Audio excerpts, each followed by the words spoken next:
the 3 treasuries of Tao. 3. 薄清法主讲者。5. 净妙翻译者。Mr. Jerome William McCarthy Index. 目录 Chapter 1 Why are they congratulating me on receiving the Tao? 第1章，为什么他们恭喜我求得天道？ Chapter 2 What is the Tao? 第2章，什么是道？ Chapter 3 What are the 3 treasures? 第3章，何谓3宝？ Chapter 4 Why do the introducer and the sponsor take an oath at the altar? 第4章，为什么引宝要立愿？ Chapter 5 Why I should take an oath before receiving the Tao? 第5章，为什么要立求道愿？ Chapter 6 How to save human beings. 第6章，如何求度众生？ Chapter 1 Why are they congratulating me on receiving the Tao? Ladies and gentlemen, I would like to extend my heartiest congratulations to you, for this is your most auspicious day. Today you have received the Tao, which is the ultimate aim of existence. All of the Buddhas and saints attained the Tao in the past and, by transcending the limitations of birth and death, had become immortal. That which you have received today is the same Tao. Formerly, one who intended to receive the Tao had to abandon worldly possessions and enjoyments. If he was a king, he had to abandon his kingdom. If he was a high official, he had to resign his high position, leave his family and go to the remote mountains to seek a master who would transmit the Tao to him. After much suffering he would gradually perfect his conduct, purify his mind and heart, and perform many good deeds. For his sincerity, God would send Buddha to transmit the Tao to him. Under such conditions a person able to succeed was hard to find. During that period the Tao was secretly transmitted from one patriarch to another. 第1章，为什么他们恭喜我求得天道？各位先生太太小姐，首先让我衷心地恭喜你们，因为今天是你们大喜的日子。今天你们得了道，道是至宝，道超出了一切。每一位古圣先贤佛祖皆于古代求得天道，故他们能超出生死之界限而永存。今天你们所得的道即同他们其实所得的道一样。在古时，人要得到必须弃他在世界上所拥有之一切与享受。假如他是一位皇帝，也必须弃他的江山；假如他是一位大，他必须舍弃他的爵，离开家人，入深山寻访能够指点他途径，传授大道给他的名师。在他经历了千辛万苦之后，同时已将凡心修炼成佛心，并已达至圆满之行为，以及做了许多善事，在他至诚之下，终于感动上天之心，派仙佛来指点，传授大道给他。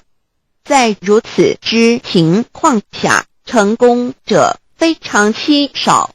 在那时，道是由一代祖师秘传给下一代祖师。Today we need not go to the remote mountains in order to cultivate ourselves. We may find the means to do so in our own environment. Therefore we must take full advantage of our fortunate circumstances because we are in close proximity to the Tao. Why is the Tao so accessible to us at this time? It is because mankind is facing great calamities which signal the destruction of the human race. What is the cause of these calamities in this modern age? Most people blindly worship technical science and neglect spiritual harmony. They believe that the power of mankind can surpass nature and that science is almighty and can solve all human problems. It would seem as though conscience or soul are only religious terms and have no real existence. Most people do not recognize their true selves, which are indestructible and immortal. Actually, the true self is the master of the mortal body. Today most people have lost their consciences, harming others in order to benefit themselves. Those evils which human beings are now committing will cause great disasters, the likes of which had never been witnessed before. This will be the final calamity in which the human race, the immortals of space, and the ghosts in hell will all be destroyed. 然而现在我们不需要到深山去，而我们一默修行。何以我们能如此容易就得到这事？因为时代不同了。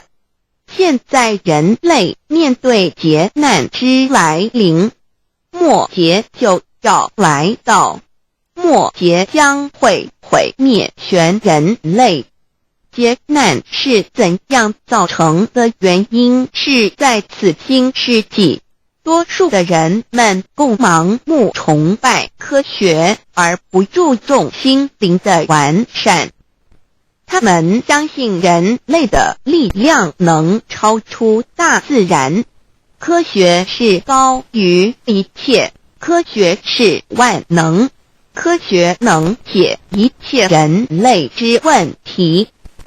而良心、灵性仅是宗教之名词，它永不能实现。人们不认识真理，真理是我们之良心、道心、真我本体，它不灭，万物长存。它是主持我一生之主人翁。如今世上的众生，大多数失去了真正的良心，他们造一切之罪恶，因此造成了空前绝后之浩劫。我们称它为末劫。在此浩劫中，不仅全世界的众生，同时起天的大千、地府的鬼魂都要受劫灭。However, God, of whose essence we are created, is merciful and compassionate and does not desire that the good people be destroyed along with the evil ones. So God has provided that the Tao be disseminated among mankind and has sent the great teachers, Buddha Shikha and Bodhisattva Yue, to rescue the three kinds of beings, the immortals of space, human beings, and the ghosts in hell, so that they may return to heaven together. Buddha Shikha and Bodhisattva Yue are under the command of God and are responsible for transmitting the Tao to the three kinds of beings. Their duty is to manage the work called the last salvation. The salvation is formless and soundless, and the transmission is performed without preaching. It directly points out the original nature, conscience or soul of mankind, in order that people may realize their true nature and thereby become enlightened. 然而，是我们灵性的至高无上之母亲上帝，是非常的慈悲，一不忍善恶俱焚，因此降下真道，并派名师济公活佛与月慧菩萨降世，挽救三曹弃天之大仙，世界的众生，地府的鬼魂同返天堂。我们师尊师母二位老大人奉老母的命令，真传真守，普渡三曹。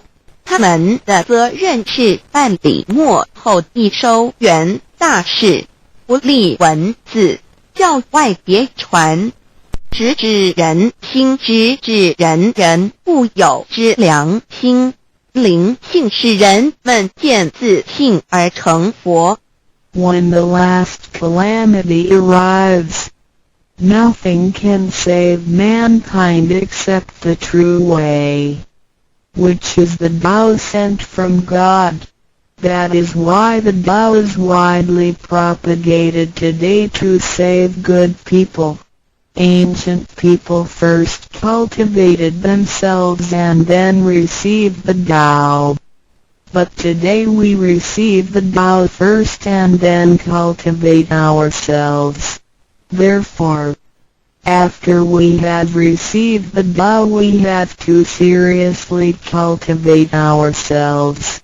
Then we shall automatically be safe from danger, escape from calamities, avoid reincarnation and become saints and Buddhas. 当末劫临头时，没有任何其他方法可以解救众生，除了上帝所降下的唯一之道。因此现在大道普渡善男信女，古人是先修后的，先修道然后才得道，现在我们是先的后修。因此得道以后，我们要真正修道，将来自然能逢凶化吉，躲劫彼难，超生了死，成圣成佛。Although it is easier for modern people to receive the Tao than it was for past generations, the ability to receive the Tao also depends on each person's condition and background. Today you receive the Tao because you had an affinity with our temple and you and your ancestors have performed many virtuous acts. Possibly you were cultivated in a religion in your previous lives. These conditions allow you to have an affinity for the Tao. Without this affinity you would never receive it. 虽然今人比古人更易得道，然而亦是各凭各之根基缘分。今天你们得道皆因与佛有缘，前世有行善积德，祖先有德，也许前世有修过武打宗教或其他宗教，因此使你们今天有缘得道，否则将永不能得道。Chapter 2 What is the Tao? Ladies and gentlemen, you have received the Tao today, but what did you actually receive? What is the Tao? The Tao is the source of everything. Tao is the creator and master of the universe. Tao is God, the supreme power. Before the earth and sky existed, before the creation of the universe, the Tao existed. After the universe is annihilated and nothing remains, the Tao will continue to exist and to create and control a new universe. The Tao is limitless, invisible and formless. It cannot be seen, heard, smelled or touched and is beyond the power of human comprehension. Tao activates everything. Yet we cannot see its action. It works without effort, yet nothing left undone. Man usually calls it nature. Nothing can exist without the Tao because everything depends on it. Tao is God and our soul issues from God's essence. We are God's children. 第2章蛇魔是道，各位今天已经得到。究竟的是蛇魔是道，道是天地人万物之母，道是宇宙之本源，创造者亦即主宰者。道上帝，道至尊至贵之神。当天地还未生之前，一切都未有之前，道已先存在的。当天地毁灭后，道不毁灭，道能再生天地人万物。天地人万物生成了，道其中主宰。道非常奥妙，道无形无相，视而不见，听而不闻，不可嗅，不可捉摸。道超出了人们的想象力而不思议，亦不可言说，一切皆是道所为。然而我见不到道的动作，道是无为而为的，然一切莫不是道所为。人们常称它为自然。假若无道，任何一物不能存在，因为一切都依靠道而的存。道上帝，我们之灵性是上帝所赐，我们是上帝之儿女，上帝是我们之天。When we speak of the creator of the universe, we call it Tao. When we speak of the ruler of everything, we call it natural law. When we speak of the animating and controlling principle of our being, we call it soul or conscience. When we speak of the creator of our soul, we refer to the Heavenly Mother. In Chinese she is called Lao Mu. All like the above are one and the same. 当我们从它作为宇宙之本源而言，称它为道；在它作为一切之主宰而言，我们称它为理。当它在我们体内，使我们生存并支配肉体时，我们称它为灵性或良心，因为它赋予我们本性。我们称它为老，这些名称虽异而其意相同，皆指同一物而言。Now, what you have actually received is the Tao. Tao is everybody's true self. Today you have been initiated by the teacher and the door of your mind has been opened. Now you are able to understand that the body is not your true self. The body is controlled by the Tao within you. 现在你们的就是道，道是每一个人的真我。今天你们已得名师指点，开了心窍。现在你认识了肉体并非真正的你，而灵性才是真正的你，那位无形无相的。然而在支配你的身体的灵性，才是真正的你自己。While you are alive, your soul dwells within your body. As soon as the soul leaves your body, you are dead. Your soul is from God, but your physical body is from your parents. You already had the Tao within you, yet did not realize it. Therefore, you had to search for it and had now been fortunate enough to find a teacher who was able to transmit it to you. Previously you believed that the physical body was your true self and behaved accordingly. You were selfish, committing misdeeds, acts of violence, and overindulging in physical pleasures. This condition repeatedly led you into a reincarnation and endless sufferings.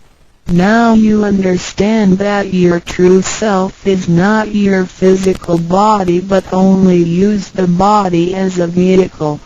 You are not limited to this physical body. You are boundless. You are the master of the universe because you have God's essence within you. You are full of mercy and love because you share of God's spirit.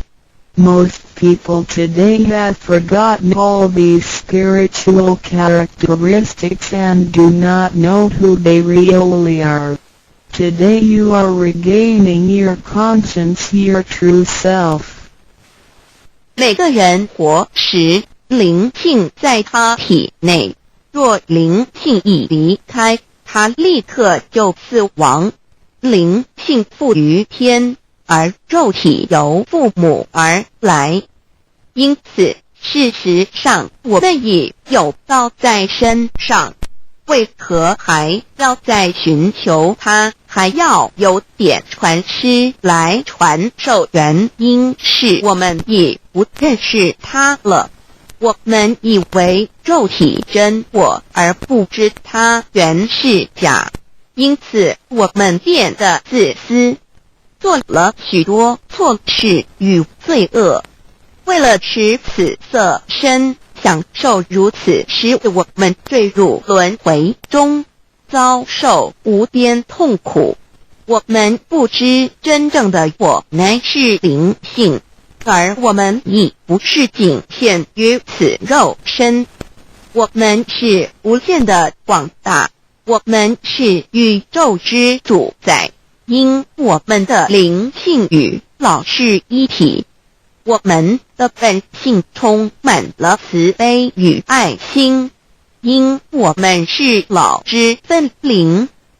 然而现在人们都失去了这些品性，亦不知它究竟是谁。今天我们得到是的回真我良心。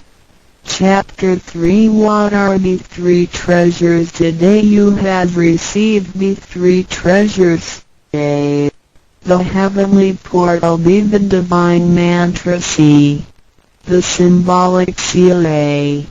The first treasure, the heavenly portal. The point where the teacher placed his finger upon your face during the ceremony is called the heavenly portal. It is the abode of your true self and can be described in different ways, such as 1. Original nature. This is the true self, soul, or conscience which is eternal and indestructible. 2. The portal of birth and death. The heavenly portal is the door by which our original nature enters and leaves our body. Confucius asked, who can leave the house without using the door? Why do people not follow this way? 3. The way to heaven. A Buddhist sutra says, heaven is 108,000 miles away. These words are the metaphor, which actually means that it was not easy to become enlightened because the true teacher was difficult to find and the Tao was not yet widely propagated. Without the proper understanding of the Tao, heaven seems very far away, but with a real understanding of the Tao, heaven is very near. Today your teacher has pointed out the way for you and you may now ascend to heaven with one step. 第3章，何谓三宝经天？你们所得之至宝，亦可称为三宝。一玄观，二口诀，三合同。一第一宝玄观，玄观玄妙莫测之门。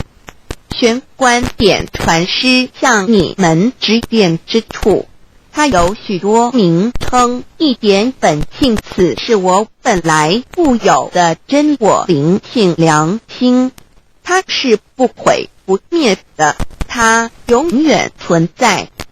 二点生死之门户，玄观是灵性出入身体之门户。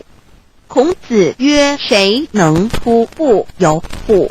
何莫由思道也。三点通天大陆佛经云：西天108000里，此是譬喻，亦成佛是不易之事，因为名师难访，大道还未普传。然而名师经已指点明路，你一步登天。4点 The main entrance, the heavenly portal, is the main entrance. It is situated at the center and not to the left or right, above or below. This entrance was locked after your imperishable spirit entered the body at birth. If the heavenly portal is not unlocked by your teacher, your true self is not able to leave the body by the main entrance at the time of death. Instead, it will have to leave by one of the side gates: A. The eyes, B. The ears, C. The mouth, D. The nose, E. The navel, F. The vertex. If your spirit leaves from the ears, it is reborn as a viviparous animal, such as a horse, pig, cow, sheep, etc. The eyes, it is reborn as an oviparous bird. C. Mouth, it is reborn as a creature of the water, such as a fish, a lobster, etc. The nose, it is reborn as an insect, such as a fly, a moth, a bee, etc. E. Navel, it is reborn as an ordinary person. F. Vertex, it is reborn as a wealthy and powerful person. 4. 正门，玄观是正门，它正好位于当中，不偏向左也不偏向右，不在上也不在下。当灵性投入身体后，此门关闭了。假如我们不遇名师指开玄关灵中时，我们的灵性将无正门可出离身体，它只能由其他旁门出去，眼耳口鼻肚其顶门。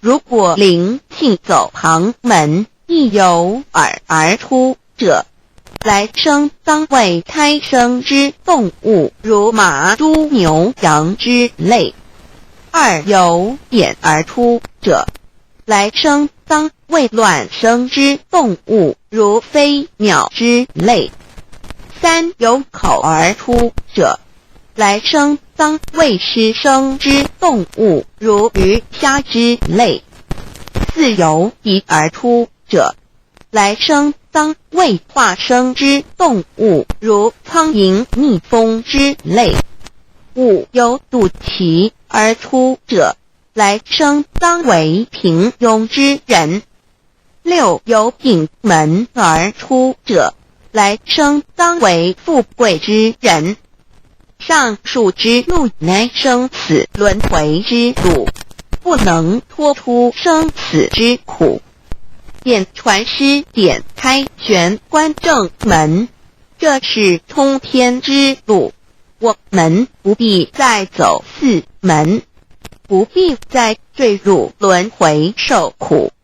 但是我们必须要真修，否则玄关虽开，我们的灵性仍不能返天，因我们还是充满罪恶。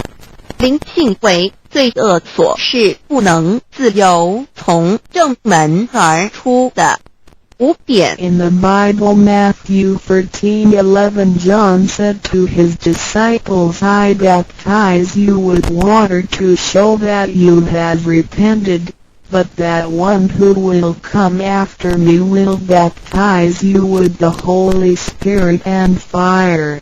The Tao is transmitted to you in the temple of God through God's sanction and commandment.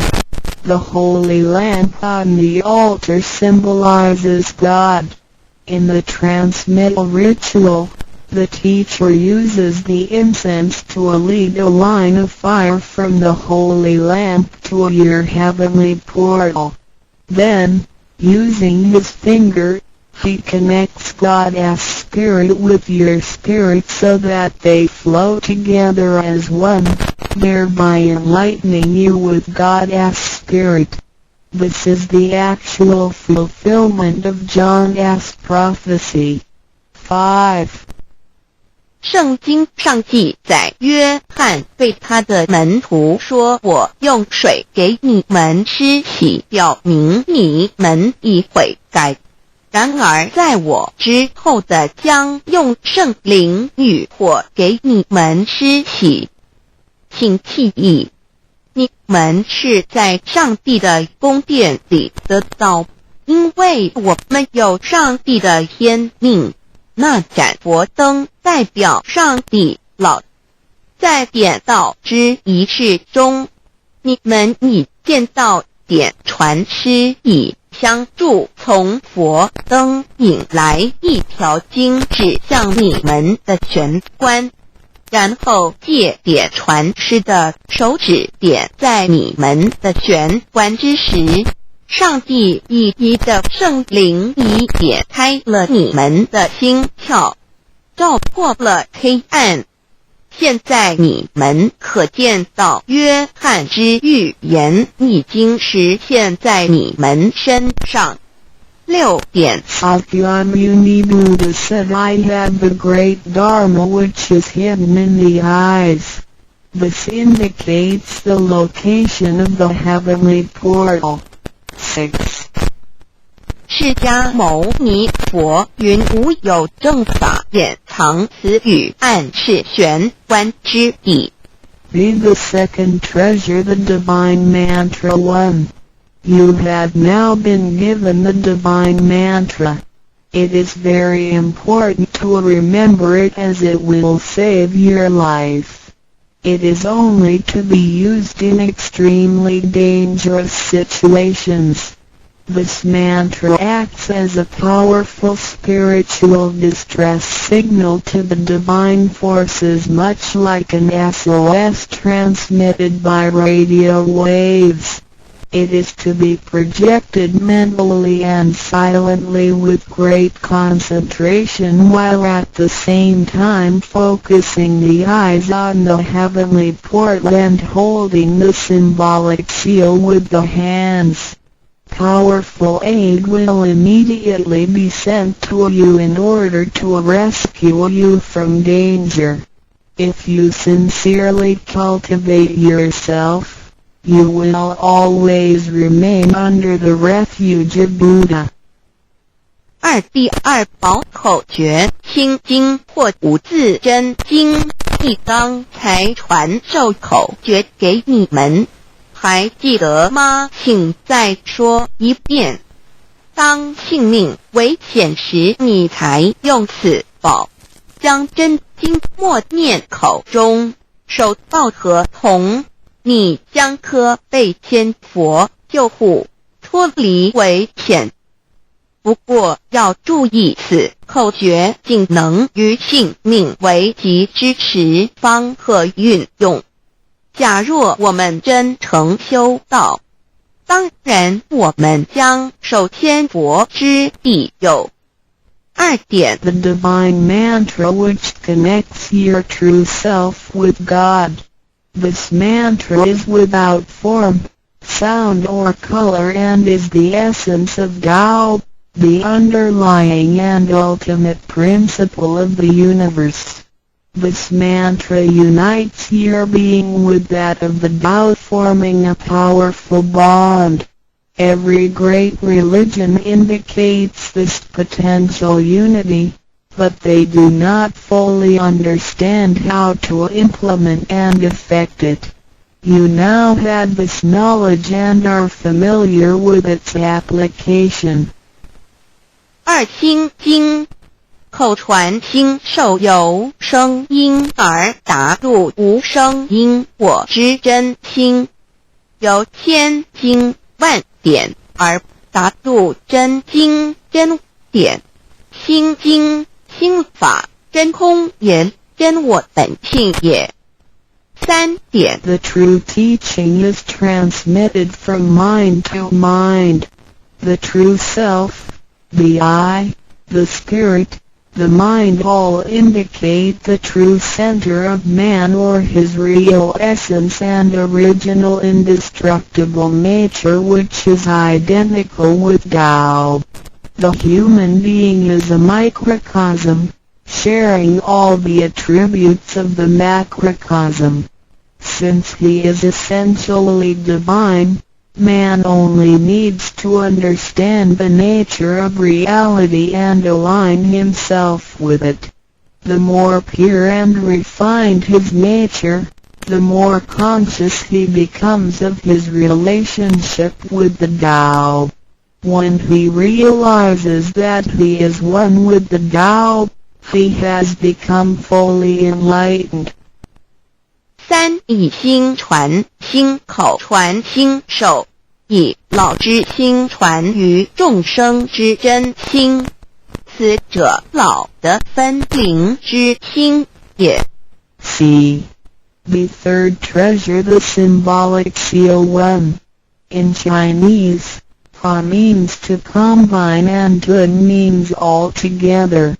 The symbolic seal, which is formed by the two hands joined together, is the golden seal, which is formed by the two hands joined together, is the golden seal which unites us with God.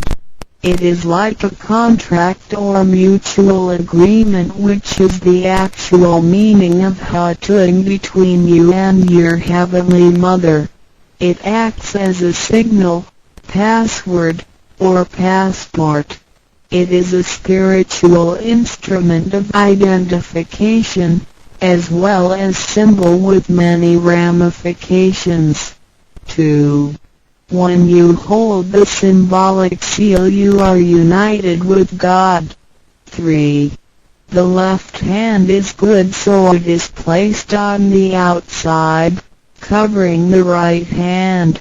The right hand is often used for evil purposes, such as beating and killing. The right hand is placed on the inside because of its evil propensities and is shielded by the left hand. Together the hands hold the word child, which is formed by the two thumbs in proximity, symbolizing the Chinese word hai, which means child. This hand symbol acts as a direct signal to God.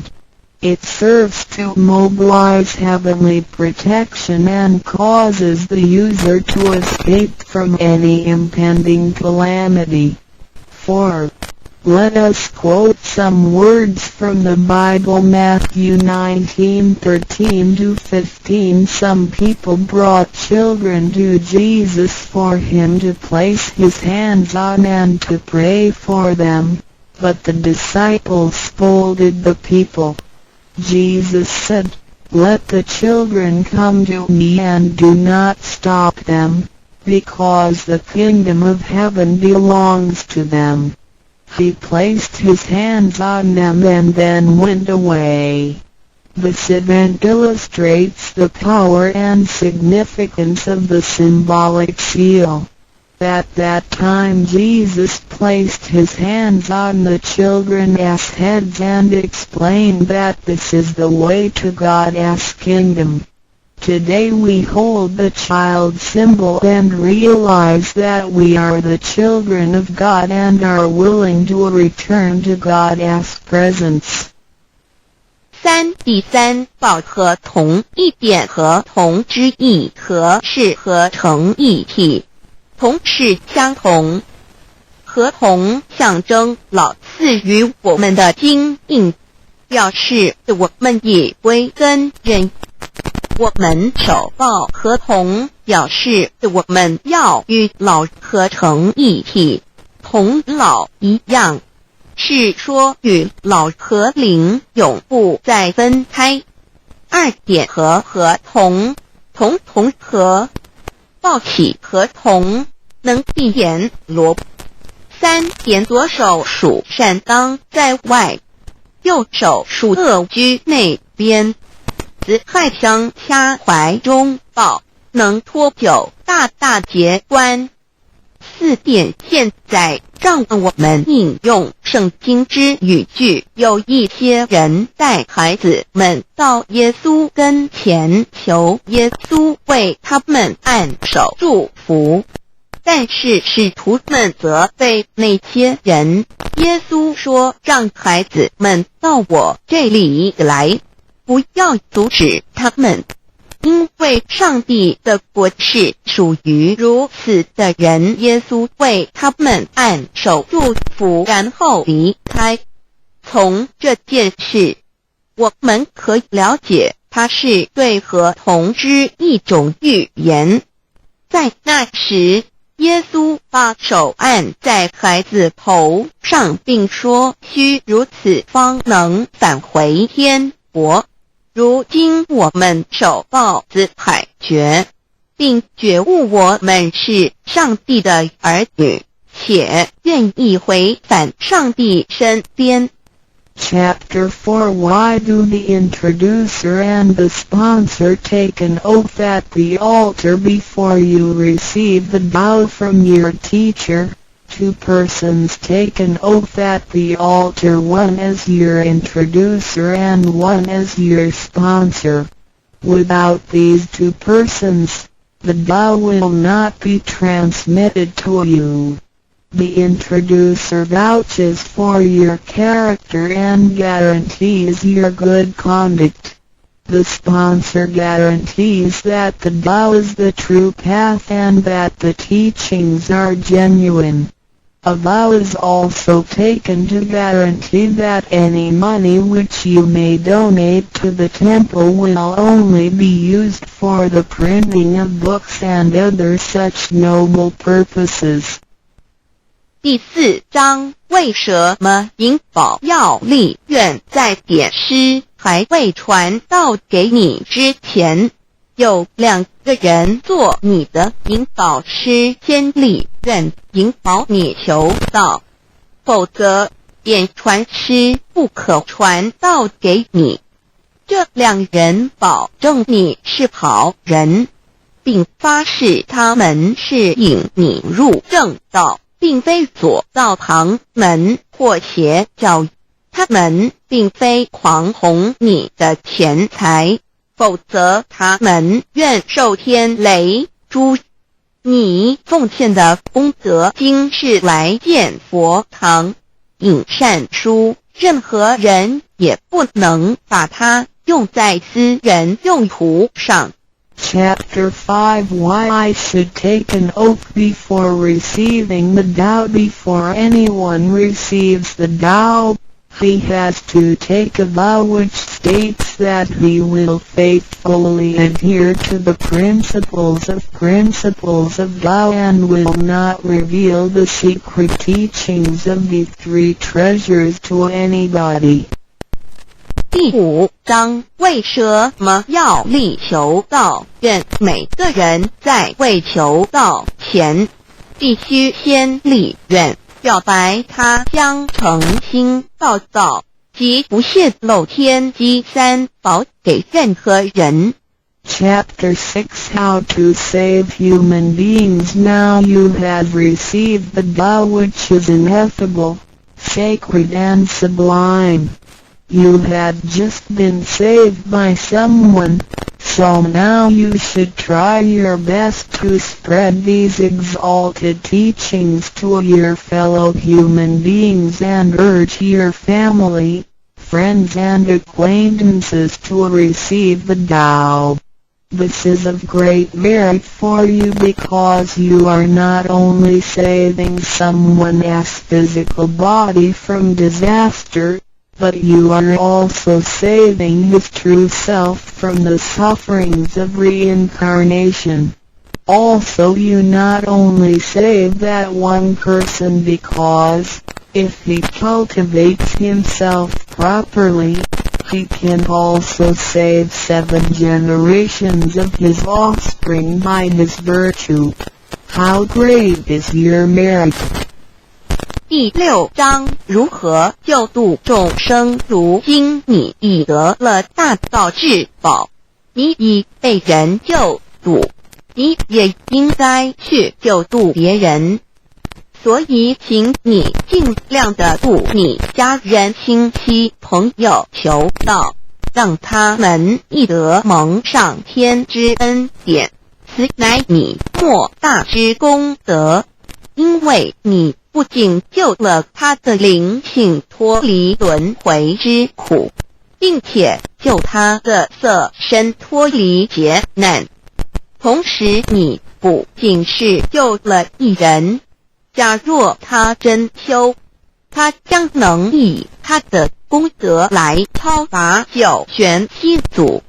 你的功德何其大呀！ndrodudao.html 先天大道简介中应对照 http://www.library.com/category/c63006.htm Introduction to DAO 先天大道简介 Introduction to DAO 中应对照先天大道简介一和为先天大道2道与我有什么关系？3求道是求什么？4求道对我有什么好处？5具备什么条件才可以求道？6求道对我的生活有什么影响？7道的宝贵有什么印证？一和为先天大道，先天大道又简称道。我们若仔细地去观察，心窍开悟之后，就可发觉宇宙间森罗万象皆是杂而有序，而自然界万事万物的运转也都有一定的法则。这天地人是万物的真主宰，就是道。道乃在天地生成之前即已存在，故曰先天大道。道者理也，理就是真理。在天地人万物未生以前，道即已存在，而道能生天、生地、生人、生万物万类。在天地人万物毁灭之后，道不会毁灭。道因为无去无来，不生不灭，乃代表着宇宙间亘古不变的真理。道的本体，也就是宇宙自然的本体。在混沌未判之初，宇宙间只是一团灵妙理，无天无地无人，也没有语言和文字，所以我们实无法以任何语言文字或思虑来形容它。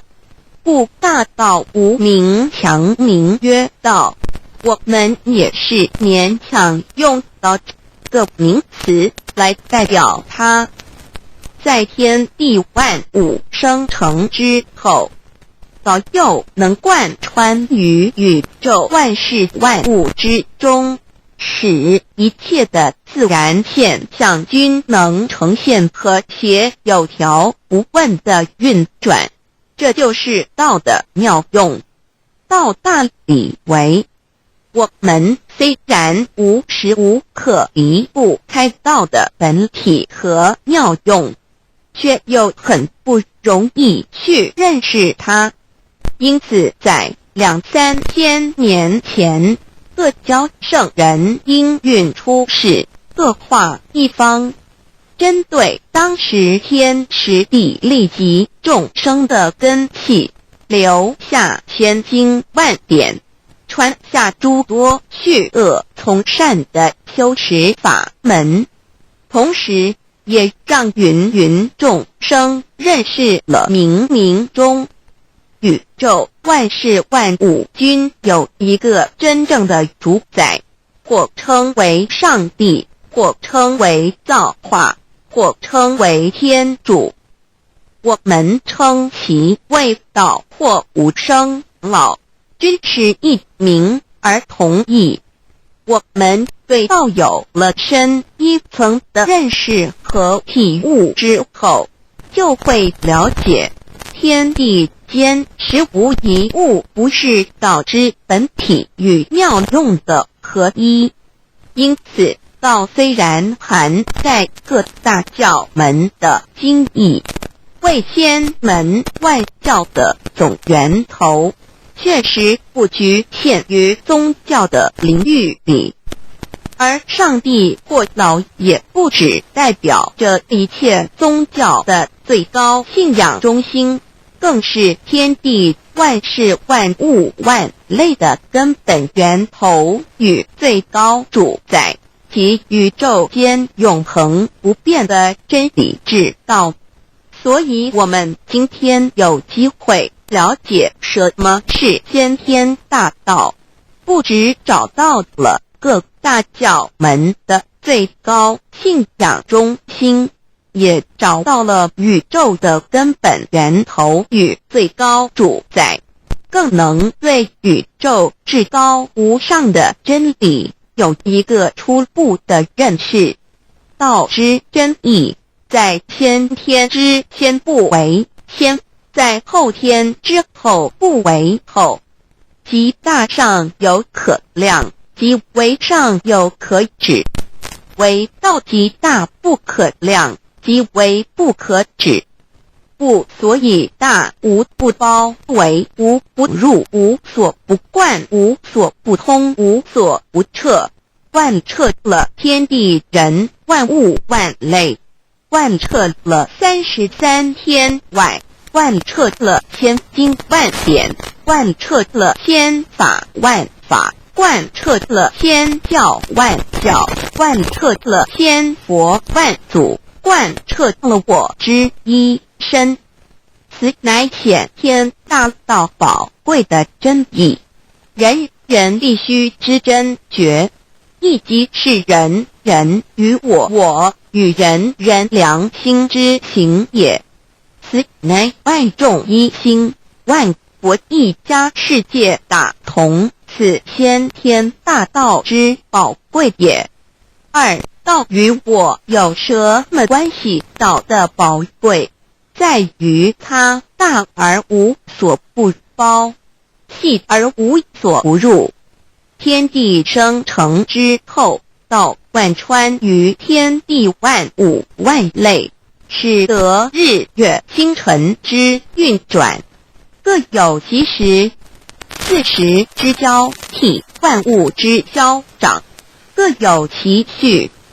而最宝贵的是各天地万物的主宰，同时也是我们人一生之主宰，曰性理，使得我们不学而能看、能听、能吃、能动。因此，我们不只要探求天地间的治理，更要回头认识我们身上固有的真理。不，先天大道即是性理真传。道的宝贵，并不在于它有什么神秘、稀有或特殊之处，而是在于它平时，但我们却时时刻刻离不开它的本体与妙用。我们反观一下自身，就会发觉我们身体的结构是非常精密和奥妙的。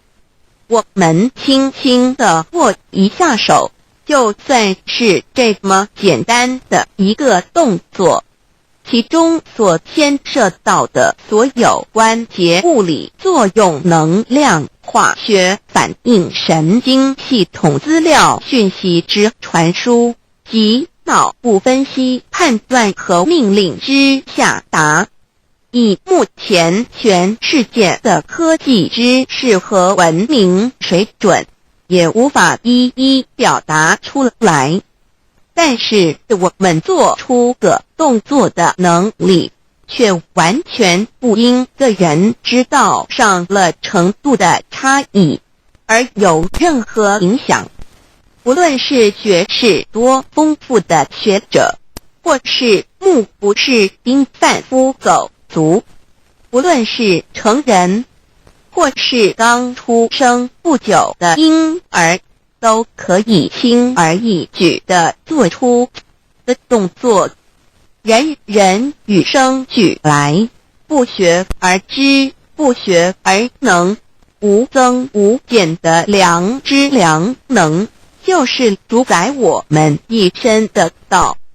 我们有学习而得到的知识和才能，有忘记的时候，有疏远的时候，而道的本体和妙用，不用学习，不用思考，大而能主宰宇宙的运作消长，小而能主宰我们一生之视听言动。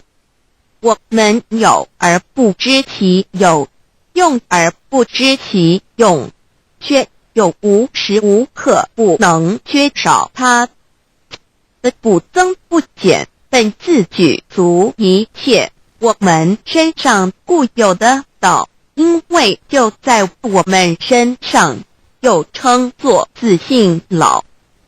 我们了解了个主宰天地万物的道，在我们身上就有，它的作用不应受到我们赞美或否认而有任何增减。无论种族、肤色、国籍、宗教、信仰或贫贱富贵，均无分无别。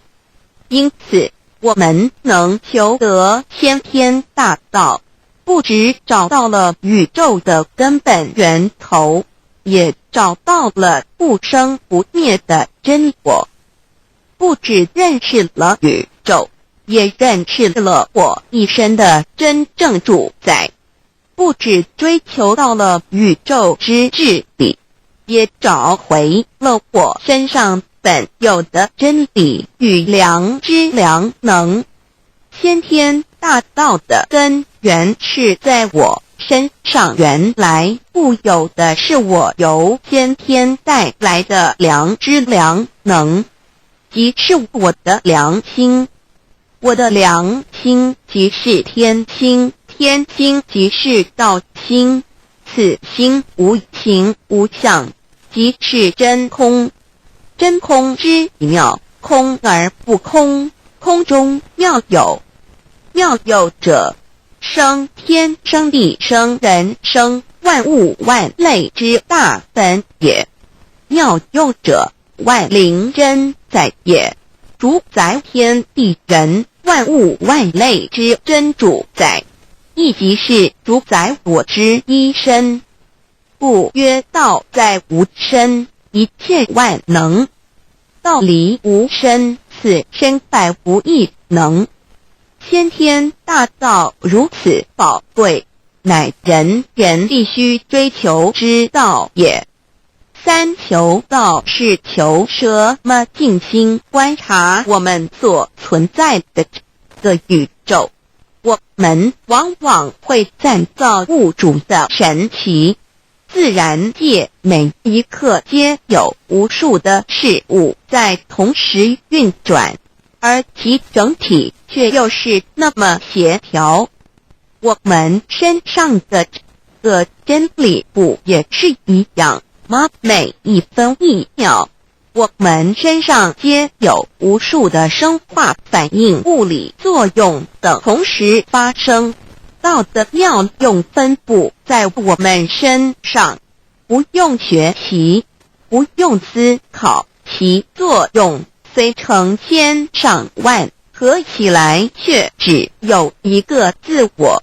一切有条不紊，自然而成。道在无声，运用自如，在眼能视，在耳能听，在口能言，在鼻能闻香臭，在身能运用行动做事，此即道在我身之妙用。所以我们了解了道不只主宰这天地万物，更主宰我们一身。宇宙根本源头最高主宰与我一身主宰，并非二也。道的本体无形无相，我们肉眼看不到它，手也摸不到它，但它却无时无刻不在发挥其妙用，更进而随着天时及环境而发展出语言文字经典及造福人类的文明，此即是我们良知良能之作用。一般人不了解道在于我们自身的本体和妙用，只模糊意识到它的存在，便以灵魂代表它，我们称其为自性老。因其没有生灭，也不会毁坏，我们也称其为真我。此真我乃是最富足、最圆满、最光明、最完美、永恒不朽的。现在我们来生一看，看得见摸得着有形有相的肉体，能不能代表我把一个人生命中不同阶段的照片拿来比较，我们就可发觉面貌是无时无刻不在变化的。我们一般均习惯以相貌认人，但相貌却不是永恒的。我们的肢体也不是真我，某些人不幸失去了一只手或一只脚，仍是好好的活着。我们的内脏呢？现在科学昌明，其自己能把动物的心脏成功地植入人体。我们不能因此说的人不是他自己了。就算头的脑细胞从我们一出生就开始不断的在坏死减少和变化之，因此有形有相的肉体只是真我的一个工具而已。肉体虽然看似真实，却无时无刻不在改变之中，不拘数十年又变成一堆黄土。因它不是永恒的，我们称之为假我。对于真我和假我有所了解之后，我们也就可以了解我们为什么要求道了。如今我们非常幸运能有机会求得先天大道，求得的就是三宝。三宝简单明了，但也博大精深，其内容在求道时会详细解说。现在只简单的提出2点。首先，求道就是直接点出了真正永恒不朽的真我，也就是良心本性的发。在物质文明远较精神文明昌盛的今日，假若迷失真我，我们的人生将有如行尸走肉。若是认假为真，更是我们为了盲目满足假我而做出害己害人的事情，造成自己在世时与死后的灾祸。因此，求道启发了我们内在本的真我良心，真我假我协调融合，使我们的人生不论存没，都是平安喜乐自在充实而有意义。其次，求道也就是开启了我们身上的正门，又称良心之门、智慧之门、慈悲之门。各门非常的重要。当我们要离开一间房子时，自然由大门离去。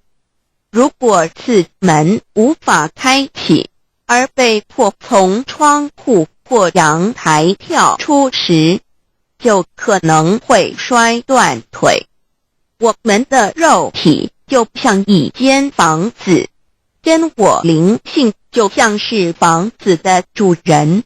当有一天肉体要毁坏时，真我灵性若不得正门而出，被迫另寻旁门，其恐惧与焦虑是无法形容的，这也导致了死后的痛苦与不安。因此，我们可以发现到，绝大多数的人临终时，其肉体皆显现山僵硬、恐惧无助与挣扎之相。求道就是开启我们个生来死去之正门，也就是通天大路。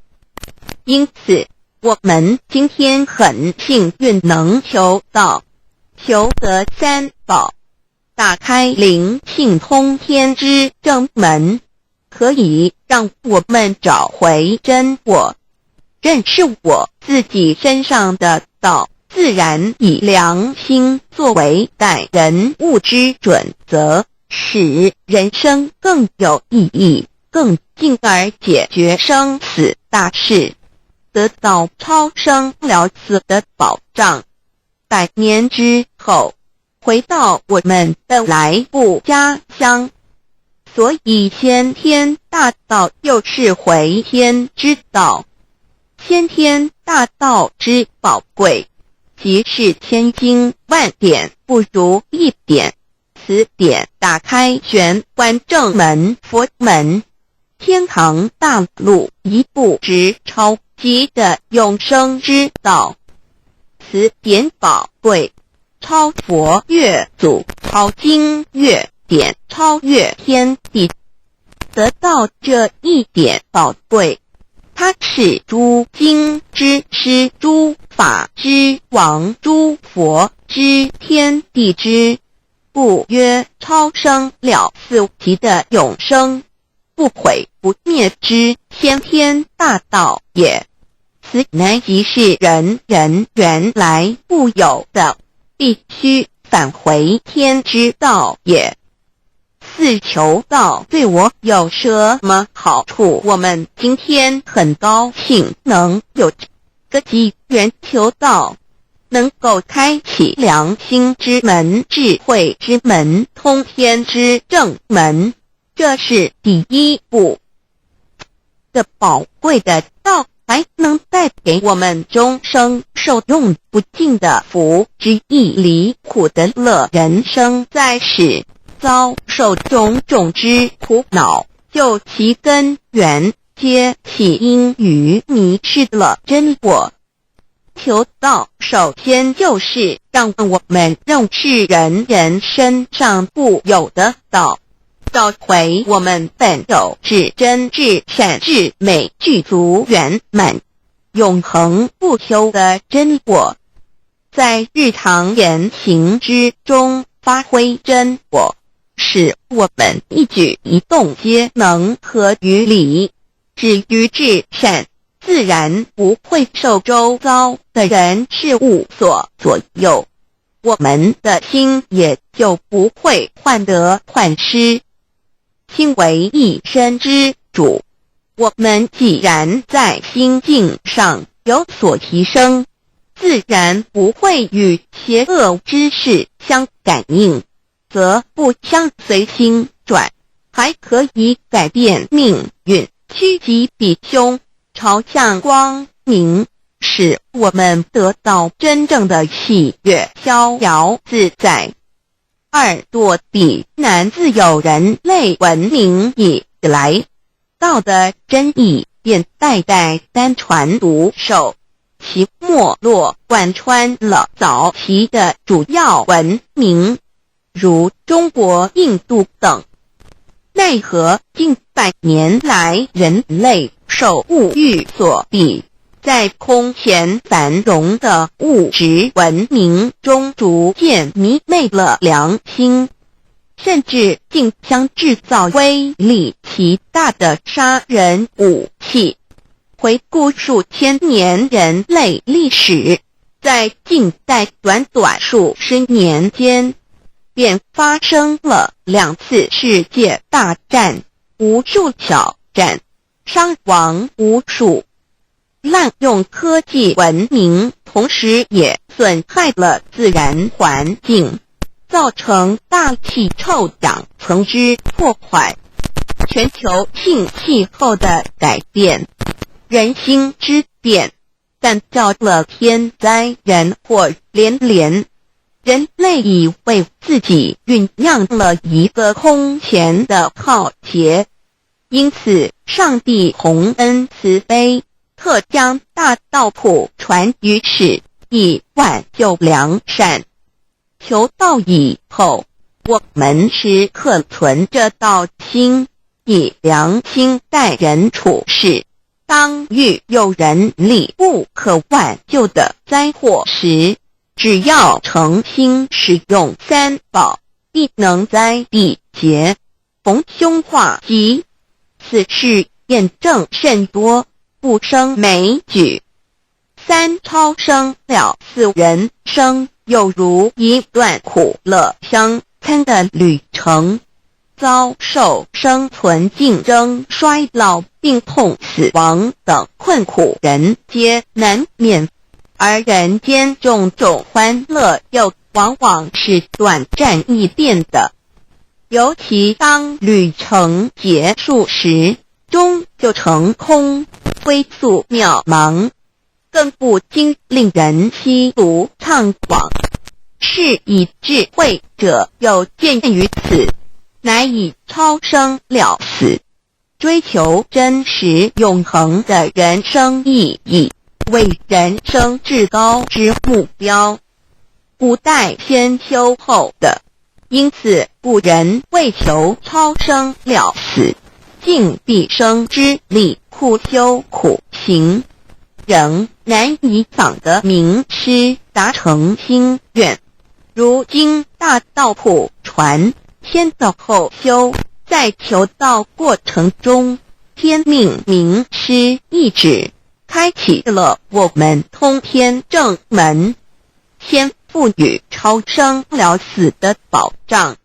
我们得道以后，认识了真我，以真我为主宰，远离邪心妄念，让我们的心念、言语、行为，无论待人处事，皆合于良知。100年之后，真我灵性自然返回故家乡，永享平安喜乐。四成圣成贤求道，也就是为我们种下一个成圣成贤的正因道种。只要我们以智慧慈悲清净灌溉它，它必然萌芽开花结果。在此功利主义弥漫的黑暗时代，大道乃是光明的灯塔。求道修道不仅让我们能够独善其身，更使我们有机会可以兼善天下。求道之后，只要我们时刻抱着道心良心，在日常生活中真诚实践道的精神，不计个人得失荣辱，努力使周围每一个人都可得享道的好处，让道的光明照亮每一个角落，尽其一生精进不懈，则在世即成就圣贤事业，归天之后必证圣贤果位无疑。先天大道的宝贵就是天道天命，天命就是三曹名师，名师一点玄关开，打开正门佛祖来。天堂飞在我身外，天上地下我都在，此乃先天大道的尊至贵至宝也。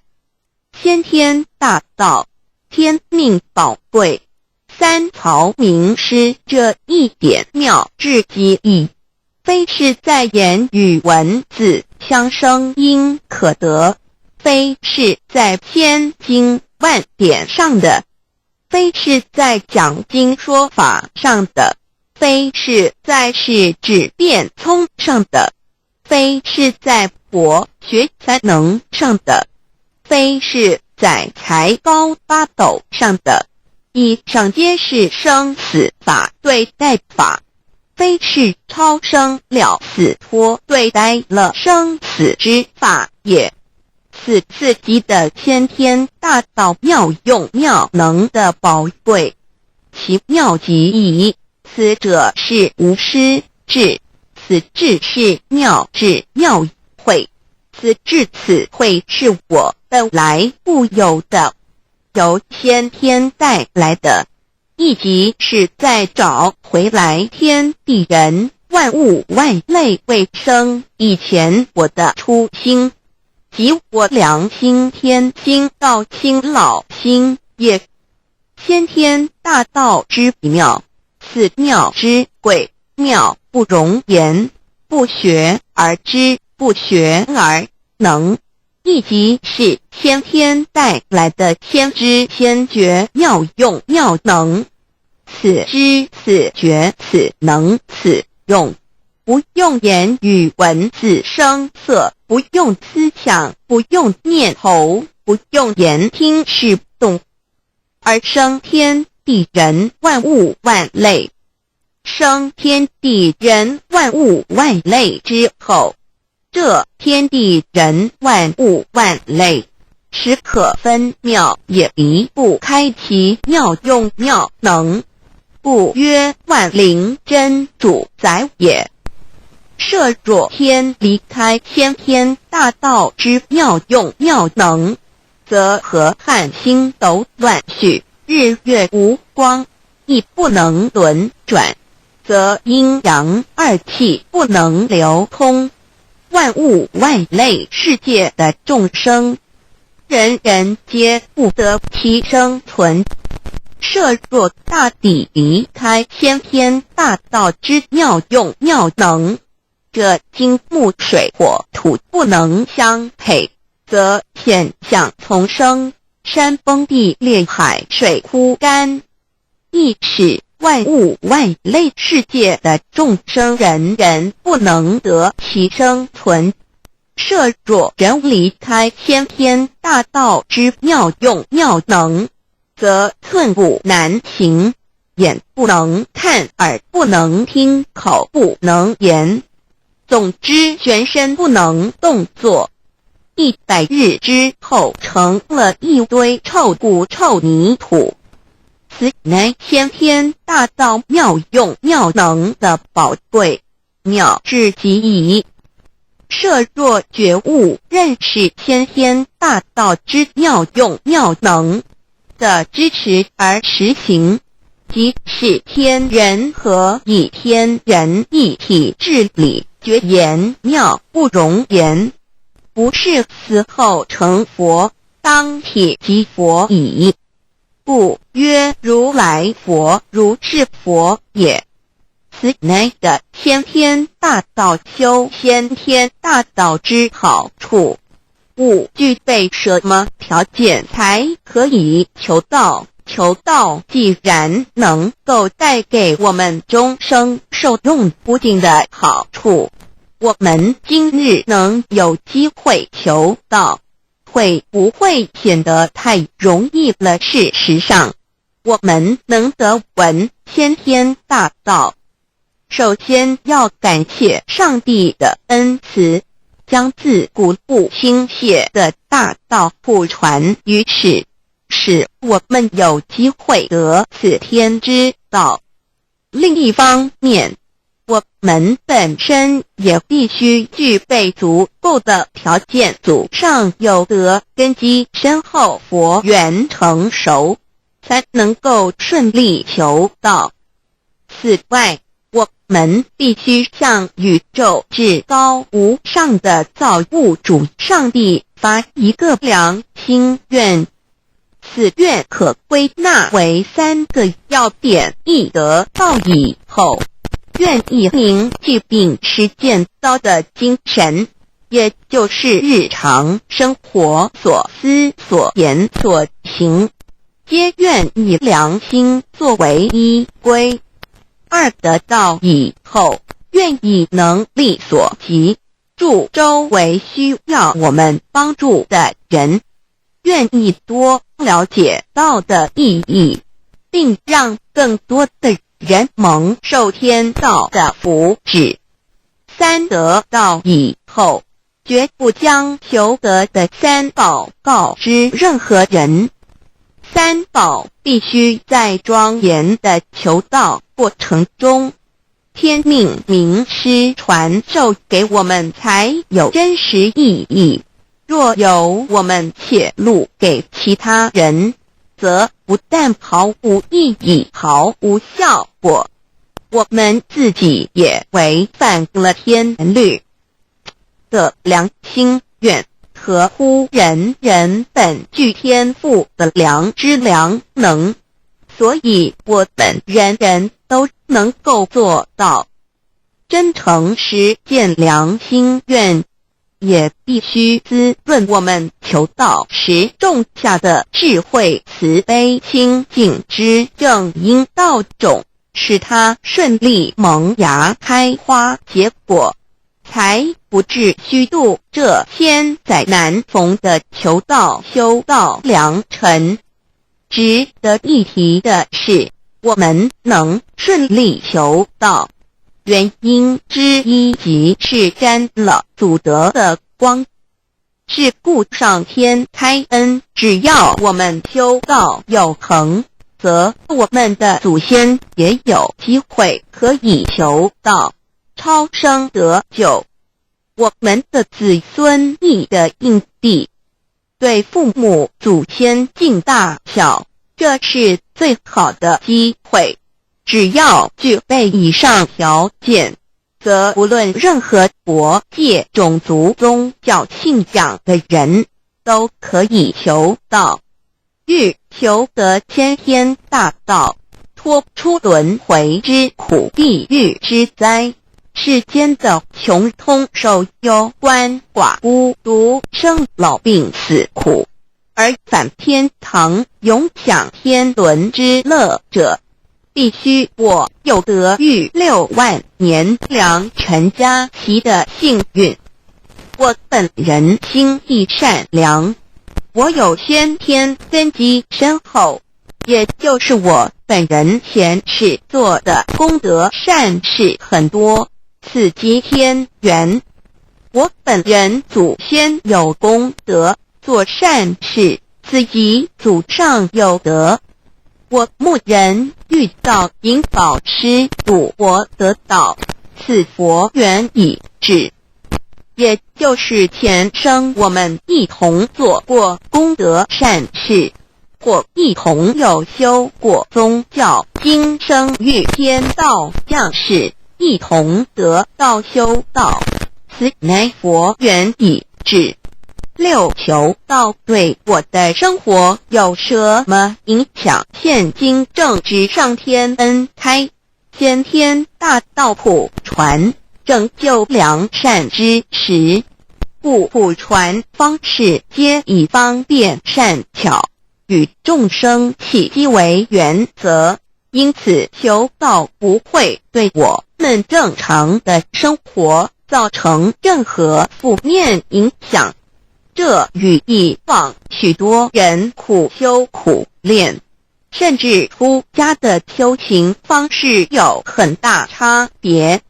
也正因为如此，先天大道能在日新月异的现代适应社会的各个阶层，传布到世界的各个角落，使人人皆有共沾天恩的闻大道的机会。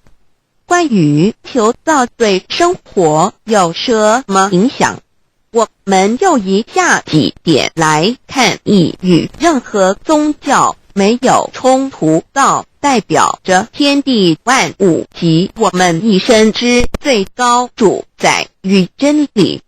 不止在各大门创始之前，甚至在天地未生以前，道就已经存在了。因此，任何教门，只要其教义是追求真理及实践良心，就不会与道有任何冲突。事实上，不止宗教，只要我们以探求真理的角度去观察，则自然界万事万物皆能与道吻合与印证。若我们原有某种宗教信仰，求道将不会造成任何抵触，也不会使我们背弃原有的信仰，反而让我们对真理的探求有更深一层的体认。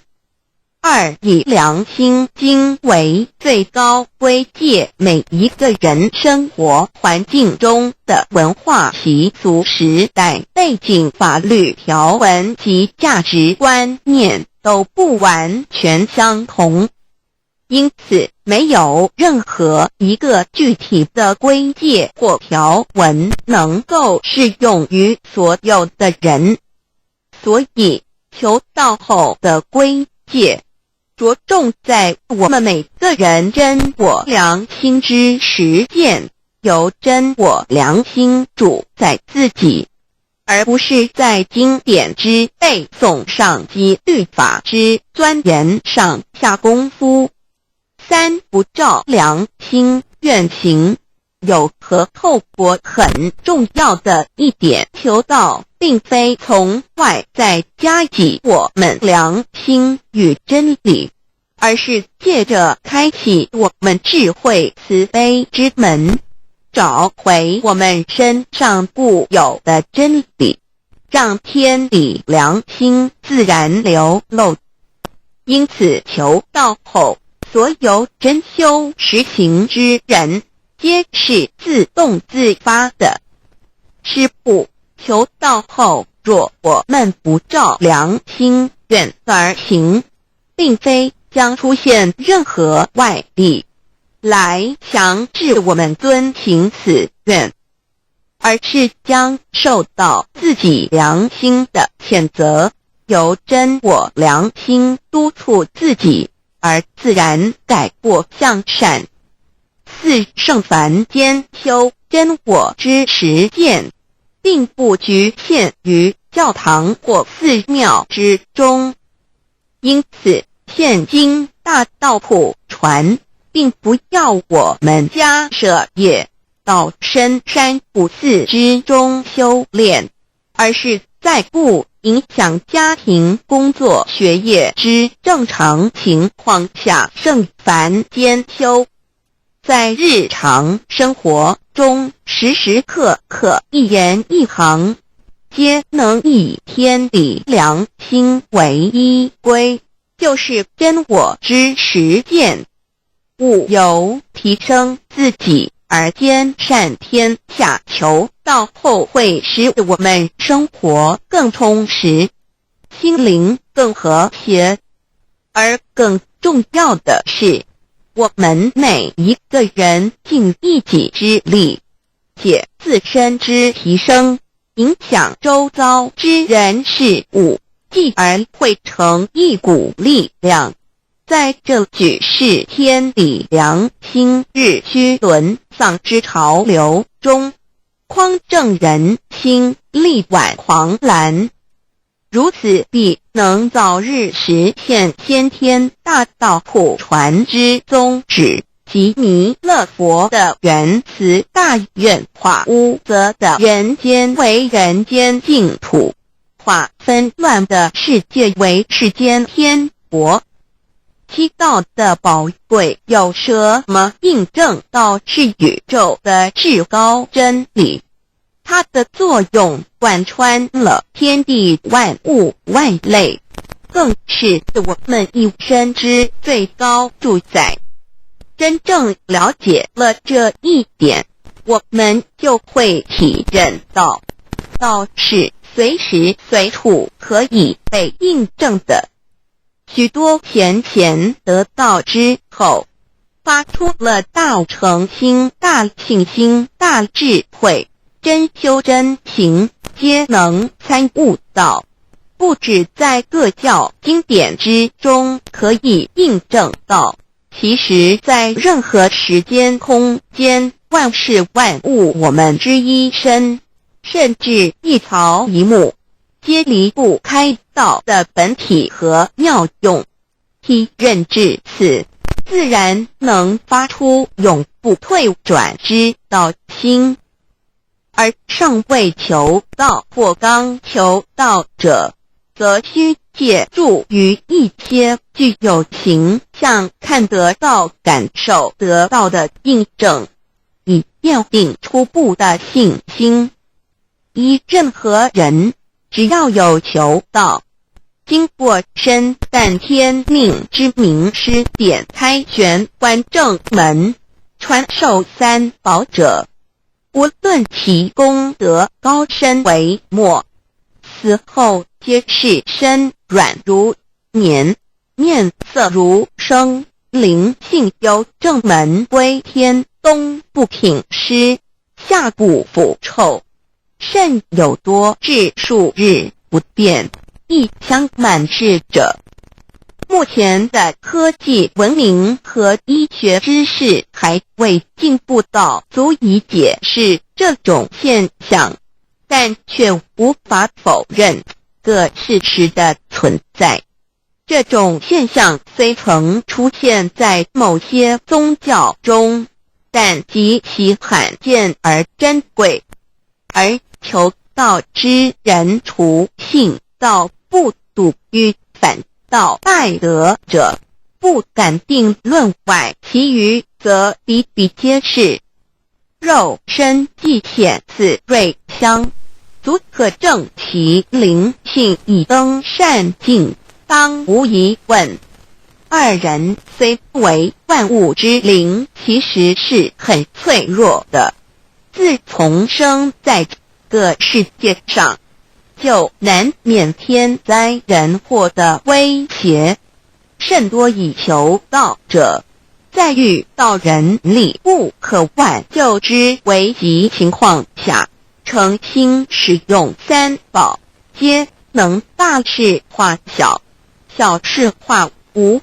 这种例证多得不可胜数，无法在此一一例举。以上两点虽然极为宝贵，但却是任何人只要一求道，借着上帝的天命宝贵，立刻就可以得到的保障。此后就随个人的诚心智慧及对真理之实践，而有或深或浅不同的体验了。如人饮水，冷暖自知。希望各位具有善根，有机会能得闻大道的先生女士，皆能入宝山而满载而归，皆能求道而同真善境。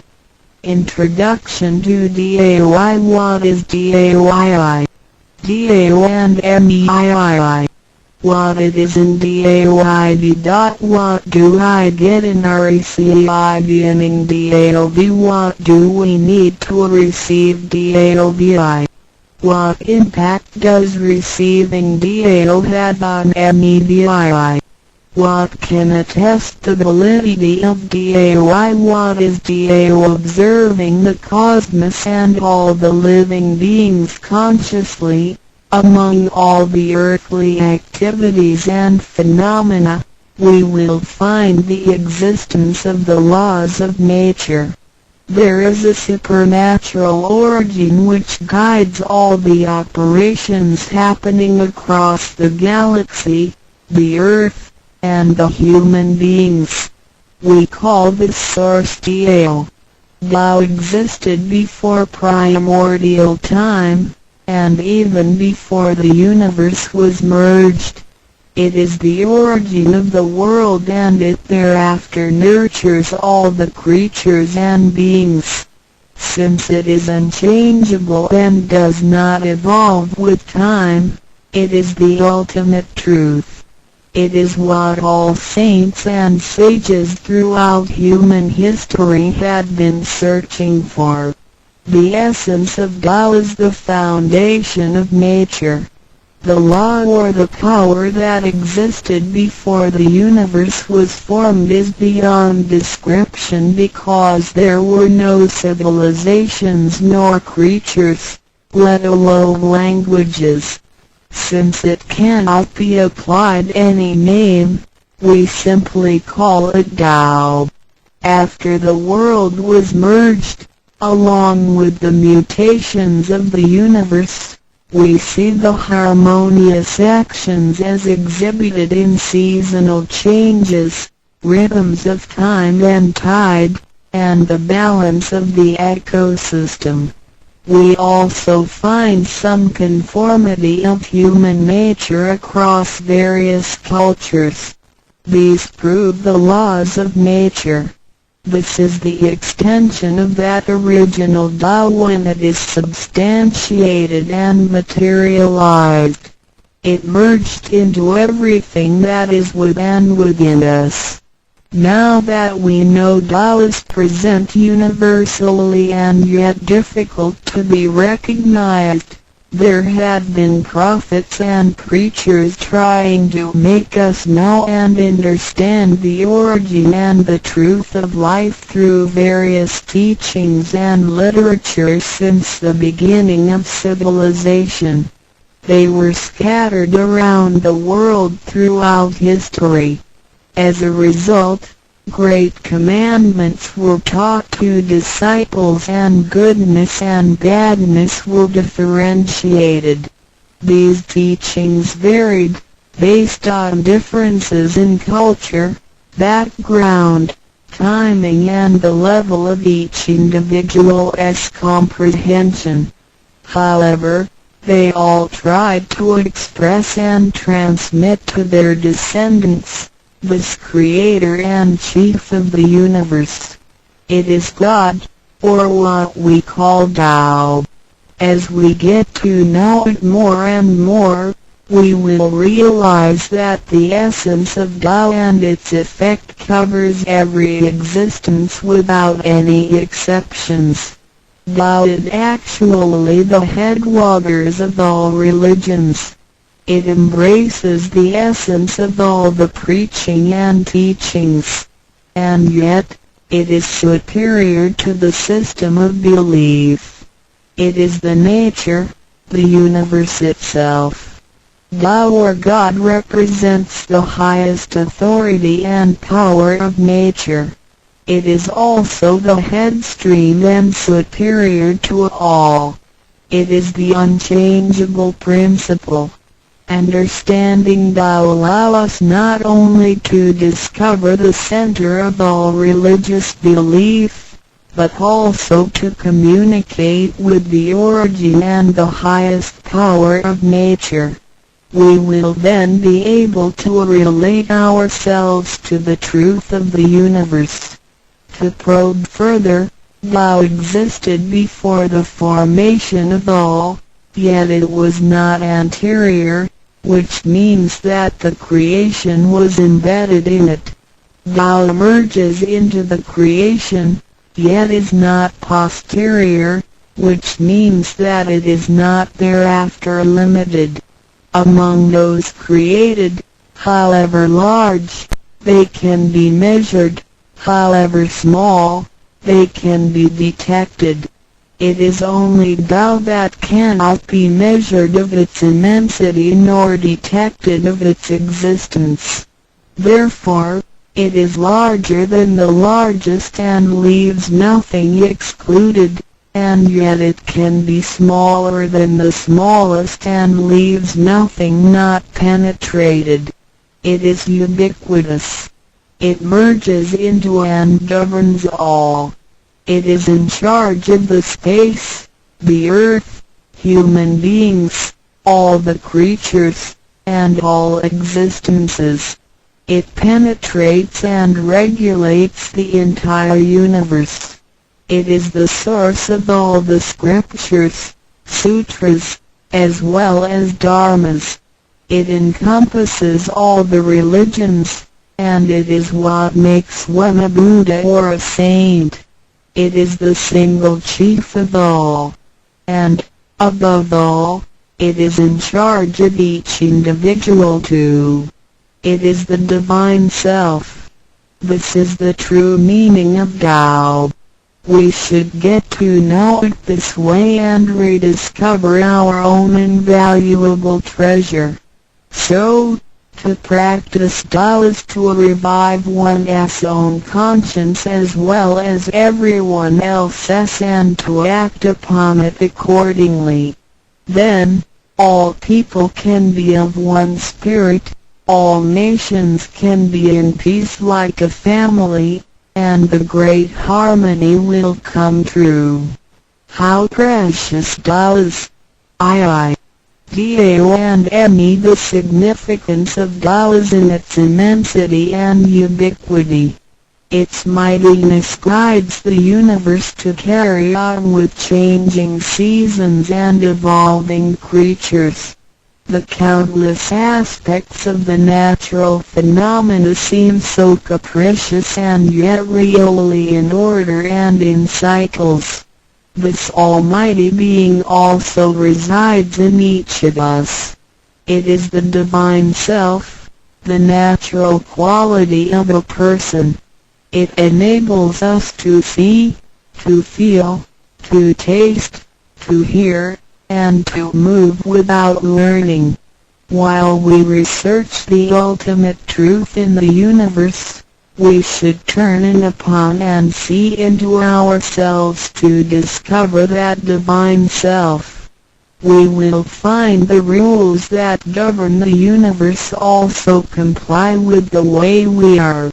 Tao is not something too far to reach, nor too mysterious to comprehend. It is nothing particular, but has to do with our daily lives. We cannot do without it. Every movement we make, in order to see, to touch, to feel and to think, is associated with Tao. Consider how many wonders are hidden in our body, how delicately our physical functions are carried out.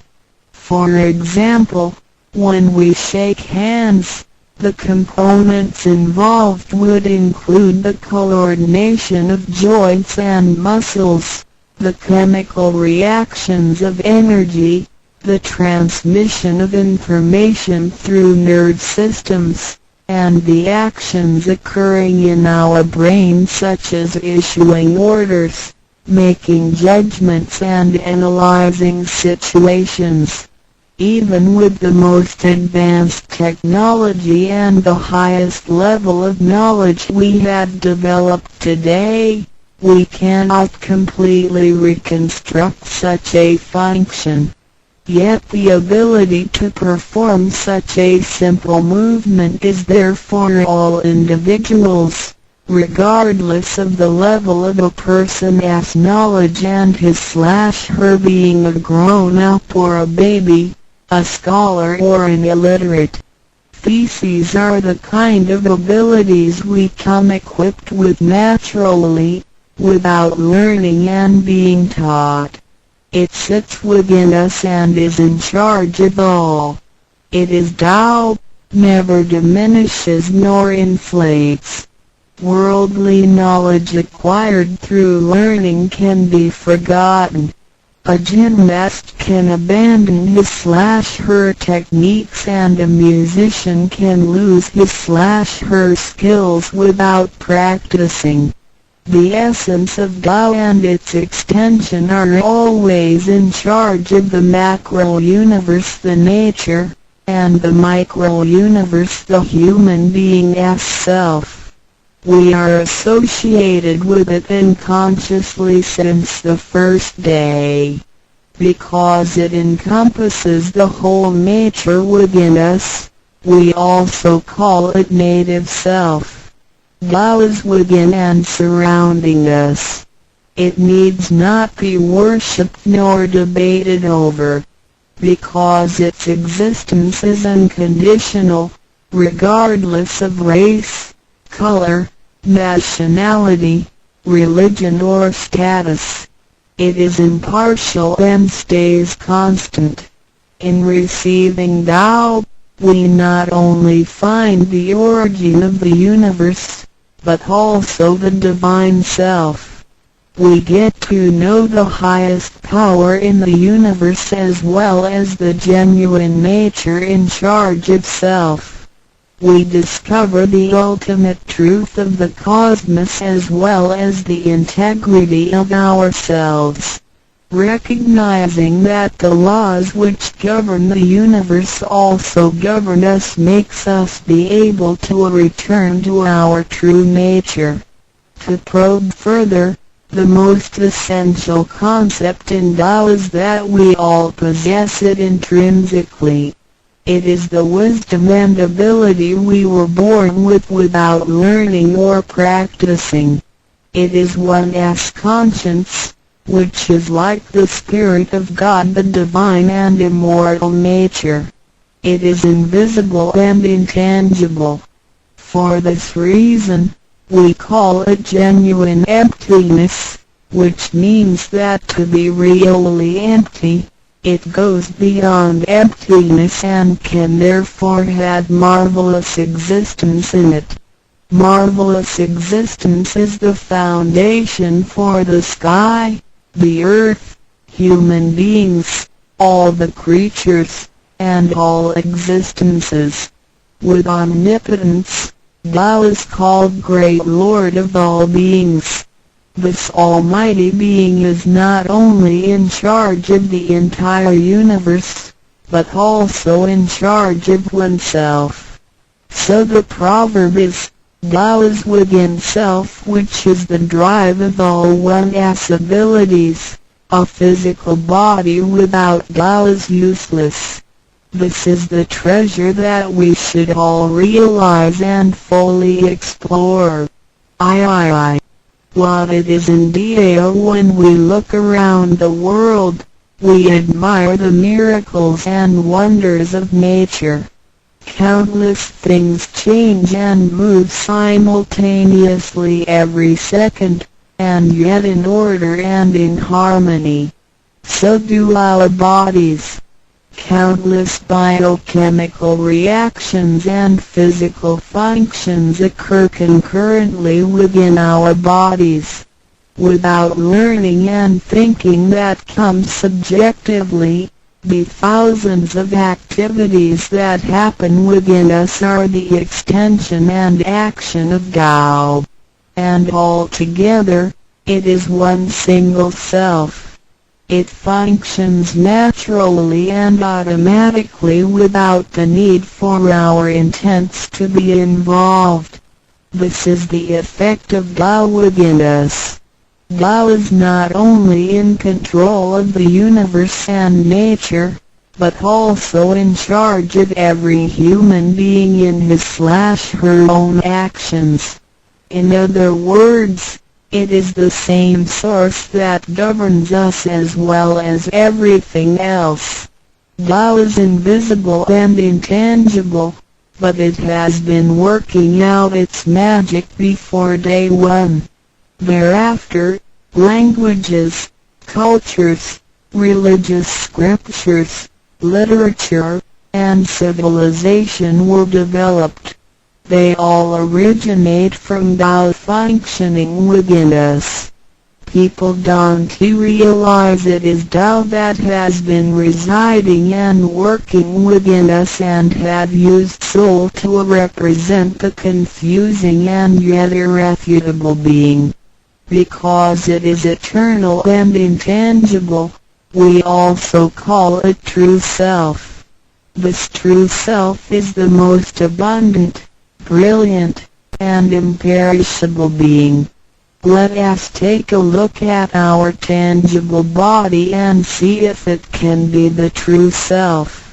We know the pictures taken throughout one's life show different faces and expressions. We recognize people by face, but our looks change and are not permanent.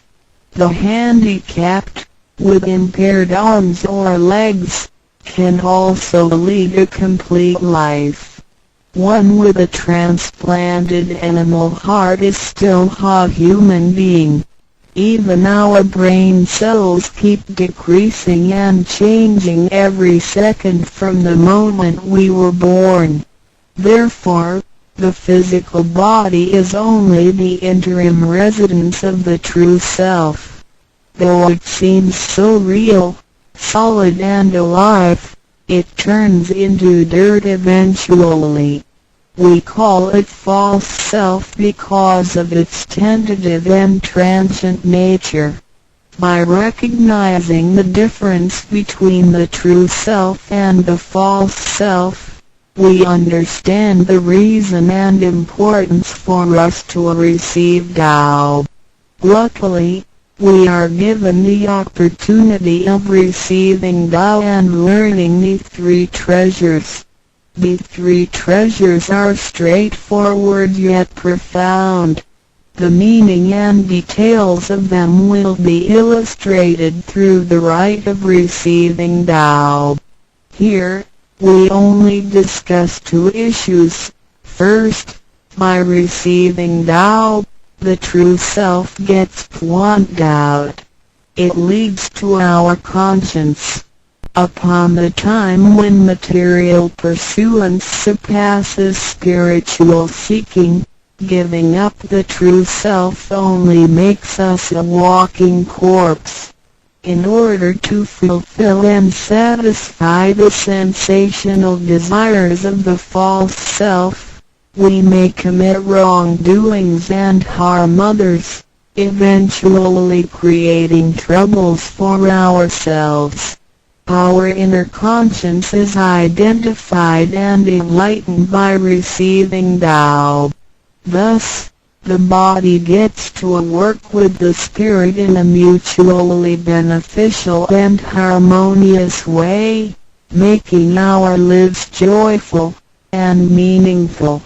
Second, by receiving Tao, the front door or main gate of our bodies gets opened. It leads us to conscience, mercy and wisdom. When we leave a house, we leave through the front door. If the front door is locked, we may have to leave through the back door, or even by breaking the window or jumping off the balcony. We may fall and get hurt by doing so. Our body is like a house, and our soul is the master who lives in the house. One day, when the body is aged and depleted and the soul has to leave, we can imagine its horror if it cannot leave through the correct exit. This is the pain and discomfort human beings experience at the coming of death and after death. As we know, for most people, when they are dying, their body shows stiffness, and signs of helplessness and confusion. After we receive Tao, the door of life and death will be opened. Being able to receive Tao and the three treasures while having the door to heaven opened, we had the opportunity to recognize the true self and the Tao that dwells within us. We are going to treat people and the world with conscience and make our lives more meaningful. We can transcend life and death. Within 100 years, we will be able to return to where we came from. Therefore, the heavenly Tao is also the way to return back to heaven. To probe further, the enlightenment of Tao is superior to studying thousands of sutras. This is the value of Tao. The enlightenment of Tao opens the main gate, the front door, which is the entrance to heaven. It gives us the guarantee to be exempted from rebirth cycles and to reach eternity. The superiority of this enlightenment lies in that it surpasses Buddhas and saints, it exceeds the scope of sutras and dharmas, and it transcends the universe. Tao is therefore source of all sutras, king of all dharmas, mother of all Buddhas, and creator of the universe. Transcendence of rebirth cycles leads to eternity. Being imperishable, Tao never deteriorates, and we had never lost it at all. Hence Tao is the direct way back to heaven. What do I get in RECI beginning DAO? As mentioned earlier, by receiving Tao, we act upon our conscience, gain more wisdom, and find the door to heaven. In addition to these basics, we also benefit from the following for our lifetime. Being away from sufferings and closer to happiness. The troubles and worries we face in our daily lives mostly result from our disregard of the true self. Receiving Tao helps us to recognize the Tao that has been dwelling in us and to restore the beauty of the true self, so that our behavior and mind is free from being controlled by the earthly pleasures and being swayed by the losses and gains of the material world. Since our minds are cultivated spiritually, devils would not approach and get close to us. Thus, our fortune can be altered from bad to bright, and we can obtain real joy. Being away from disaster and calamities. Tao has been passed on through generations to one single master since the beginning of human history. The thread of its passage weaves through ancient civilizations, including China and India.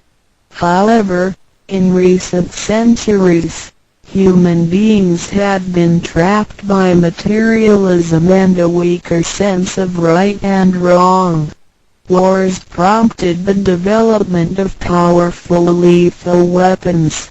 In reviewing the thousands of years of human history, we realize, In just less than 100 years, there had been 2 major world wars, which caused numerous killings and tragedies. The abuse of science and technology has also destroyed the ecology, causing damage to the ozonosphere and the unbalance of the climate. The corruption of human beings' minds has called the natural disasters to come. The human have created calamity. God, with His mercy, makes Tao available to everybody in order to save good people. After we receive Tao, with the true meaning of Tao in mind, we will be conscientious. We can use the 3 treasures whenever something dangerous and uncontrollable happens to us. We will be able to get away from bad encounters. This is a confessed fact. See, transcending life and death. Life is a mixture of happiness and bitterness. Throughout the journey of life, we experience birth, growth, aging, illness, and death.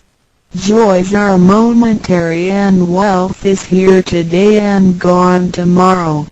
Rather than seeking the pleasure of material life, the wise make full use of their lifetime searching the true meaning of life and eternity. In old times, Tao could only be received after harsh self-cultivation. Among the hermits looking for the master in order to receive Tao, only very few could obtain it. Whereas in this century, Tao is allowed to be spread and transmitted through the authorized masters to the truth seekers. The master points out the main gate of life and death, assuring the completeness of our true self. With the true self as our guide, which keeps us away from evil and greed, it helps us think, speak, and act in accordance with our conscience and intuition. Death then becomes the return of our soul to the eternal and peaceful home where we came from. Thus, we will have lasting joy. The achieving sacred beings, the enlightenment of Tao, which reveals the true self, is like the planting of the seed of righteousness and integrity. Through self-cultivation and self-improvement, the nurturing of wisdom, kindness, and purity, it will blossom and produce the fruit of sacred mind and eternal life. In time of overwhelming utilitarianism, Tao is the lighthouse to the truth. Receiving Tao, and then cultivating ourselves, not only improves our own lives, but also gives us the opportunity to better the world. After we receive Tao, we act upon our conscience and care for people around us. We cherish Tao and disregard personal disadvantages. Then we make an effort to spread the message of Tao to the world, in order for everyone to benefit from it. We are devoting ourselves to the work of God, and certainly will achieve spiritual perfection in both this world and the world after life. To probe further, the supremacy of Tao is based on the heavenly decree of God, by which Grand Masters can perform the passage of Tao.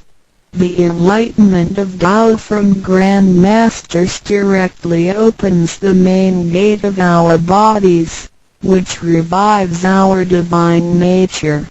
It reveals that heaven is not beyond oneself. Instead, One's true self merges into the entire universe. This is the supremacy of Tao. 1. With the heavenly decree, the enlightenment of Tao is extremely profound and marvelous.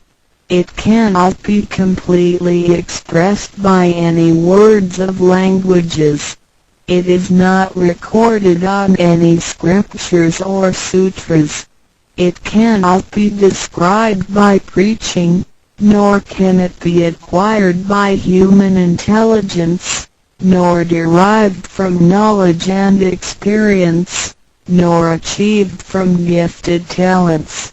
Because the above-mentioned all have to be created and can be eliminated, which means that they cannot last forever themselves. They all bear partiality and cannot be applied universally. Hence, they cannot surpass life cycles, nor can they reach eternity. 2. The wonder of the effects and omnipotence of Tao is beyond words. It is the wisdom that does not come from learning. It is what we acquire from God and possess intrinsically. It is the same divine heart before the creation of the universe. It is conscience, the holy heart. It is the divine and immortal nature, the Spirit of God. 3. Tao is too marvelous to be described. It makes us know without learning and function without practicing. It is a prior wisdom, perception, potency, and ability. It is not constrained by words or languages. It functions without thinking, intents, or even actions. However, it can create the sky, the world, the human, all beings, and all existences. All these, after being created, still cannot carry on without Tao even for one moment. Tao is therefore called Great Lord of all beings. 4. Without Tao, the stars and planets in the sky wouldn't have been in order. The sun and the moon couldn't have illuminated or revolved properly. Then the yin-yang energies wouldn't have circulated, and, as a result, this world wouldn't have been suitable for all of us to live in. 5. Without Tao, the 5 primary elements of the earth, metal, wood, water, fire, and soil, wouldn't have been balanced and complemented one another, which could have put the entire world in chaos. Mountains would have collapsed, lands would have cracked, and oceans would have dried up. Likewise, this world wouldn't have been an environment for us to live in. 6.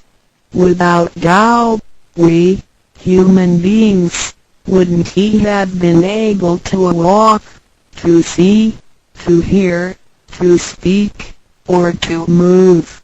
Our physical bodies would deteriorate quickly into a pile of soil in 100 days. 7. If one really comprehends the effects and omnipotence of Tao, and can practice accordingly and persistently, one can communicate with and be united with God. This is the absolute truth. It is a glory and marvel beyond description. Therefore, it not after death that one becomes a Buddha. It is when one is still alive that one achieves being a Buddha. And to be a Buddha is to revive and hold on to one's divine and original nature. This is what we benefit from attaining and practicing Tao. What do we need to receive Dao? We had discussed the many benefits we obtain after receiving Dao. Some would wonder why there is so much given to us. Of course, we should realize it comes from God's grace toward human beings. This allows Tao to be spread around the world, especially at the approaching of the worldwide calamity. People with merit and conscientious mind will have the opportunity of learning about Tao and the way back to heaven. It always holds true that people who had the fortune of receiving Tao are derived from the tree of righteous ancestors. In addition, during the passage of Tao, it is required that we make promises to God that, after we receive Tao, we will keep in mind the true meaning of Tao and put it into action in our daily life. What we speak and what we do will all be based on our conscience. After we receive Tao, we offer help to those in need of it, and do our best to indicate Tao to more people so that they can all benefit from the grace of God. After we attain these three treasures, we promise not to tell them to any other person. The three treasures can only be transmitted through authorized masters in front of God. If we reveal them to any person, they become invalid to the person, and we also defy the heavenly decree. All the promises required are reasonable and achievable. It goes with our nature. If we practice and keep the promises, we will be able to become a wiser and a better person. We will become merciful, and nurture the good seed of doubt planted in our mind. One last thing to mention is that one of the reasons we are able to receive Tao is due to the good deeds of our ancestors. Therefore, as we persistently practice Tao, our ancestors will also benefit from it, and so will our descendants. As long as you are prepared for the above mentioned, you are qualified to receive Tao, no matter what nationality, race, or religion you belong to. Notes: in order to be exempted from the rebirth cycles, to avoid the ordeal of hell, to alleviate the suffering and misfortunes in our lives, and to be able to return back to heaven after death and enjoy permanent happiness, we have to receive Tao. And the general qualifications are: 1. To be with a compassionate heart, and to be fortunate enough to be born in a time when Tao is available to the public. 2. To have sown the seeds of virtue by helping many people and offering lots of charitable services in the previous lives. This is the divine affinity with God. 3. To have ancestors with beneficences and welfare work as well. 4. To meet the introducer and guarantor who indicate the way to attain Tao to me. It is very likely that, in the previous lives, we did charitable services together, or we cultivated together in the same religion. So, in this life, when Tao is available, we can help each other out and practice Tao together again. So time is right for Tao due to our divine affinity. What impact does receiving Dao have on me? As we mentioned before, and like the old days when hermits had to leave their families to receive Dao through meditation and self-cultivation, Dao, at the present time, can be received in a way that is applicable and conforming to our practical needs. We don't have to give up our lifestyle in order to attain Tao. By the grace of God, Tao is intended to be delivered to the public at all levels of occupations and around the world, rather than being limited to a privileged group of people. The impacts that receiving Tao can have on our daily life are summarized as the following. Receiving Tao creates no conflicts with any religions. Tao governs the universe, including all human beings. It existed before the formation of any religions. It is concordant with all religions, in the sense that religions preach the awareness of conscience and the pursuit of the truth. We don't need to give up our religion in order to receive Tao. On the contrary, by receiving Tao, we will have further understanding of the truth. The conscience becomes our ultimate guidance due to the variations of cultures, customs, backgrounds, legislation, and value systems. It is difficult to find a universal guideline for all of us to follow in our daily life. In receiving Tao, the main commandment is to act by our conscience, the true self, rather than by literature. We should be sensitive to the conscience, rather than be familiar with the laws. C. We will voluntarily keep the promise made while receiving Tao. Through receiving Tao, we are not offered conscience or true self, but merely the opening of the door to a wisdom and mercy.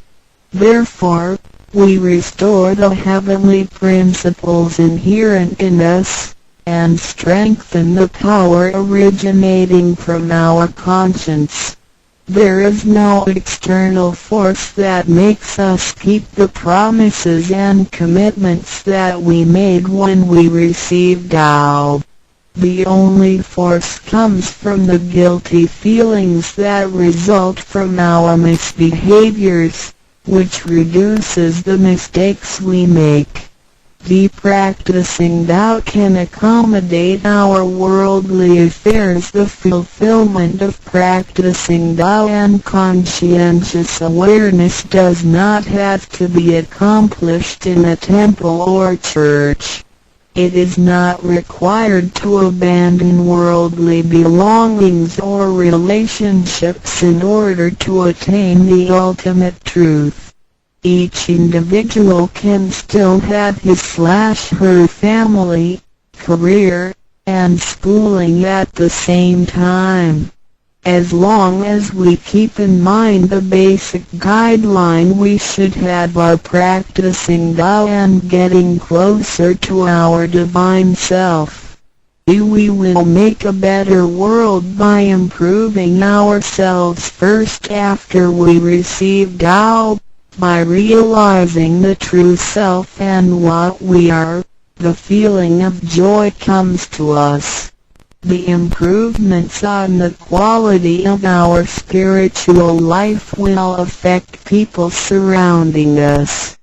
By interacting and working together in Tao, we will make the world better with lower crime rate and less pollution.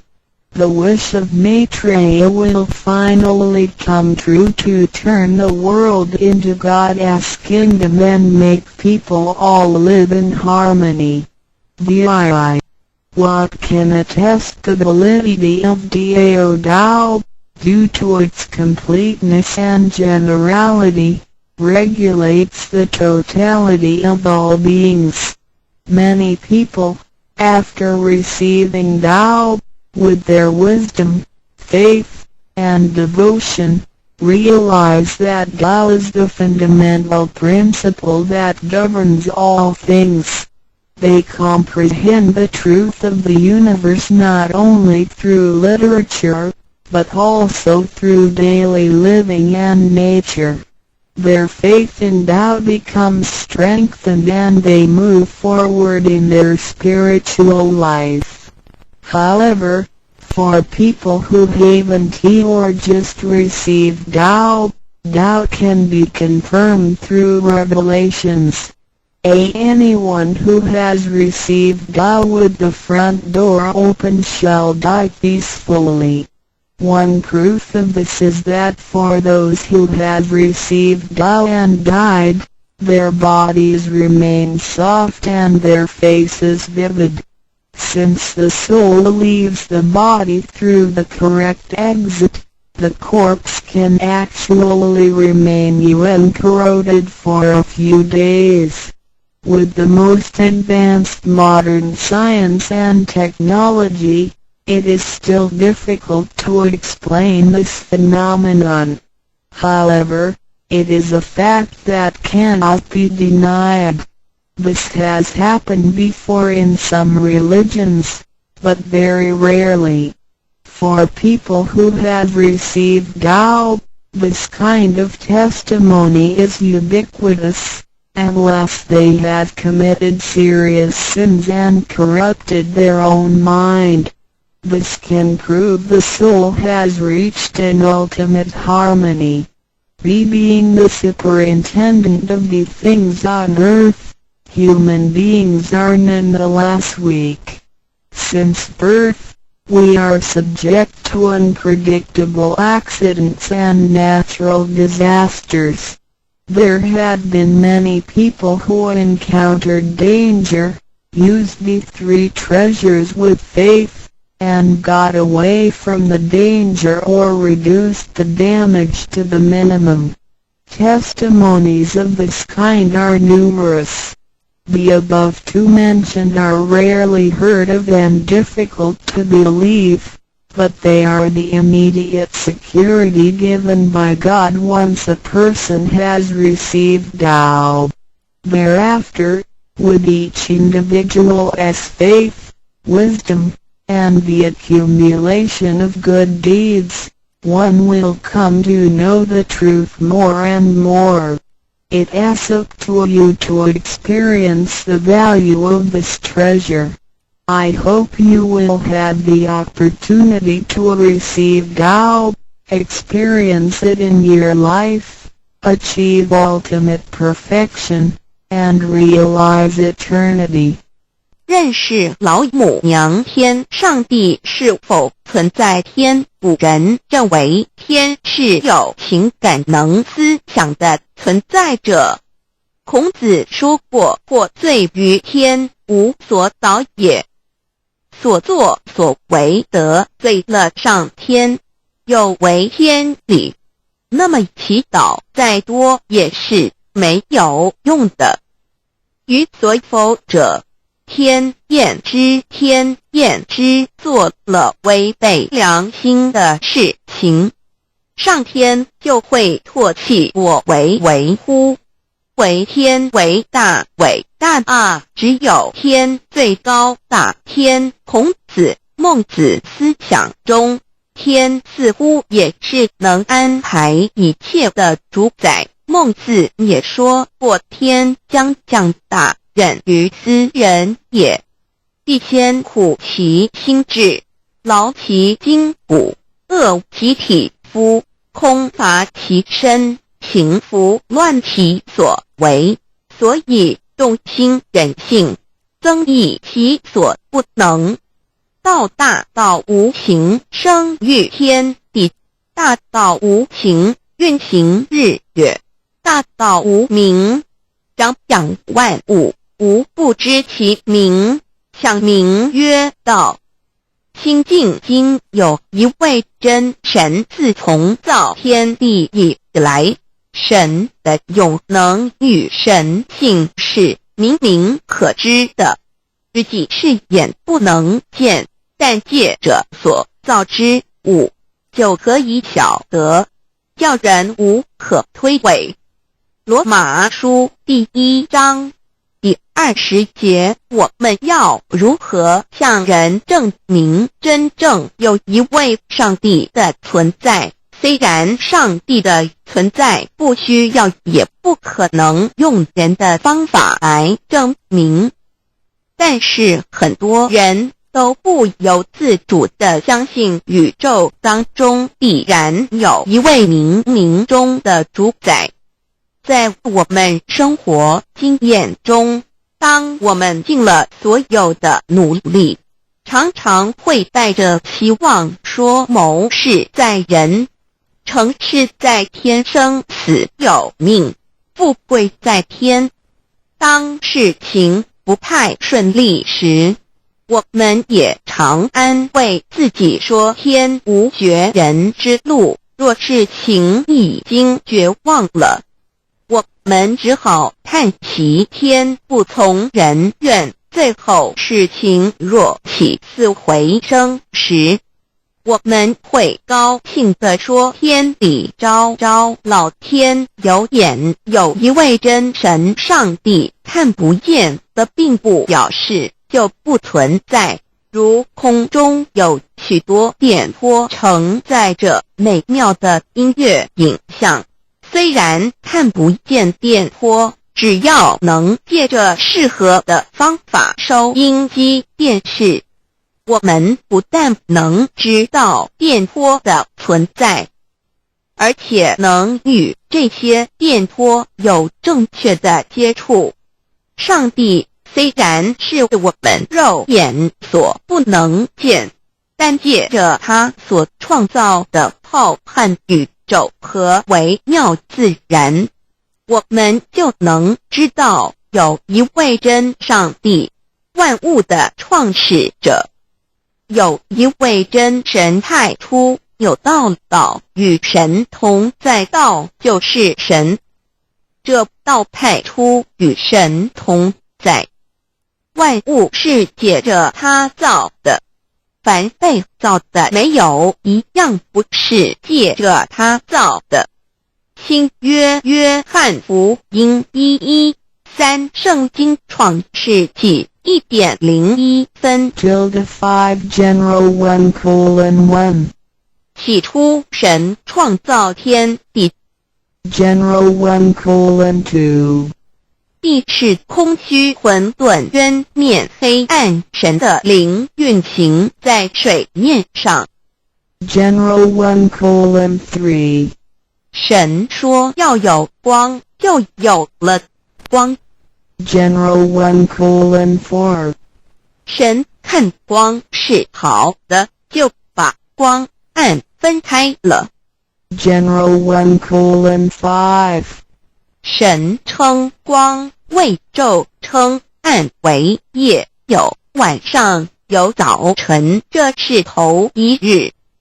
老母娘上帝阿拉，万物之真宰，明明上帝，无量清虚至尊至圣三界十方万灵真宰，老母娘，明明上帝，老母娘，生天生地生万物，为天地万物生灵之真主宰，又称无生老母，又称明明上帝。上帝当知道，我们所敬奉的真神，就是四书五经所说的上帝。这真神两个字和上帝两个字，音虽不同，意思却是一样。就如大雅所说的鹰之谓丧尸，克配上帝。朱子说上帝就是天的主宰。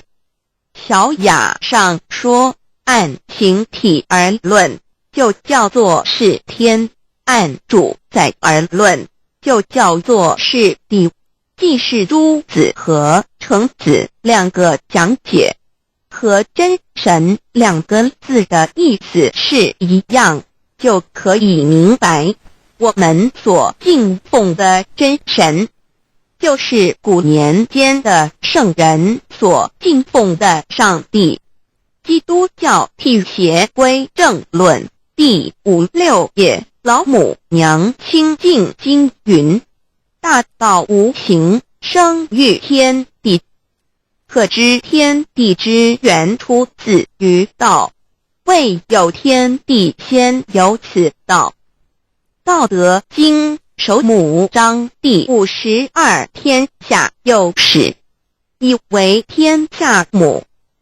既得其母，以知其子，父守其母，莫身不殆。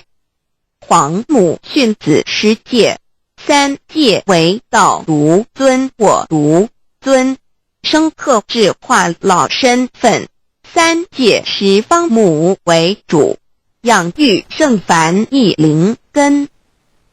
道生一，一生二，二生三，三生万物。道创天地而与天地同在，自性佛，即是灵，看不见抽象，但是它却存在每一位十方善知识的身上。所谓道化成肉身，住在我们中间。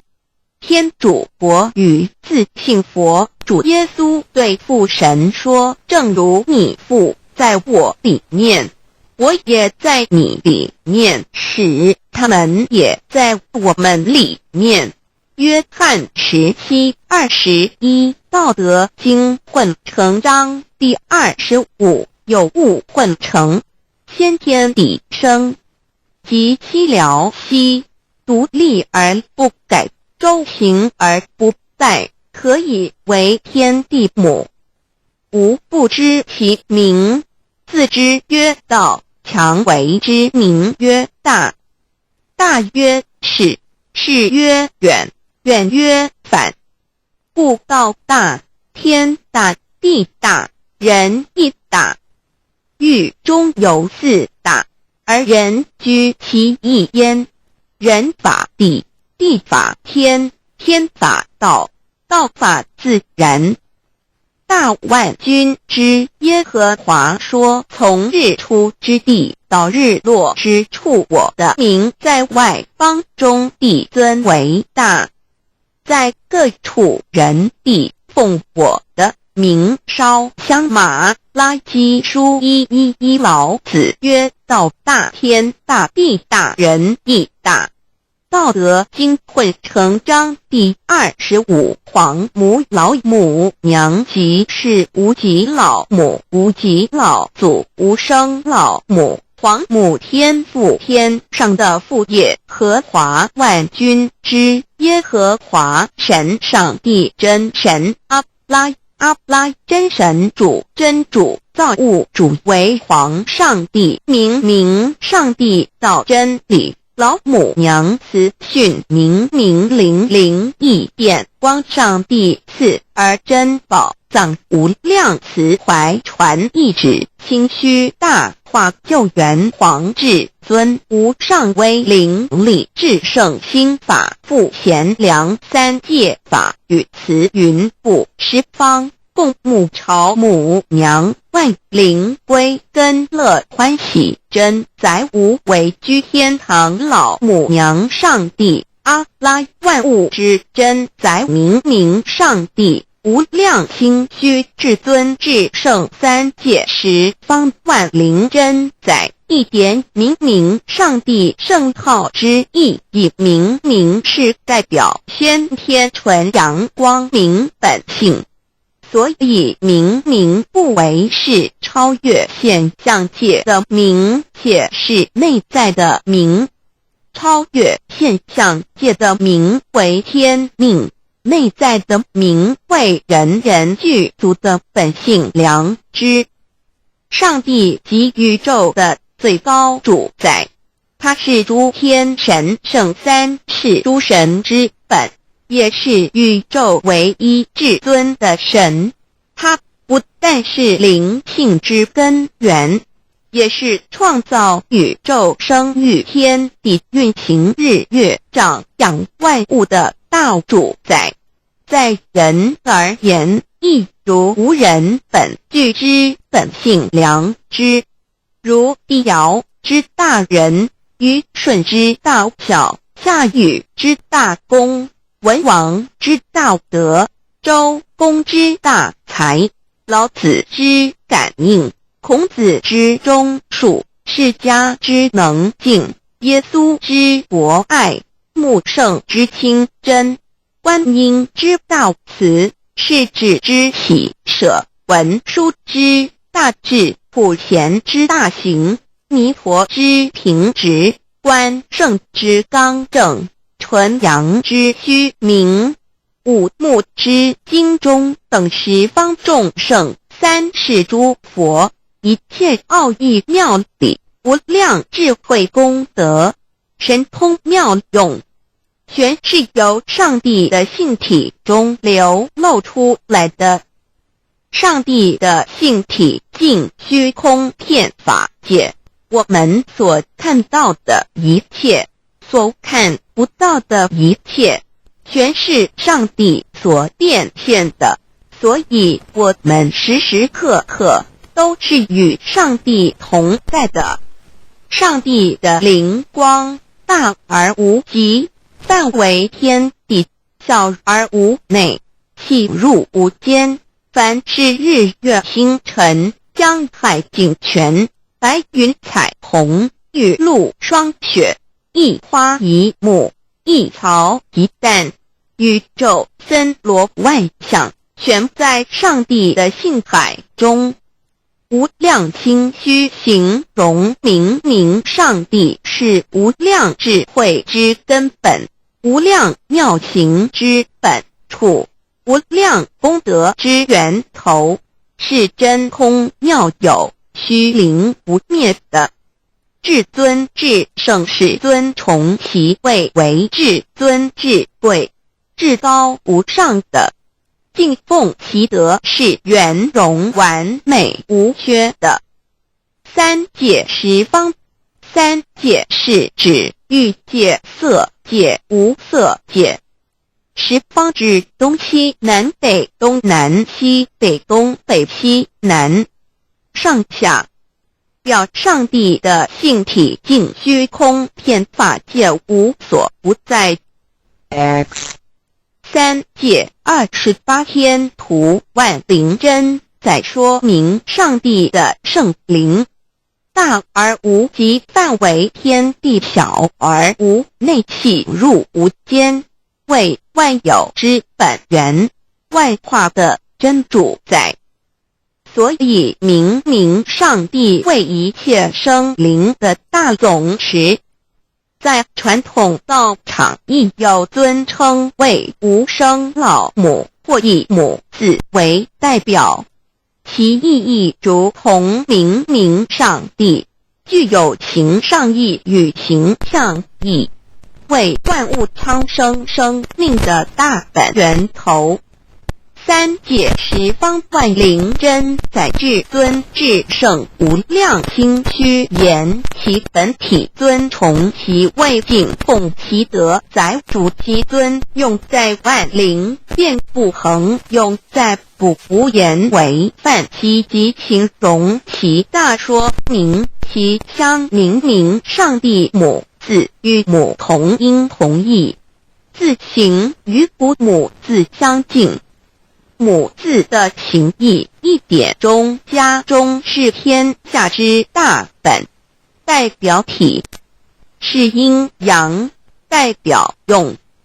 体用合一为母，有体无用则至空，有用无体乃直相，即体即用，即用即体，体用合一，即是佛也。二点点代表无极，点代表真如本心，三点中线拉直透出圈外，表示超乎太极之外，贯乎太极之中。4点母字正转90度，表示先天灵性之母。先天母乃外灵主宰，灵性之母亲无形永久之如来自性。太极字的形义中是天下之大本，代表体。2点是阴阳，代表用。从代表无极，动生阴阳，从直心代表真如本心。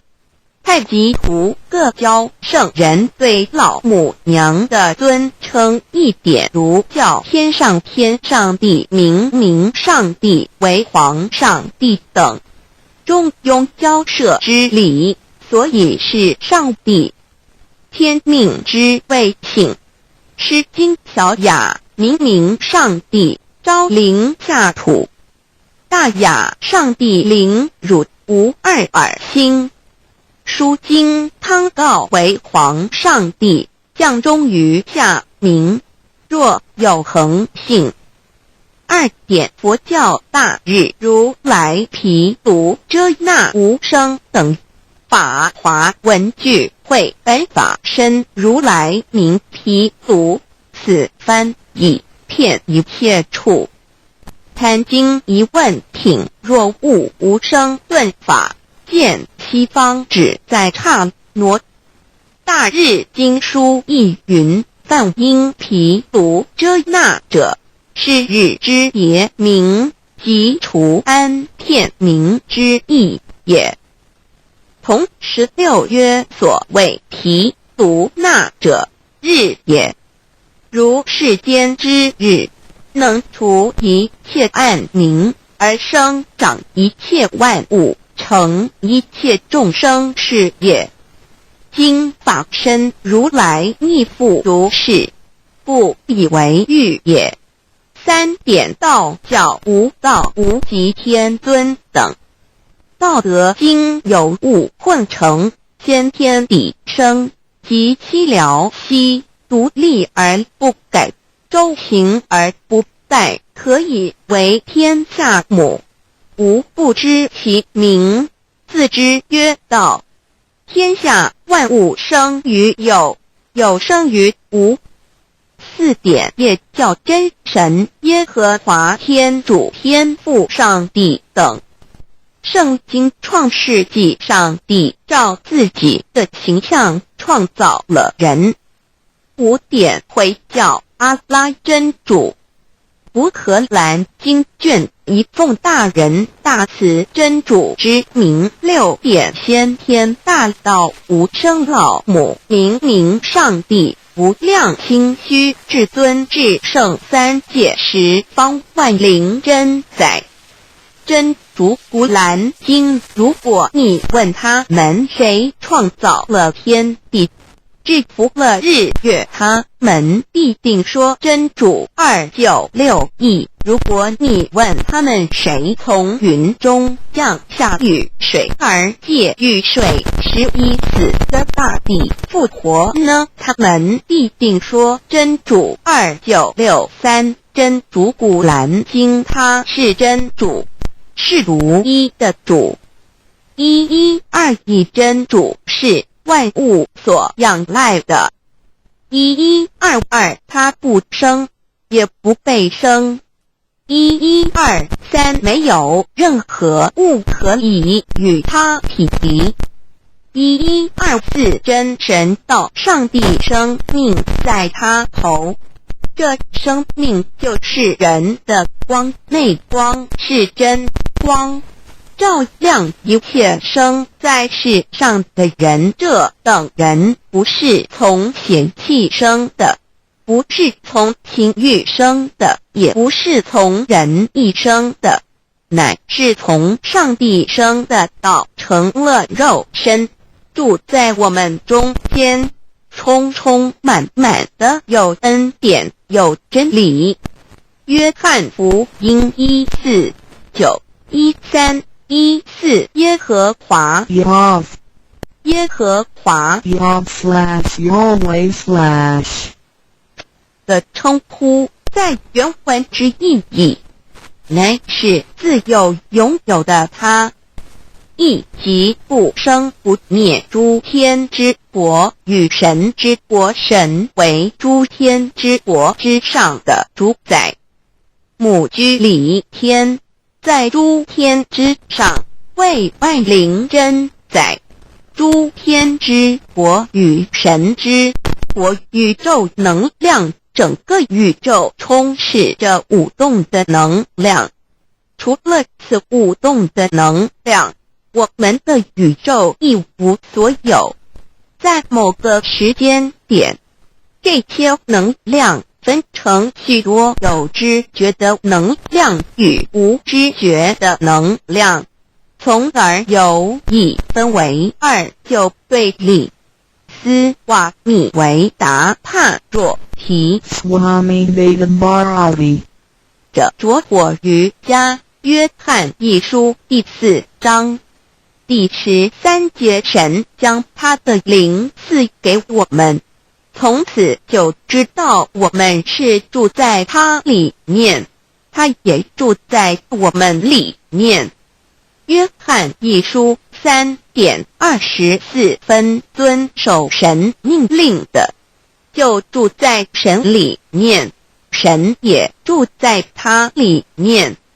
我们所以知道神住在我们里面，是因他所赐给我们的圣灵。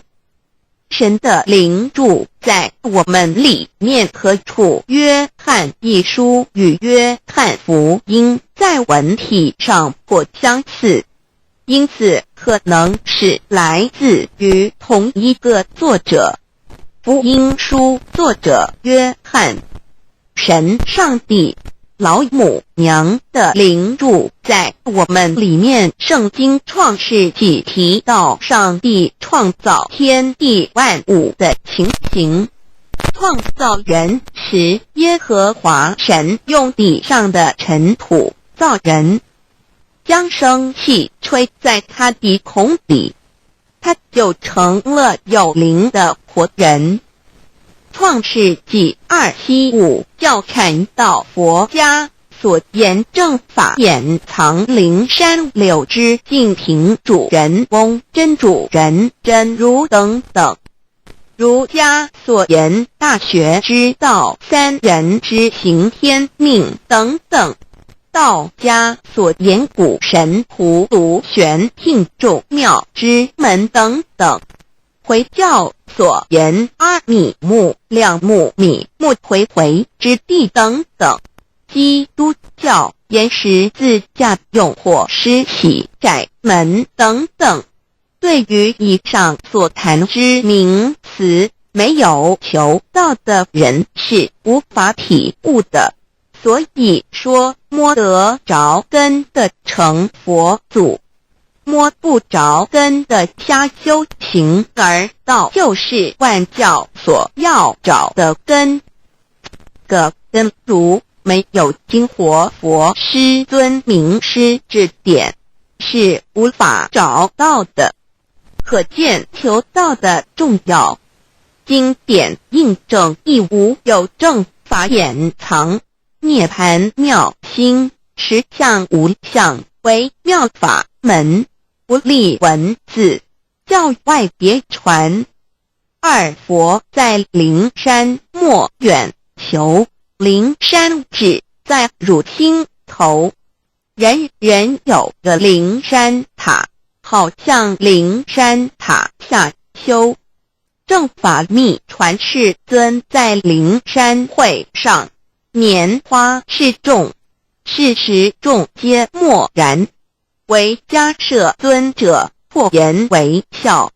世尊曰：无有正法掩藏，涅盘妙心实相无相为妙法门，不立文字，教外别传。复主摩诃迦摄。世尊至多子塔前，命摩诃迦摄分作另作，以僧协离为之。遂告曰：无以正法掩藏，密附于汝，汝当护持。五灯会元卷一七佛释迦牟尼佛著僧伽梨比丘3之一，华译为众句11，又称为大一，由9条至25条制成，是作大法会，或是见国家元首重臣时所穿的。正法密传会能及会祖义。3不入世，足以袈裟遮为，不令人见。为说金刚经，至因无所住而生其心，会能言下大悟一切万法不离自性。遂起祖言和其自性本自清净和其自性本不生灭和其自性本自具足和其自性本无动摇和其自性能生万法组之物本性。谓会能曰不是本心，学法无益。若是自本心，见自本性，即名丈夫天人师佛。The lamp of the body is the eye. The lamp of the body is the eye. If therefore your eye is good, your whole body will be full of light. 马太福音第6章22，眼睛就是身上的灯。你的眼睛若了亮，全身就光明。台中国际机电会中华民国总会2001中英对照圣经新约全书 The Holy Bible New Testament Chinese and English Bilingual Edition. 窄门圣经马太福音第7章1-3 Enter by the narrow gate, for wide is the gate and broad is the way that leads to destruction, and there are many who go in by it. 你们要进窄门，因为引到灭亡。那门是宽的，路是大的，进去的人也多。台中国际机电会中华民国总会2001中英对照圣经新约全书 The Holy Bible New Testament Chinese and English Bilingual Edition. 窄门圣经马太福音第7章1-4 Because narrow is the gate and difficult is the way which leads to life, and there are few who find it.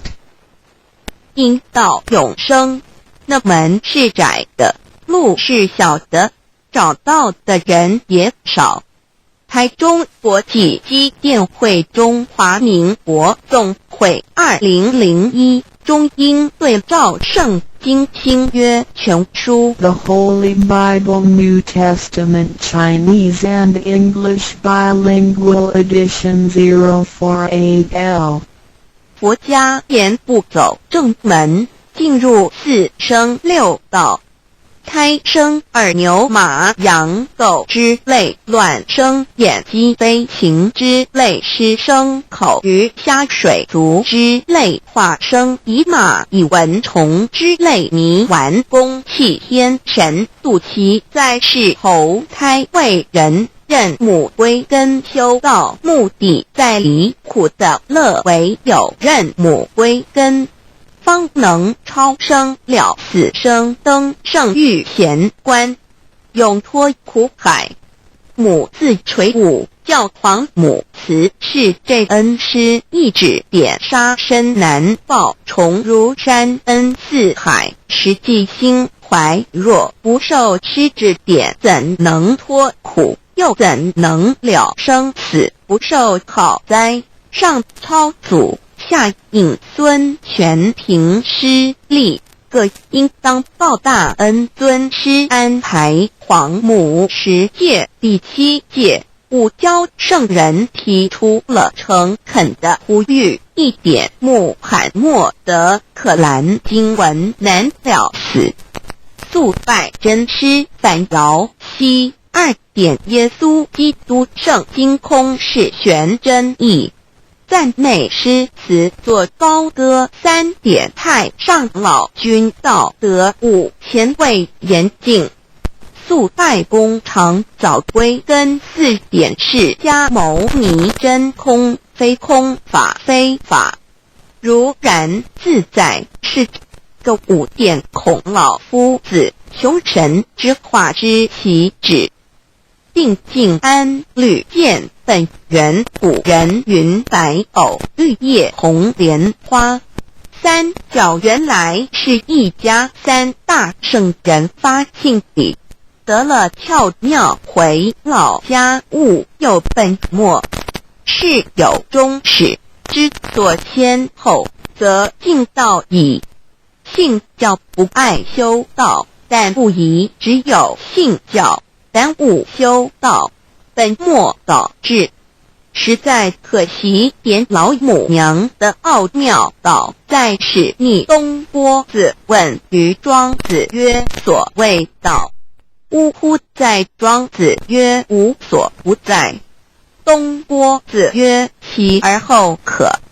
庄子曰：在蝼蚁。曰：何其下？也曰：在蹄。百。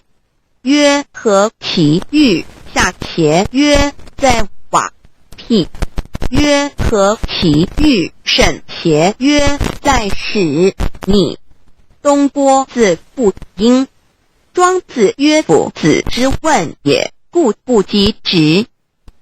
正火之问于监视履兮也。每下欲况，汝为莫必，无乎陶物。只道作事，大言亦然。周天贤3者，一名同时，其之义也。庄子之北有第22老母娘的心声，13山坡母子离，乃不得已。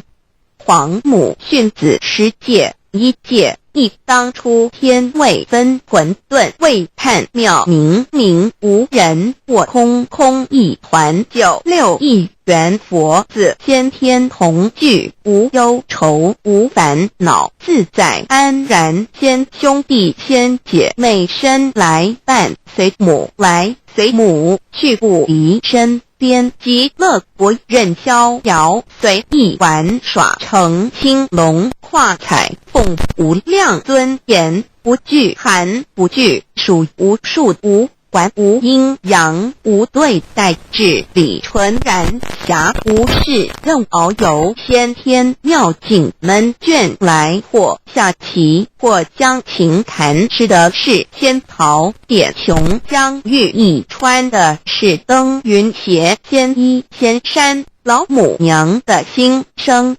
2论无极为圣欲至善宝，静静而应通，万化万类根源。自从那骄子会气数以道为母，我命七佛治理坤乾，万八在气数定天使成就，又待至丑会满地是完全清气，升为天盘部，至星斗浊气，降凝为地土海山川，至凝会天地交日月和照会阴阳和阴晕，万类生全。此即是先天妙开辟之本，无极静态及动黄及坤乾老母娘的心声。3道即理理即道虚灵之妙道生一生二又生3，一本散万殊哉，自无入有其奥妙，是神天意难尽言。天即成地即立，万物其北东土，无人焉，缺少女男，纳10节为母。我无奈之处，方舍我96子西降凡间屡次的差援佛东土，而下来一次反一次，不肯至，凡无奈何为母，我造下且九三山颇弘罪了菩萨。佛南设一个大仙池，其来洗澡，趁机会先衣邪收回礼天众佛，自救醒来，不见母面，又不见仙衣邪，可在哪边老母娘的心声？四为娘我悲痛泪源自呼唤耳众等速东奔，莫要在脸，如若是仙衣邪教与尔等耳，哪个亦不肯在世至凡折树枝和树叶，遮寒地冷饿了失踪佛子，可引心泉众佛子如调回悲哀悲叹，问母我至何时方把家还？母言答三期末，打开普度清烧书清寂性清度佛缘，降道乃为救良善，降劫乃为收恶煞，血泪以余叹子归，须用真心体会老母娘的心声，莫结识其把握经现效圣法前，不畏考验，坚守愿解共赴龙华，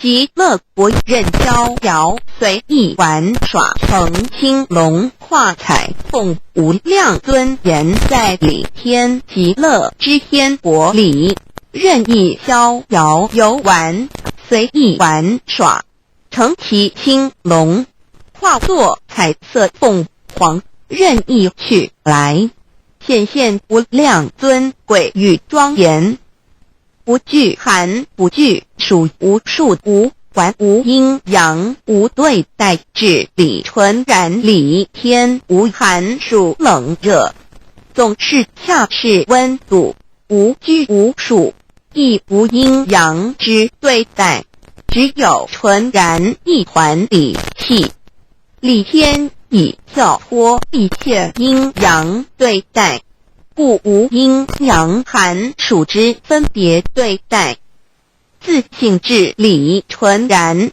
通达无碍，故无数无管辖无事，任遨游先天妙境门卷来，或下棋，或将琴弹弦，暇无事则任意遨游，观赏先天美妙景致，或下棋娱乐，或弹琴消遣，理天之境无闷倦之事，举凡一切活动皆随心之所至，意之所乐而为之。吃的是仙桃果琼浆玉一穿的是穿云鞋仙衣仙衫，吃的是仙桃仙果，喝的是琼浆玉液，穿的是仙衣仙鞋。仙桃果蟠桃之果实，亦称仙桃。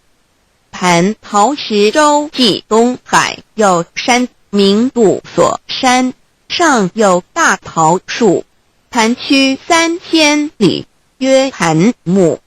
武帝内传7月7日，西王母降一仙桃4颗与地，第10折收其核，欲种之。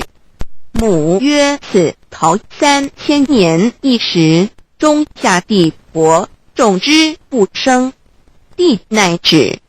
论无极为圣欲至善宝净净而因通万化万类根源理天是至善宝地，是无极的境界，至圣之疆域。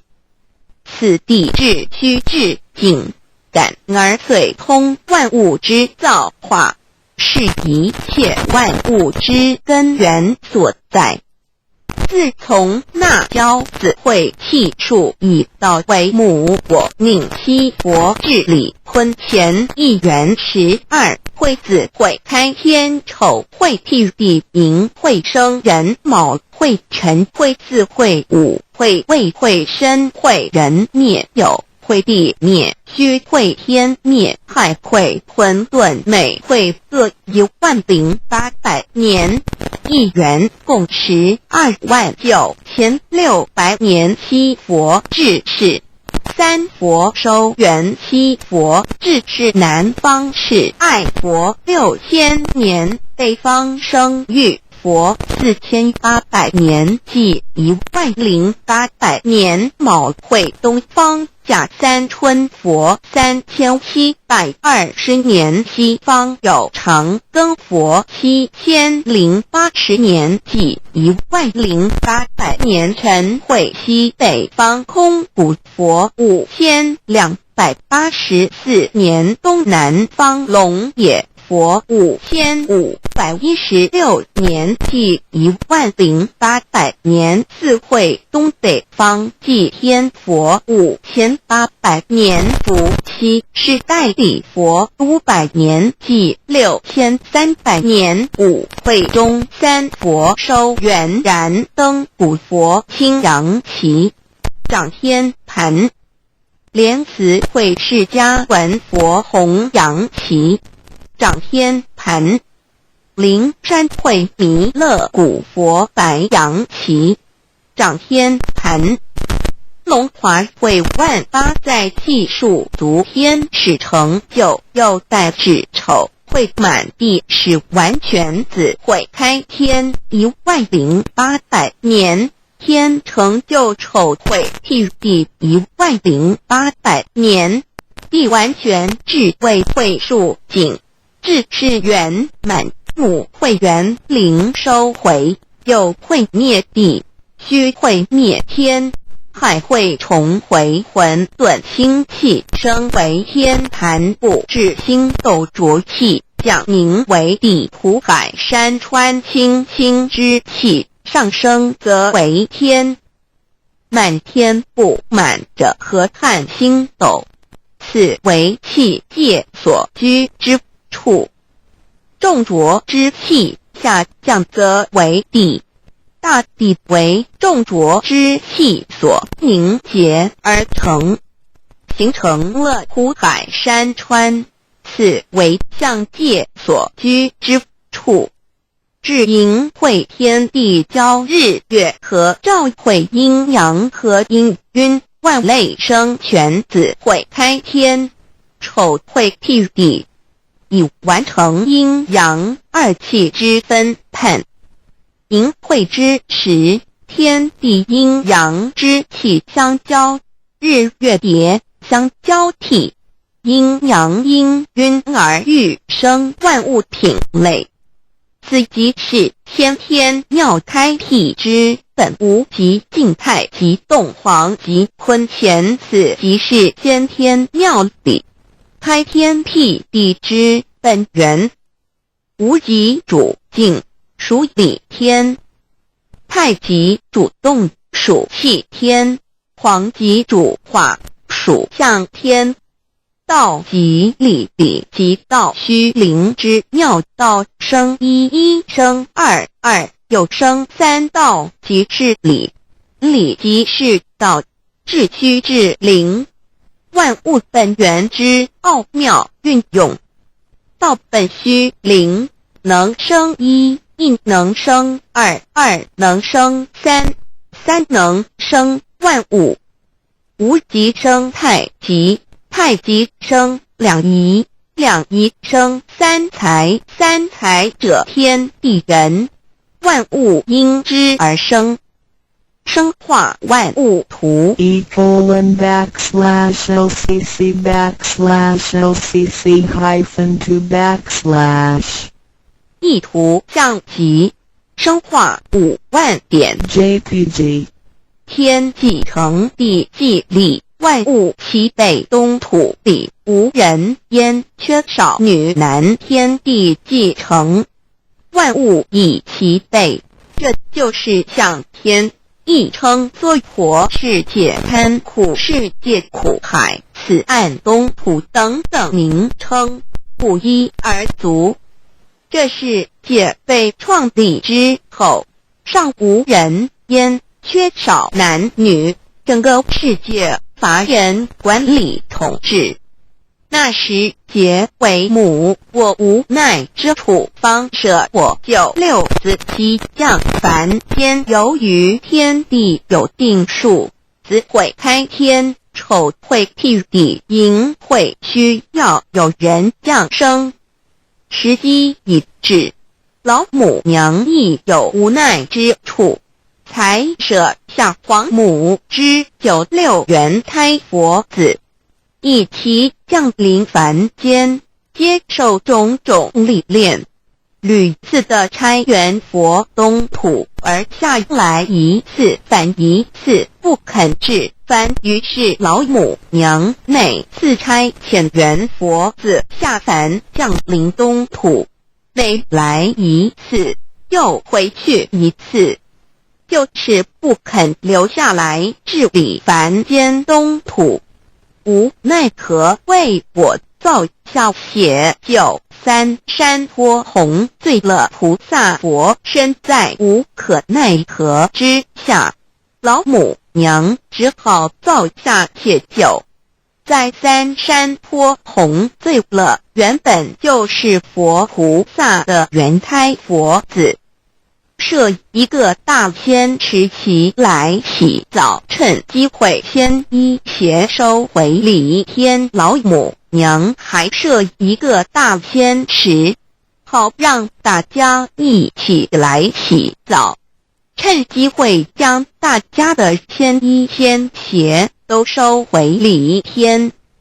众佛子就醒来，不见母面，又不见仙衣鞋可在哪边。众佛子就醒之后，却见不到老母娘，又不见仙衣仙鞋，为娘我悲痛泪源自呼唤耳。众等速东奔，莫要再敛老母娘，因为要与众原胎佛子分离，故而心中感到悲痛而流泪，并且呼唤众佛子速速往东土而去，千万别再留恋于礼天之舒适自在。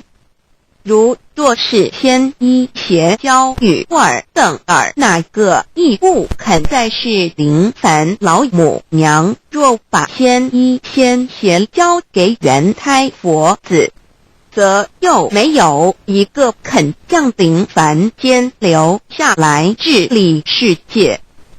这树枝和树叶遮寒地冷，饿了吃松果子，可饮清泉，到了凡间。若天气寒冷，就折些树枝和树叶来遮盖身体，以御寒地冷。若肚子饿了，就取松子果子吃；口渴了，就取清凉泉水喝。众佛子如调回悲哀悲叹，问母我至何时方把家还？众佛子听了老母娘如此吩咐，皆如吊失了魂魄一般，悲伤地哀嚎叹息，纷纷问老母娘：我们到什么时候才能回家呢？母言答：3期末打开普度，清烧书清寂，请清度佛缘。老母娘回答说：等到3期末节大开普度的时候，老母娘会亲自烧书寄信给大家，并且亲自来度化众原胎佛子，告一回家之路。将相信书皇母训子十戒以及千佛圣训都是皇母烧书信度化佛子众生。众儿女心由以悲生大放为母，我且合同赋予。皇元听了老母娘的话语，众原胎佛子心中有存惊疑，悲伤地放声大哭。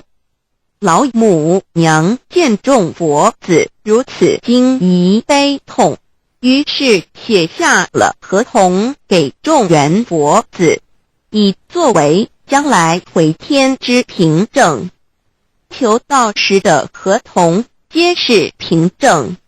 自此，我缘佛子东土而奔至世界为男女在地人焉。从此，皇母之缘开佛子便向东土奔驰而去，点治理世界，或为男，或为女，并传递人间烟火。母子分各东西，好不难过。自此，我众佛子受尽熬煎子各分东西，令老母娘内心好难过。而众佛子自此以后却受尽无限的折磨与煎熬。唐李白不通师名利图煎熬，安得闲于不？至今时区只算6万年，载每想而在世苦，母亲难安。自三山托一别到现在，屈指算来已有6万年了。自寅会生人以来，至今未知出，已将近6万年时光。每每想起众佛子在世间受苦受难，皇母内心就难以安舒。一别千古，一别6万多年。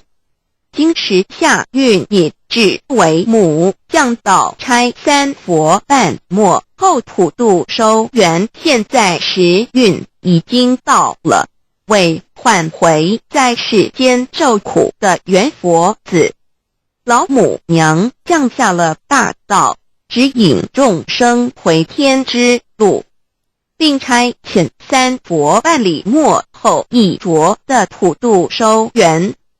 3佛燃灯古佛、释迦牟尼佛、弥勒佛，如何与老母娘同在一任理时修一理，不依人修道，任指真一人一出错，一理是良心，2行功了，愿天不能言，地不能喻，人能弘道，非道弘人。结论而的敦厚善良，造就母的完美圆满，儿的光明坦荡，照耀母的灵明清虚，儿的柔和宁静凝聚，母的慈悲感应，儿的知足感恩建立，母的欢乐喜乐，儿的无私无我辉映，母的无边无量，儿的屹立不摇弃入，母的永垂不朽。本尊与分身关系。 On call. 资料来源网址 https://drive.google.com/file/d/0b_cas1zm/view pref equals 2 and ple equals 1 and page equals 109538991504767744830.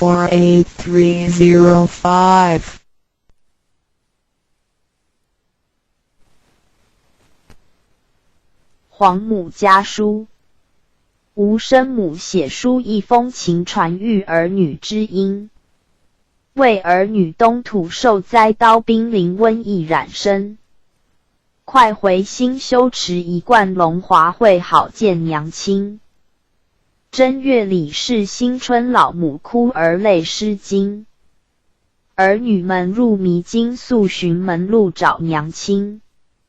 一封书信传给你，儿女见信早回心。养生法习要勤回家，真诀要记存。呼吸调顺先天气涵养，本来一点真。此事还缘一名路不修，难见老娘亲。2月里龙头抬，老母哭儿泪满腮。一封书早寄来，儿女莫迷酒色财。若不速寻明觉路，丧在苦节怨谁来？真天道世上摆酒，转单到明世界。这事还加明白路，一步一步登瑶台。苦修中有团圆日，母见儿女心花开。3月里3月3，蟠桃会上言群仙。老母见儿多迷事，书信这才往下传。久恋红尘无回日，老母想儿传法言。真天道大法传不度，无缘度有缘。有时儿女登舟罢，吃了仙丹到娘前。仙丹原是自身有，老母传法快炼丹。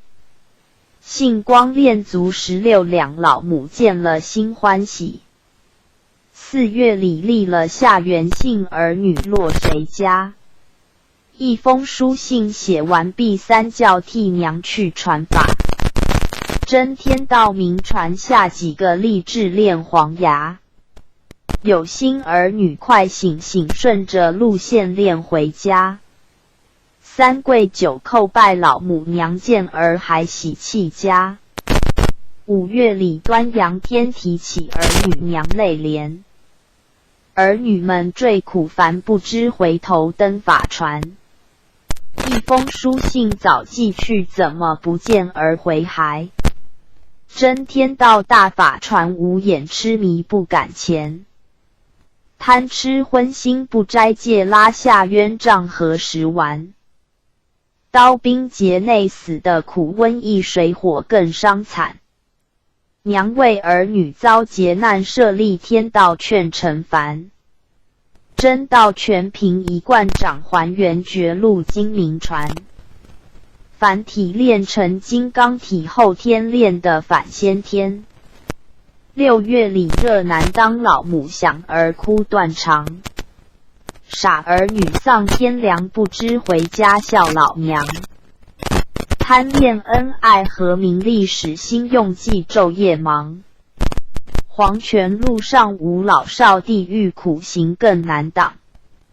先天道破黄梁，到处劝化立佛堂。有志儿女快进道，线路断时空叫娘。早寻婴儿会，差女进食奥妙莲花香。7月里7月7，老母哭儿泪悲涕。儿女迷向哪里去？寄去书信知不知？机传讯度愚迷，世上真道只有一。有时儿女静心炼阴阳，炼成金丹力。公园果满丹书，照天风绝味佛仙奇。8月里中秋节，老母哭儿泪悲切。叹儿女将遭劫，因耳气震随了邪。老娘书信凭寄去，不参娘亦将书瞥。你遭劫苦，娘心挂苦口，良言心切切。借机笔沙盘写，呼唤儿女先圆结。有志儿女速进步，公园好去朝金阙。9月里重阳天，老母哭儿泪不甘。傻儿女失本源，忘了本性被仙佛。一封书信唤不醒，坠在苦劫万万年。立天道驾慈传明，劝明讲度有缘。指望儿女脱苦恼，莫负娘的好心田。为众儿女泪难止，娘的心思急乱传。10月里立了东，老母哭儿泪双倾。哭儿女不体情境，把自己性命坑。一封书信不参悟，劳心劳力耗神经。三宝耗尽归阴府，往来轮回受苦情。立天道化群蒙，快登道暗炼千拱。采取三花顶中，炼舌尖甘露自春荣。乾坤交太深真体，10月到胎生天宫。儿女早醒求天道，失此机会遭劫凶。11月仲冬到，老娘哭儿泪悲号。儿女们那知晓竟把娘恩义慨抛。书信寄来有多少？为何气却如草毛？本来信全昧了，准备节来受苦熬。有缘儿女速登岸，节来想修就晚了。老母喜的道德高，老母喜的道德高。12月整1年，老母盼儿心愁烦。儿和女妹心甜，为何一去不回还？想儿娘才写书信，儿女你竟忘老娘。你知贪恋假色相，难舍恩爱冤孽缠。大劫至甚伤，惨苦劫死的绝人烟。财产无恩爱，晚死坠地狱生难翻。皆为娘钱缺了，笑娘的书信撇一边。老母越想心烦恼，书信撕碎不度烦。停了渡，开了船，想修天道难上难。刀兵劫瘟疫染火，也烧来水也淹。罡风起太伤惨，天塌地陷人死完。当初渡你不回转，看看可怜不可怜。修道儿女升天去，自去逍遥为佛仙。不论老少男共女，不论富贵与贫寒。皆的天盘享快乐，再不叫你临苦烦。修道在世也安稳，半故俗情半修仙。娘差佛仙护佑你，大劫来时不爱咱。老母并无需言语，儿女不信迷凡间。听左道小人言，不修天道难还原。天堂地狱两条路，儿女个人打算盘。老娘切主难言，禁止短话长写不全。唯望儿女把船上，儿女的安娘心安。还加绝路界乱民，佛子细参黄庭经。欲扫尘缘心先净，看破假象终成空。气不妄动能伏虎，心不妄动降的龙。止于至善极乐国，尽极生动元阳身。采取抽天乾坤太臭皮囊里产仙童。九转丹诀切要与外而治，和内治中。是真元人才惊醒，一件书信将传灯。立志脱了家和所，性命双修超攀龙。在世能孝父和母，道成义孝老无生。不负老母疼，儿女日月记书唤于蒙。htt 中华圣母词语诗母送你们时已了。译者相知己，吾相送是已了之。二着魔之极，智慧正见已了之。三好大之极，兼言所缘已了之。四善度之极，戒定慧行已了之。五浮躁之极，涵养性情已了之。六欲望之极，但不明智已了之。七懈怠之极，勤奋精进已了之。八罪愆之极，忏悔建功已了之。九无名之极，真人做主已了之。十口过之极，正缘溯源已了之。修道的起点是放下，修道的终点是临极限。办道的起点是任劳，办道的终点是无为。要往修行圆满的方向迈进，去除杂念欲望，扫除心中尘垢，让心归零归空。零代表自信，代表无即代表圆满。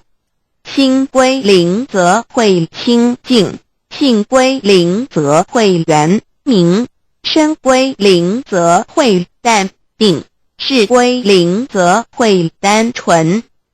不要只办道，不培内德，要当自己的良医。自己的贪嗔好高我慢。Equandao's objectives. Equandao is the very quintessence of the 5,000 years of Chinese history. Equandao is preached for the objectives as follows: worship the heaven and earth, salute to the gods, be patriotic to the country and devoted to duties, be appropriately behaved and courteous, respect parents in filial piety as well as teachers, trust friends and neighbors, rectify our sins toward righteousness, honor 5 ethics and 8 morals, elucidate sagacious doctrines, faithfully observe guiding rules, clarify our mind and purify ourselves out of worry, restore to our very nature, enlighten our intuitive ability and conscience, regulate ourselves and others alike, enlighten ourselves and well-being for the entire world. Copied from Equandao's Association. 道之宗旨定，天地理神明，爱国忠志敦亲，崇礼孝父母，重知尊信朋友，和乡邻改恶向，善讲明五伦八德，阐发五教，圣人之道止克，尊父为纲常之，古礼起心涤虑，借假修真，恢复本性之自然，启发良知良能之。至善己利利人，己达达人晚，世界为清平化，人心为良善济，世界为大同。旅行开荒实用英文手册第一部分日常生活语句1点 Hello, hi. Hello, hi 2点 Good morning. 早安3点 Good afternoon. 午安4点 Good evening. 晚安下午3点以后5点 Good night. 晚安睡前或晚上再见时用6点 How are you? 你好吗7点 Fine, thank you. And how are you? 我很好你呢8点 How do you do? 你好吗用于第一次见面回答一同9点 Nice to see you. 很高兴与你见面10点 I must be going now. 我必须走了1点 Have a nice day. 祝你有愉快的一天2点 I hope you had a good time tonight. 祝你有个愉快的晚上3点 Goodbye. See you. 再见4点 Pardon. 请再说一遍5点 Sorry. I don't understand. 对不起我不懂你的意思6点 Please speak slowly. 请再说慢一点7点 Do you speak English? 你说英文吗8点 Thank you very much. 非常谢谢你9点 You are so kind. 你真好20点 You are welcome. 不用客气21点 Sorry. I am sorry. 抱歉2点 Excuse me. 抱歉打扰一下23点。 That's alright. 没关系。24点。 Never mind. 别放在心上。25点。 I agree. 我同意。26点。 That's right. 对，27点。 It sounds nice. 听起来不错。28点。 That's too bad.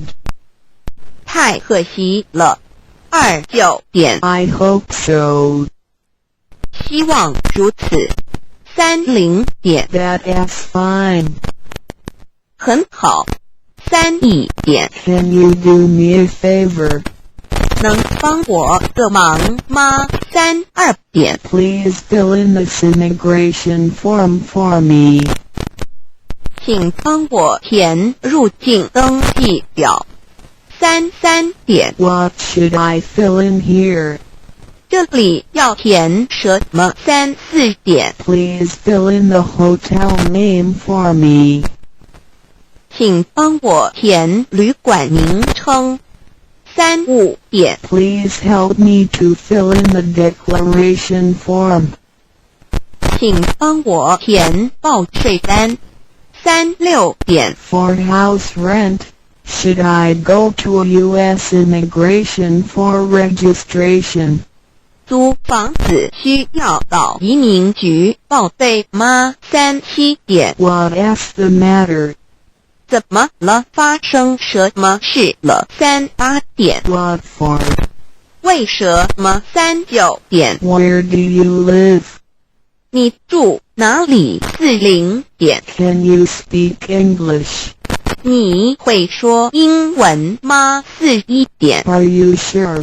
你确定吗？42点。 May I have your business card or address and telephone number? 请给我你的名片或是地址电话，好吗？43点。 Excuse me, how can I get to this address? 请问到这地址怎么走？44点。 How much? 多少钱？45点。 How far? 有多远？46点。 How long? 要多久？47点。 Do you have the time? 你知道现在几点吗？48点。 What time is it?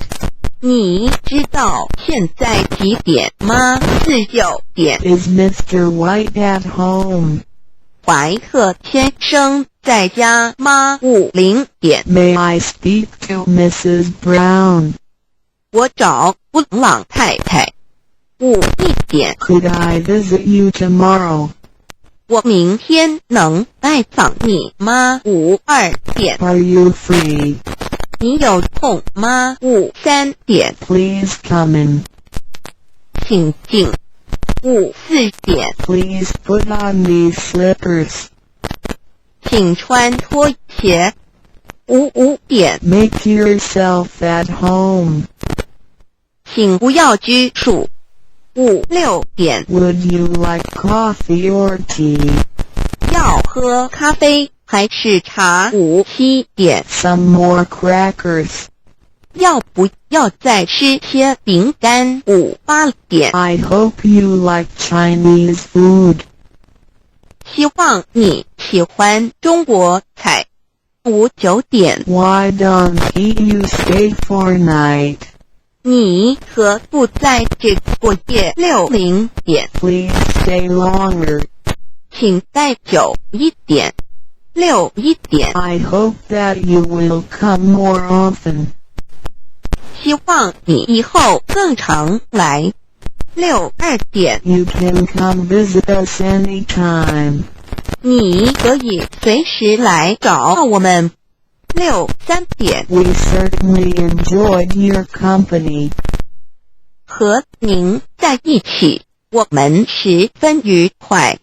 64点。 Come visit us again. 要再来拜访我们。65点。 See you again. 再见。66点。 We just arrived from Taiwan. 我们刚从台湾搬来6、7点。 May I use your telephone? Mine is out of order. 能不能借用你的手机？我的故障了。6、8点。 When you have time, please come over for a chat. 有空请过来聊一聊。6、9点。 Hello, sir. Is Mrs. Lee at home? 你好，请问李太太在家吗？7、0点。 I come from Dow Center. 我是盛堂来的。7、1点。 Could I visit him/her? 我能拜访他吗？7、2点。 You are our good friend. 你是我们很好的朋友。7、3点。 Thank you for your help. 谢谢您的帮忙。 I appreciate your kindness and support. 很感激你的照顾。 Please come to Dow Center when you have time. 有空请常来盛堂。7、4点。 Can you come here to study the Buddhist religion? 请来学习礼节。7、5点。 Please come here and study the truth when you have time. 有空请来研究道理。7、6点。 Today our teacher will talk about the good truth. 今天我们讲师要说很好的道理。7、点。 If you have any questions about Tao, please ask me. 有任何问题可以提出。7、8点。 I greatly appreciate you giving me a chance. 感谢你给我这个机会。7、9点。 This is our first time to be here. 我们初来此地， Language is not easy for us. 语言不通顺， Please help us. 请多帮忙。8、0点。 Thank you for your kindness. 感谢慈悲。8、1点。 All thanks to the Lord. 感谢上天。8、2点。 Could you invite more people to come to our center? 请您多找人来佛堂好吗？8、3点。 All of your family are doing charitable things. 你们家都在做善事， Such people and family will be blessed with happiness and health. 上天会保佑这样的人幸福健康。8、4点。 The Lord will help the people who do charitable things, because they have merits. 上天保佑善人，因为他们有功德。办道理之一，办道前引导。Before conducting the Dao Transmitting Ceremony， 办道之前 ，Before conducting the Dao Transmitting Ceremony, when well over tea and fresh fruit to God at the holy altar to show our seriousness and sincere. This is a very solemn traditional Chinese ceremony of the Zhou dynasty about 3,000 years ago. We would like to ask the gentleman to stand on the right-hand side of the room, and the ladies on the left-hand side of the room. Please observe with silence throughout the ceremony. Please also ensure that your wearing is neat and tidy, and make sure that all buttons are secured in place. Thank you. 办道理节2，请谈议论填表。Contest ceremony 进行典礼。The master is now conducting the ceremony. This ceremony is to invite the grace of God, the Buddha angels, to come to this holy altar. During this ceremony, all the Buddha and angels has come to protect this holy altar. The Buddha and angels protect this holy altar so that the master can transmit the Tao to us. Book of Life 龙天表 The master is reading the ascended statement. This is to present our thankfulness toward the God, Heavenly Mother, to report the Heavenly Mother that you are willing to receive the device, treasure, Tao. When your names are reported on the Book of Life, that means your names are deleted from the hell and registered in the heaven. After your death, the Buddha and angels will not bring your spirit to the hell, but to the heaven. 办道理节3领导礼拜与答话 Guiding praying 引导礼拜 Please come up here and kneel down on the cushion. Please focus your sight on the middle line. Please focus your attention on the middle line. Take 3 incense with both hands.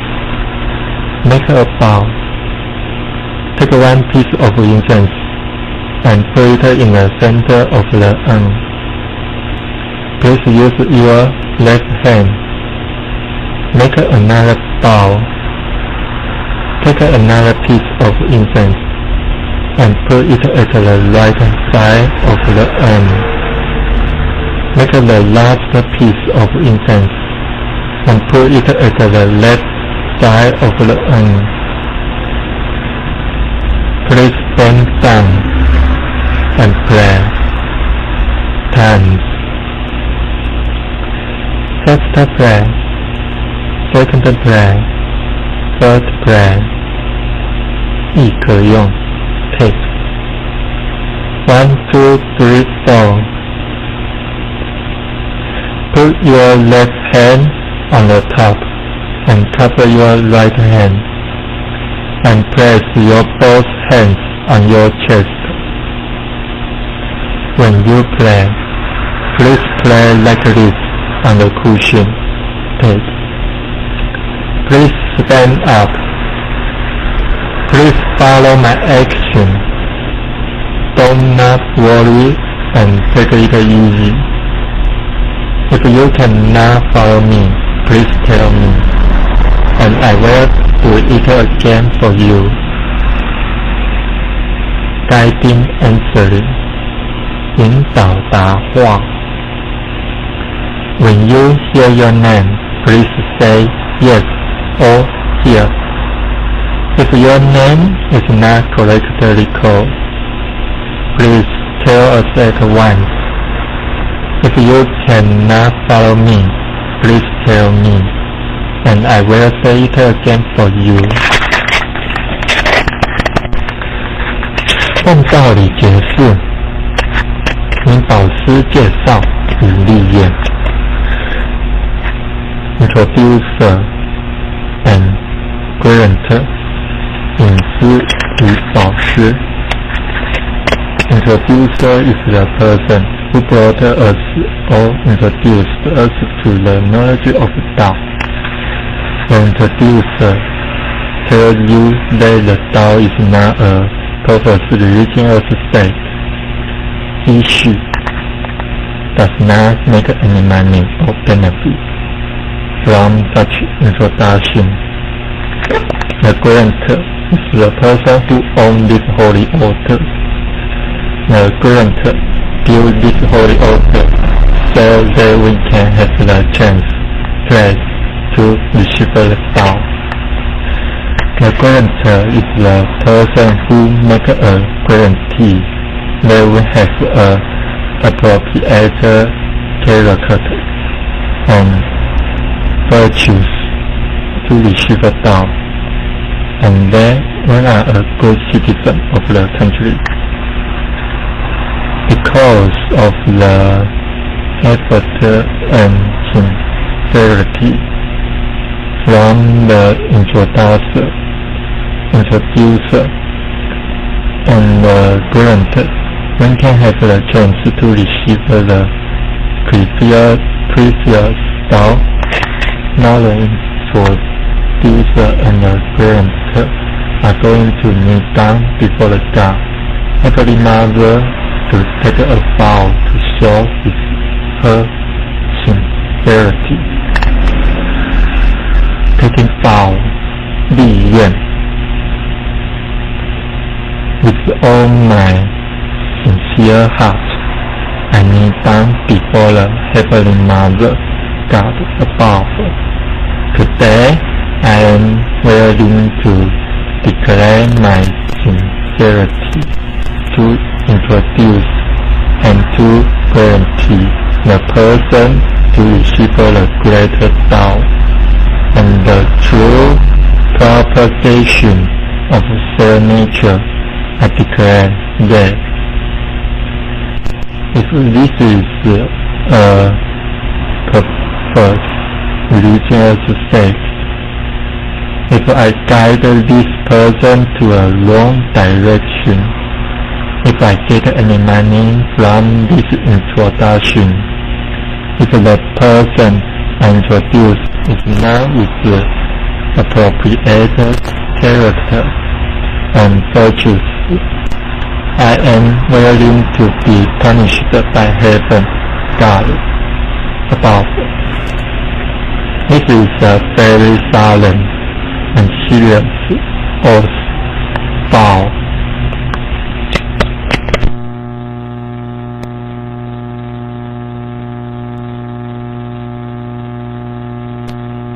茅山道士求道即在天道的传道历程中，宗教信徒一直是最难度的一部分。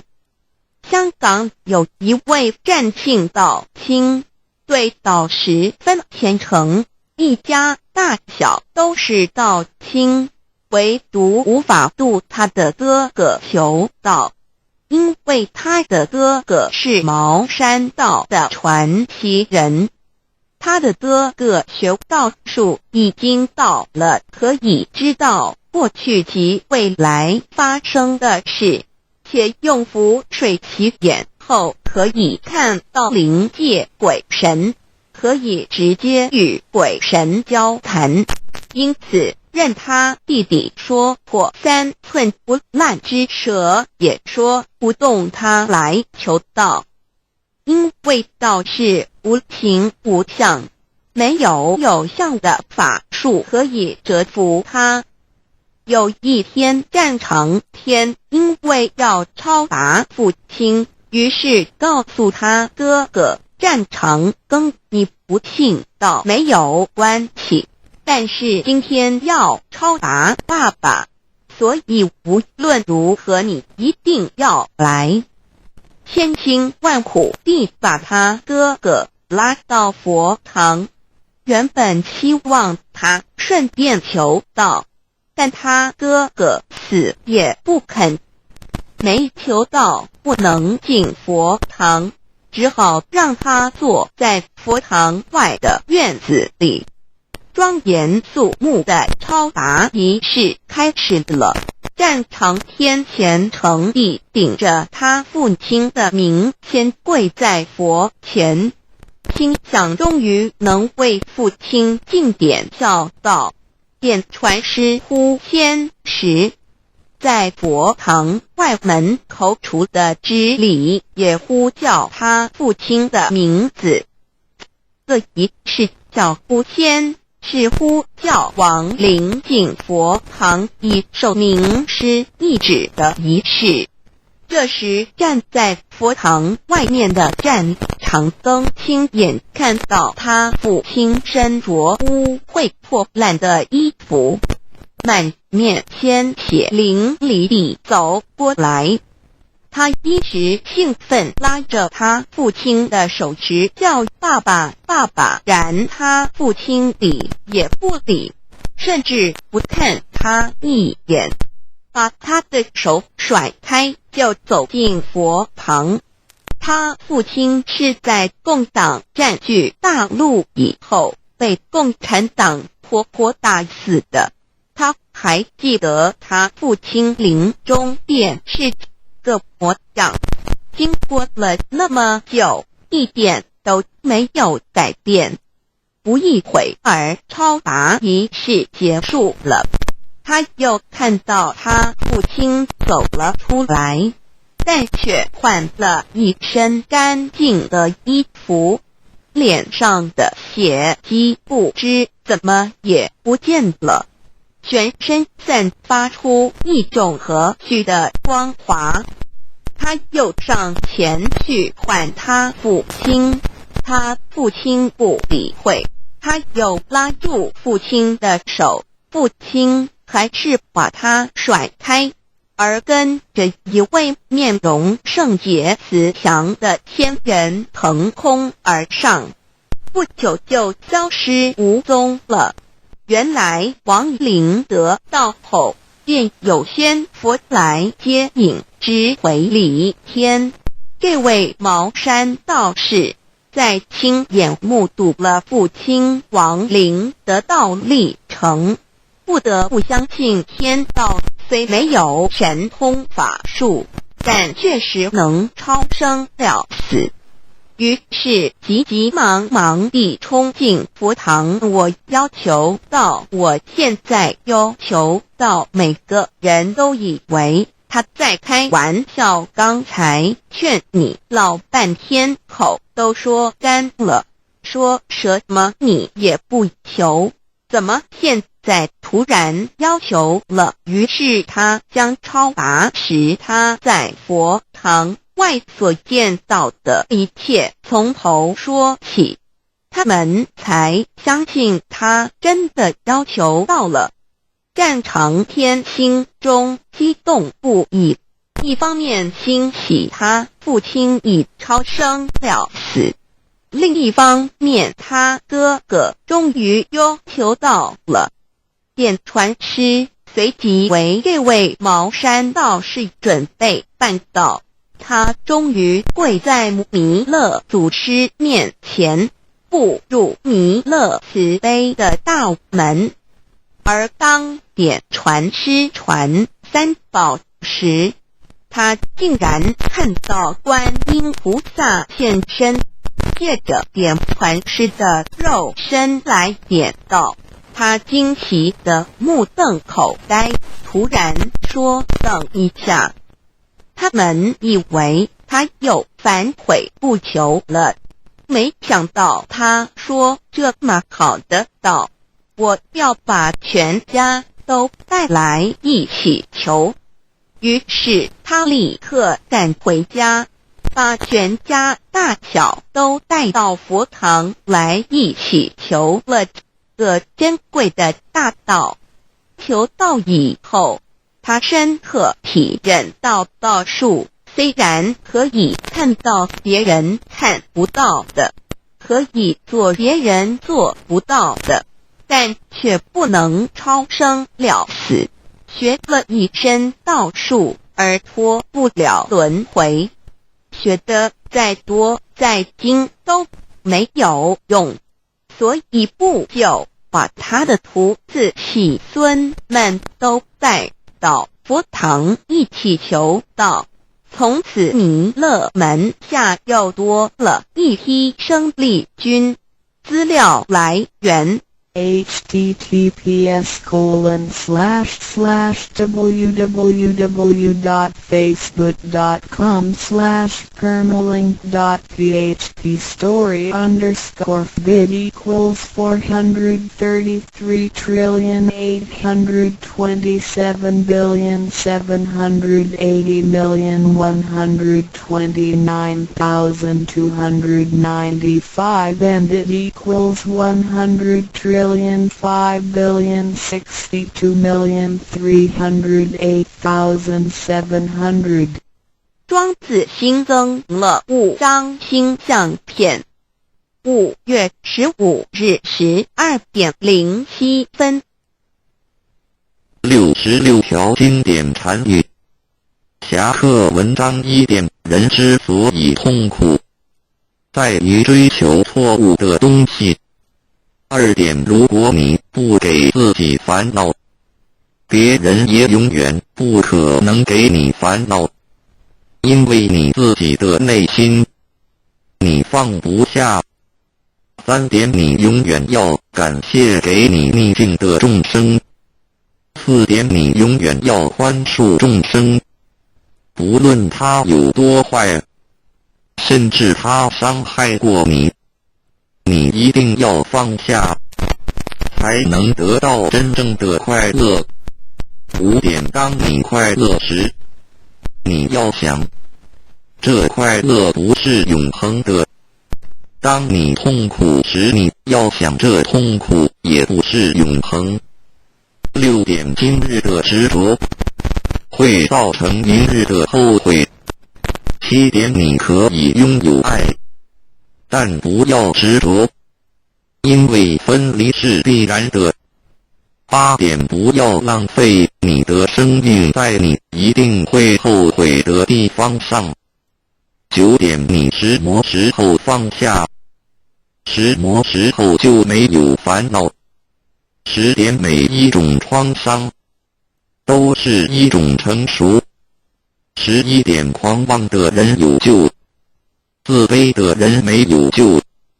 认识自己，降服自己，改变自己，才能改变别人。12点，你不要一直不满人家，你应该一直检讨自己才对。不满人家，是苦了你自己。13点，一个人如果不能从内心去原谅别人，那他就永远不会心安理得。14点，心中装满着自己的看法与想法的人，永远听不见别人的心声。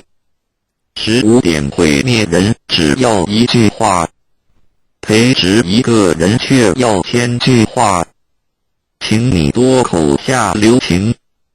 16点，根本不必回头去看咒骂你的人是谁。如果有一条疯狗咬你一口，难道你也要它下去反咬它一口吗？17点，永远不要浪费你的1分1秒去想任何你不喜欢的人。18点，请你用慈悲心和温和的态度，把你的不满与委屈说出来，别人就容易接受。19点，同样的瓶子，你为什么要装毒药呢？同样的心理，你为什么要充满着烦恼呢？20点，得不到的东西，我们会一直以为它是美好的，那是因为你对它了解太少，没有时间与它相处在一起。当有一天你深入了解后，你会发现原不是你想象中的那么美好。21点，活着一天就是有福气，就该珍惜。当我哭泣我没有鞋子穿的时候，我发现有人却没有脚。22点，多一分心力去注意别人，就少1分心力反省自己，你懂吗？23点憎恨别人对自己是一种很大的损失。24点每一个人都拥有生命，但并非每个人都懂得生命，乃至于珍惜生命。不了解生命的人，生命对他来说是一种惩罚。25点情执是苦恼的原因，放下情执，你才能得到自在。26点不要太肯定自己的看法，这样子比较少后悔。27点当你对自己诚实的时候，世界上没有人能够欺骗得了你。28点用伤害别人的手段来掩饰自己缺点的人是可耻的。29点默默的关怀与祝福别人，那是一种无形的布施。30点不要刻意去猜测他人的想法，如果你没有智慧与经验的正确判断，通常都会有错误的。31点要了解一个人，只需要看他的出发点与目的的是否相同，就可以知道他是否真心的。32点人生的真理，只是藏在平淡无味之中。33点不洗澡的人，硬擦香水是不会香的。名声与尊贵是来自于真才实学的，有德自然香。原谅别人，就是给自己心中留下空间，以便回旋。34点时间总会过去的，让时间流走你的烦恼吧。35点你硬要把单纯的事情看得很严重，那样子你会很痛苦。36点永远扭曲别人善意的人，无药可救。37点说一句谎话，要编造10句谎话来弥补，何苦呢？38点白白的过一天，无所事事，就像犯了窃盗罪一样。39点广结众缘，就是不要去伤害任何一个人。40点什么是诽谤最好的答复？41点对人恭敬，就是在庄严你自己。42点拥有一颗无私的爱心，便拥有了一切。43点来是偶然的，走是必然的，所以你必须随缘不变，不变随缘。44点慈悲是你最好的武器。45点只要面对现实，你才能超越现实。46点良心是每一个人最公正的审判官，你骗得了别人，却永远骗不了你自己的良心。47点不懂得自爱的人，是没有能力去爱别人的。48点有时候我们要冷静问问自己，我们在追求什么？我们活着为了什么？49点不要因为小小的争执远离了你至亲的好友，也不要因为小小的怨恨忘记了别人的大恩。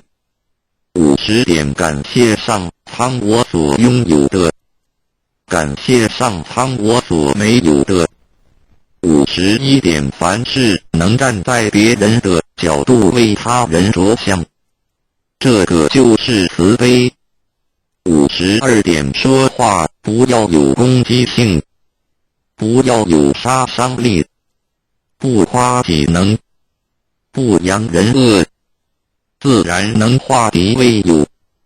53点，诚实的面对你内心的矛盾和污点，不要欺骗你自己。54点，因果不曾亏欠过我们石魔，所以请不要抱怨。55点，大多数的人一辈子只做了3件事：自欺欺人，被人欺。56点，信是最大的骗子，别人能骗你一时，而他却会骗你一辈子。57点，只要自觉心安，东西南北都好。如有一人未渡，切莫自己逃了。58点，当你手中抓住一件东西不放时，你只能拥有这件东西。如果你肯放手，你就有机会选择别的。人的心若死执自己的观念，不肯放下，那么他的智慧也只能达到某种程度而已。59点，如果你能够平平安安地度过一天，那就是一种福气了。多少人在今天已经见不到明天的太阳，多少人在今天已经成了残废，多少人在今天已经失去了自由，多少人在今天已经家破人亡。60点，你有你的生命观，我有我的生命观，我不干涉你，只要我能，我就感化你，如果不能，那我就认命。61点，你希望掌握永恒，那你必须控制现在。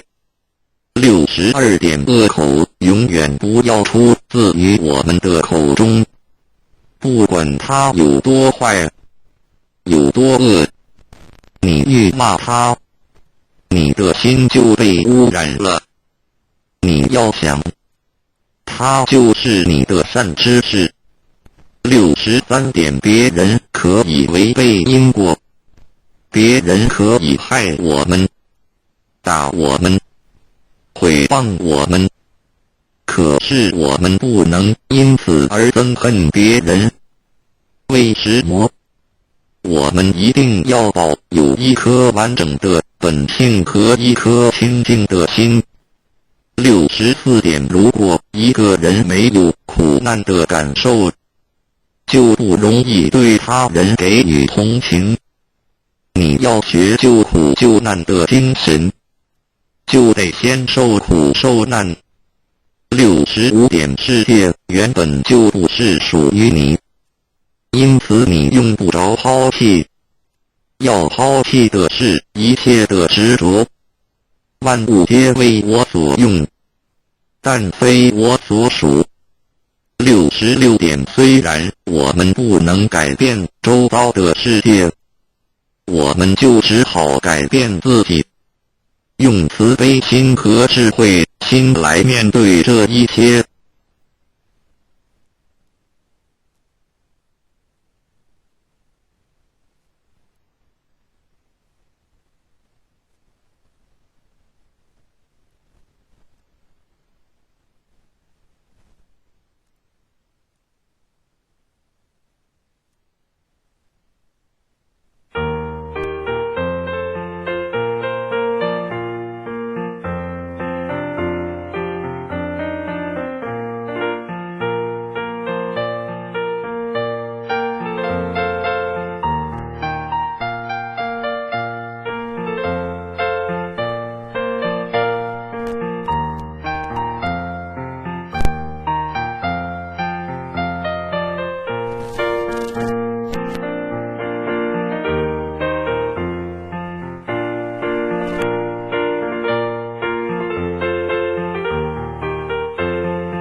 3 Triasrues of Tao.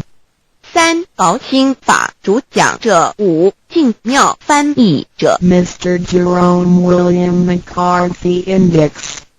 目录 Chapter 1 Why are they congratulating me on receiving the Tao? 第一章，为什么他们恭喜我求得天道？ Chapter 2 What is the Tao? 第二章，蛇魔是道。 Chapter 3 What are the three treasures? 第三章，何谓三宝？ Chapter 4 Why do the introducer and the sponsor take an oath at the altar? 第四章，为什么引宝要立愿？ Chapter 5 Why I should take an oath before receiving the Tao? 第五章，为什么要立求道愿？ Chapter 6 How to save human beings. 第六章，如何求度众生？ Chapter 1 Why are they congratulating me on receiving the Tao? Ladies and gentlemen, I would like to extend my heartiest congratulations to you, for this is your most auspicious day. Today you have received the Tao, which is the ultimate aim of existence. All of the Buddhas and saints attained the Tao in the past and, by transcending the limitations of birth and death, had become immortal. That which you have received today is the same Tao. Formerly, one who intended to receive the Tao had to abandon worldly possessions and enjoyments. If he was a king, he had to abandon his kingdom. If he was a high official, he had to resign his high position, leave his family and go to the remote mountains to seek a master who would transmit the Tao to him. After much suffering he would gradually perfect his conduct, purify his mind and heart and perform many good deeds. For his sincerity, God would send Buddha to transmit the Tao to him. Under such conditions a person able to succeed was hard to find. During that period the Tao was secretly transmitted from one patriarch to another. 第一章，为什么他们恭喜我求得天道？各位先生、太太、小姐，首先让我衷心的恭喜你们，因为今天是你们大喜的日子。今天你们得了道，道是至宝，道超出了一切。每一位古圣先贤佛祖皆于古代求得天道，故他们能超出生死之界限而永存。今天你们所得的道即同他们其实所得的道一样。在古时，人要得道必须弃他在世界上所拥有之一切与享受。假如他是一位皇帝，也必须弃他的江山；假如他是一位大，他必须舍弃他的爵，离开家人，入深山寻访能够指点他途径，传授大道给他的名师。在他经历了千辛万苦之后，同时已将凡心修炼成佛心，并已达至圆满之行为，以及做了许多善事，在他至诚之下，终于感动上天之心，派仙佛来指点，传授大道给他。在如此之情况下，成功者非常稀少。在那时，道是由一代祖师秘传给下一代祖师。Today we need not go to the remote mountains in order to cultivate ourselves. We may find the means to do so in our own environment. Therefore we must take full advantage of our fortunate circumstances because we are in close proximity to the Tao. Why is the Tao so accessible to us at this time? It is because mankind is facing great calamities which signal the destruction of the human race.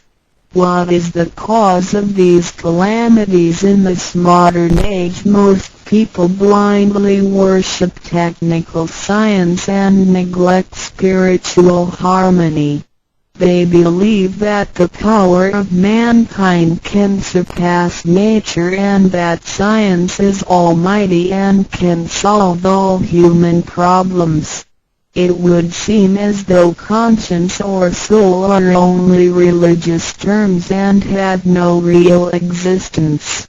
Most people do not recognize their true selves, which are indestructible and immortal. Actually, the true self is the master of the mortal body. Today most people have lost their consciences, harming others in order to benefit themselves. Those evils which human beings are now committing will cause great disasters, the likes of which had never been witnessed before. This will be the final calamity in which the human race, the immortals of space, and the ghosts in hell will all be destroyed. 然而现在我们不需要到深山去，而我们一默修行。何以我们能如此容易就得到这事？因为时代不同了。现在人类面对劫难之来临，末劫就要来到，末劫将会毁灭全人类。劫难是怎样造成的？原因是在此新世纪，多数的人们共盲目崇拜科学，而不注重心灵的完善。他们相信人类的力量能超出大自然，科学是高于一切，科学是万能，科学能解一切人类之问题。而良心、灵性仅是宗教之名词，它永不能实现。人们不认识真理。真理是我们之良心、道心、真我本体，它不灭，万物长存。它是主持我一生之主人翁。如今世上的众生，大多数失去了真正的良心，他们造一切之罪恶，因此造成了空前绝后之浩劫。我们称它为末劫。在此浩劫中，不仅全世界的众生，同时起天的大仙、地府的鬼魂都要受劫灭。However, God, of whose essence we are created, is merciful and compassionate and does not desire that the good people be destroyed along with the evil ones.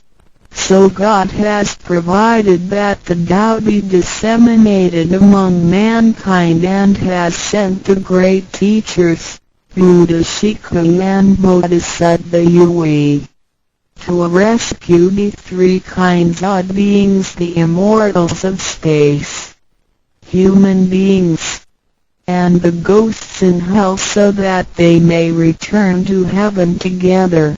Buddha Shikung and Bodhisattva Yui are under the command of God and are responsible for transmitting the Tao to the three kinds of beings. Their duty is to manage the work called the last salvation. The salvation is formless and soundless, and the transmission is performed without preaching.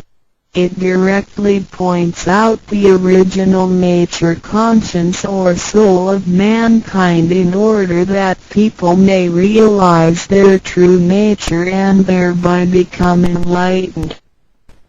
然而，是我们灵性的至高无上之母亲上帝，是非常的慈悲，一不忍善恶俱焚，因此降下真道，并派名师济公活佛与月慧菩萨降世，挽救三曹弃天之大仙，世界的众生，地府的鬼魂同返天堂。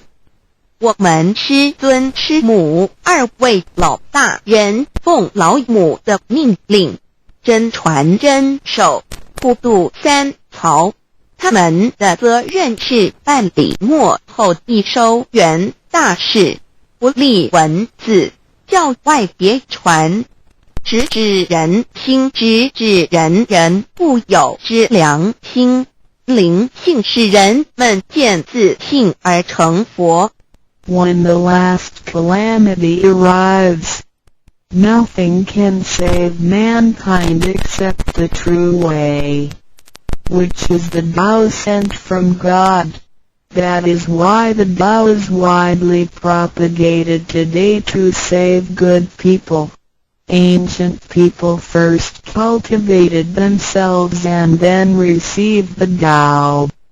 But today we receive the Tao first and then cultivate ourselves. Therefore, after we have received the Tao, we have to seriously cultivate ourselves. Then we shall automatically be safe from danger, escape from calamities, avoid reincarnation and become saints and Buddhas. 当末劫临头时，没有任何其他方法可以解救众生，除了上帝所降下的唯一之道。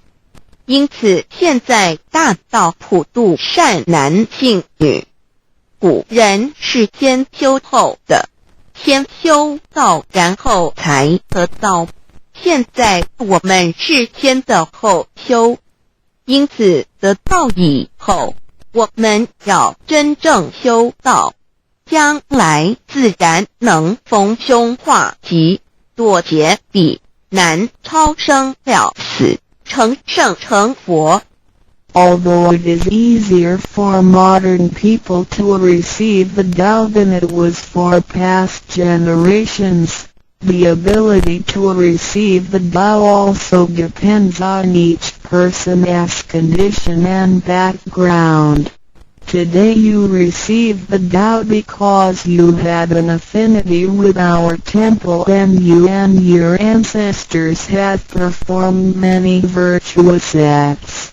Possibly you were cultivated in a religion in your previous lives. These conditions allow you to have an affinity for the Tao. Without this affinity you would never receive it. 虽然今人比古人更易得道，然而亦是各凭各之，根基缘分。今天你们得道皆因与佛有缘，前世有行善积德，祖先有德，也许前世有修过五大宗教或其他宗教，因此使你们今天有缘得道，否则将永不能得道。Chapter 2 What is the Tao? Ladies and gentlemen, you have received the Tao today, but what did you actually receive? What is the Tao? The Tao is the source of everything. Tao is the creator and master of the universe. Tao is God, the supreme power. Before the earth and sky existed, before the creation of the universe, the Tao existed. After the universe is annihilated and nothing remains, the Tao will continue to exist and to create and control a new universe. The Tao is limitless, invisible and formless. It cannot be seen, heard, smelled or touched and is beyond the power of human comprehension. Tao activates everything. Yet we cannot see its action.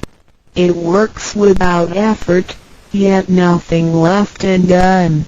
Man usually calls it nature. Nothing can exist without the Tao because everything depends on it. Tao is God and our soul issues from God's essence. We are God's children.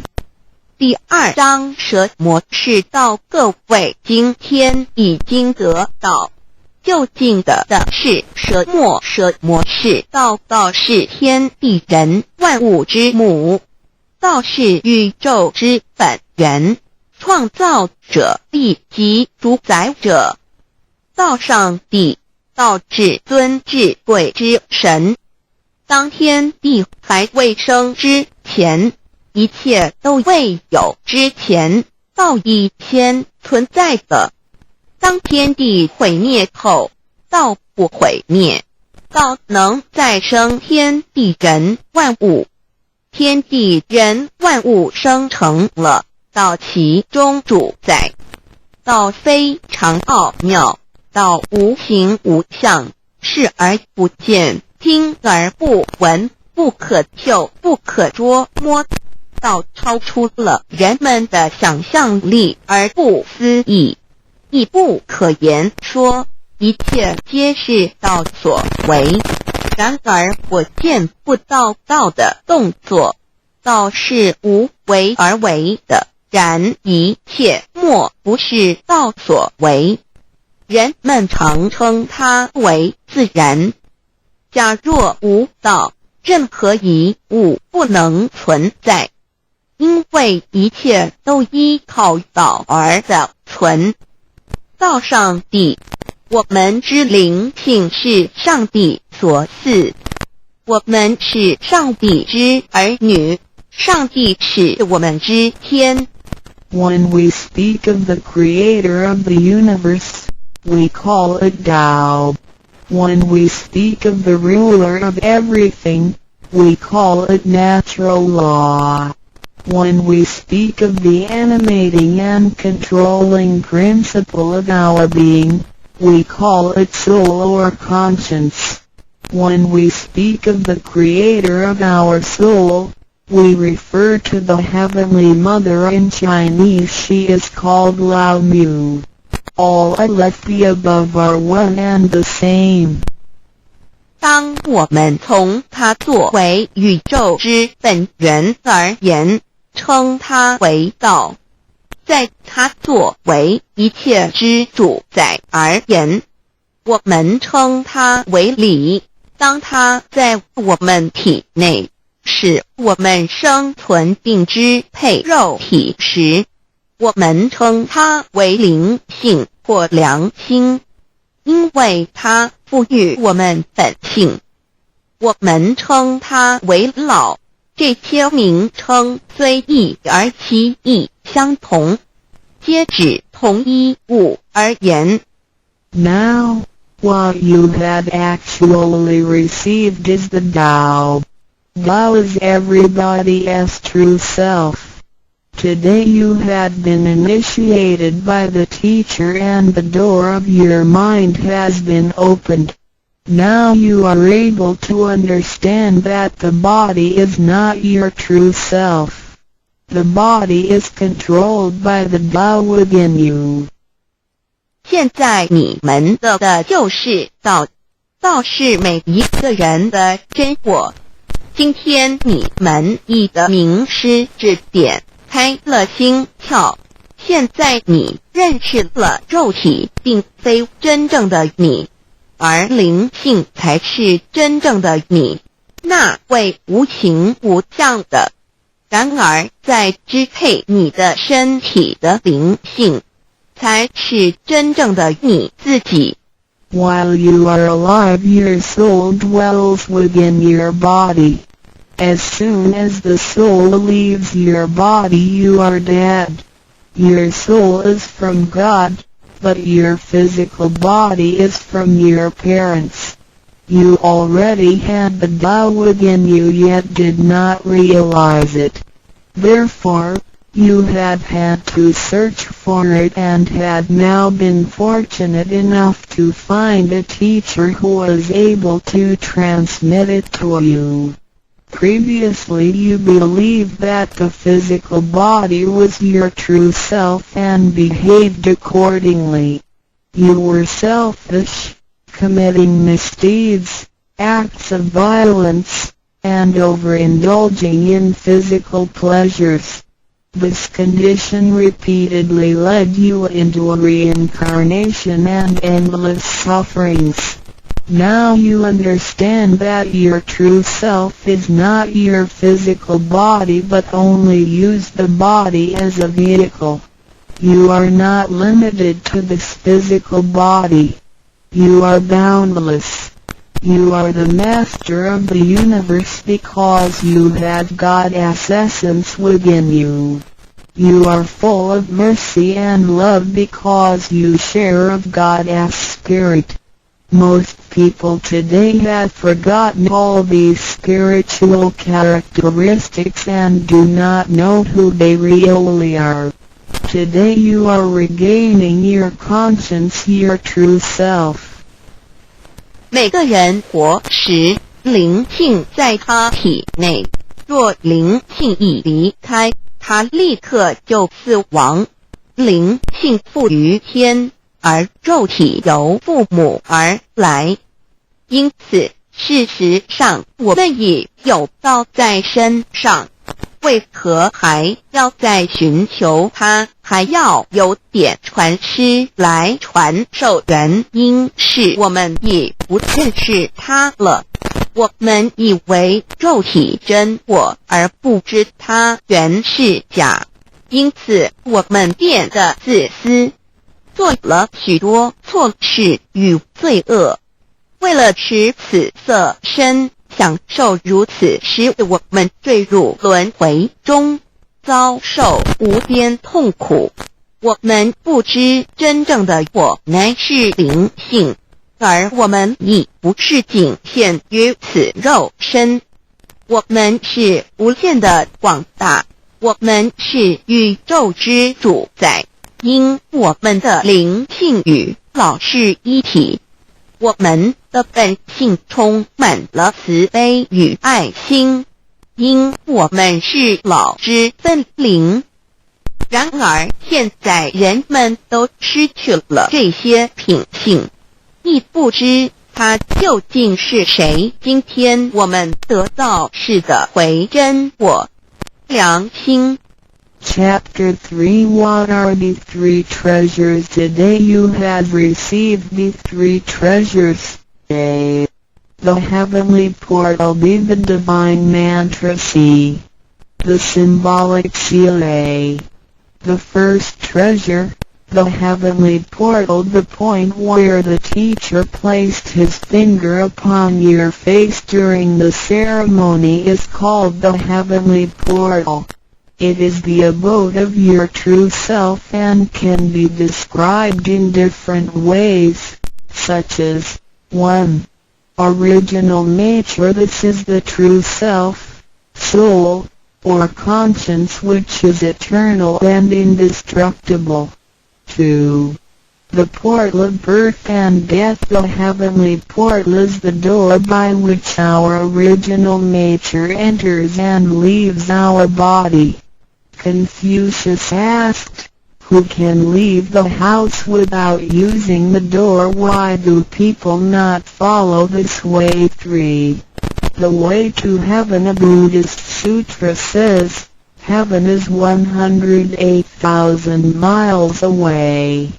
These words are the metaphor which actually means that it was not easy to become enlightened because the true teacher was difficult to find and the Tao was not yet widely propagated.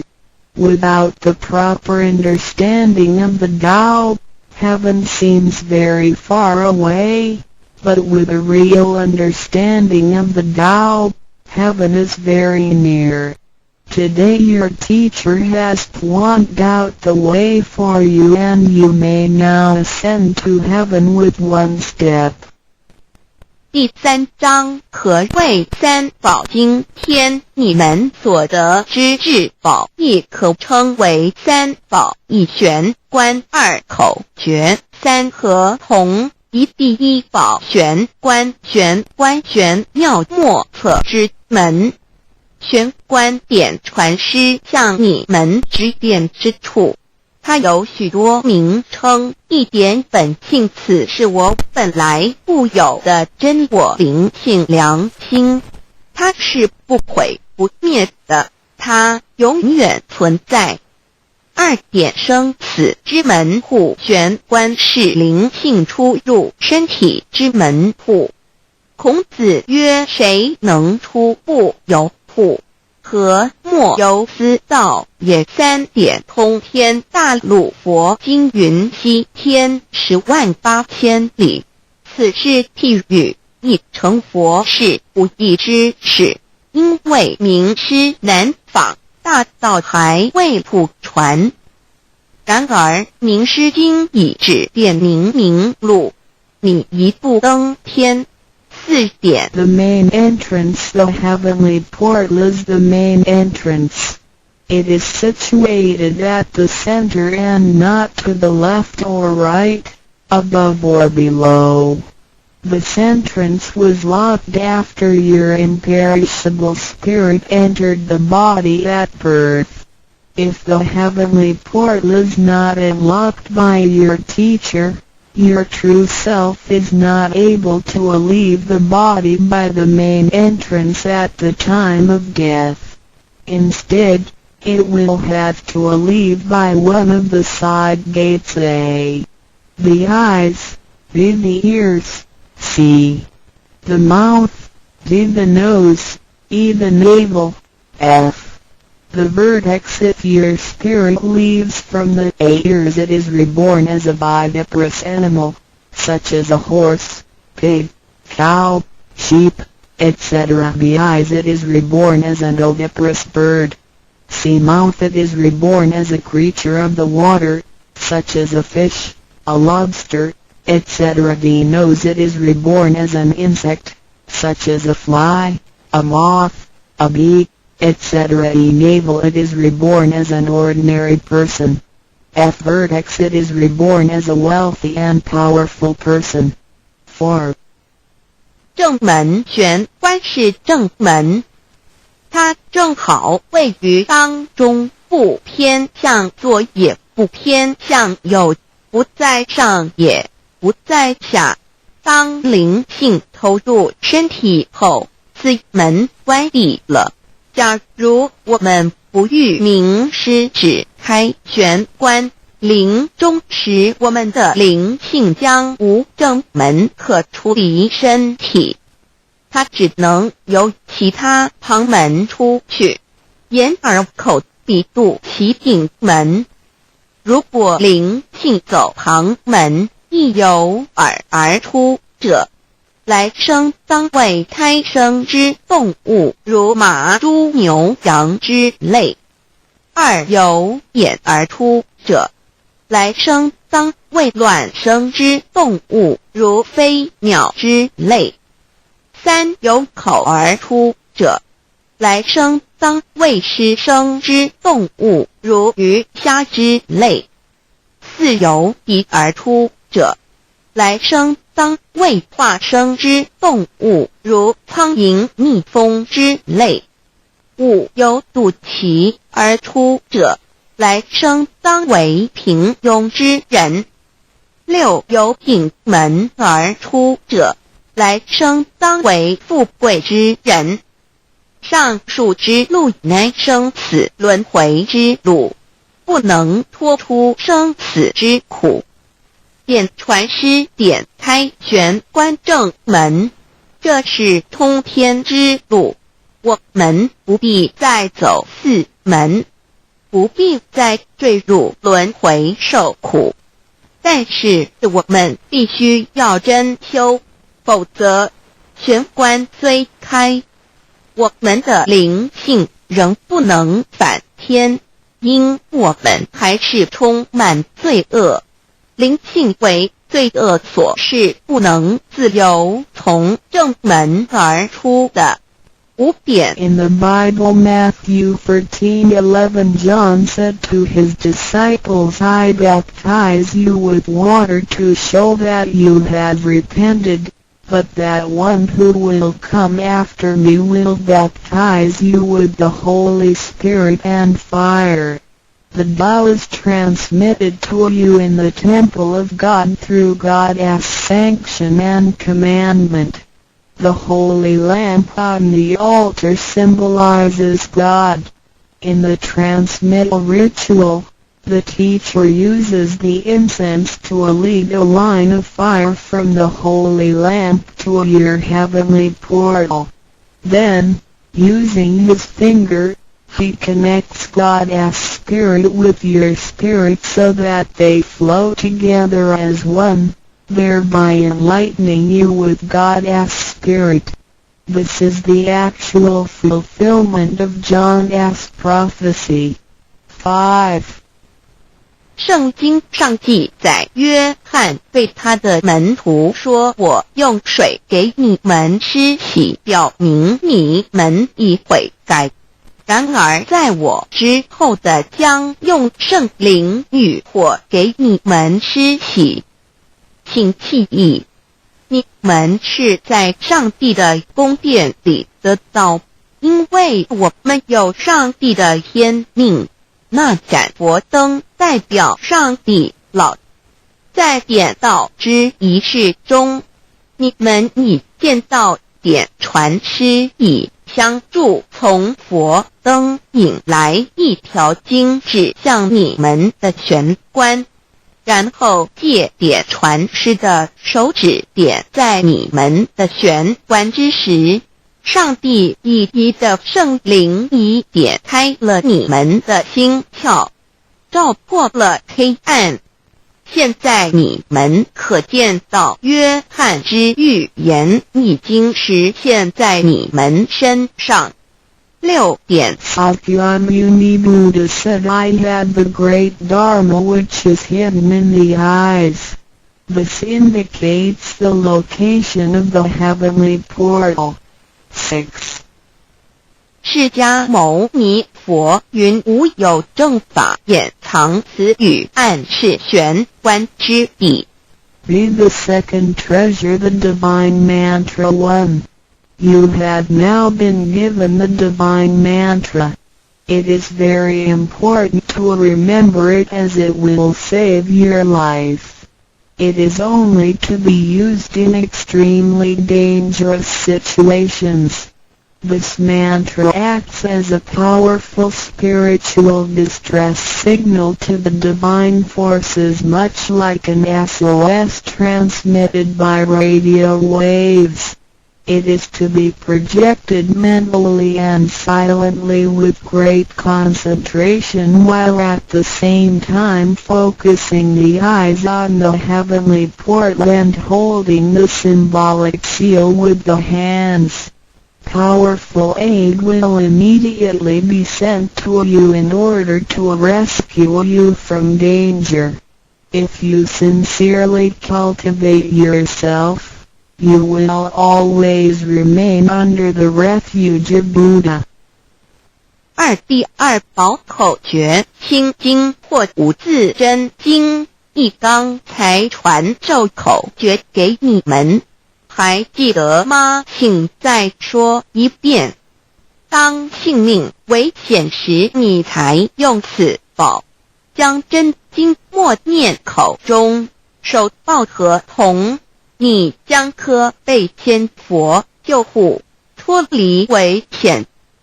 不过要注意，此口诀仅能于性命危急之时方可运用。假若我们真诚修道，当然我们将受天佛之庇佑。2点 The divine mantra which connects your true self with God. This mantra is without form, sound or color and is the essence of Tao, the underlying and ultimate principle of the universe. This mantra unites your being with that of the Tao, forming a powerful bond. Every great religion indicates this potential unity, but they do not fully understand how to implement and effect it.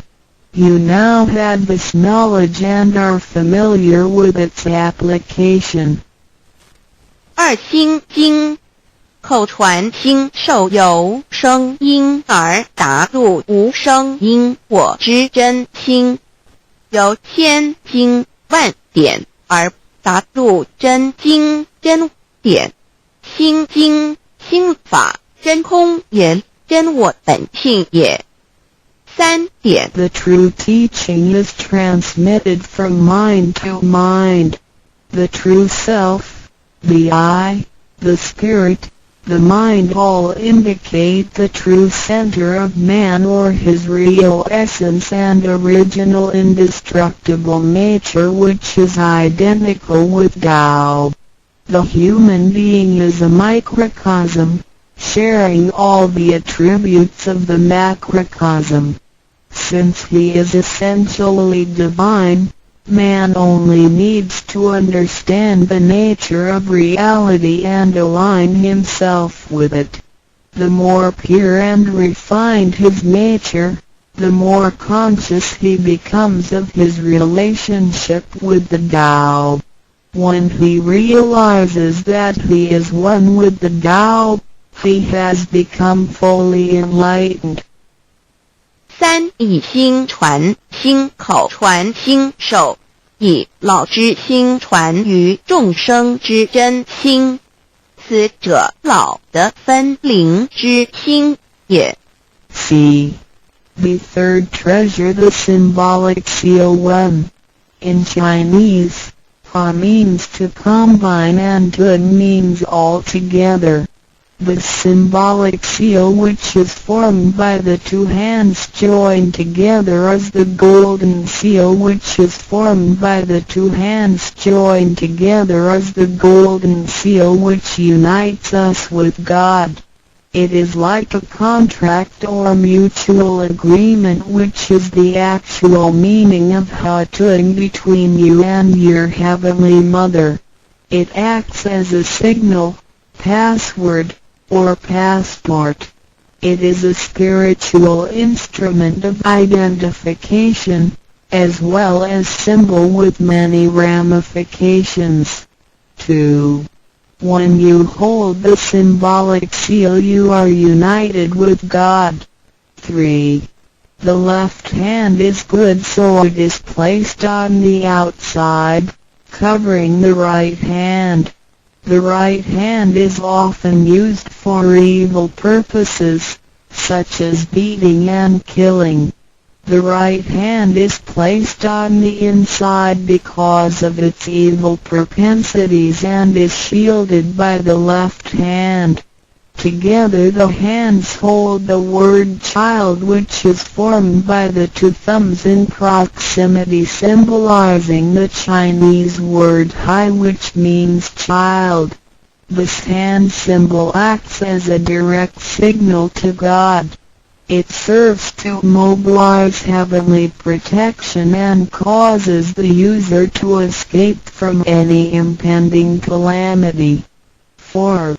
Let us quote some words from the Bible. Matthew 19:13-15. Some people brought children to Jesus for him to place his hands on and to pray for them, but the disciples scolded the people. Jesus said, "Let the children come to me and do not stop them, because the kingdom of heaven belongs to them. He placed his hands on them and then went away. This event illustrates the power and significance of the symbolic seal. At that time Jesus placed his hands on the children's heads and explained that this is the way to God's kingdom. Today we hold the child symbol and realize that we are the children of God and are willing to return to God's presence. 3. 第三，抱合同一点合同之意，合是合成一体，同是相同，合同象征老赐予我们的经印，表示我们以为根人。我们守抱合同，表示我们要与老合成一体，同老一样，是说与老和灵永不再分开。2点合同，同合，抱起合同，能避免罗。3点左手属善当在外，右手属恶居内边。子亥相掐怀中抱，能脱臼大节关。4点现在让我们引用圣经之语句，有一些人带孩子们到耶稣跟前，求耶稣为他们按手祝福，但是使徒们责备那些人。耶稣说，让孩子们到我这里来，不要阻止他们，因为上帝的国是属于如此的人。耶稣为他们按手祝福，然后离开。从这件事，我们可以了解，它是对合同之一种预言。在那时，耶稣把手按在孩子头上，并说，须如此方能返回天国。如今我们守抱子海觉，并觉悟我们是上帝的儿女，且愿意回返上帝身边。Chapter 4 Why do the introducer and the sponsor take an oath at the altar before you receive the vow from your teacher? 2 persons take an oath at the altar, one as your introducer and one as your sponsor. Without these 2 persons, the vow will not be transmitted to you. The introducer vouches for your character and guarantees your good conduct. The sponsor guarantees that the vow is the true path and that the teachings are genuine. A vow is also taken to guarantee that any money which you may donate to the temple will only be used for the printing of books and other such noble purposes.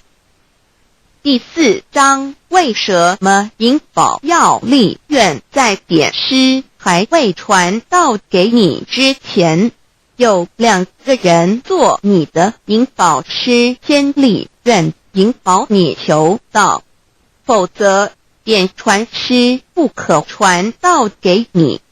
这2人保证你是好人，并发誓他们是引你入正道，并非左道旁门或邪教，他们并非狂哄你的钱财，否则他们愿受天雷诛。你奉献的功德金是来建佛堂、引善书，任何人也不能把它用在私人用途上。Chapter 5 Why I should take an oath before receiving the vow. Before anyone receives the vow, he has to take a vow which states that he will faithfully adhere to the principles of vow and will not reveal the secret teachings of the 3 treasures to anybody. 第5章为什么要力求道？愿每个人在为求道前，必须先立愿，表白他将诚心报道，即不泄露天机3宝给任何人。Chapter 6 How to Save Human Beings. Now you have received the Tao which is ineffable, sacred and sublime. You had just been saved by someone, so now you should try your best to spread these exalted teachings to your fellow human beings and urge your family, friends and acquaintances to receive the Tao. This is of great merit for you because you are not only saving someone's physical body from disaster, but you are also saving his true self from the sufferings of reincarnation. Also you not only save that one person because, if he cultivates himself properly, he can also save 7 generations of his offspring by his virtue. How great is your merit! 第6章如何救度众生。如今你已得了大道至宝，你已被人救度，你也应该去救度别人。所以请你尽量的度你家人、亲戚、朋友求道，让他们亦得蒙上天之恩典，此乃你莫大之功德。因为你不仅救了他的灵性脱离轮回之苦，并且救他的色身脱离劫难，同时你不仅是救了一人，假若他真修，他将能以他的功德来超拔9玄7祖。你的功德何其大呀！ndrodudao.html 先天大道简介中应对照 http://www.taolibrary.com/category/c63006.htm Introduction to DAO 先天大道简介 Introduction to DAO 中应对照先天大道简介一和为先天大道2道与我有什么关系？3求道是求什么？4求道对我有什么好处？5具备什么条件才可以求道？6求道对我的生活有什么影响？7道的宝贵有什么印证？一和为先天大道，先天大道又简称道。我们若仔细地去观察，心窍开悟之后，就可发觉宇宙间森罗万象皆是杂而有序，而自然界万事万物的运转也都有一定的法则。个天地人是万物的真主宰，就是道。道乃在天地生成之前即已存在，故曰先天大道。道者理也，理就是真理。在天地人万物未生以前，道即已存在，而道能生天、生地、生人、生万物万类。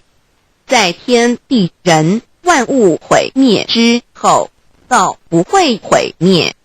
道因为无去无来，不生不灭，乃代表着宇宙间亘古不变的真理。道的本体，也就是宇宙自然的本体。在混沌未判之初，宇宙间只是一团灵妙理，无天无地无人，也没有语言和文字，所以我们是无法以任何语言文字或思虑来形容它。故大道无名强名曰道，我们也是勉强用到这个名词来代表它。在天地万物生成之后，道又能贯穿于宇宙万事万物之中，使一切的自然现象均能呈现和谐有条不紊的运转。这就是道的妙用。道大理为，我们虽然无时无刻离不开道的本体和妙用，却又很不容易去认识它。因此在2-3千年前，各教圣人应运出世，各化一方，针对当时天时地利及众生的根器，留下千经万典，传下诸多去恶从善的修持法门，同时也让芸芸众生认识了冥冥中宇宙万事万物均有一个真正的主宰，或称为上帝，或称为造化，或称为天主。我们称其为道或无生老，均是一名而同义。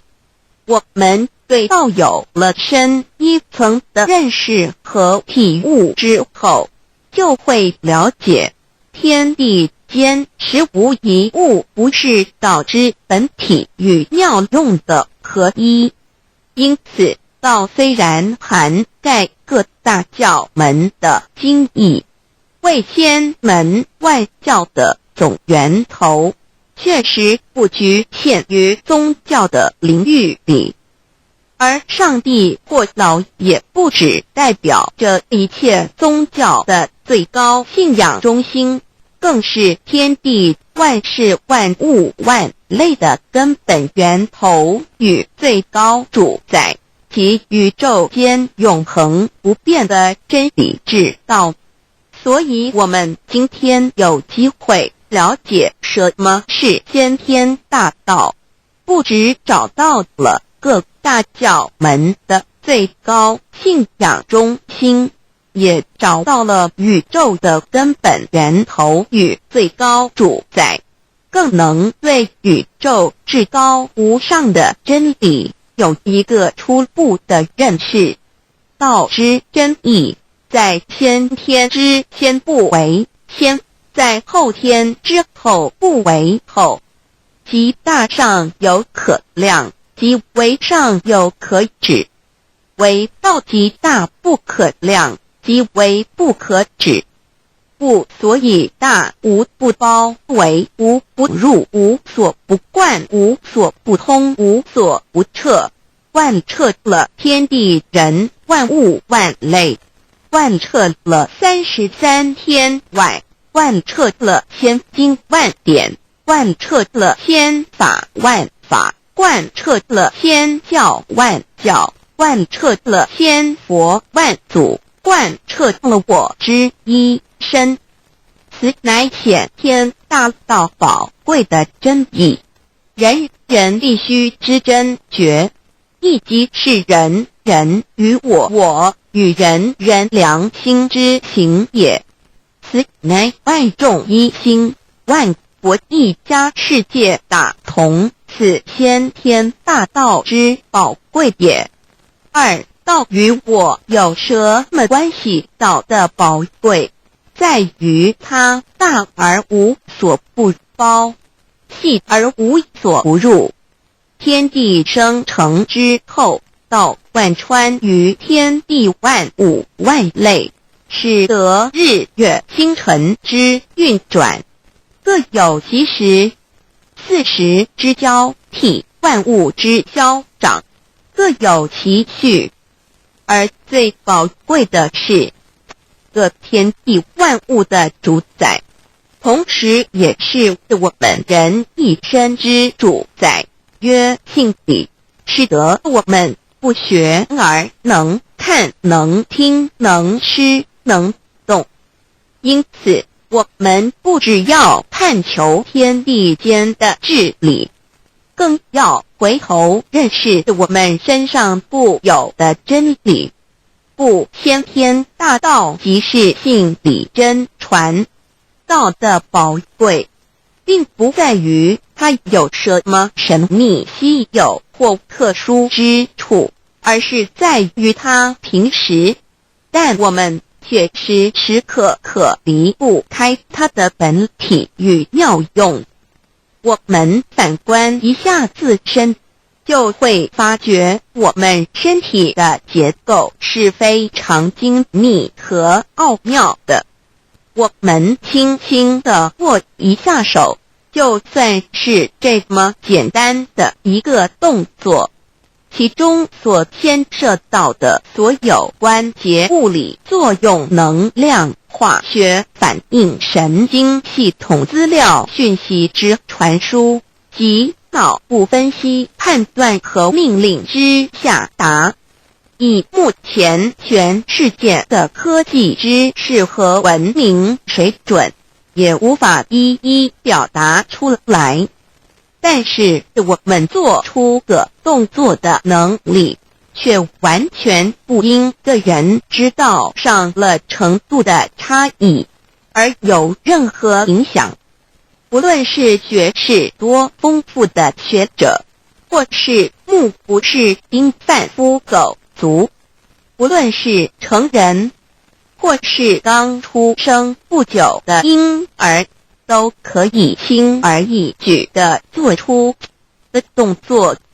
人人与生俱来，不学而知，不学而能，无增无减的良知良能，就是主宰我们一生的道。我们由学习而得到的知识和才能，有忘记的时候，有疏远的时候，而道的本体和妙用，不用学习，不用思考，大而能主宰宇宙的运作消长，小而能主宰我们一生之视听言动。我们有而不知其有，用而不知其用，却又无时无刻不能缺少它的不增不减，本自具足一切我们身上固有的道，因为就在我们身上，又称作自性老。我们了解了个主宰天地万物的道，在我们身上就有，它的作用不应受到我们赞美或否认而有任何增减。无论种族、肤色、国籍、宗教、信仰或贫贱富贵，均无分无别。因此，我们能求得先天大道，不只找到了宇宙的根本源头，也找到了不生不灭的真我。不只认识了宇宙，也认识了我一生的真正主宰。不只追求到了宇宙之治理，也找回了我身上本有的真理与良知良能。先天大道的根源是在我身上，原来固有的是我由先天带来的良知良能，即是我的良心。我的良心即是天心，天心即是道心，此心无形无相，即是真空。真空之妙，空而不空，空中妙有。妙有者，生天生地生人生万物万类之大本也。妙有者，万灵真在也，主宰天地人万物万类之真主宰，亦即是主宰我之一身。故曰道在无身，一切万能。道理无身，此身百无一能。先天大道如此宝贵，乃人人必须追求之道也。三求道是求什么？静心观察我们所存在的这个宇宙，我们往往会赞造物主的神奇。自然界每一刻皆有无数的事物在同时运转，而其整体却又是那么协调。我们身上的这个真理不也是一样吗？每一分一秒，我们身上皆有无数的生化反应、物理作用等同时发生。道的妙用分布在我们身上，不用学习，不用思考，其作用虽成千上万，合起来却只有一个自我。一切有条不紊，自然而成。道在无身，运用自如，在眼能视，在耳能听，在口能言，在鼻能闻香臭，在身能运用行动做事，此即道在我身之妙用。所以我们了解了道不只主宰这天地万物，更主宰我们一身。宇宙根本源头最高主宰与我一身主宰，并非二也。道的本体无形无相，我们肉眼看不到它，手也摸不到它，但它却无时无刻不在发挥其妙用，更进而随着天时及环境而发展出语言文字经典及造福人类的文明，此即是我们良知良能之作用。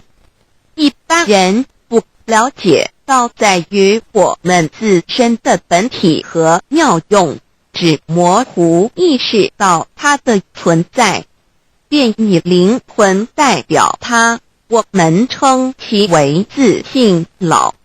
因其没有生灭，也不会毁坏，我们也称其为真我。此真我乃是最富足、最圆满、最光明、最完美、永恒不朽的。现在我们来生一看，看得见摸得着有形有相的肉体，能不能代表我把一个人生命中不同阶段的照片拿来比较，我们就可发觉面貌是无时无刻不在变化的。我们一般均习惯以相貌认人，但相貌却不是永恒的。我们的肢体也不是真我，某些人不幸失去了一只手或一只脚，仍是好好的活着。我们的内脏呢？现在科学昌明，其至仅能把动物的心脏成功地植入人体。我们不能因此说这人不是他自己了。就算头的脑细胞从我们一出生就开始不断的在坏死、减少和变化之，因此有形有相的肉体只是真我的一个工具而已。肉体虽然看似真实，却无时无刻不在改变之中，不拘束10年又变成一堆黄土。因它不是永恒的，我们称之为假我。对于真我和假我有所了解之后，我们也就可以了解我们为什么要求道了。如今我们非常幸运能有机会求得先天大道，求得的就是三宝。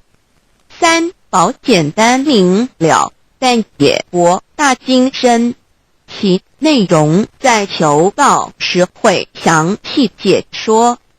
现在只简单的提出2点。首先，求道就是直接点出了真正永恒不朽的真我，也就是良心本性的发。在物质文明远较精神文明昌盛的今日，假若迷失真我，我们的人生将有如行尸走肉。若是认假为真，更是我们为了盲目满足假我而做出害己害人的事情，造成自己在世时与死后的灾祸。因此，求道启发了我们内在本的真我良心，真我假我协调融合，使我们的人生不论存没，都是平安喜乐自在充实而有意义。其次，求道也就是开启了我们身上的正门，又称良心之门、智慧之门、慈悲之门。这门非常的重要。当我们要离开一间房子时，自然由大门离去。如果此门无法开启，而被迫从窗户或阳台跳出时，就可能会摔断腿。我们的肉体就像一间房子，真我灵性就像是房子的主人。当有一天肉体要毁坏时，真我灵性若不得正门而出，被迫另寻旁门，其恐惧与焦虑是无法形容的，这也导致了死后的痛苦与不安。因此，我们可以发现到，绝大多数的人临终时，其肉体皆显现山僵硬恐惧无助与挣扎之相。求道就是开启我们的生来死去之正门，也就是通天大路。因此，我们今天很幸运能求道，求得三宝，打开灵性通天之正门，可以让我们找回真我，认识我自己身上的道，自然以良心作为待人物之准则，使人生更有意义，更进而解决生死大事，得到超生了死的保障。100年之后，回到我们的来部家乡。所以先天大道又是回天之道，先天大道之宝贵，即是千经万典不如一点。此典打开玄关正门佛门，天堂大路一步直超级的永生之道。此典宝贵，超佛越祖，超经越典，超越天地。得到这一点宝贵，它是诸经之师，诸法之王，诸佛之天地之，故曰超生了死极的永生，不毁不灭之先天大道也。此乃即是人人原来固有的，必须返回天之道也。四求道对我有什么好处？我们今天很高兴能有这个机缘求道，能够开启良心之门、智慧之门、通天之正门，这是第一步。这宝贵的道还能带给我们终生受用不尽的福之益，离苦得乐。人生在世，遭受种种之苦恼，就其根源，皆起因于迷失了真我。求道首先就是让我们认识人人身上固有的道，找回我们本有至真至善至美具足圆满永恒不朽的真我，在日常言行之中发挥真我，使我们一举一动皆能合于理，止于至善，自然不会受周遭的人事物所左右，我们的心也就不会患得患失。心为一身之主，我们既然在心境上有所提升，自然不会与邪恶之事相感应，则不相随心转，还可以改变命运，趋吉避凶，朝向光明，使我们得到真正的喜悦，逍遥自在。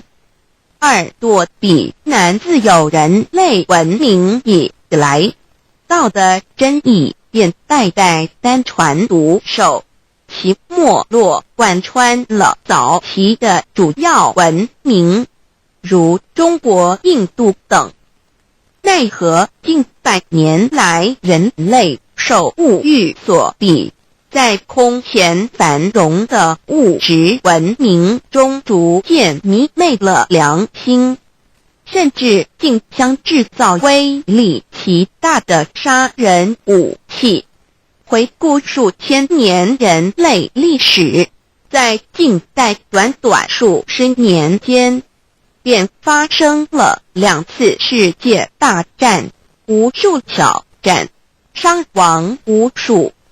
滥用科技文明，同时也损害了自然环境，造成大气臭氧层之破坏，全球性气候的改变，人心之变，感召了天灾人祸连连。人类已为自己酝酿了一个空前的浩劫，因此上帝洪恩慈悲，特将大道谱传于世，以挽救良善。求道以后，我们时刻存着道心，以良心待人处事。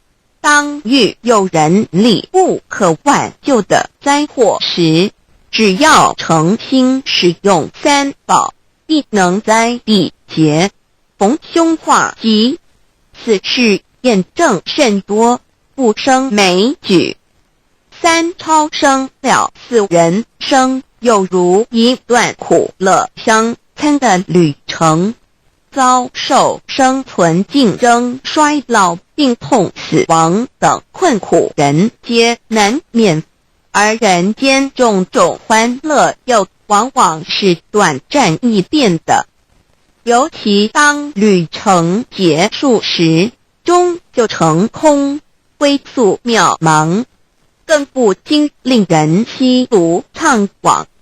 是以智慧者有鉴于此，乃以超生了死，追求真实永恒的人生意义为人生至高之目标，古代先修后的，因此古人为求超生了死，尽毕生之力，苦修苦行，仍难以访得名师，达成心愿。如今大道谱传，先道后修，在求道过程中，天命名师一指，开启了我们通天正门，先赋予超生了死的保障。我们得道以后，认识了真我，以真我为主宰，远离邪心妄念，让我们的心念、言语、行为，无论待人处事，皆合于良知。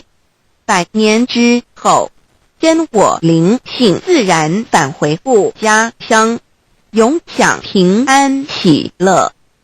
四成圣成贤求道，也就是为我们种下一个成圣成贤的正因道种。只要我们以智慧、慈悲、清净灌溉它，它必然萌芽、开花、结果。在此功利主义弥漫的黑暗时代，大道乃是光明的灯塔。求道修道，不仅让我们能够独善其身，更使我们有机会可以兼善天下。求道之后，只要我们时刻抱着道心、良心，在日常生活中真诚实践道的精神，不计个人得失荣辱，努力使周围每一个人都可得享到的好处，让道的光明照亮每一个角落，尽其一生精进不懈，则在世即成就圣贤事业。归天之后，必证圣贤果位无疑。先天大道的宝贵就是天道天命，天命就是三曹名师，名师一点玄关开，打开正门佛祖来。天堂非在我身外，天上地下我都在。此乃先天大道的尊至贵至宝也。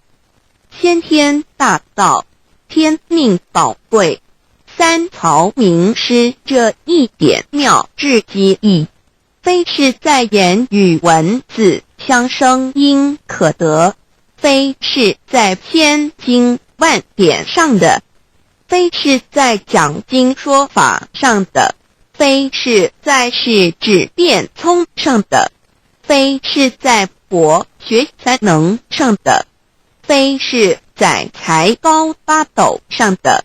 以上皆是生死法对待法，非是超生了死脱对待了生死之法也。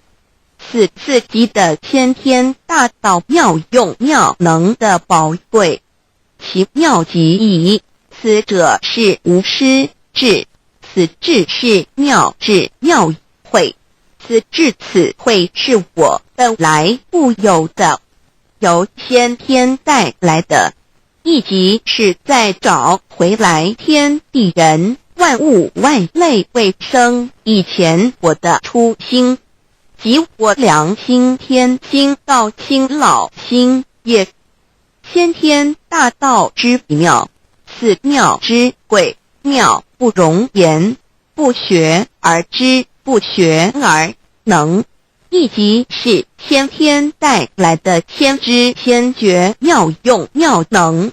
此知此觉此能此用，不用言语文字声色，不用思想，不用念头，不用言听是动，而生天地人万物万类。生天地人万物万类之后，这天地人万物万类实可分妙，也离不开其妙用妙能，故曰万灵真主宰也。设若天离开先天大道之妙用妙能，则河汉星斗乱序，日月无光，亦不能轮转，则阴阳二气不能流通，万物万类世界的众生，人人皆不得其生存。设若大地离开先天大道之妙用妙能，这金木水火土不能相配，则险象丛生，山崩地裂，海水枯干，亦使万物万类世界的众生人人不能得其生存。设若人离开先天大道之妙用妙能，则寸步难行，眼不能看，耳不能听，口不能言，总之全身不能动作， 100日之后成了一堆臭骨臭泥土。此乃先天大道妙用妙能的宝贵，妙至极矣。设若觉悟认识先天大道之妙用妙能的支持而实行，即是天人合一，天人一体治理，绝言妙不容言，不是死后成佛，当体即佛矣。故曰如来佛，如是佛也。此乃的先天大道修先天大道之好处。勿具备什么条件才可以求道？求道既然能够带给我们终生受用不尽的好处，我们今日能有机会求道，会不会显得太容易了？事实上，我们能得闻先天大道，首先要感谢上帝的恩慈，将自古不倾泻的大道普传于世，使我们有机会得此天之道。另一方面，我们本身也必须具备足够的条件，祖上有德，根基深厚，佛缘成熟，才能够顺利求道。此外，我们必须向宇宙至高无上的造物主上帝发一个良心愿，此愿可归纳为3个要点：一得道以后，愿以明记并实践道的精神，也就是日常生活所思所言所行，皆愿以良心作为依归。2得道以后，愿以能力所及，助周围需要我们帮助的人，愿意多了解道的意义，并让更多的人蒙受天道的福祉。3得道以后，绝不将求得的3宝告知任何人。3宝必须在庄严的求道过程中，天命名师传授给我们，才有真实意义。若由我们泄露给其他人，则不但毫无意义，毫无效果，我们自己也违反了天律。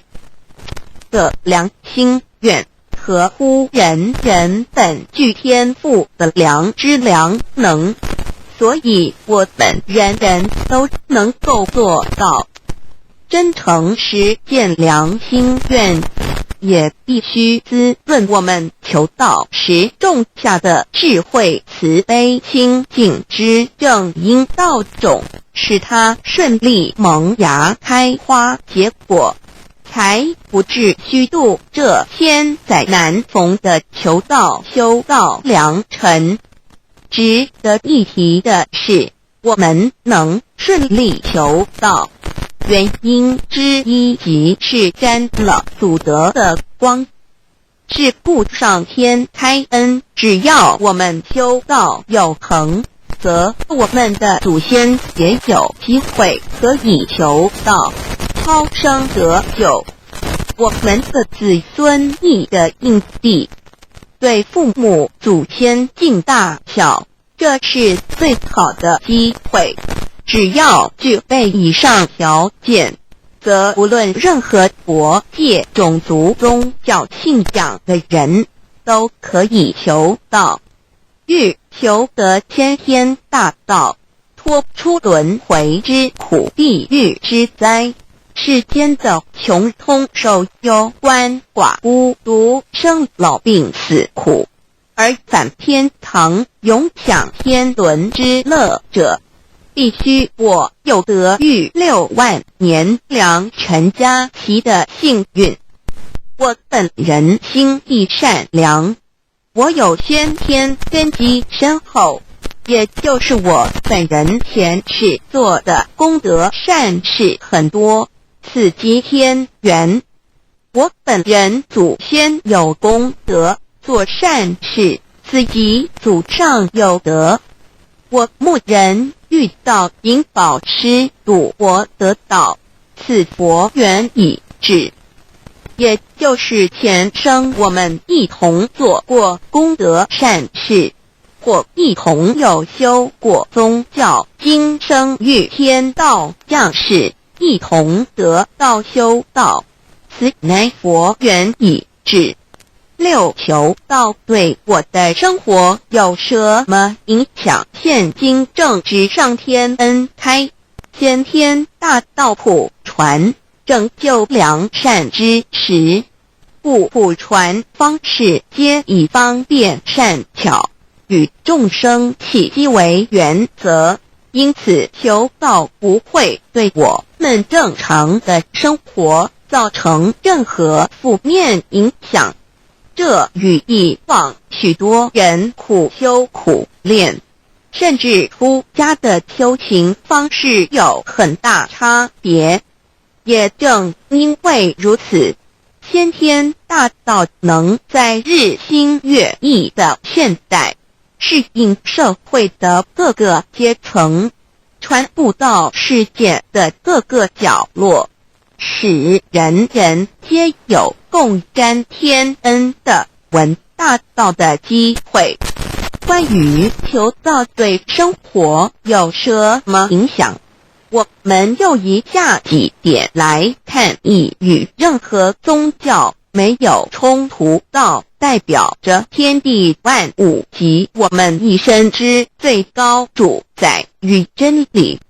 不止在各大门创始之前，甚至在天地未生以前，道就已经存在了。因此，任何教门，只要其教义是追求真理及实践良心，就不会与道有任何冲突。事实上，不止宗教，只要我们以探求真理的角度去观察，则自然界万事万物皆能与道吻合与印证。若我们原有某种宗教信仰，求道将不会造成任何抵触，也不会使我们背弃原有的信仰，反而让我们对真理的探求有更深一层的体认。二、以良心经为最高规戒每一个人生活环境中的文化习俗、时代背景、法律条文及价值观念都不完全相同，因此没有任何一个具体的规戒或条文能够适用于所有的人。所以求道后的规戒着重在我们每个人真我良心之实践，由真我良心主宰自己，而不是在经典之背诵上及律法之钻研上下功夫。三、不照良心愿行。有和透过很重要的一点，求道并非从外在加给我们良心与真理，而是借着开启我们智慧慈悲之门，找回我们身上固有的真理，让天理良心自然流露。因此求道后，所有真修实行之人皆是自动自发的。是不求道后，若我们不照良心愿而行，并非将出现任何外力来强制我们遵行此愿，而是将受到自己良心的谴责，由真我良心督促自己，而自然改过向善。四、圣凡间修真我之实践，并不局限于教堂或寺庙之中。因此，现今大道普传并不要我们家舍业到深山不寺之中修炼，而是在不影响家庭、工作、学业之正常情况下圣凡兼修。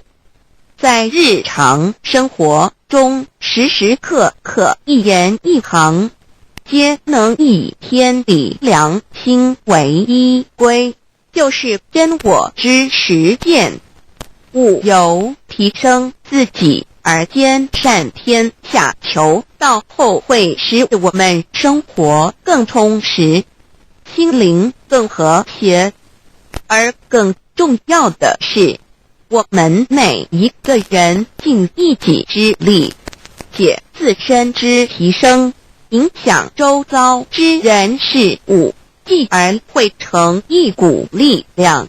在这举世天理良心日趋沦丧之潮流中，匡正人心，力挽狂澜，如此必能早日实现先天大道普传之宗旨及弥勒佛的原慈大愿，化污浊的人间为人间净土，化纷乱的世界为世间天国。七道的宝贵有什么印证到是宇宙的至高真理？它的作用贯穿了天地万物万类，更是我们一生之最高主宰。真正了解了这一点，我们就会体认到，道是随时随处可以被印证的。许多贤贤得道之后，发出了大诚心、大信心、大智慧，真修真行，皆能参悟到，不止在各教经典之中可以印证到，其实在任何时间空间、万事万物我们之一身，甚至一草一木，皆离不开道的本体和妙用。体认至此，自然能发出永不退转之道心。而尚未求道或刚求道者，则需借助于一些具有形象看得到、感受得到的印证，以奠定初步的信心。依任何人，只要有求道，经过身干天命之名师点开玄关正门，传授三宝者，无论其功德高深为末，死后皆是身软如棉，面色如生，灵性由正门归天，东不品湿，下不腐臭，甚有多至数日不变，一腔满志者。目前的科技文明和医学知识还未进步到足以解释这种现象，但却无法否认个事实的存在。这种现象虽曾出现在某些宗教中，但极其罕见而珍贵，而求道之人除信道不笃于反道拜德者，不敢定论外，其余则比比皆是。肉身既显此瑞香，足可证其灵性已登善境，当无疑问。二人虽不为万物之灵，其实是很脆弱的。自从生在这个世界上，就难免天灾人祸的威胁，甚多以求道者，在遇到人力不可挽救之危急情况下，诚心使用三宝，皆能大事化小，小事化无。这种例证多得不可胜数，无法在此一一例举。以上两点虽然极为宝贵，但却是任何人只要一求道，借着上帝的天命宝贵，立刻就可以得到的保障。此后就随个人的诚心、智慧及对真理之实践，而有或深或浅不同的体验了。如人饮水，冷暖自知。希望各位具有善根，有机会能得闻大道的先生女士，皆能入宝山而满载而归，皆能求道而同真善境。 Introduction to DAY. What is DAYI? DAO and MEII. What it is in DAYD. What do I get in RECI beginning DAOB? What do we need to receive DAOBI? What impact does receiving DAO have on MEDII? What can attest the validity of DAOI? What is DAO? Observing the cosmos and all the living beings consciously, among all the earthly activities and phenomena, we will find the existence of the laws of nature. There is a supernatural origin which guides all the operations happening across the galaxy, the earth, and the human beings. We call this source DAO. Tao existed before primordial time, and even before the universe was merged. It is the origin of the world, and it thereafter nurtures all the creatures and beings. Since it is unchangeable and does not evolve with time, it is the ultimate truth. It is what all saints and sages throughout human history had been searching for. The essence of Tao is the foundation of nature. The law or the power that existed before the universe was formed is beyond description, because there were no civilizations nor creatures, let alone languages. Since it cannot be applied any name, we simply call it Tao. After the world was merged, along with the mutations of the universe, we see the harmonious actions as exhibited in seasonal changes, rhythms of time and tide, and the balance of the ecosystem. We also find some conformity of human nature across various cultures. These prove the laws of nature. This is the extension of that original Tao when it is substantiated and materialized. It merged into everything that is within us. Now that we know Tao is present universally and yet difficult to be recognized, there have been prophets and preachers trying to make us know and understand the origin and the truth of life through various teachings and literature since the beginning of civilization. They were scattered around the world throughout history. As a result, great commandments were taught to disciples and goodness and badness were differentiated. These teachings varied, based on differences in culture, background, timing and the level of each individual's comprehension.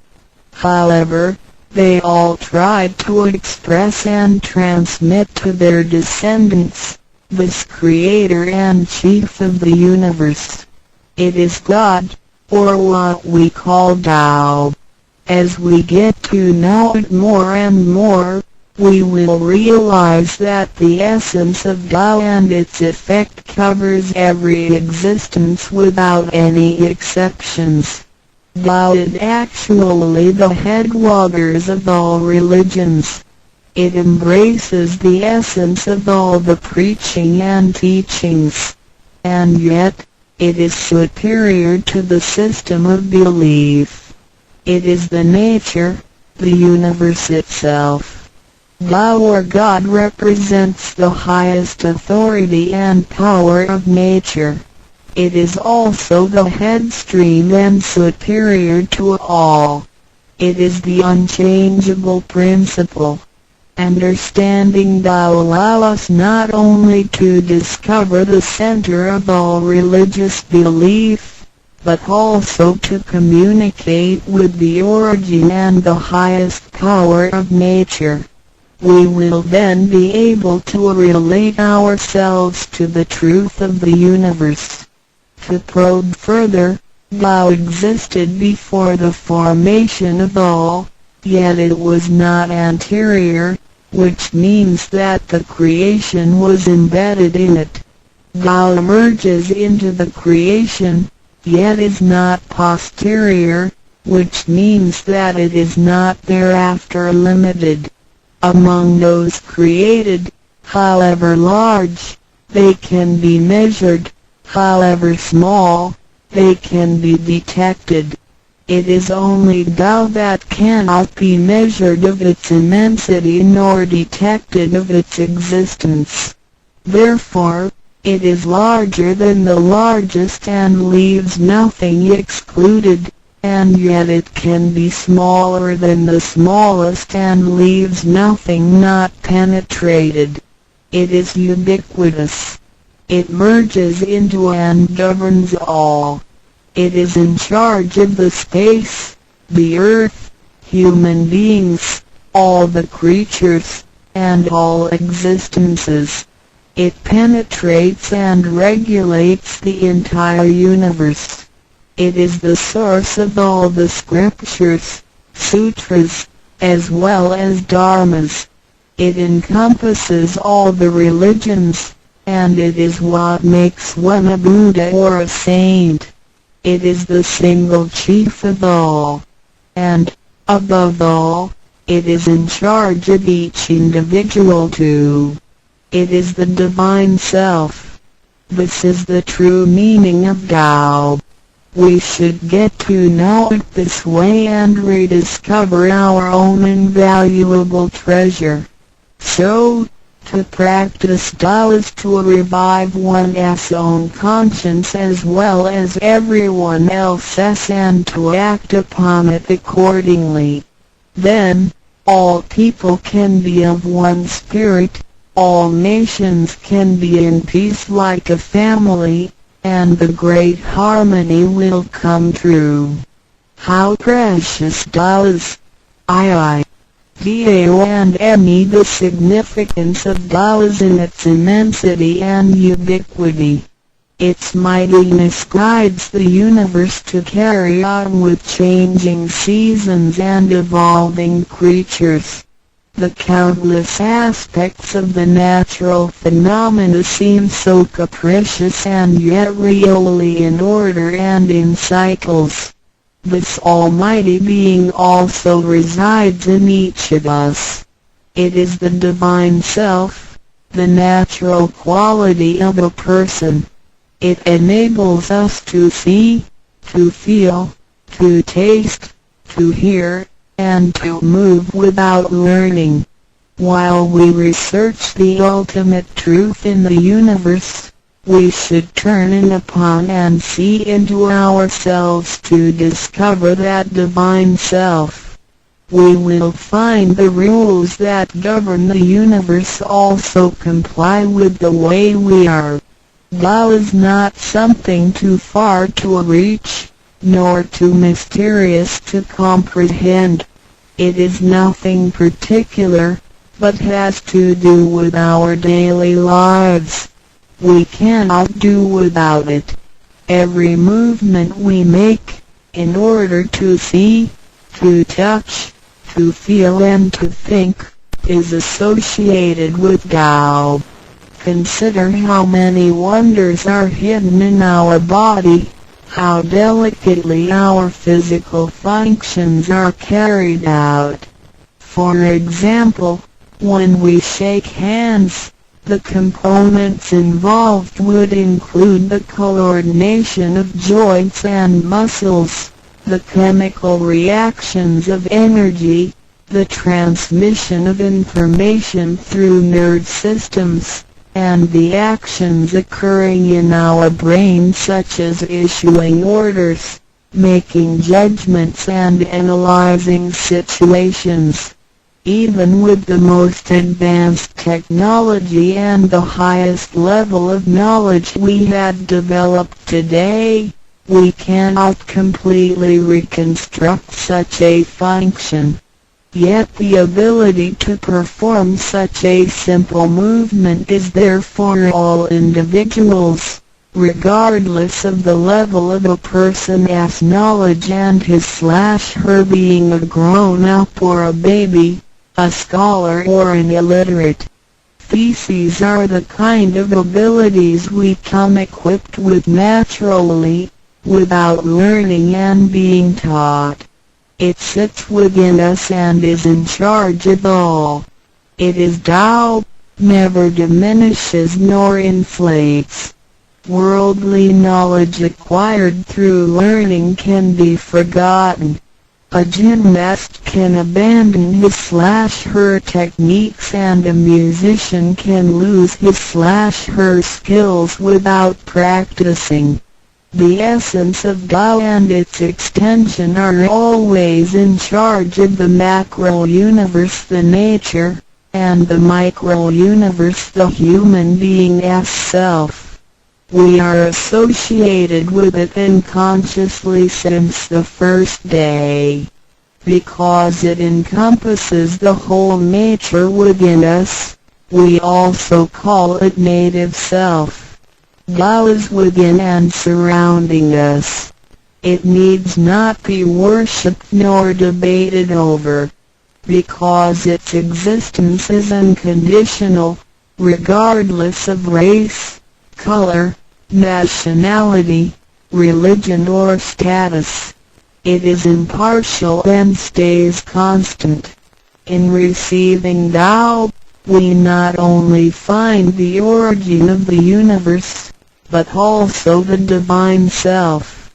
We get to know the highest power in the universe as well as the genuine nature in charge of self. We discover the ultimate truth of the cosmos as well as the integrity of ourselves. Recognizing that the laws which govern the universe also govern us makes us be able to return to our true nature. To probe further, the most essential concept in Tao is that we all possess it intrinsically. It is the wisdom and ability we were born with without learning or practicing. It is one's conscience, which is like the Spirit of God, the divine and immortal nature. It is invisible and intangible. For this reason, we call it genuine emptiness, which means that to be really empty, it goes beyond emptiness and can therefore have marvelous existence in it.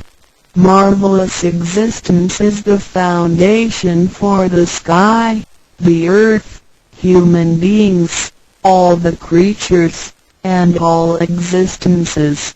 With omnipotence, Tao is called Great Lord of all beings.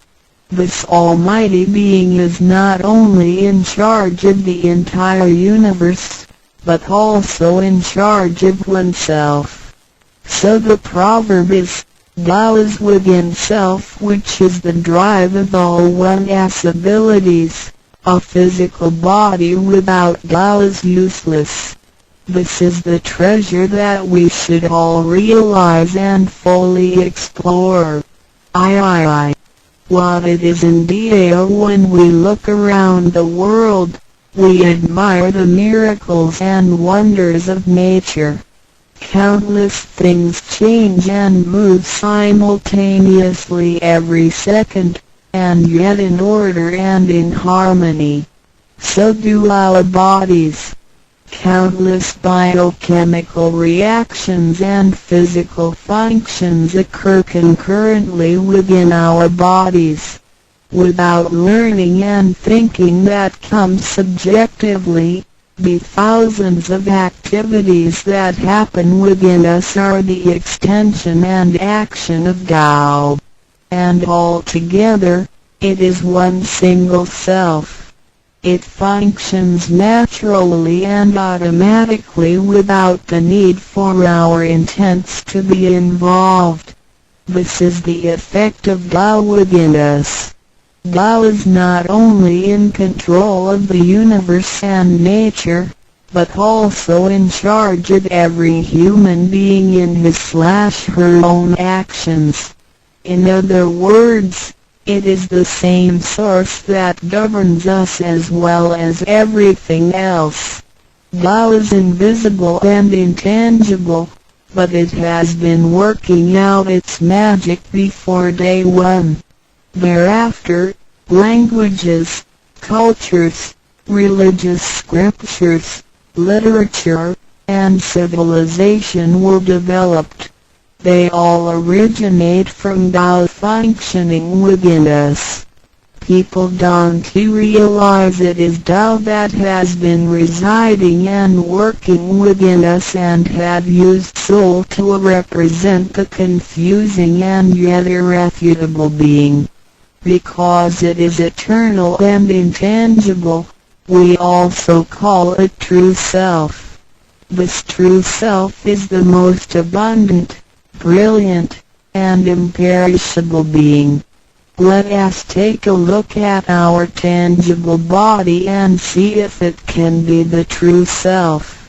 We know the pictures taken throughout one's life show different faces and expressions.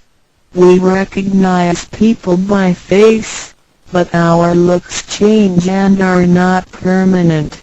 The handicapped, with impaired arms or legs, can also lead a complete life.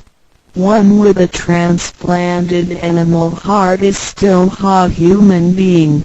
Even our brain cells keep decreasing and changing every second from the moment we were born.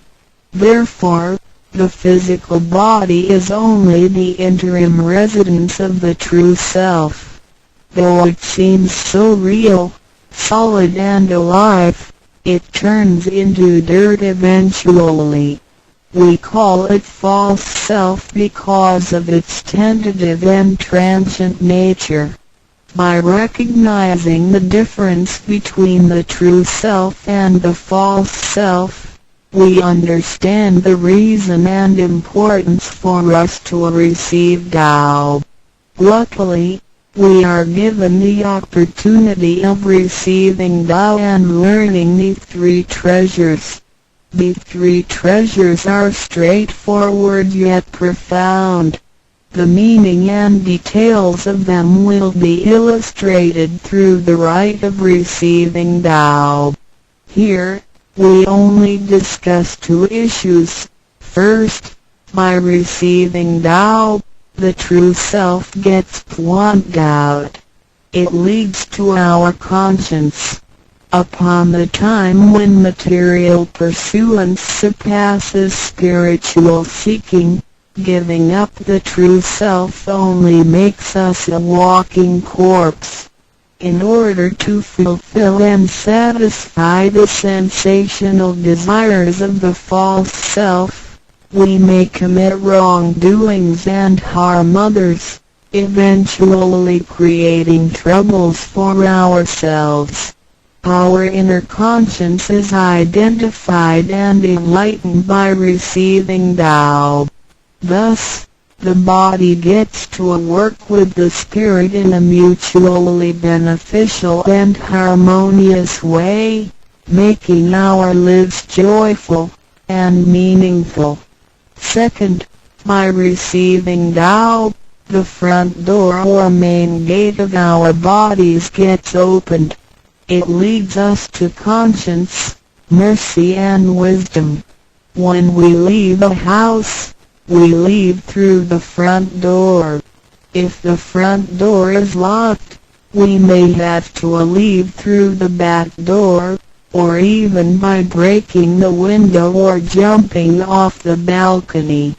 We may fall and get hurt by doing so. Our body is like a house, and our soul is the master who lives in the house.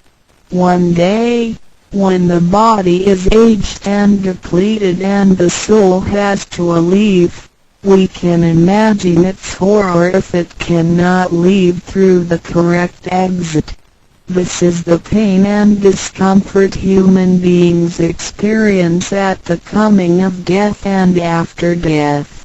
As we know, for most people, when they are dying, their body shows stiffness and signs of helplessness and confusion. After we receive Tao, the door of life and death will be opened. Being able to receive Tao and the three treasures while having the door to heaven opened, we had the opportunity to recognize the true self and the Tao that dwells within us. We are going to treat people and the world with conscience and make our lives more meaningful. We can transcend life and death. Within 100 years, we will be able to return to where we came from. Therefore, the heavenly Tao is also the way to return back to heaven. To probe further, the enlightenment of Tao is superior to studying thousands of sutras. This is the value of Tao. The enlightenment of Tao opens the main gate, the front door, which is the entrance to heaven. It gives us the guarantee to be exempted from rebirth cycles and to reach eternity. The superiority of this enlightenment lies in that it surpasses Buddhas and saints, it exceeds the scope of sutras and dharmas, and it transcends the universe. Tao is therefore source of all sutras, king of all dharmas, mother of all Buddhas, and creator of the universe. Transcendence of rebirth cycles leads to eternity. Being imperishable, Tao never deteriorates, and we had never lost it at all. Hence Tao is the direct way back to heaven. What do I get in RECI beginning DAO? As mentioned earlier, by receiving Tao, we act upon our conscience, gain more wisdom, and find the door to heaven. In addition to these basics, we also benefit from the following for our lifetime. Being away from sufferings and closer to happiness. The troubles and worries we face in our daily lives mostly result from our disregard of the true self. Receiving Tao helps us to recognize the Tao that has been dwelling in us and to restore the beauty of the true self, so that our behavior and mind is free from being controlled by the earthly pleasures and being swayed by the losses and gains of the material world. Since our minds are cultivated spiritually, devils would not approach and get close to us. Thus, our fortune can be altered from bad to bright, and we can obtain real joy. Being away from disaster and calamities. Tao has been passed on through generations to one single master since the beginning of human history. The thread of its passage weaves through ancient civilizations, including China and India. However, in recent centuries, human beings had been trapped by materialism and a weaker sense of right and wrong. Wars prompted the development of powerful lethal weapons. In reviewing the thousands of years of human history, we realize In just less than 100 years, there had been 2 major world wars, which caused numerous killings and tragedies. The abuse of science and technology has also destroyed the ecology, causing damage to the ozonosphere and the unbalance of the climate. The corruption of human beings' minds has called the natural disasters to come. The human has created calamity. God, with His mercy, makes Tao available to everybody in order to save good people. After we receive Tao, with the true meaning of Tao in mind, we will be conscientious. We can use the 3 treasures whenever something dangerous and uncontrollable happens to us. We will be able to get away from bad encounters. This is a confessed fact. See, transcending life and death. Life is a mixture of happiness and bitterness. Throughout the journey of life, we experience birth, growth, aging, illness, and death. Joys are momentary and wealth is here today and gone tomorrow. Rather than seeking the pleasure of material life, the wise make full use of their lifetime searching the true meaning of life and eternity. In old times, Tao could only be received after harsh self-cultivation. Among the hermits looking for the master in order to receive Tao, only very few could obtain it. Whereas in this century, Tao is allowed to be spread and transmitted through the authorized masters to the truth seekers. The master points out the main gate of life and death, assuring the completeness of our true self. With the true self as our guide, which keeps us away from evil and greed, it helps us think, speak, and act in accordance with our conscience and intuition. Death then becomes the return of our soul to the eternal and peaceful home where we came from. Thus, we will have lasting joy. The achieving sacred beings the enlightenment of Tao, which reveals the true self, is like the planting of the seed of righteousness and integrity. Through self-cultivation and self-improvement, the nurturing of wisdom, kindness, and purity, it will blossom and produce the fruit of sacred mind and eternal life. In time of overwhelming utilitarianism, Tao is the lighthouse to the truth. Receiving Tao, and then cultivating ourselves, not only improves our own lives, but also gives us the opportunity to better the world. After we receive Tao, we act upon our conscience and care for people around us. We cherish Tao and disregard personal disadvantages. Then we make an effort to spread the message of Tao to the world, in order for everyone to benefit from it.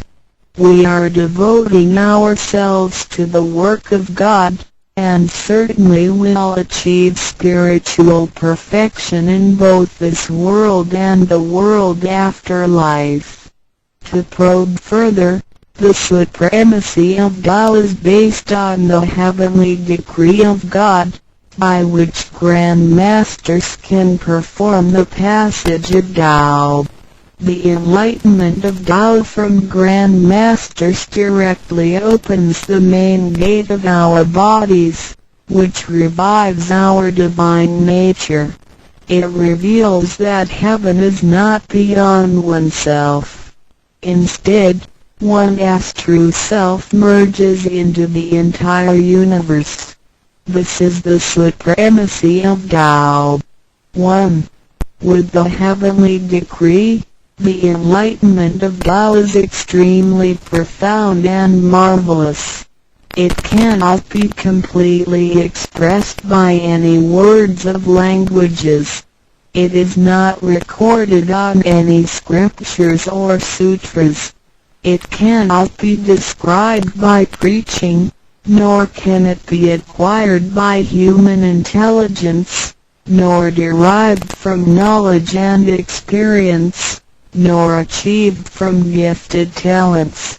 Because the above-mentioned all have to be created and can be eliminated, which means that they cannot last forever themselves.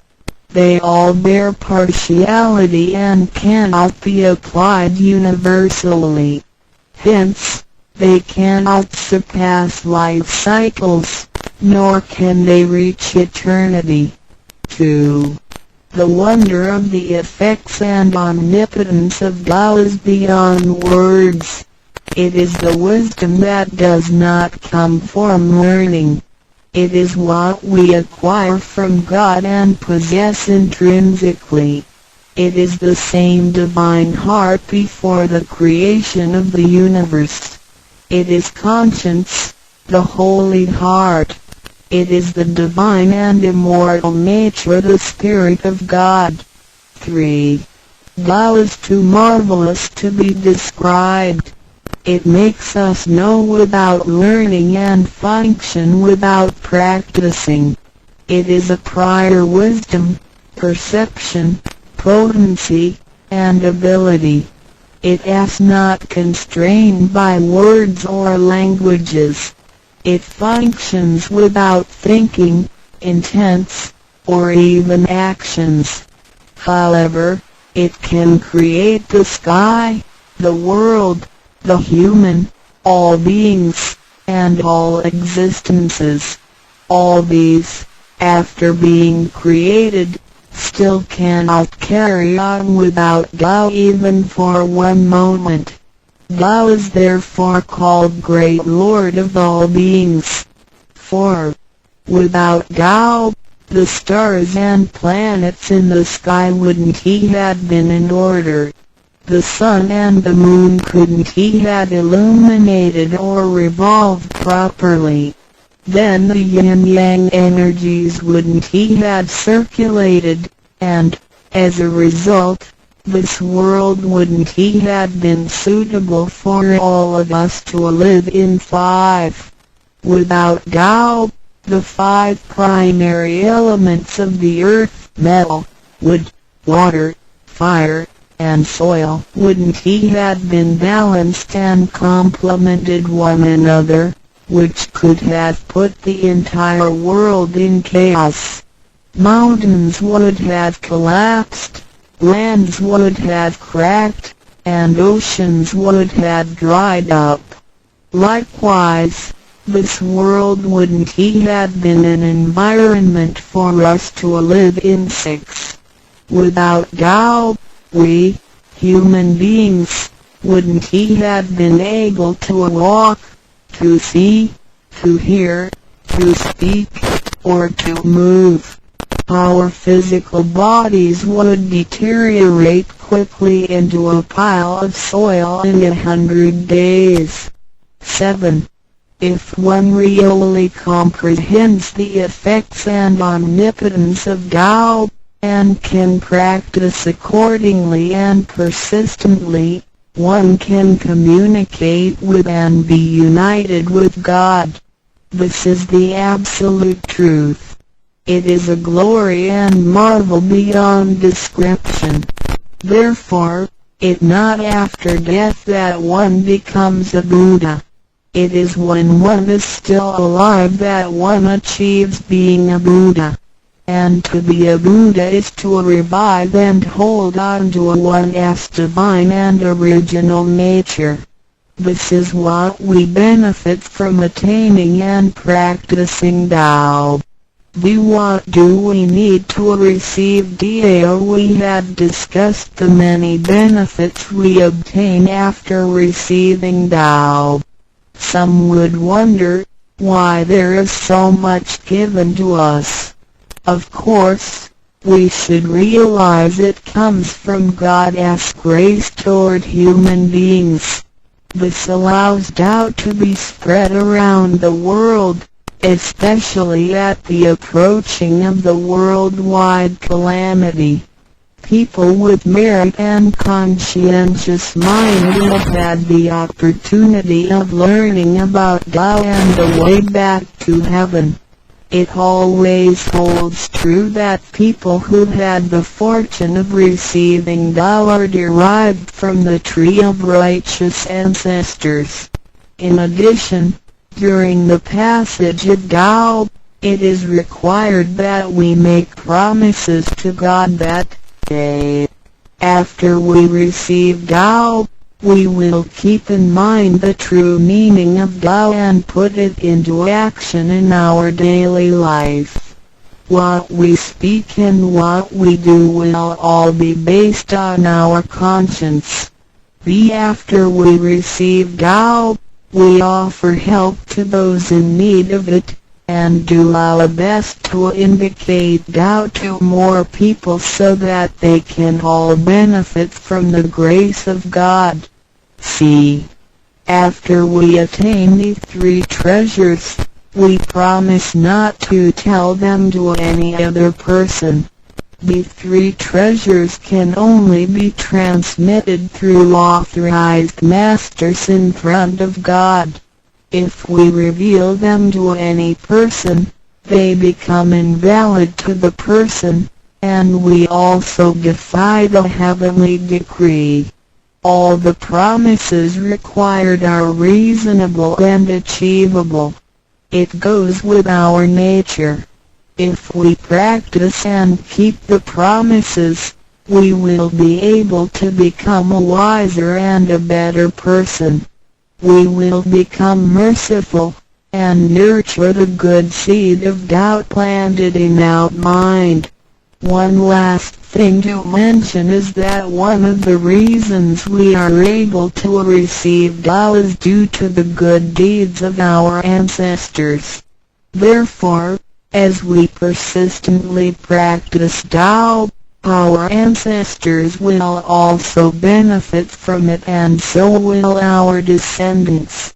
As long as you are prepared for the above mentioned, you are qualified to receive Tao, no matter what nationality, race, or religion you belong to. Notes: in order to be exempted from the rebirth cycles, to avoid the ordeal of hell, to alleviate the suffering and misfortunes in our lives, and to be able to return back to heaven after death and enjoy permanent happiness, we have to receive Tao. And the general qualifications are: 1. To be with a compassionate heart, and to be fortunate enough to be born in a time when Tao is available to the public. 2. To have sowed the seeds of virtue by helping many people and offering lots of charitable services in the previous lives. This is the divine affinity with God. 3. To have ancestors with beneficences and welfare work as well. 4.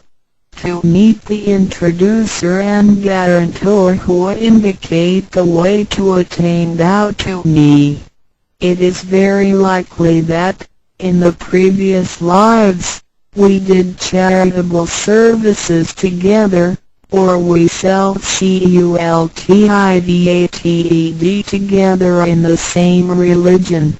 So, in this life, when Tao is available, we can help each other out and practice Tao together again. So time is ripe for Tao due to our divine affinity. What impact does receiving Dao have on me? As we mentioned before, and like the old days when hermits had to leave their families to receive Dao through meditation and self-cultivation, Dao, at the present time, can be received in a way that is applicable and conforming to our practical needs. We don't have to give up our lifestyle in order to attain Dao. By the grace of God, Dao is intended to be delivered to the public at all levels of occupations and around the world, rather than being limited to a privileged group of people. The impacts that receiving Dao can have on our daily life are summarized as the following. Receiving Dao creates no conflicts with any religions. Dao governs the universe, including all human beings. It existed before the formation of any religions. It is concordant with all religions, in the sense that religions preach the awareness of conscience and the pursuit of the truth. We don't need to give up our religion in order to receive Dao. On the contrary, by receiving Dao, we will have further understanding of the truth. The conscience becomes our ultimate guidance due to the variations of cultures, customs, backgrounds, legislation, and value systems. It is difficult to find a universal guideline for all of us to follow in our daily life. In receiving Dao, the main commandment is to act by our conscience, the true self, rather than by literature. We should be sensitive to the conscience, rather than be familiar with the laws. C. We will voluntarily keep the promise made while receiving Dao. Through receiving Dao, we are not offered conscience or true self, but merely the opening of the door to a wisdom and mercy. Therefore, we restore the heavenly principles inherent in us, and strengthen the power originating from our conscience. There is no external force that makes us keep the promises and commitments that we made when we received Dao. The only force comes from the guilty feelings that result from our misbehaviors, which reduces the mistakes we make. The practicing Dao can accommodate our worldly affairs. The fulfillment of practicing Dao and conscientious awareness does not have to be accomplished in a temple or church. It is not required to abandon worldly belongings or relationships in order to attain the ultimate truth. Each individual can still have his/her family, career, and schooling at the same time. As long as we keep in mind the basic guideline we should have our practicing Dao and getting closer to our divine self. We will make a better world by improving ourselves first after we receive Dao. By realizing the true self and what we are, the feeling of joy comes to us. The improvements on the quality of our spiritual life will affect people surrounding us. By interacting and working together in Dao, we will make the world better with lower crime rate and less pollution. The wish of Maitreya will finally come true to turn the world into God's kingdom and make people all live in harmony. VII. What can attest the validity of Dao? due to its completeness and generality, regulates the totality of all beings.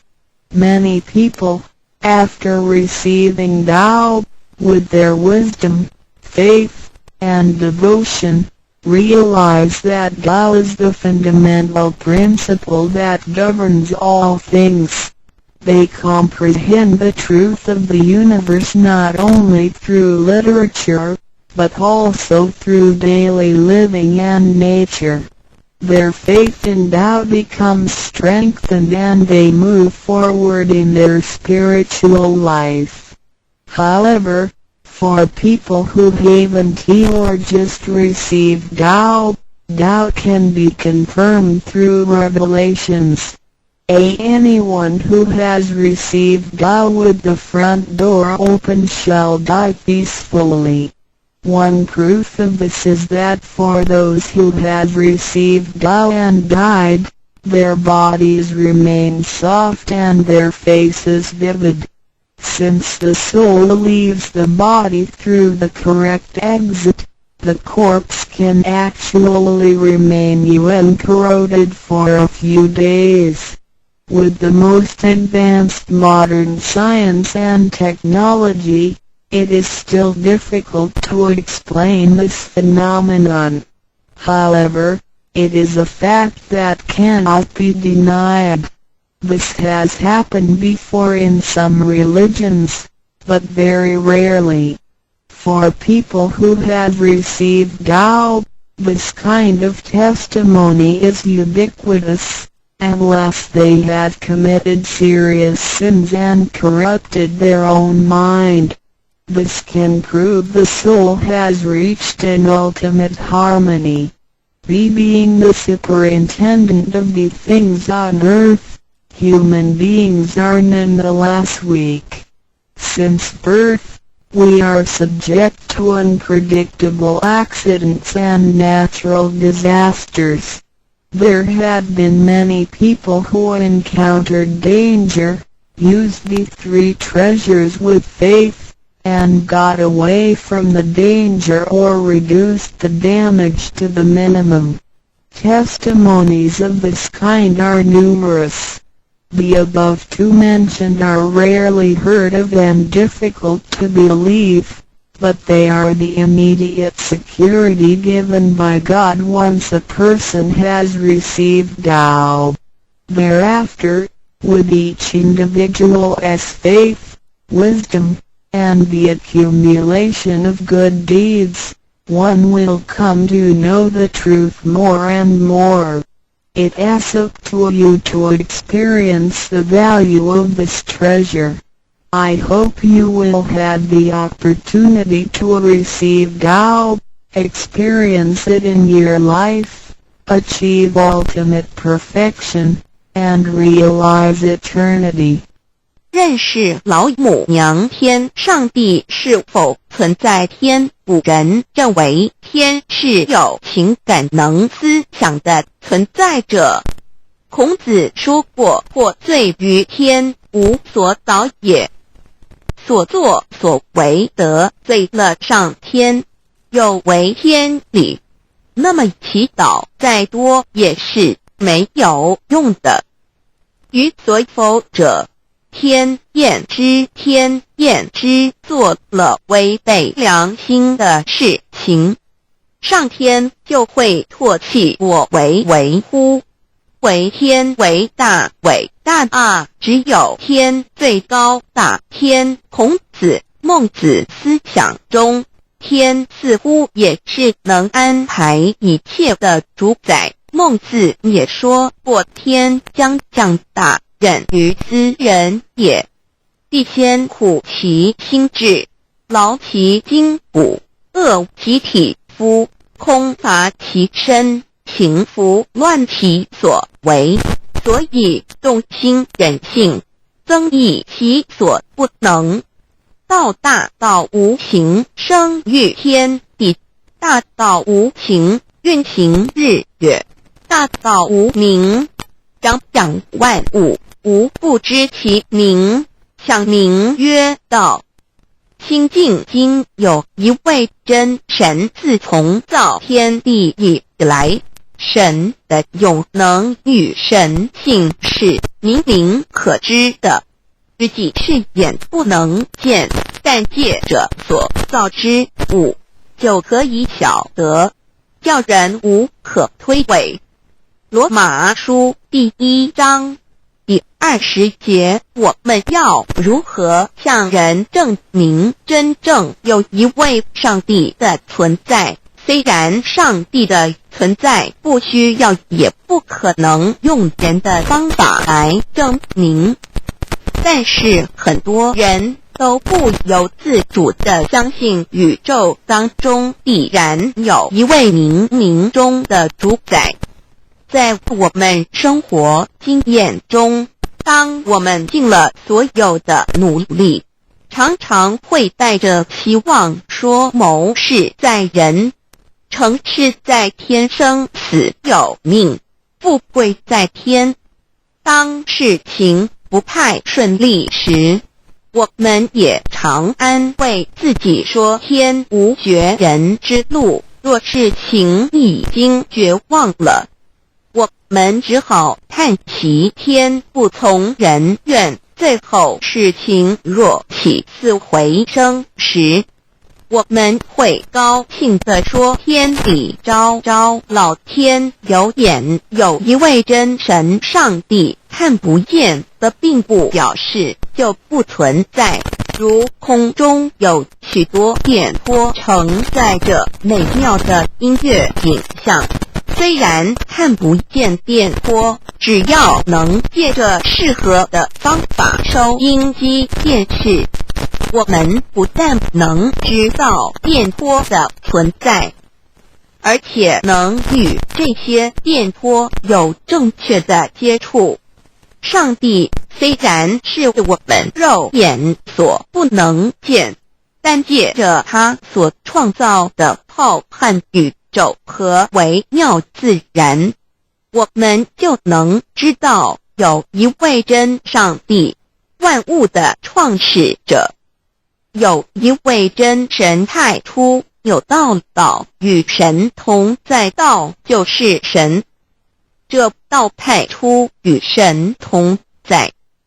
万物是借着他造的，凡被造的没有一样不是借着他造的。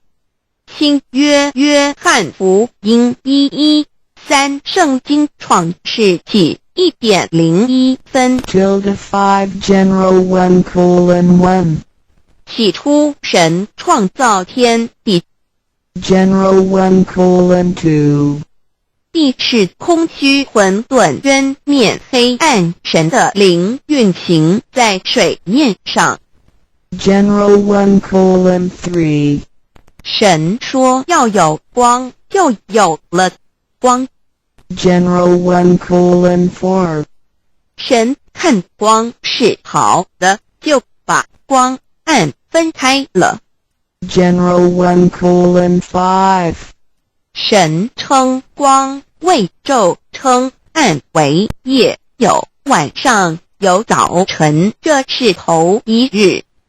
老母娘上帝阿拉，万物之真宰明明上帝，无量清虚至尊至圣三界十方万灵真宰老母娘，明明上帝老母娘，生天生地生万物，为天地万物生灵之真主宰，又称无生老母，又称明明上帝。上帝当知道，我们所敬奉的真神，就是四书五经所说的上帝。这真神两个字和上帝两个字，音虽不同，意思却是一样。就如大雅所说的鹰之谓丧尸，克配上帝。朱子说上帝就是天的主宰。小雅上说按形体而论，就叫做是天；按主宰而论，就叫做是地。既是诸子和程子两个讲解，和真神两个字的意思是一样，就可以明白我们所敬奉的真神，就是古年间的圣人所敬奉的上帝。基督教辟邪归正论第56页，老母娘清净经云：大道无形，生育天地，可知天地之源出自于道，未有天地先有此道。道德经首母章第52，天下有始，以为天下母。既得其母，以知其子，父守其母，莫身不殆。皇母训子10戒，3戒为道独尊我独尊，生克制化老身份。3戒十方母为主，养育圣凡一灵根。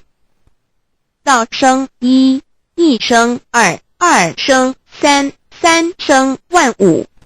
道创天地而与天地同在，自性佛，即是灵，看不见抽象，但是它却存在每一位十方善知识的身上。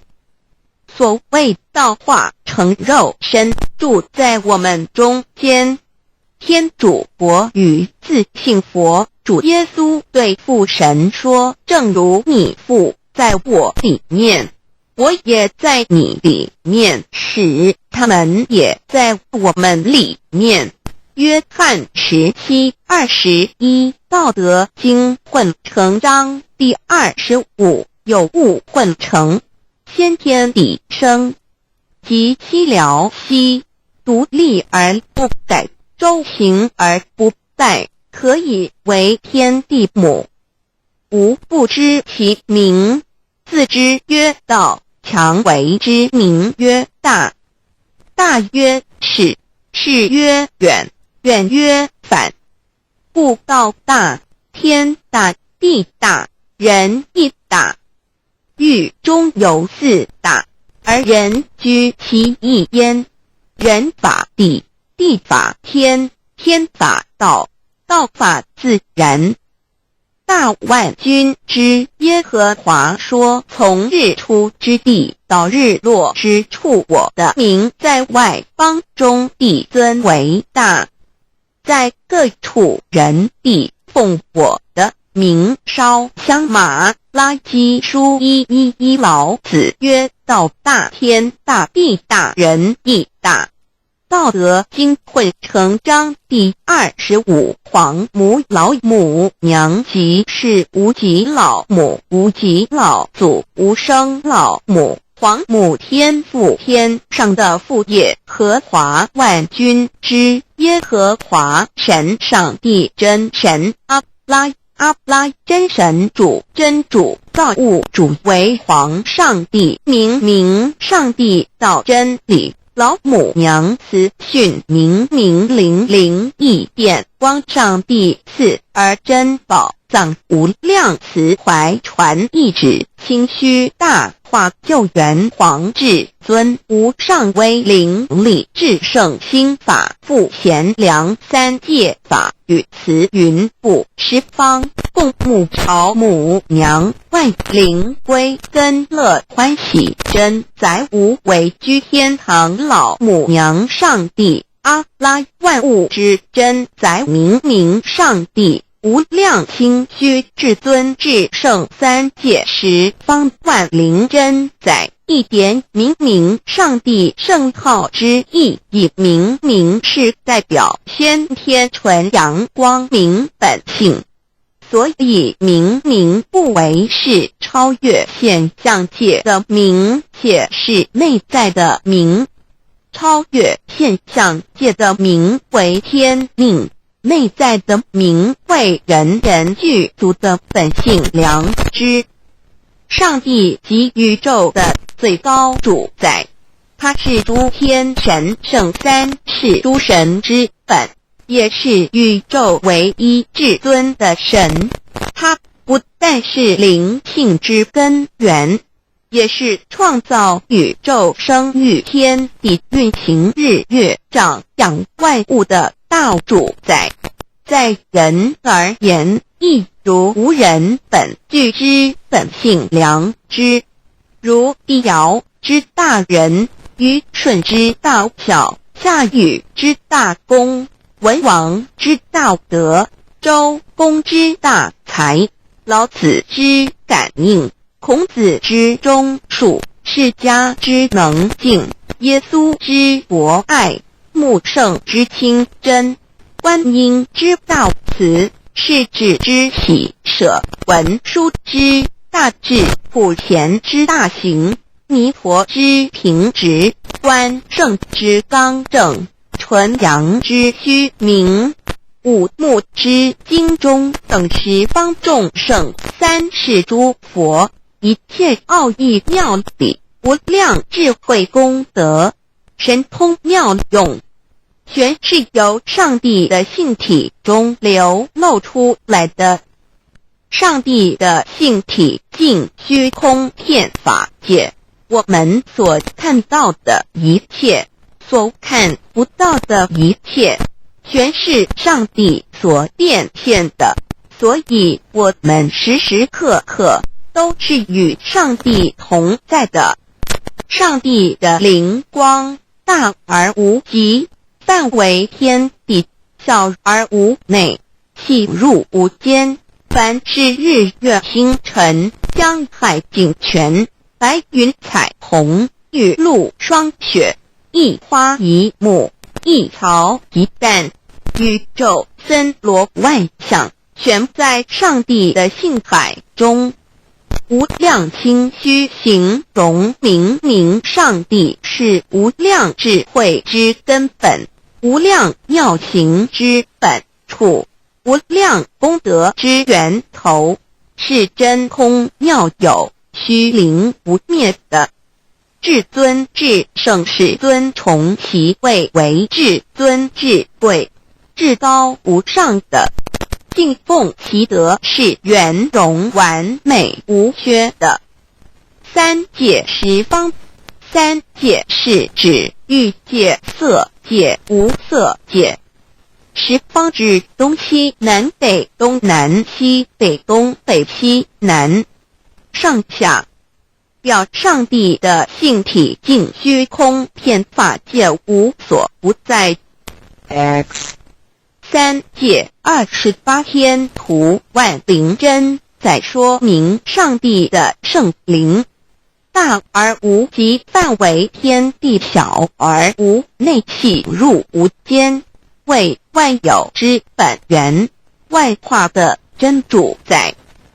所以明明上帝为一切生灵的大总持，在传统道场亦有尊称为无生老母，或以母字为代表，其意义如同明明上帝具有形上义与形象义，为万物苍生生命的大本源头。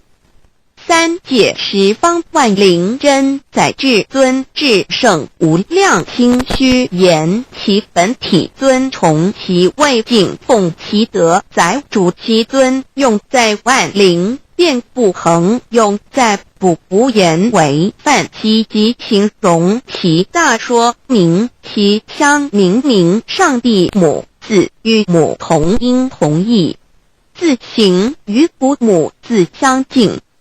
母字的情义，一点中加中是天下之大本，代表体；是阴阳，代表用。体用合一为母，有体无用则至空，有用无体乃直相。即体即用，即用即体，体用合一，即是佛也。二点点代表无极，点代表真如本心，三点中线拉直透出圈外，表示超乎太极之外，贯乎太极之中。4点母字正转90度，表示先天灵性之母。先天母乃外灵主宰，灵性之母亲无形永久之如来自性。太极字的形义中是天下之大本，代表体。2点是阴阳，代表用。从代表无极，动生阴阳从直心，代表真如本心。太极图各教圣人对老母娘的尊称1点，如叫天上帝、明上帝为皇上帝等，中庸交涉之礼，所以是上帝。天命之谓性，诗经小雅明上帝，昭灵下土。大雅上帝灵汝无二耳心。书经汤告为皇上帝，降中于下民，若有恒性。2点佛教大日如来毗卢遮那无生等法华文具会本法身如来名毗卢，此翻以遍一切处。坛经一问品，若悟无生顿法，见西方只在刹那。大日经书亦云，梵音毗卢遮那者，是日之别名，即除安片名之意也。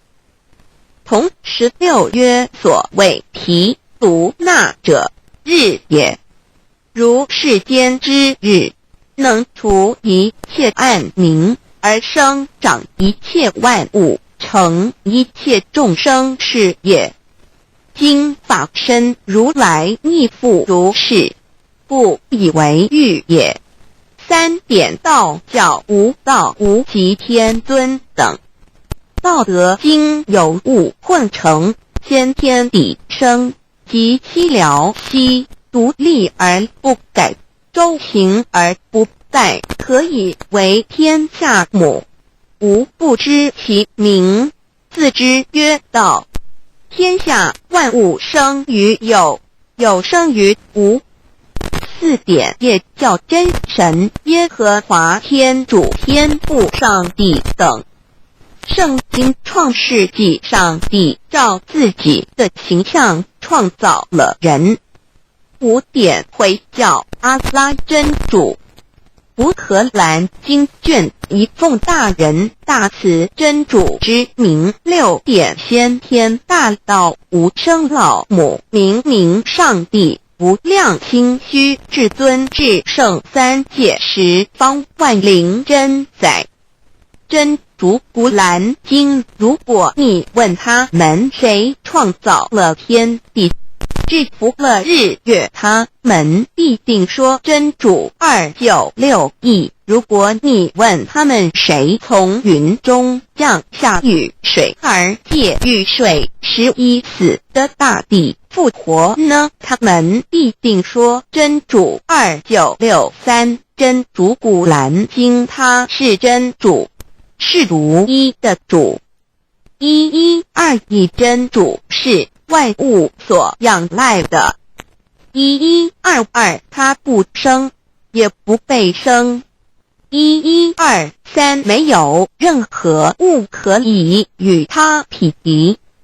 1124真神道上帝生命在他头，这生命就是人的光，内光是真光，照亮一切生在世上的人。这等人不是从血气生的，不是从情欲生的，也不是从人意生的，乃是从上帝生的，道成了肉身，住在我们中间，充充满满的有恩典，有真理。约翰福音1491314耶和华 Yah 耶和华 Yah/Yahweh/ 称呼在原文之意义，乃是自有拥有的他，亦即不生不灭诸天之国与神之国，神为诸天之国之上的主宰，母居里天，在诸天之上，为外灵真宰。诸天之国与神之国，宇宙能量，整个宇宙充斥着舞动的能量。除了此舞动的能量，我们的宇宙一无所有。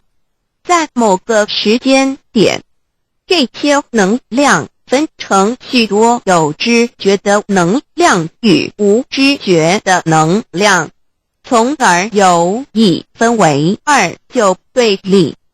斯瓦米维达帕若提 Swami Vedabharati 着着火于家约翰一书第4章第13节，神将他的灵赐给我们，从此就知道我们是住在他里面，他也住在我们里面。约翰一书3:24，遵守神命令的，就住在神里面，神也住在他里面。我们所以知道神住在我们里面，是因他所赐给我们的圣灵。神的灵住在我们里面何处？约翰一书与约翰福音在文体上颇相似，因此可能是来自于同一个作者。福音书作者约翰，神上帝老母娘的灵住在我们里面。圣经创世纪提到上帝创造天地万物的情形，创造人时，耶和华神用地上的尘土造人，将生气吹在他鼻孔里，他就成了有灵的活人。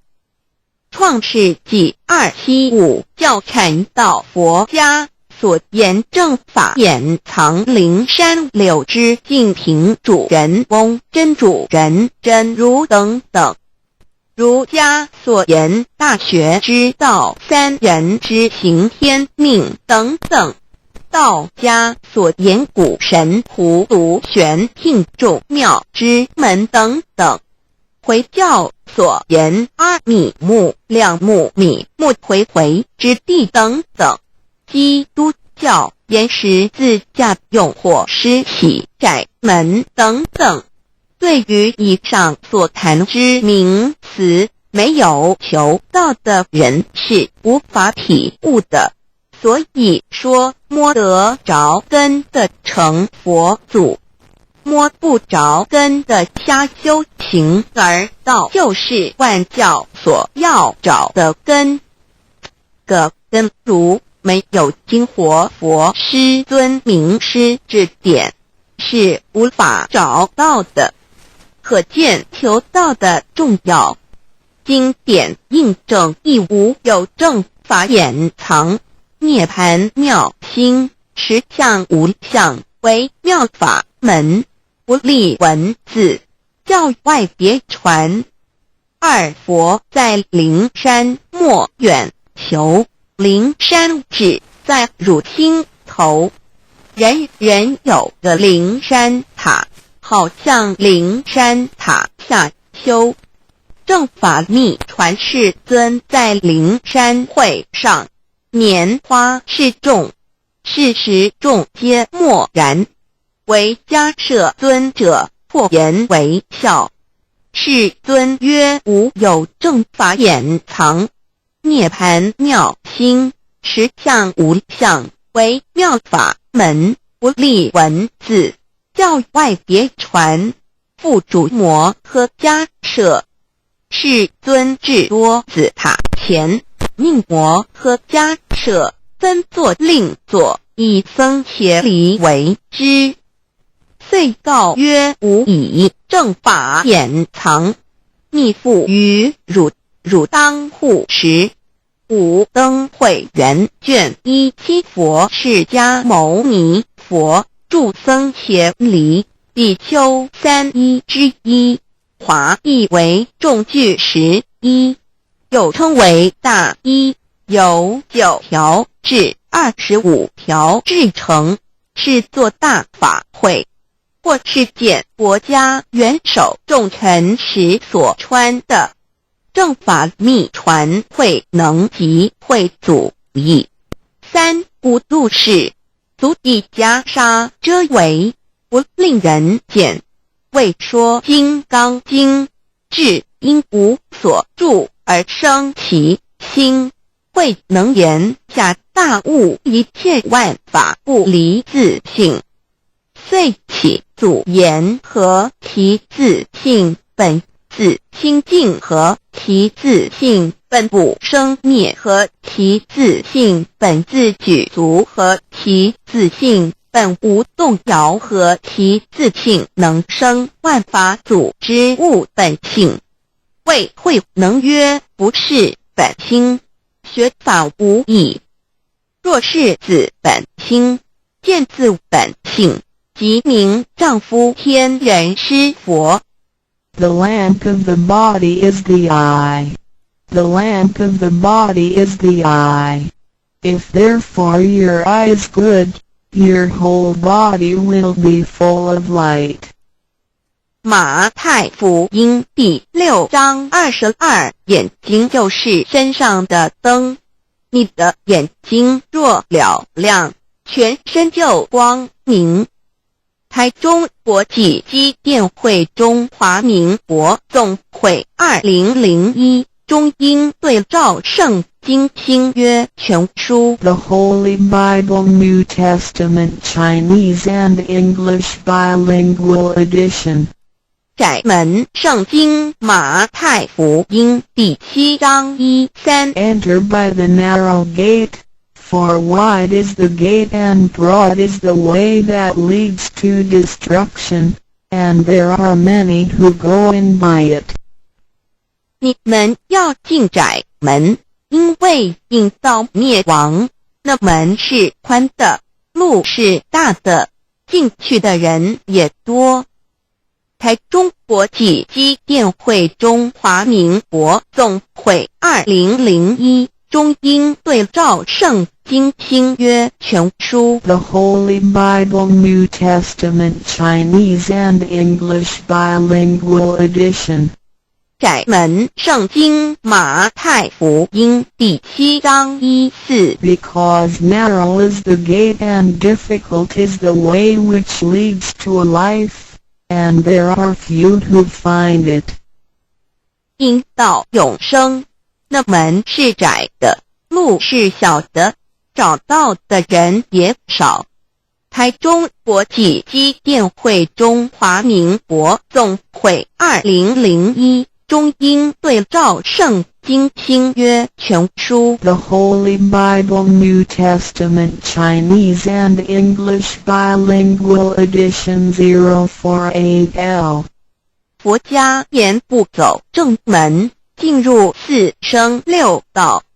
胎生耳牛马羊狗之类，卵生眼鸡飞禽之类，湿生口鱼虾水族之类，化生以马以蚊虫之类，泥丸公气天神度其在世投胎为人，任母归根修道，目的在离苦的乐，唯有任母归根，方能超生了死生，登圣域贤官，永脱苦海。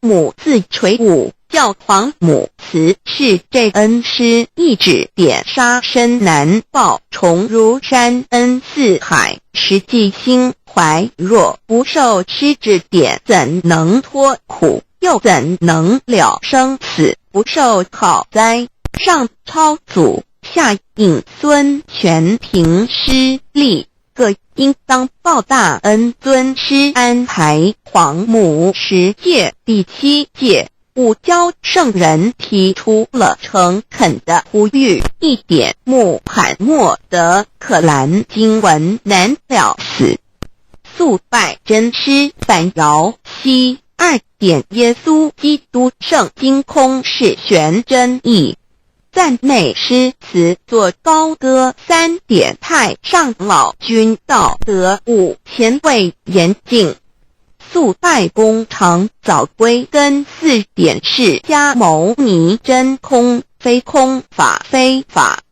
如然自在是个5点孔老夫子雄神之化之其旨，定静安律见本源古人云白藕绿叶红莲花，三角原来是一家3大圣人发庆礼，得了巧妙回老家务有本末，是有终始，之所先后则敬道矣。信教不爱修道，但不宜只有信教，耽误修道，本末倒置。实在可惜，点老母娘的奥妙道在使逆东波子问于庄子曰：所谓道，呜呼！在庄子曰：无所不在。东波子曰：其而后可。庄子曰：在蝼蚁。曰：何其下？也曰：在蹄。百。曰：何其欲？下且曰：在瓦辟。曰：何其欲？甚且曰：在始。逆。东波子不应。庄子曰：夫子之问也，故不及直。正火之问于间是履兮也。每下欲况，汝为莫必，无乎陶物。只道若是，大言亦然。周天贤3者，一名同时，其之义也。庄子之备有第22老母娘的心声，13山坡母子离，乃不得已。皇母训子10戒，1戒亦当初天未分混沌，未看妙明明无人，我空空一团，96亿元佛子先天同聚，无忧愁无烦恼，自在安然。先兄弟先姐妹生来伴，随母来随母去，不离身边，极乐国任逍遥，随意玩耍，成青龙跨彩凤，无量尊严，不惧寒不惧暑，无数无管无阴阳，无对待，至理纯然，暇无事任遨游，先天妙境门卷来，或下棋，或将琴弹，吃的是仙桃，点琼浆玉一穿的是登云鞋，仙衣仙山，老母娘的心声。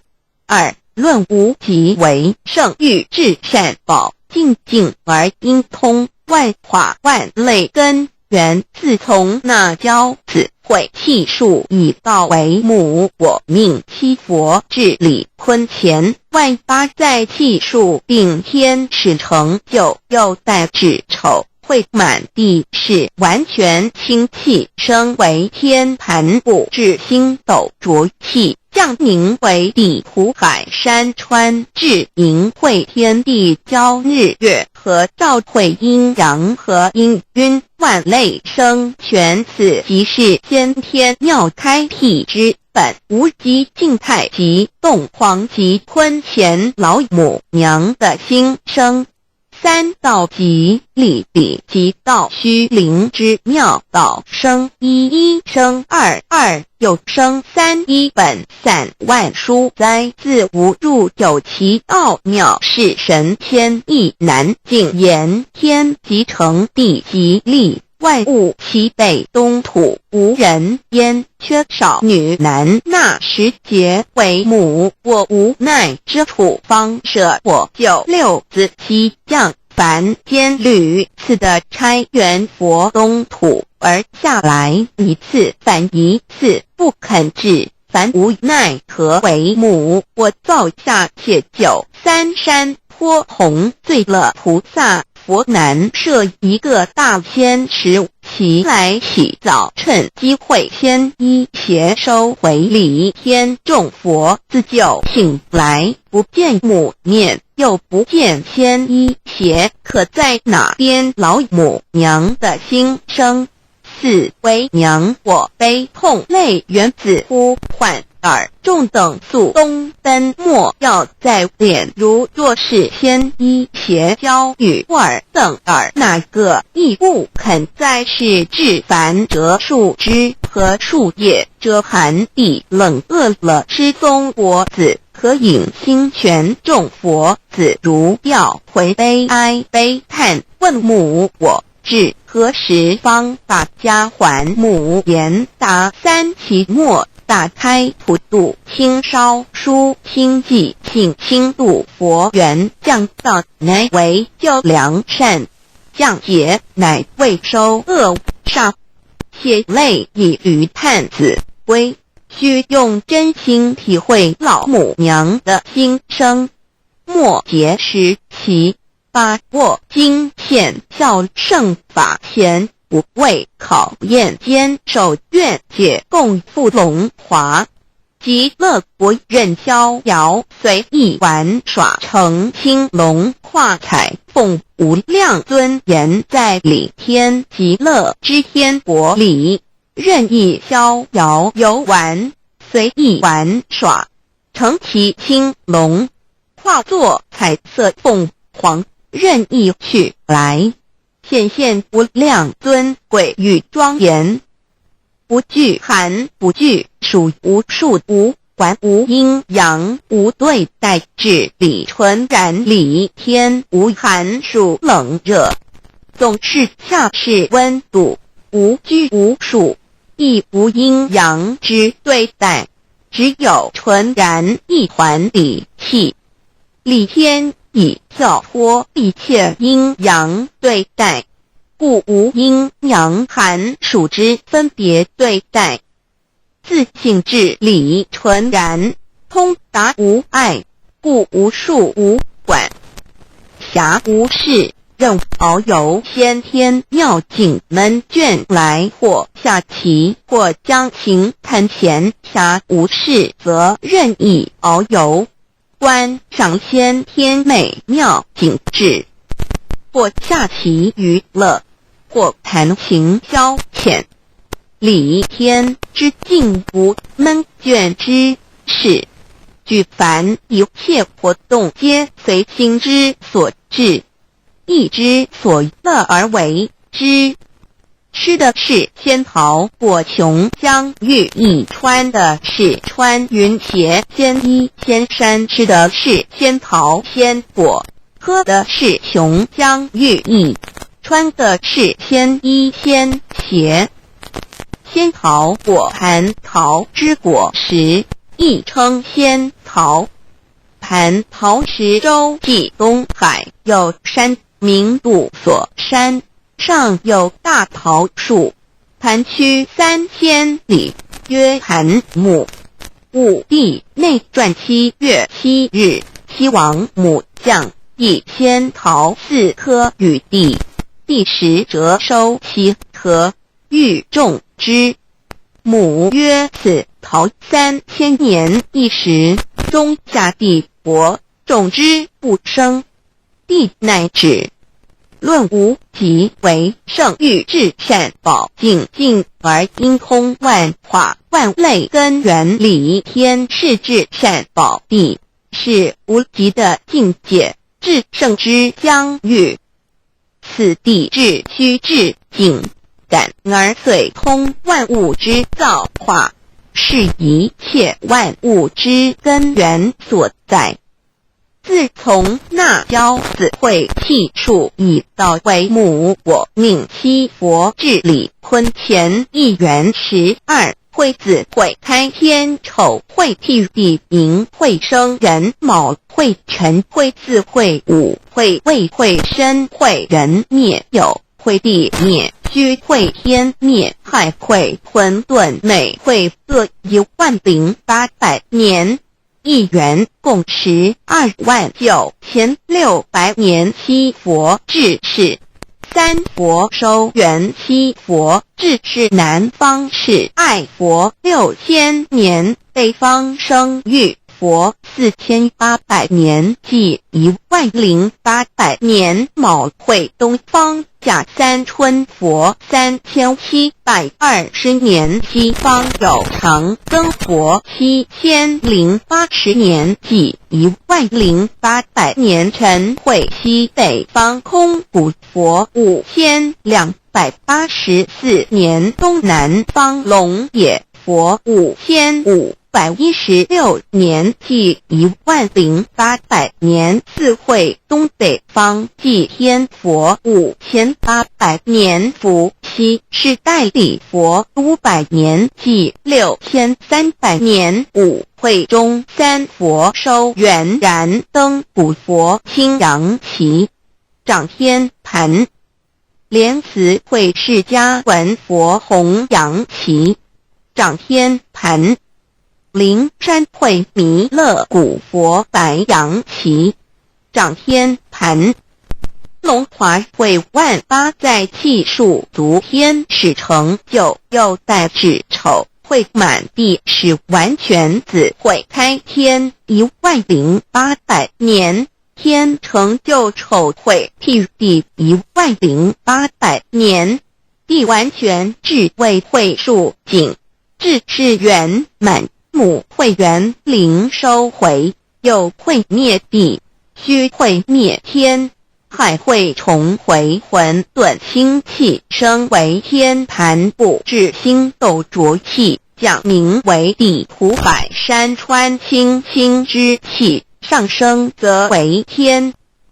满天部满着河汉星斗，此为气界所居之处。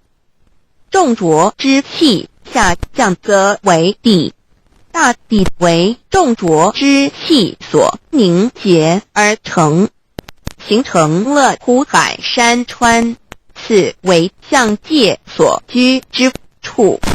至阴会天地交日月和照会阴阳和阴晕，万类生全子会开天，丑会辟地，以完成阴阳二气之分判。寅会之时，天地阴阳之气相交，日月叠相交替，阴阳阴晕而育生万物品类。此即是先天妙开辟之本无极静态及动黄及坤乾，此即是先天妙理开天辟地之本源。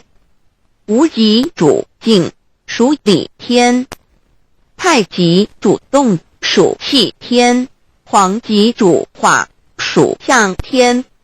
道即理，理即道虚灵之妙道，生一，一生二，二又生三道，即是理。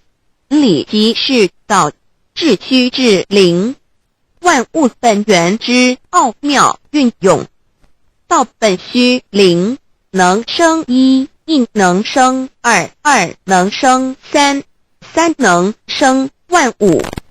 无极生太极，太极生两仪，两仪生三才，三才者天地人，万物因之而生，生化万物图。://LCC_LCC_2/ 意图象极，生化5万点 JPG。天既成地既立，万物其北东土地，无人焉，缺少女男，天地既成，万物以其北，这就是象天。亦称娑婆世界、堪苦世界、苦海、此岸东土等等名称，不一而足。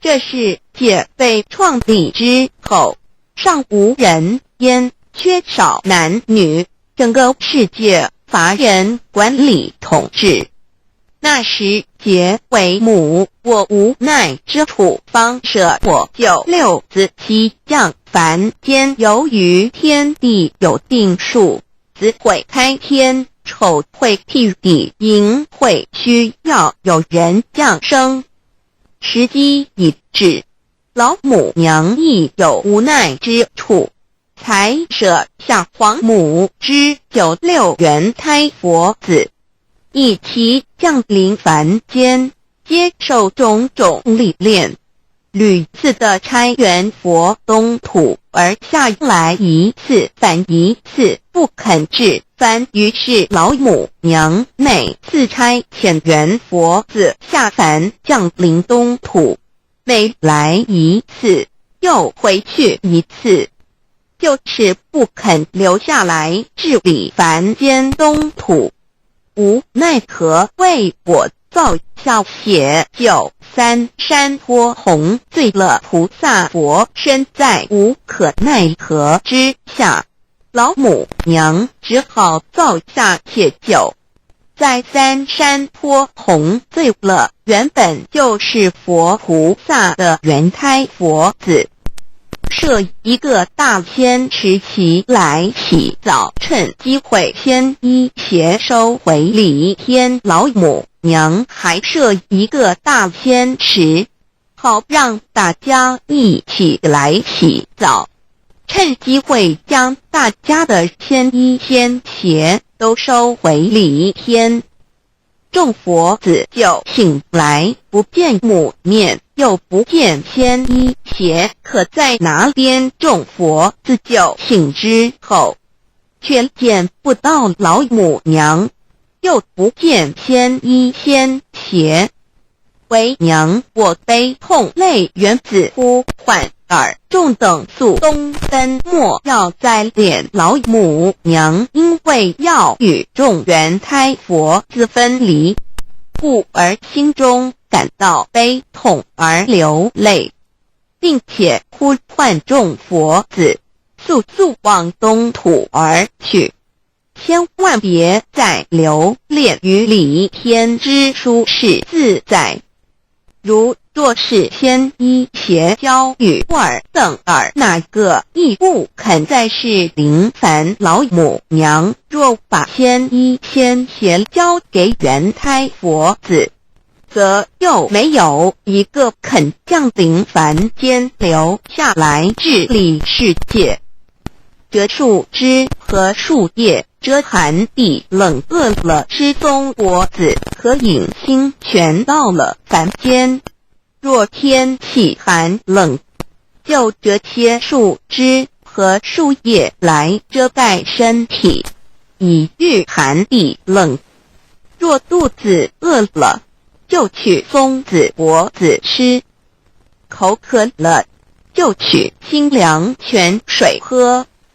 众佛子如调回悲哀悲叹，问母我至何时方把家还？众佛子听了老母娘如此吩咐，皆如吊失了魂魄一般，悲伤地哀嚎叹息，纷纷问老母娘：我们到什么时候才能回家呢？母言答：3期末打开普度清烧书清寂信清度佛缘。老母娘回答说，等到3期末节大开普度的时候，老母娘会亲自烧书寄信给大家，并且亲自来度化众原胎佛子，告一回家之路。家相信书皇母训子持戒以及仙佛圣训，都是皇母烧书信度化佛子众生。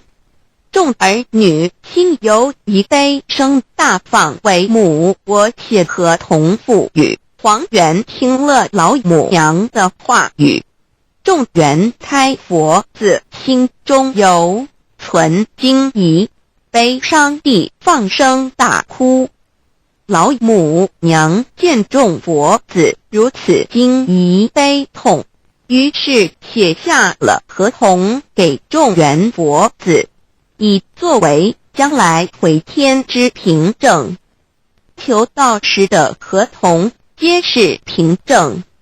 自此，我元佛子东土而奔至世界为男女在地人焉。从此，黄母之元胎佛子便向东土奔驰而去，点治理世界，或为男，或为女，并传递人间烟火。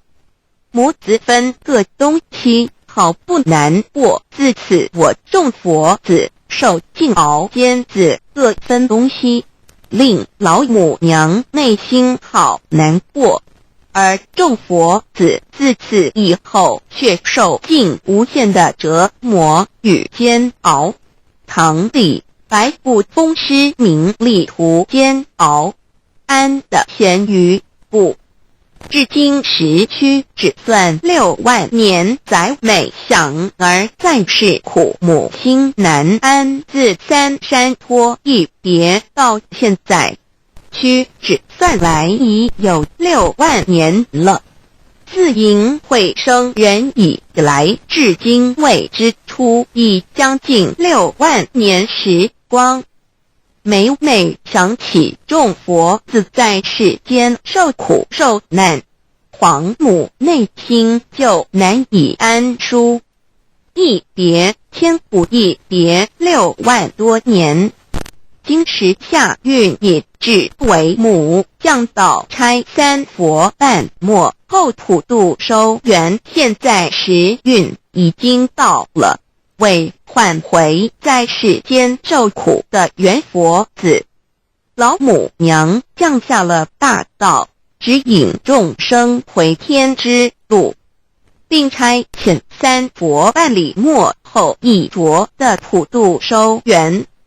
三佛燃灯古佛、释迦牟尼佛、弥勒佛，如何与老母娘同在一任理时修一理，不依人修道，任指真一人一出错，一理是良心二行公了愿，天不能言，地不能喻，人能弘道，非道弘人。结论而的敦厚善良，造就母的完美圆满，儿的光明坦荡，照耀母的灵明清虚，儿的柔和宁静凝聚母的慈悲感应，儿的知足感恩建立母的欢乐喜乐，儿的无私无我辉映母的无边无量，儿的屹立不摇弃入母的永垂不朽本尊与分身关系。 On call.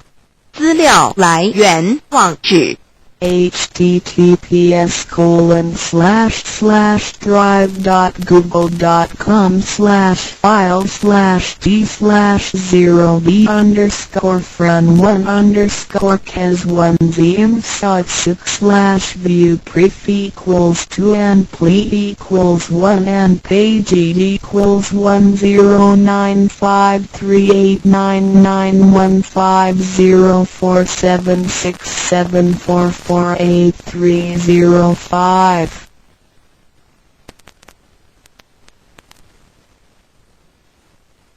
黄母家书。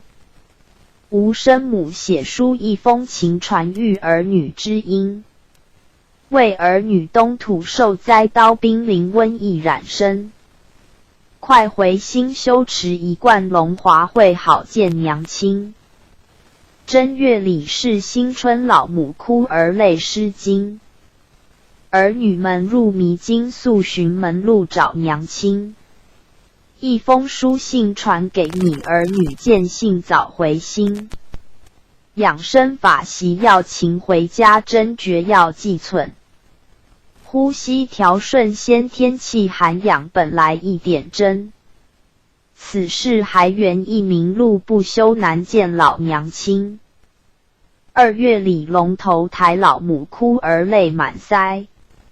一封书早寄来，儿女莫迷酒色财。若不速寻名绝路，丧在苦节，愿谁来？真天道世上百九转，单道明世界。这事还家明白路，一步一步登瑶台。苦修中有团圆日，母见儿女心花开。3月里3月3，蟠桃会上言群仙。老母见儿多迷世书信，这才往下传。久恋红尘无回日，老母想儿传法言。真天道大法传不度，无缘度有缘。有时儿女登舟罢，吃了仙丹到娘前。仙丹原是自身有，老母传法快炼丹。杏光炼足16两，老母见了心欢喜。4月里立了下元姓，儿女落谁家？一封书信写完毕，3叫替娘去传法。真天道明传下几个立志炼黄牙。有心儿女快醒醒，顺着路线练回家。3跪9叩拜老母娘，见儿还喜气家。5月里端阳天，提起儿女娘泪怜。儿女们坠苦烦，不知回头登法传。一封书信早寄去，怎么不见儿回还？真天道大法传，无眼痴迷不敢前。贪吃荤腥不斋戒，拉下冤杖何时完？刀兵劫内死的苦，瘟疫水火更伤惨。娘为儿女遭劫难，设立天道劝陈凡。真道全凭一贯掌，还原绝路精明传。凡体炼成金刚体，后天炼的反先天。6月里热难当，老母想儿哭断肠。傻儿女丧天良，不知回家孝老娘。贪恋恩爱和名利，使心用计昼夜忙。黄泉路上无老少，地狱苦行更难挡。先天道破黄梁，到处劝化立佛堂。有志儿女快进道，线路断时空叫娘。早寻婴儿会，差女进食奥妙莲花香。7月里7月7，老母哭儿泪悲涕。儿女迷向哪里去？寄去书信知不知？机传训度愚迷，世上真道只有一。有时儿女静心炼阴阳，炼成金丹力。公园果满丹书，照天风绝为佛仙奇。8月里中秋节，老母哭儿泪悲切。叹儿女将遭劫，因耳气震随了邪。老娘书信凭寄去，不参娘亦将书瞥。你遭劫苦，娘心挂苦口，良言心切切。借机笔沙盘写，呼唤儿女先圆结。有志儿女速进步，公园好去朝金阙。9月里重阳天，老母哭儿泪不甘。傻儿女失本源，忘了本性被仙佛。一封书信唤不醒，坠在苦劫万万年。立天道驾慈传明，劝明讲度有缘。指望儿女脱苦恼，莫负娘的好心田。为众儿女泪难止，娘的心思急乱传。10月里立了东，老母哭儿泪双倾。哭儿女不体情境，把自己性命坑。一封书信不参悟，劳心劳力耗神经。三宝耗尽归阴府，往来轮回受苦情。立天道化群蒙，快登道暗恋千拱。采取三花顶中炼，舌尖甘露自春荣。乾坤交太升真体，10月到胎生天宫。儿女早醒求天道，失此机会遭劫凶。11月仲冬到，老娘哭儿泪悲号。儿女们那知晓，竟把娘恩义慨抛。书信寄来有多少？为何弃却如草毛？本来信全昧了，准备节来受苦熬。有缘儿女速登岸，节来想修就晚了。老母喜的道德高，老母喜的道德高。12月整1年，老母盼儿心愁烦。儿和女妹心甜，为何一去不回还？想儿娘才写书信，儿女你竟忘老娘。你知贪恋假色相，难舍恩爱冤孽缠。大节至甚伤惨苦，节死的绝人烟。财产无恩爱，晚死坠地狱身难翻。皆为娘钱缺了，笑娘的书信撇一边。老母越想心烦恼，书信撕碎不度烦。停了渡，开了船，想修天道难上难。刀兵劫瘟疫染火，也烧来水也淹。罡风起太伤惨，天塌地陷人死完。当初渡你不回转，看看可怜不可怜。修道儿女升天去，自去逍遥为佛仙。不论老少男共女，不论富贵与贫寒。皆的天盘享快乐，再不叫你临苦烦。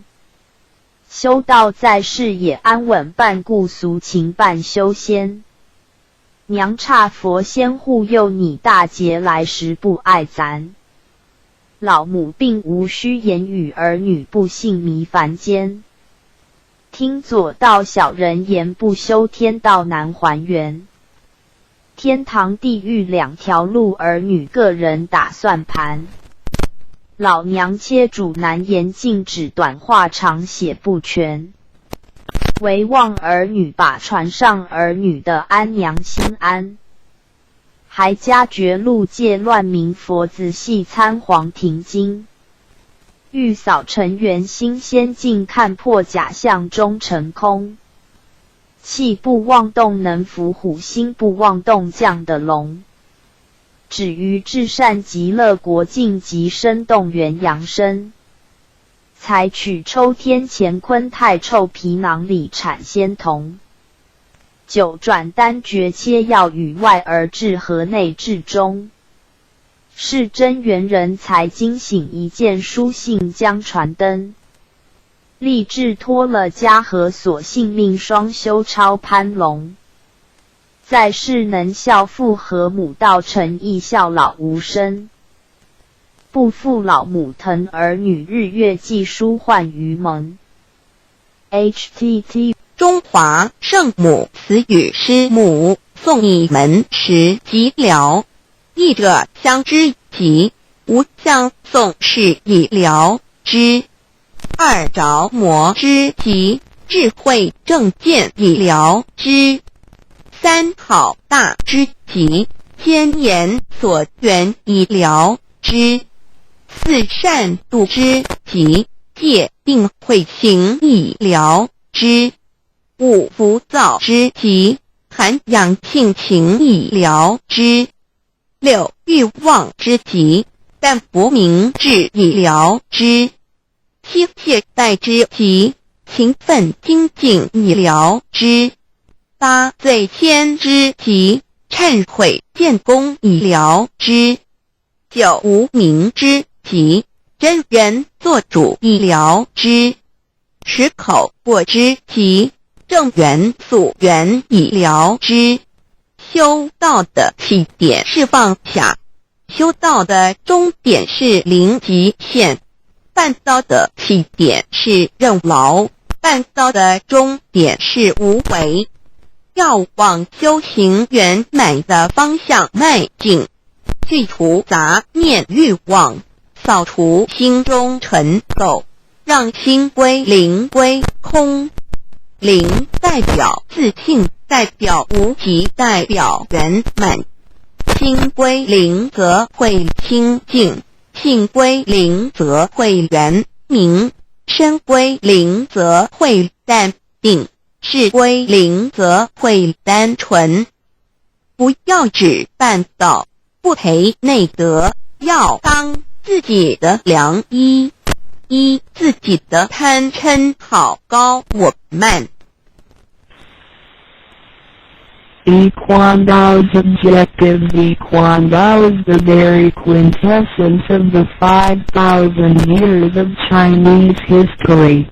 Yiquandao is preached for the objectives as follows: worship the heaven and earth, salute to the God, be patriotic to the country and devoted to duties, be appropriately behaved and courteous, respect parents in filial piety as well as teachers, trust friends and neighbors, rectify our sins toward righteousness, honor 5 ethics and 8 morals, elucidate sagacious doctrines, faithfully observe guiding rules, clarify our mind and purify ourselves out of worry, restore to our very nature, enlighten our intuitive ability and conscience, regulate ourselves and others alike, enlighten ourselves and well-being for the entire world. Copied from Yiquandao's Association. 道之宗旨定，天地理神明，爱国忠志敦亲，崇礼孝父母，重知尊信朋友，和乡邻改恶向，善讲明五伦八德，阐发五教，圣人之道止克，遵父为纲常之，古礼洗心涤虑，借假修真，恢复本性之自然，启发良知良能之。至善己利利人，己达达人晚，世界为亲情化，人心为良善计，世界为大同。旅行开荒实用英文手册第一部分日常生活语句1点 Hello, hi. Hello, hi 2点 Good morning. 早安3点 Good afternoon. 午安4点 Good evening. 晚安下午3点以后5点 Good night. 晚安睡前或晚上再见时用6点 How are you? 你好吗7点 Fine, thank you. And how are you? 我很好你呢8点 How do you do? 你好吗用于第一次见面回答一同9点 Nice to see you. 很高兴与你见面10点 I must be going now. 我必须走了1点 Had a nice day. 祝你有愉快的一天2点 I hope you had a good time tonight. 祝你有个愉快的晚上3点 Goodbye. See you. 再见4点 Pardon. 请再说一遍5点 Sorry. I don't understand. 对不起我不懂你的意思6点 Please speak slowly. 请再说慢一点7点 Do you speak English? 你说英文吗8点 Thank you very much. 非常谢谢你9点 You are so kind. 你真好20点 You are welcome. 不用客气21点 Sorry. I am sorry. 抱歉2点 Excuse me. 抱歉打扰一下3点 That's all right. 没关系4点 Never mind. 别放在心上。25点， I agree. 我同意。26点， That's right. 对。27点， It sounds nice. 听起来不错。28点， That's too bad. 太可惜了。29点， I hope so. 希望如此。30点， That's fine. 很好。31点， Can you do me a favor? 能帮我个忙吗？32点， Please fill in this immigration form for me. 请帮我填入境登记表。33点， What should I fill in here? 这里要填什么？34点， Please fill in the hotel name for me. 请帮我填旅馆名称。35点， Please help me to fill in the declaration form. 请帮我填报税单。36点， For house rent, should I go to a U.S. immigration for registration? 租房子需要到移民局报备吗？37点， What's the matter? 怎么了？发生什么事了？38点， What for? 为什么？39点， Where do you live? 你住哪里？40点， Can you speak English? 你会说英文吗？41点， Are you sure? 你确定吗？42点， May I have your business card or address and telephone number? 请给我你的名片或是地址电话，好吗？43点， Excuse me, how can I get to this address? 请问到这地址怎么走？44点， How much? 多少钱？45点， How far? 有多远？46点， How long? 要多久？47点， Do you have the time? 你知道现在几点吗？48点， What time is it? 你知道现在几点吗？49点， Is Mr. White at home? 怀特先生在家吗？50点， May I speak to Mrs. Brown? 我找布朗太太。51点， Could I visit you tomorrow?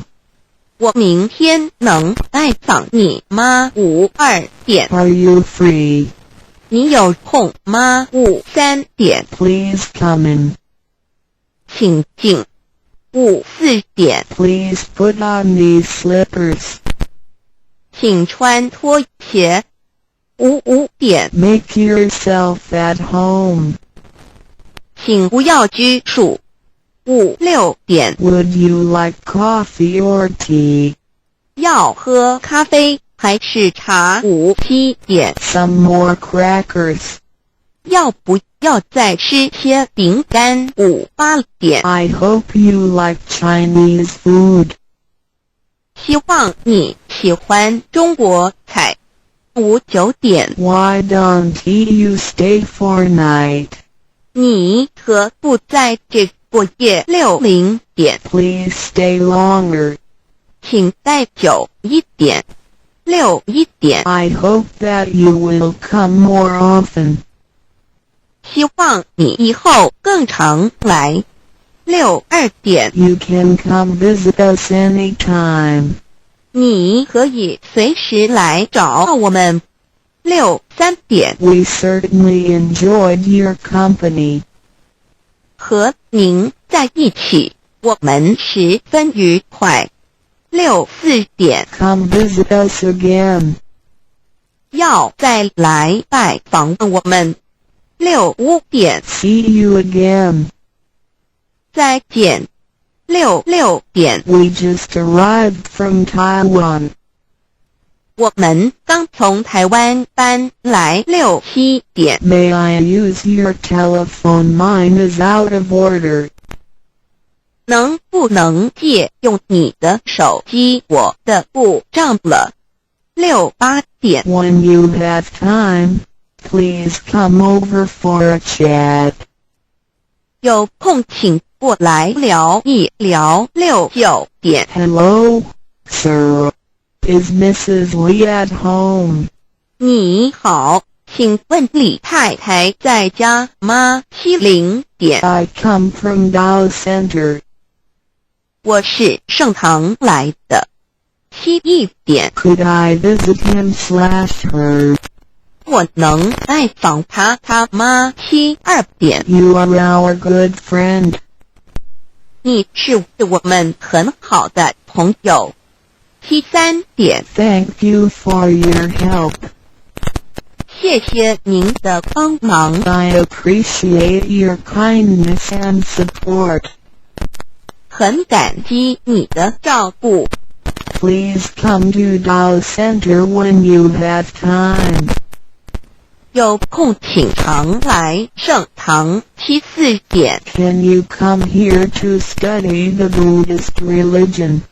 请来学习礼节。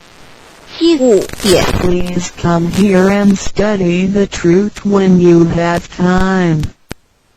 有空请来研究道理。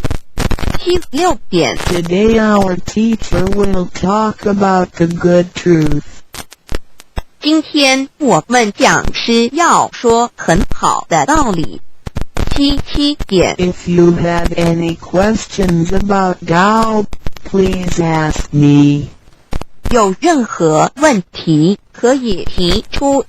点78点。 I greatly appreciate you giving me a chance. 感谢你给我个机会。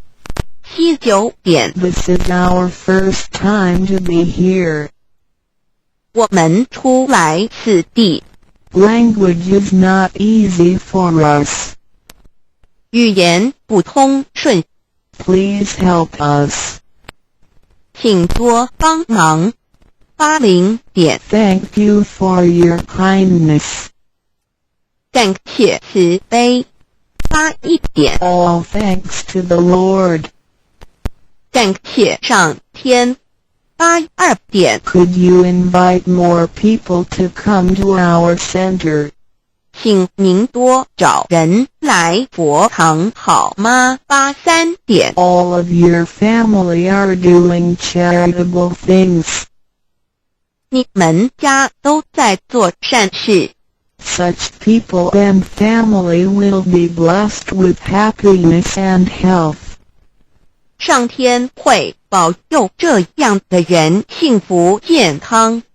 84点。 The Lord will help the people who do charitable things, because they have merits. 上天保佑善人，因为他们有功德。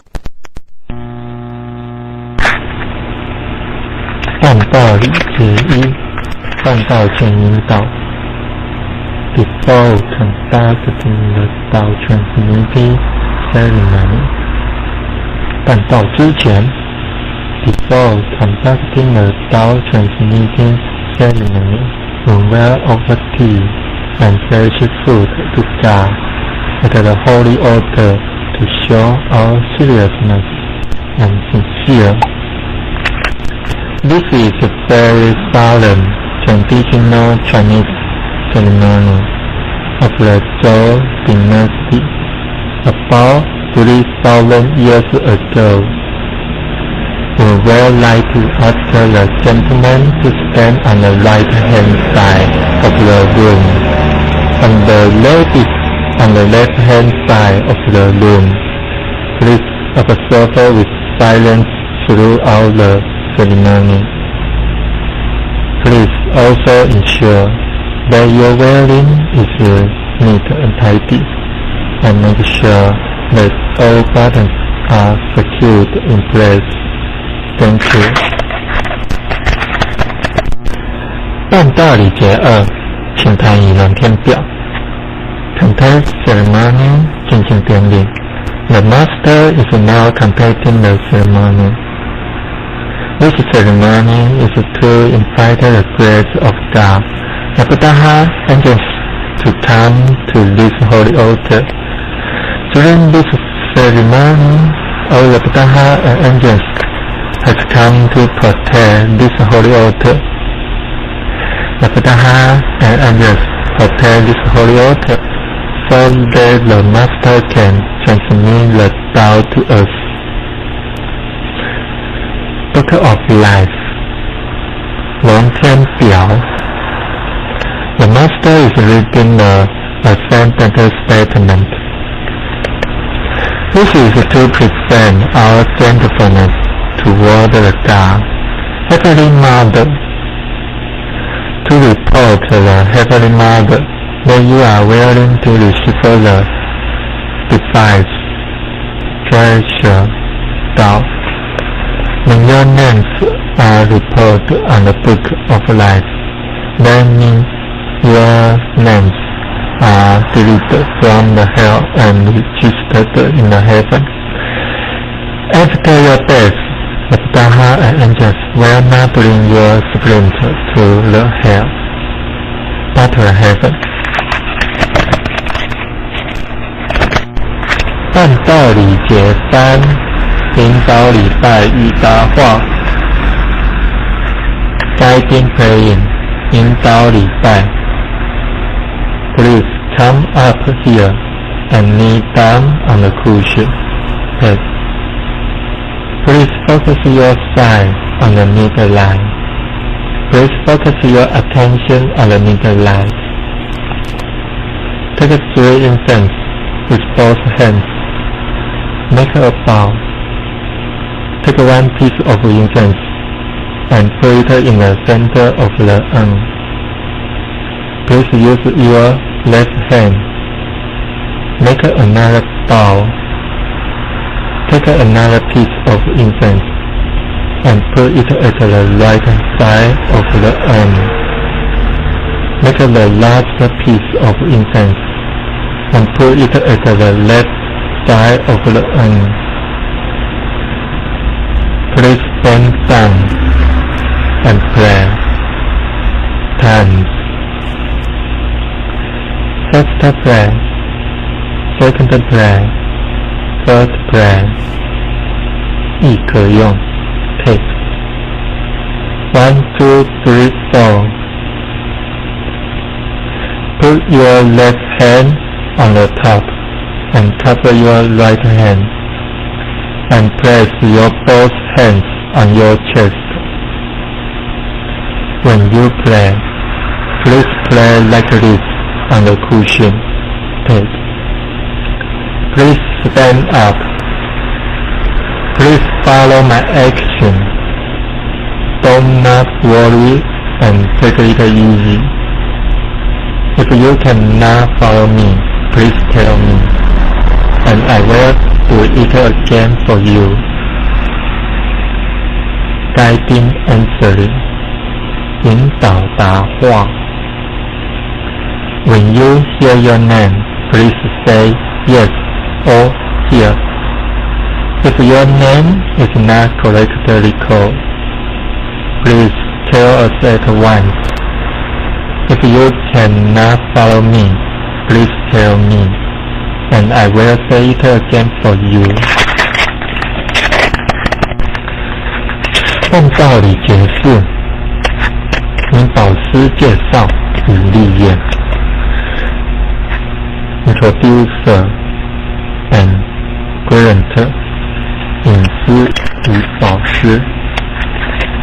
Introducer is the person who brought us or introduced us to the knowledge of Tao. The introducer tells you that the Tao is not a purpose religious state. Issue does not make any money or benefit from such introduction.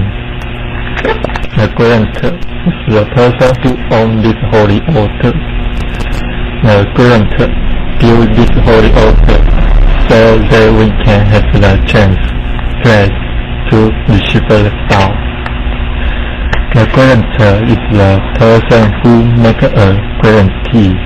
They will have a appropriate character and virtues to receive a dowry, and they are a good citizen of the country. Because of the effort and sincerity from the introducer and the grantor, one can have the chance to receive the previous dowry. Now the introducer and the grantor are going to kneel down before the God. Heavenly Mother to take a vow to show her sincerity. Taking vow, 立愿 with all my sincere heart, I kneel down before the Heavenly Mother, God above. Today, I am willing to declare my sincerity to introduce and to guarantee the person to receive the greater dowry and the true propagation of their nature. I declare that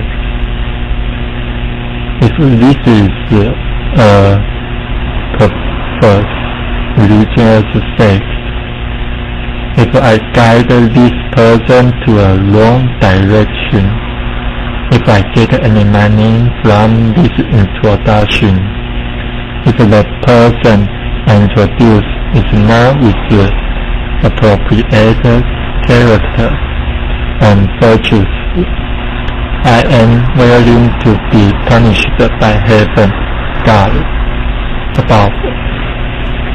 This is a very solemn and serious oath vow.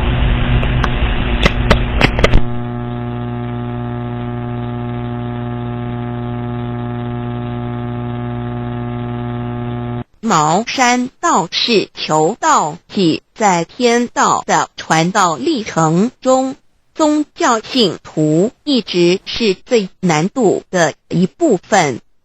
香港有一位占庆道亲，对道十分虔诚，一家大小都是道亲，唯独无法度他的哥哥求道。因为他的哥哥是茅山道的传奇人，他的哥哥学道术已经到了可以知道过去及未来发生的事，且用符水洗眼后可以看到灵界鬼神，可以直接与鬼神交谈，因此任他弟弟说破3寸不烂之舌，也说不动他来求道。因为道是无形无相，没有有相的法术可以折服他。有一天占长天因为要超拔父亲，于是告诉他哥哥占长跟你不信道没有关系，但是今天要超拔爸爸，所以无论如何你一定要来。千辛万苦地把他哥哥拉到佛堂，原本希望他顺便求道，但他哥哥死也不肯，没求道不能进佛堂，只好让他坐在佛堂外的院子里。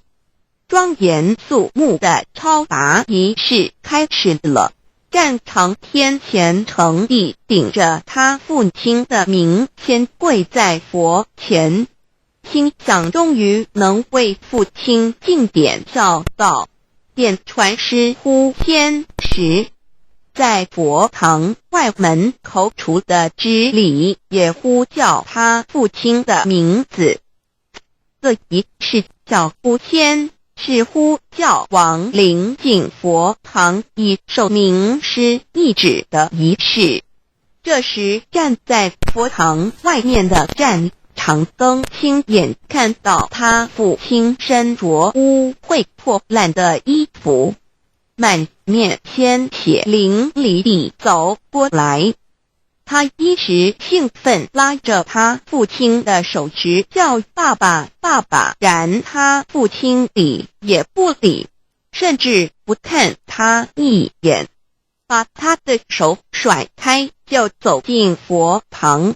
他父亲是在共党占据大陆以后被共产党活活打死的，他还记得他父亲临终便是个模样，经过了那么久，一点都没有改变。不一会儿，超拔仪式结束了，他又看到他父亲走了出来，但却换了一身干净的衣服，脸上的血迹不知怎么也不见了，全身散发出一种和煦的光华。他又上前去唤他父亲，他父亲不理会，他又拉住父亲的手，父亲还是把他甩开，而跟着一位面容圣洁慈祥的仙人腾空而上，不久就消失无踪了。原来亡灵得道后，便有仙佛来接引，直回离天。这位茅山道士在亲眼目睹了父亲亡灵得道历程，不得不相信天道虽没有神通法术，但确实能超生了死。于是急急忙忙地冲进佛堂，我现在要求到每个人都以为他在开玩笑，刚才劝你老半天，口都说干了，说什么你也不求，怎么现在突然要求了？于是他将超拔时他在佛堂外所见到的一切从头说起，他们才相信他真的要求到了。战长天心中激动不已，一方面欣喜他父亲已超生了死，另一方面他哥哥终于要求到了。便传师随即为这位茅山道士准备办道，他终于跪在弥勒祖师面前，步入弥勒慈悲的道门。而当点传师传三宝时，他竟然看到观音菩萨现身，借着点传师的肉身来点道。他惊奇的目瞪口呆，突然说：“等一下！”他们以为他又反悔不求了，没想到他说这么好的道，我要把全家都带来一起求。于是他立刻赶回家，把全家大小都带到佛堂来一起求了个珍贵的大道。求道以后，他深刻体认到道术虽然可以看到别人看不到的，可以做别人做不到的，但却不能超生了死。学了一身道术而脱不了轮回，学得再多再精都没有用，所以不久把他的徒子喜孙们都带到佛堂一起求道。从此弥勒门下又多了一批生力军。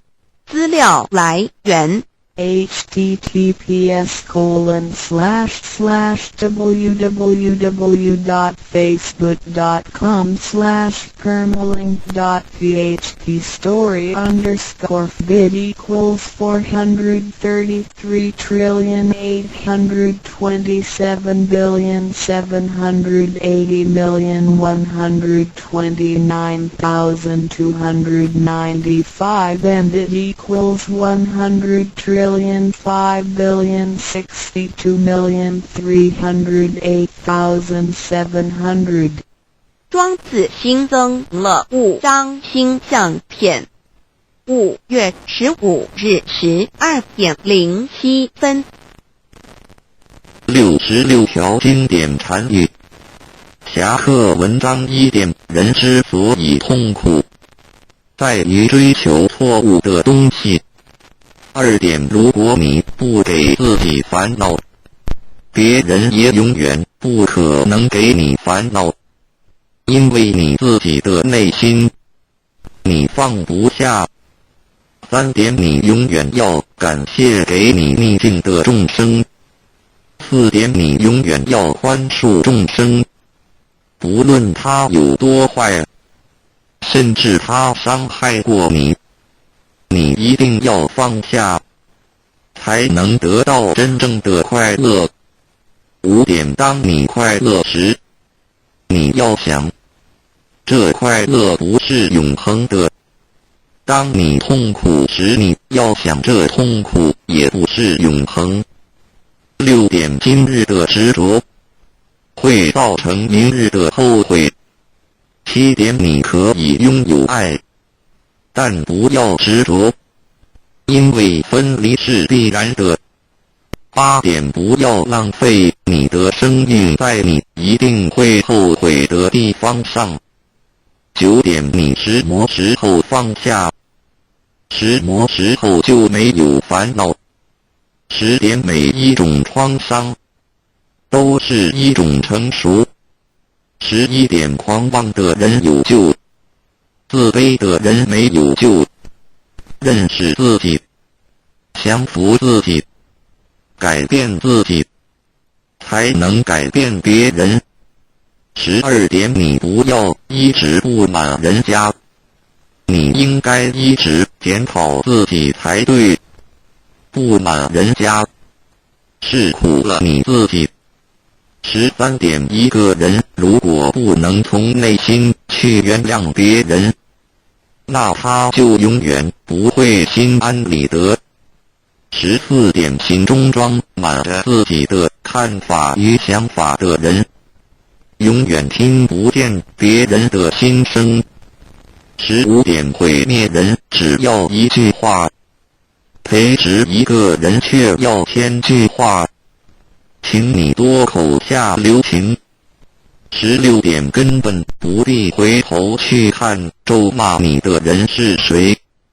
如果有一条疯狗咬你一口，难道你也要它下去反咬它一口吗？17点，永远不要浪费你的1分1秒去想任何你不喜欢的人。18点，请你用慈悲心和温和的态度，把你的不满与委屈说出来，别人就容易接受。19点，同样的瓶子，你为什么要装毒药呢？同样的心理，你为什么要充满着烦恼呢？20点，得不到的东西，我们会一直以为它是美好的，那是因为你对它了解太少，没有时间与它相处在一起。当有一天你深入了解后，你会发现原不是你想象中的那么美好。21点，活着一天就是有福气，就该珍惜。当我哭泣我没有鞋子穿的时候，我发现有人却没有脚。22点，多1分心力去注意别人，就少1分心力反省自己，你懂吗？23点憎恨别人对自己是一种很大的损失。24点每一个人都拥有生命，但并非每个人都懂得生命，乃至于珍惜生命。不了解生命的人，生命对他来说是一种惩罚。25点情执是苦恼的原因，放下情执，你才能得到自在。26点不要太肯定自己的看法，这样子比较少后悔。27点当你对自己诚实的时候，世界上没有人能够欺骗得了你。28点用伤害别人的手段来掩饰自己缺点的人是可耻的。29点默默地关怀与祝福别人，那是一种无形的布施。30点不要刻意去猜测他人的想法，如果你没有智慧与经验的正确判断，通常都会有错误的。31点要了解一个人，只需要看他的出发点与目的的是否相同，就可以知道他是否真心的。32点人生的真理只是藏在平淡无味之中。33点不洗澡的人，硬擦香水是不会香的。名声与尊贵是来自于真才实学的，有德自然香。原谅别人，就是给自己心中留下空间，以便回旋。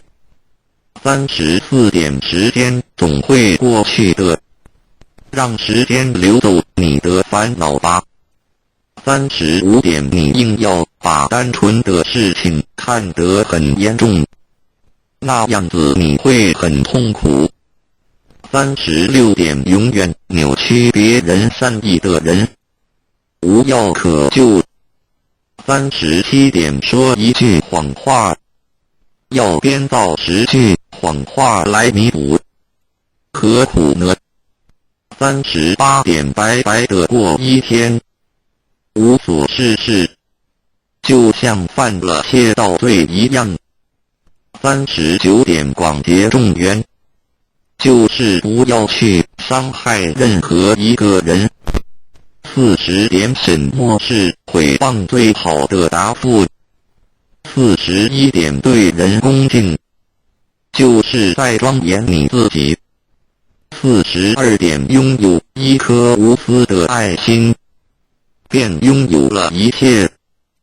43点来是偶然的，走是必然的，所以你必须随缘不变，不变随缘。44点慈悲是你最好的武器。45点只要面对现实，你才能超越现实。46点良心是每一个人最公正的审判官，你骗得了别人，却永远骗不了你自己的良心。47点不懂得自爱的人，是没有能力去爱别人的。48点有时候我们要冷静问问自己，我们在追求什么？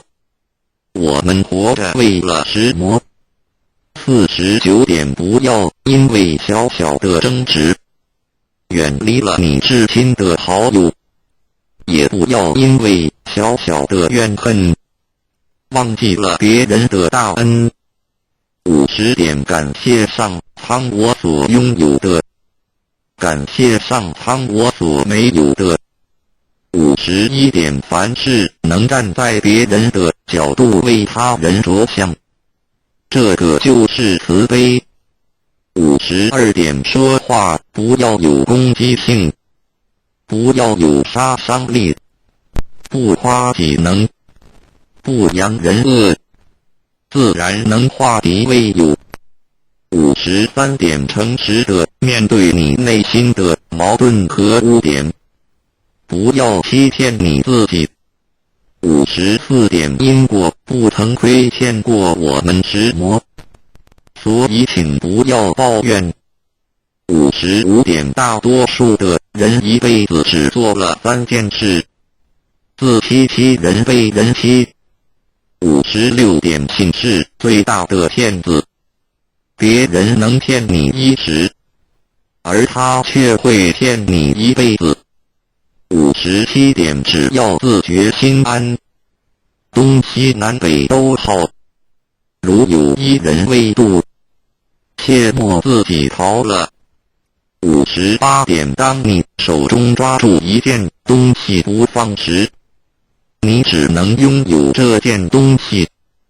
如果你肯放手，你就有机会选择别的。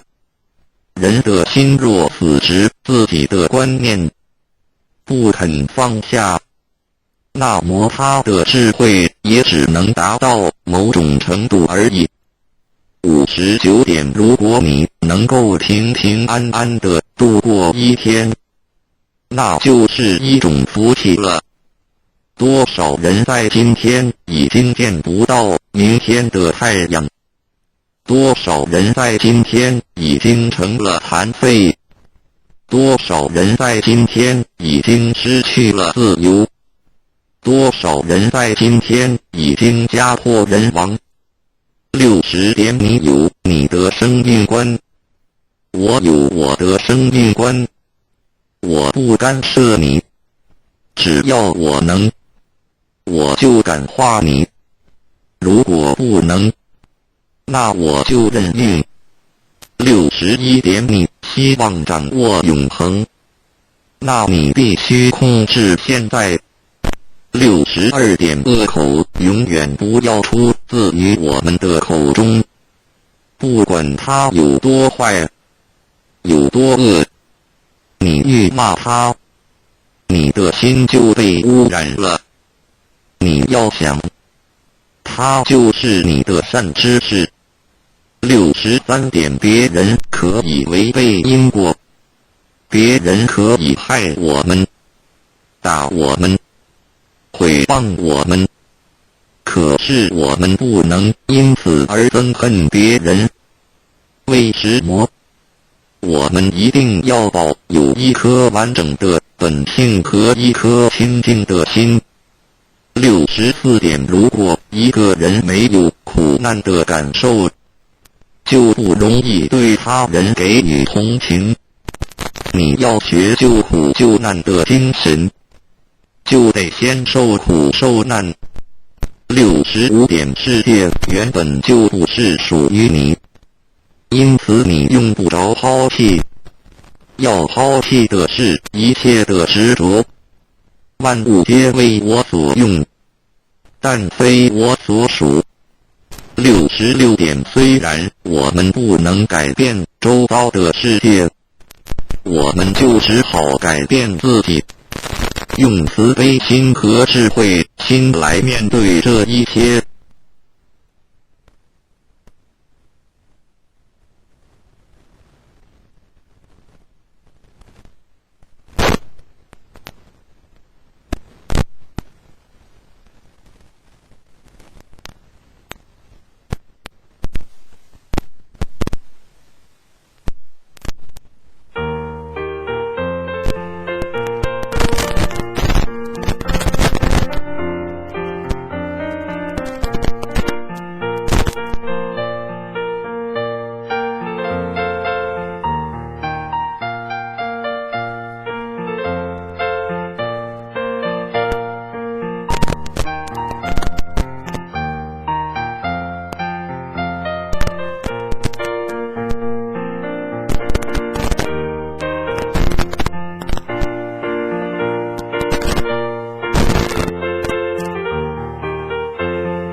The three Triasuas of Tao.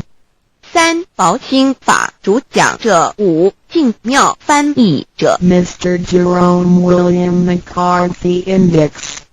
目录 Chapter 1 Why are they congratulating me on receiving the Tao? 第一章，为什么他们恭喜我求得天道？ Chapter 2 What is the Tao? 第二章，蛇魔是道。 Chapter 3 What are the three treasures? 第三章，何谓三宝？ Chapter 4 Why do the introducer and the sponsor take an oath at the altar? 第四章，为什么引宝要立愿？ Chapter 5 Why I should take an oath before receiving the Tao? 第五章，为什么要立求道愿？ Chapter 6 How to save human beings.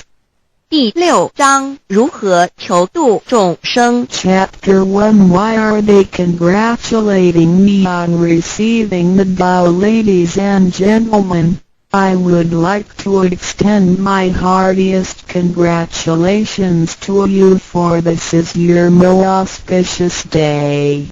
Today you have received the Tao, which is the ultimate aim of existence. All of the Buddhas and saints attained the Tao in the past and, by transcending the limitations of birth and death, had become immortal. That which you have received today is the same Tao. Formerly, one who intended to receive the Tao had to abandon worldly possessions and enjoyments. If he was a king, he had to abandon his kingdom. If he was a high official, he had to resign his high position, leave his family and go to the remote mountains to seek a master who would transmit the Tao to him. After much suffering he would gradually perfect his conduct, purify his mind and heart and perform many good deeds. For his sincerity, God would send Buddha to transmit the Tao to him. Under such conditions a person able to succeed was hard to find. During that period the Tao was secretly transmitted from one patriarch to another. 第1章，为什么他们恭喜我求得天道？各位先生太太小姐，首先让我衷心地恭喜你们，因为今天是你们大喜的日子。今天你们得了道，道是至宝，道超出了一切。每一位古圣先贤佛祖皆于古代求得天道，故他们能超出生死之界限而永存。今天你们所得的道即同他们其时所得的道一样。在古时，人要得道必须弃他在世界上所拥有之一切与享受。假如他是一位皇帝，也必须弃他的江山；假如他是一位大，他必须舍弃他的爵，离开家人，入深山寻访能够指点他途径，传授大道给他的名师。在他经历了千辛万苦之后，同时已将凡心修炼成佛心，并已达至圆满之行为，以及做了许多善事，在他至诚之下，终于感动上天之心，派仙佛来指点，传授大道给他。在如此之情况下，成功者非常稀少。在那时，道是由一代祖师秘传给下一代祖师。Today we need not go to the remote mountains in order to cultivate ourselves. We may find the means to do so in our own environment. Therefore we must take full advantage of our fortunate circumstances because we are in close proximity to the Tao. Why is the Tao so accessible to us at this time? It is because mankind is facing great calamities which signal the destruction of the human race. What is the cause of these calamities? In this modern age, most people blindly worship technical science and neglect spiritual harmony. They believe that the power of mankind can surpass nature and that science is almighty and can solve all human problems. It would seem as though conscience or soul are only religious terms and had no real existence. Most people do not recognize their true selves, which are indestructible and immortal. Actually, the true self is the master of the mortal body. Today most people have lost their consciences, harming others in order to benefit themselves. Those evils which human beings are now committing will cause great disasters, the likes of which had never been witnessed before. This will be the final calamity in which the human race, the immortals of space, and the ghosts in hell will all be destroyed. 然而现在我们不需要到深山去，而我们一默修行。何以我们能如此容易就得到？这是因为时代不同了。现在人类面对劫难之来临，末劫就要来到，末劫将会毁灭全人类。劫难是怎样造成的？原因是在此新世纪，多数的人们共盲目崇拜科学，而不注重心灵的完善。他们相信人类的力量能超出大自然，科学是高于一切，科学是万能，科学能解一切人类之问题。而良心、灵性仅是宗教之名词，它永不能实现。人们不认识真理，真理是我们之良心、道心、真我本体，它不灭，万物长存。它是主持我一生之主人翁。如今世上的众生，大多数失去了真正的良心，他们造一切之罪恶，因此造成了空前绝后之浩劫。我们称它为末劫。在此浩劫中，不仅全世界的众生，同时起天的大千、地府的鬼魂都要受劫灭。However, God, of whose essence we are created, is merciful and compassionate and does not desire that the good people be destroyed along with the evil ones. So God has provided that the Tao be disseminated among mankind and has sent the great teachers, Buddha Shiku and Bodhisattva Yui, to rescue the three kinds of beings, the immortals of space, human beings, and the ghosts in hell, so that they may return to heaven together. Buddha Shiku and Bodhisattva Yui are under the command of God and are responsible for transmitting the Tao to the three kinds of beings. Their duty is to manage the work called the last salvation. This salvation is formless and soundless, and the transmission is performed without preaching. It directly points out the original nature, conscience or soul of mankind in order that people may realize their true nature and thereby become enlightened. 然而，是我们灵性的至高无上之母亲上帝，是非常的慈悲，一不忍善恶俱焚，因此降下真道，并派名师济公活佛与月慧菩萨降世，挽救三曹弃天之大仙。世界的众生，地府的鬼魂同返天堂。我们师尊师母二位老大人奉老母的命令，真传真守，护住三曹。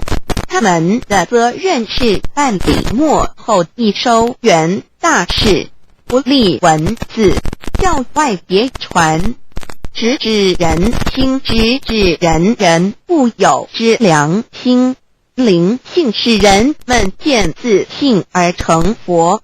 When the last calamity arrives, nothing can save mankind except the true way, which is the Tao sent from God. That is why the Tao is widely propagated today to save good people. Ancient people first cultivated themselves and then received the Tao. But today we receive the Tao first and then cultivate ourselves. Therefore, after we have received the Tao, we have to seriously cultivate ourselves. Then we shall automatically be safe from danger, escape from calamities, avoid reincarnation and become saints and Buddhas. 当末劫临头时，没有任何其他方法可以解救众生，除了上帝所降下的唯一之道。因此现在大道普度善男信女。古人是先修后的，先修道然后才得道，现在我们是先的后修，因此得道以后，我们要真正修道，将来自然能逢凶化吉，躲劫彼难，超生了死，成圣成佛。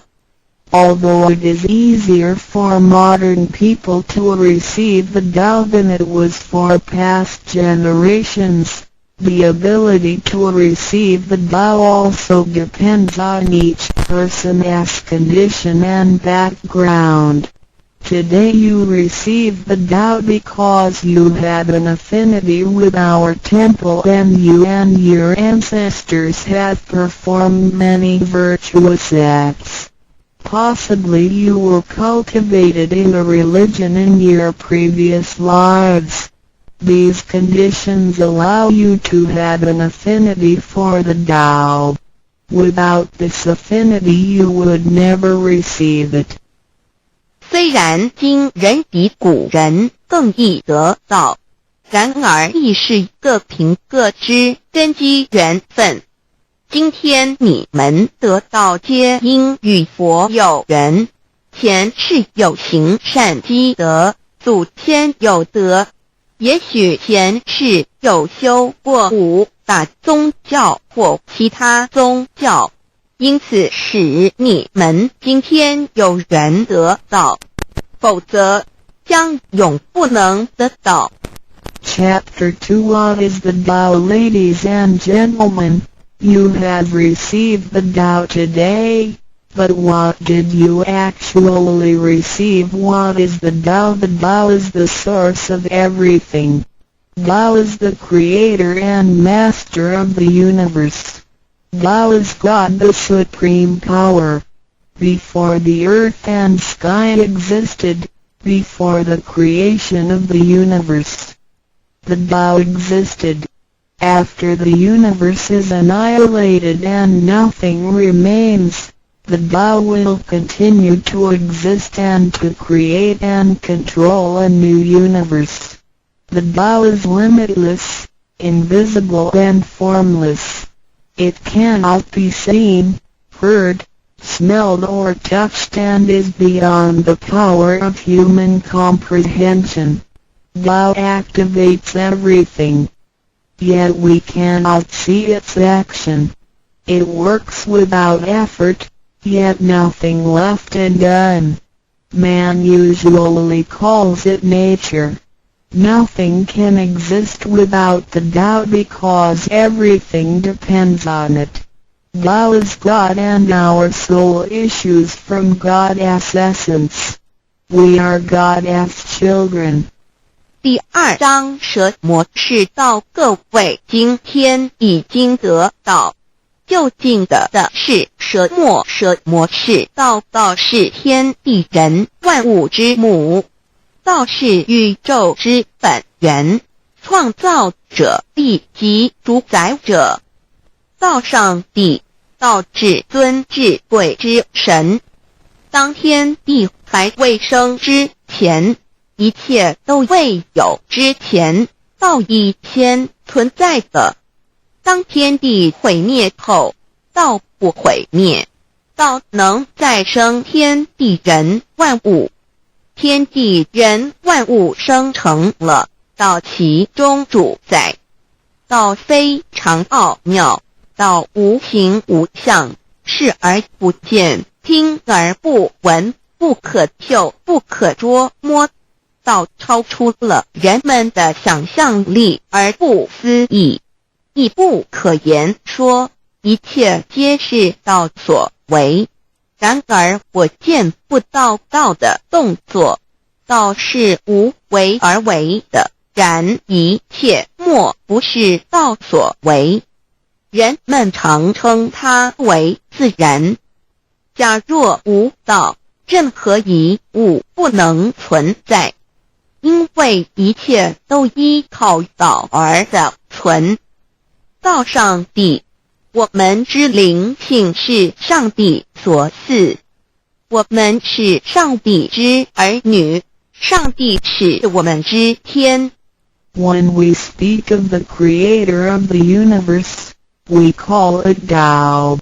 When we speak of the ruler of everything, we call it natural law. When we speak of the animating and controlling principle of our being, we call it soul or conscience. When we speak of the creator of our soul, we refer to the Heavenly Mother. In Chinese she is called Lao Mu. All of the above are one and the same.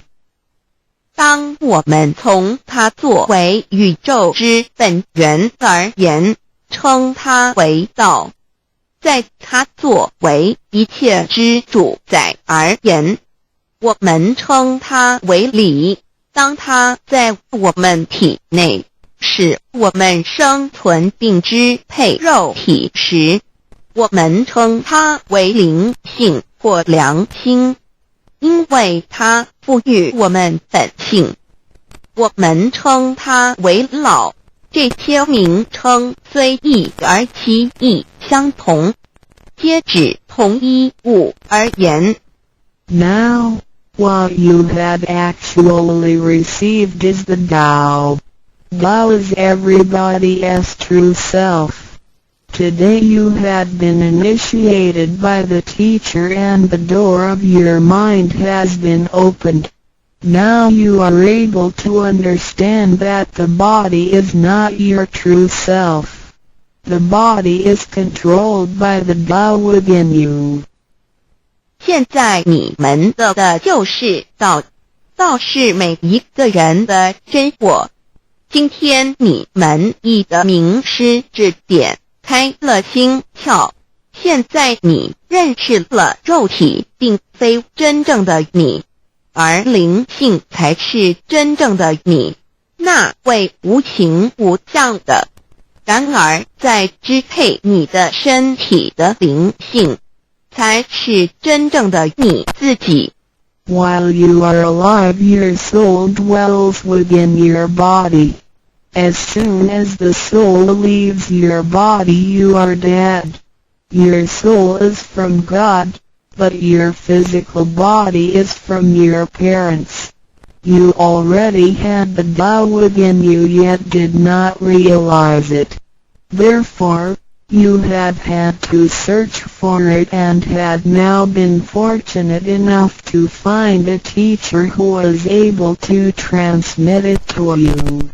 Previously you believed that the physical body was your true self and behaved accordingly. You were selfish, committing misdeeds, acts of violence, and overindulging in physical pleasures. This condition repeatedly led you into a reincarnation and endless sufferings. Now you understand that your true self is not your physical body but only use the body as a vehicle. You are not limited to this physical body. You are boundless. You are the master of the universe because you had God's essence within you. You are full of mercy and love because you share of God's spirit.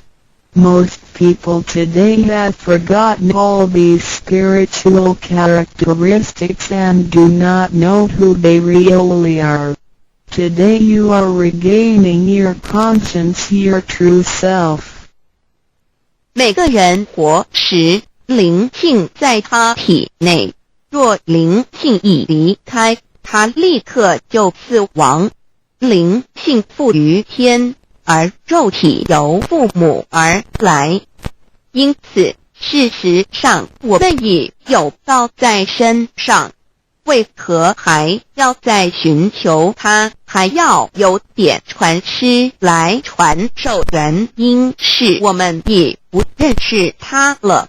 我们以为肉体真我，而不知它原是假，因此我们变得自私，做了许多错事与罪恶。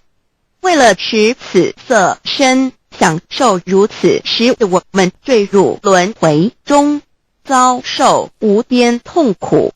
我们不知真正的我乃是灵性，而我们已不是仅限于此肉身。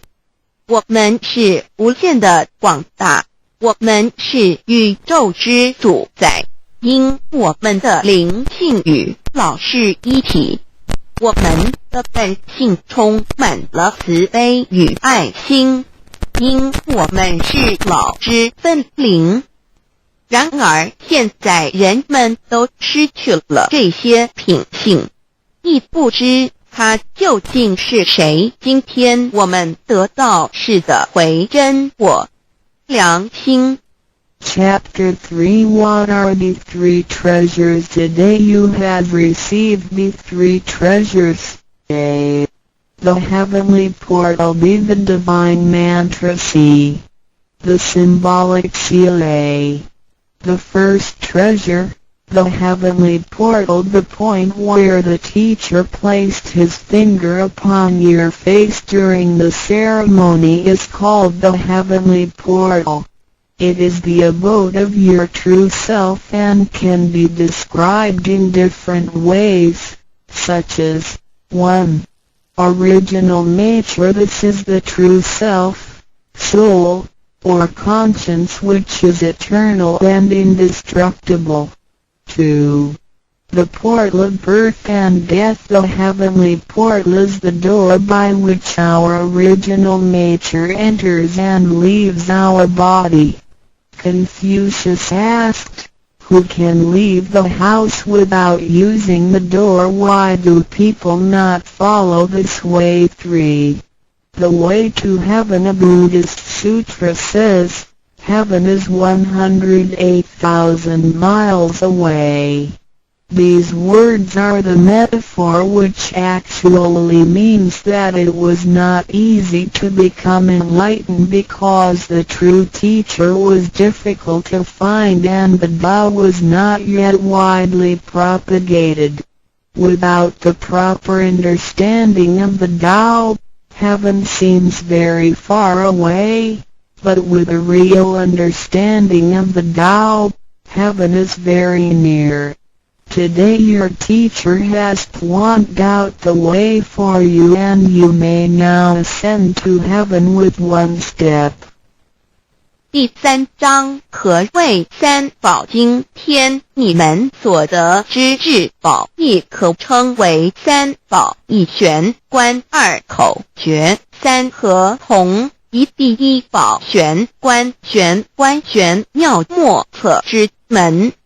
玄关点传师向你们指点之处，它有许多名称，一点本性，此是我本来固有的真我灵性良心，它是不毁不灭的，它永远存在。二点生死之门户，玄关是灵性出入身体之门户。孔子曰：谁能出不由户？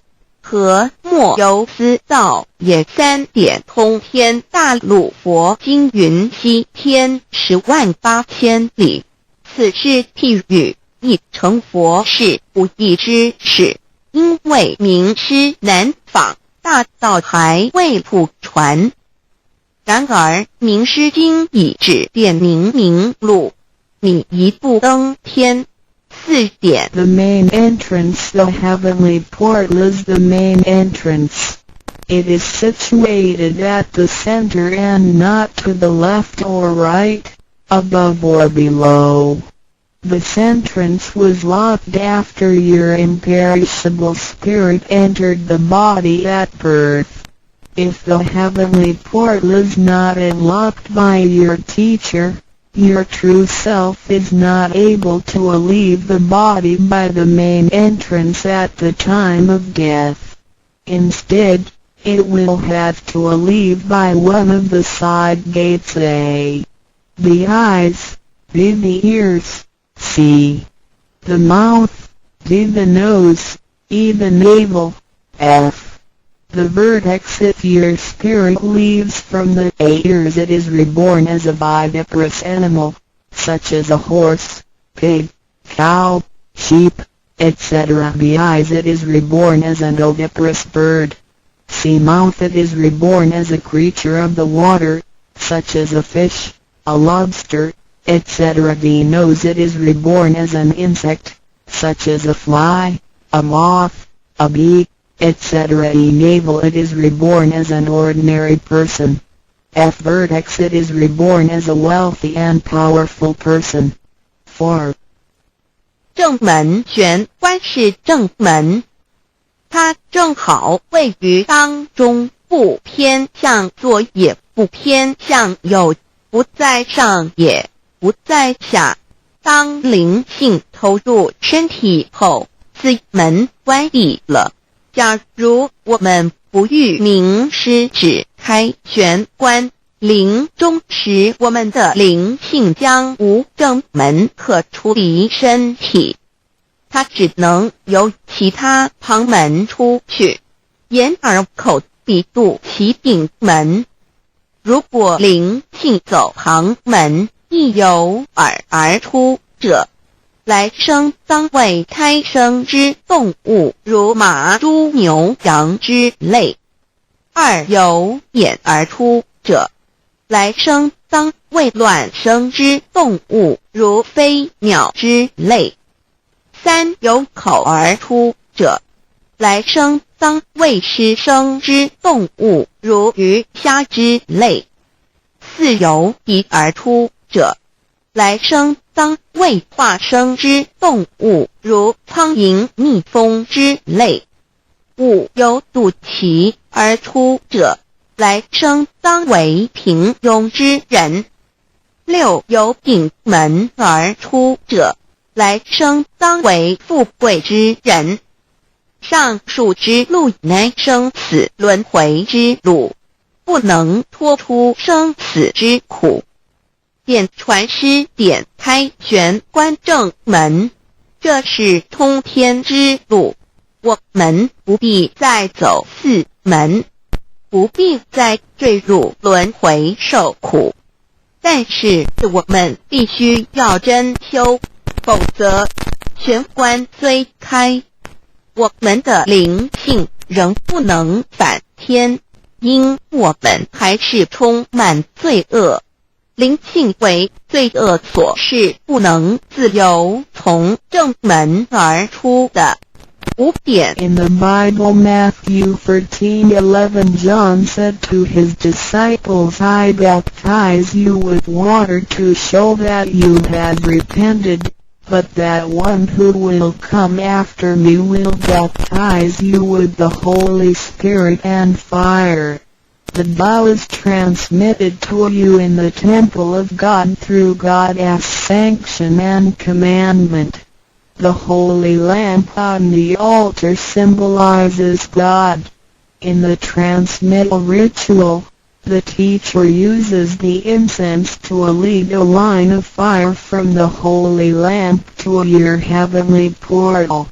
Then, using his finger, he connects God's Spirit with your spirit so that they flow together as one, thereby enlightening you with God's Spirit. This is the actual fulfillment of John's prophecy. 5. 圣经上记载，约翰对他的门徒说，我用水给你们施洗，表明你们已悔改。然而在我之后的将用圣灵与火给你们施洗。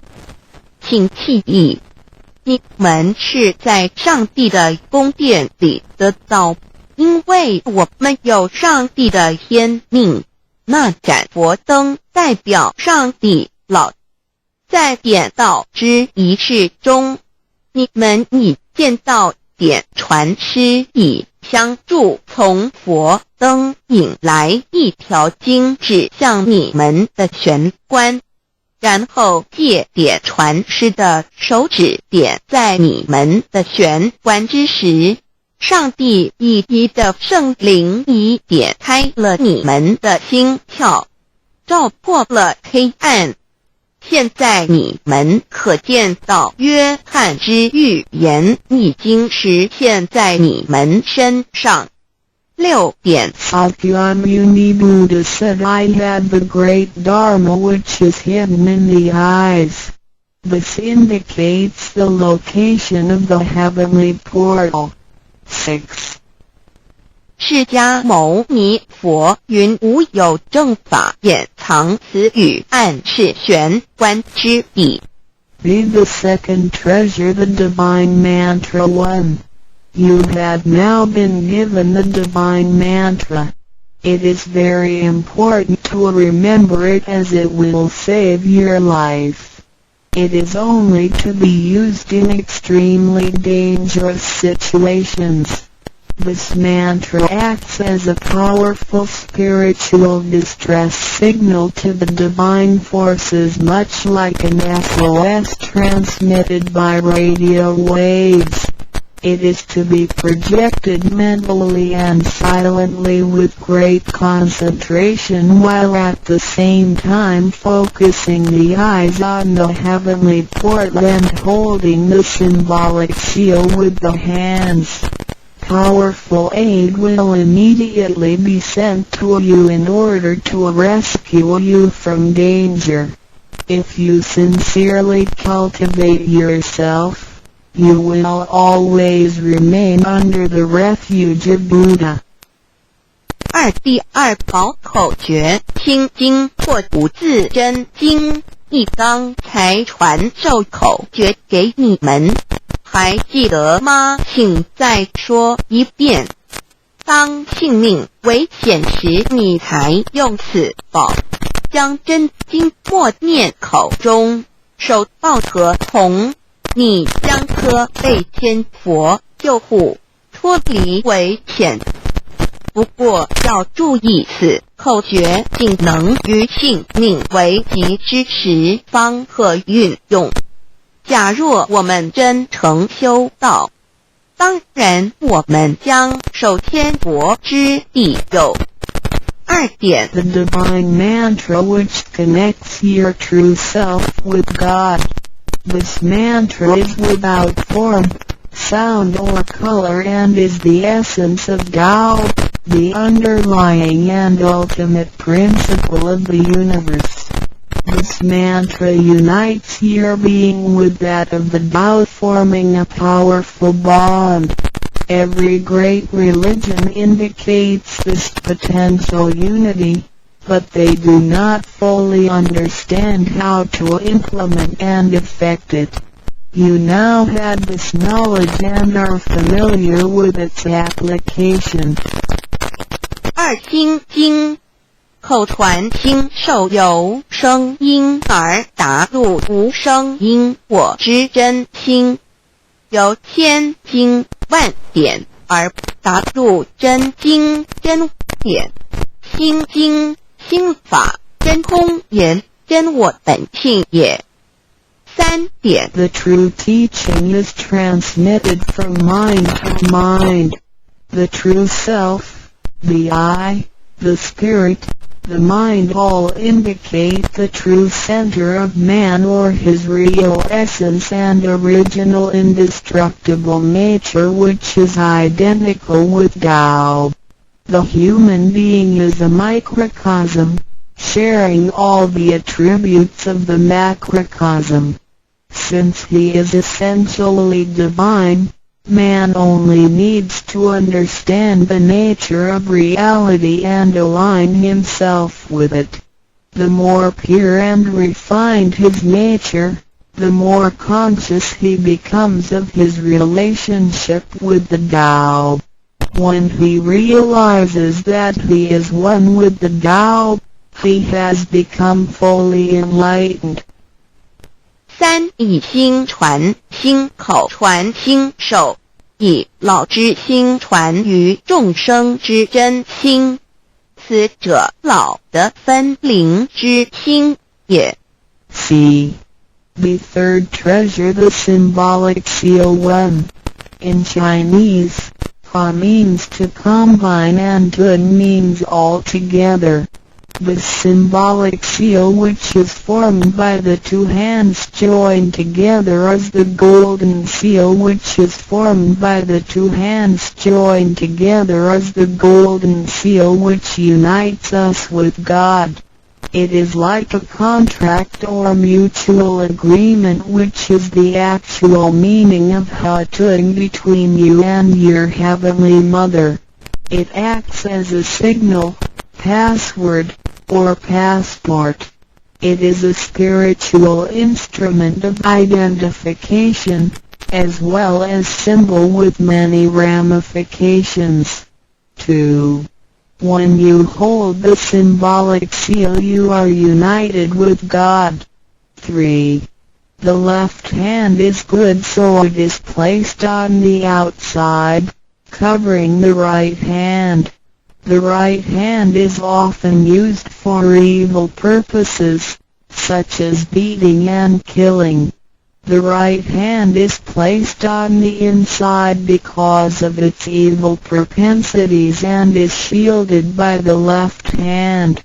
Together the hands hold the word child, which is formed by the two thumbs in proximity, symbolizing the Chinese word hai, which means child. This hand symbol acts as a direct signal to God.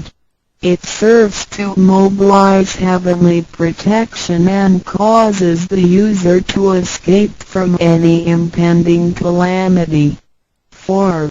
Let us quote some words from the Bible. Matthew 19:13-15. Some people brought children to Jesus for him to place his hands on and to pray for them, but the disciples scolded the people.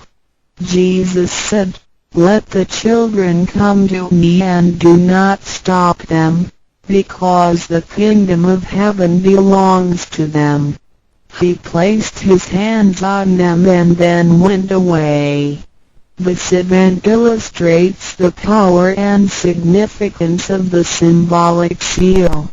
At that time Jesus placed his hands on the children's heads and explained that this is the way to God's kingdom.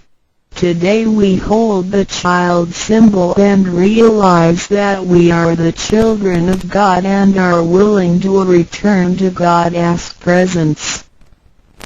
3. 第三，报和同一点和同之意和是合成一体，同是相同，和同象征老赐予我们的经印，表示我们也归根人。我们守抱合同，表示我们要与老合成一体，同老一样，是说与老和灵永不再分开。2点和合同，同同和，抱起合同，能闭眼罗。3点左手属善当在外，右手属恶居内边。子亥相掐怀中抱，能脱臼大大节关。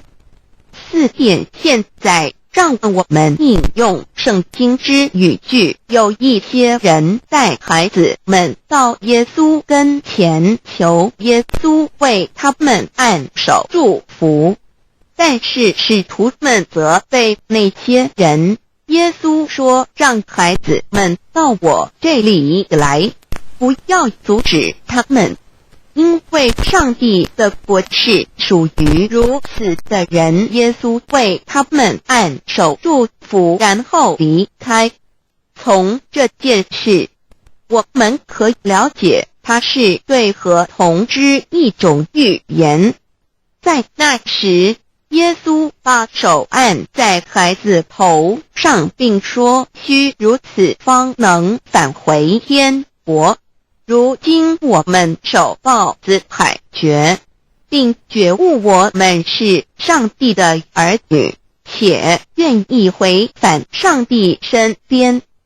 Chapter 4 Why do the introducer and the sponsor take an oath at the altar before you receive the Tao from your teacher? Two persons take an oath at the altar, one as your introducer and one as your sponsor. Without these two persons, the Tao will not be transmitted to you. The introducer vouches for your character and guarantees your good conduct. The sponsor guarantees that the Tao is the true path and that the teachings are genuine. A vow is also taken to guarantee that any money which you may donate to the temple will only be used for the printing of books and other such noble purposes. 第4章为什么银宝要立愿在典师还未传道给你之前，有2个人做你的银宝师先立愿引导你求道，否则典传师不可传道给你。这2人保证你是好人，并发誓他们是引你入正道，并非左道旁门或邪教。他们并非狂哄你的钱财，否则他们愿受天雷诛。你奉献的功德经是来见佛堂引善书，任何人也不能把它用在私人用途上。Chapter 5 Why I should take an oath before receiving the Tao. Before anyone receives the Tao, he has to take a vow which states that he will faithfully adhere to the principles of Tao and will not reveal the secret teachings of the 3 treasures to anybody. 第5章为什么要立求道愿？每个人在为求道前，必须先立愿，表白他将诚心报道及不泄露天机3宝给任何人。Chapter 6 How to save human beings. Now you have received the Tao which is ineffable, sacred and sublime. You have just been saved by someone, so now you should try your best to spread these exalted teachings to your fellow human beings and urge your family, friends and acquaintances to receive the Tao. This is of great merit for you because you are not only saving someone's physical body from disaster, but you are also saving his true self from the sufferings of reincarnation. Also you not only save that one person because, if he cultivates himself properly, he can also save 7 generations of his offspring by his virtue. How great is your merit! 第6章如何救度众生。如今你已得了大道至宝，你已被人救度，你也应该去救度别人。所以请你尽量的度你家人、亲戚、朋友求道，让他们亦得蒙上天之恩典，此乃你莫大之功德。因为你不仅救了他的灵性脱离轮回之苦，并且救他的色身脱离劫难，同时你不仅是救了一人，假若他真修，他将能以他的功德来超达9玄7祖。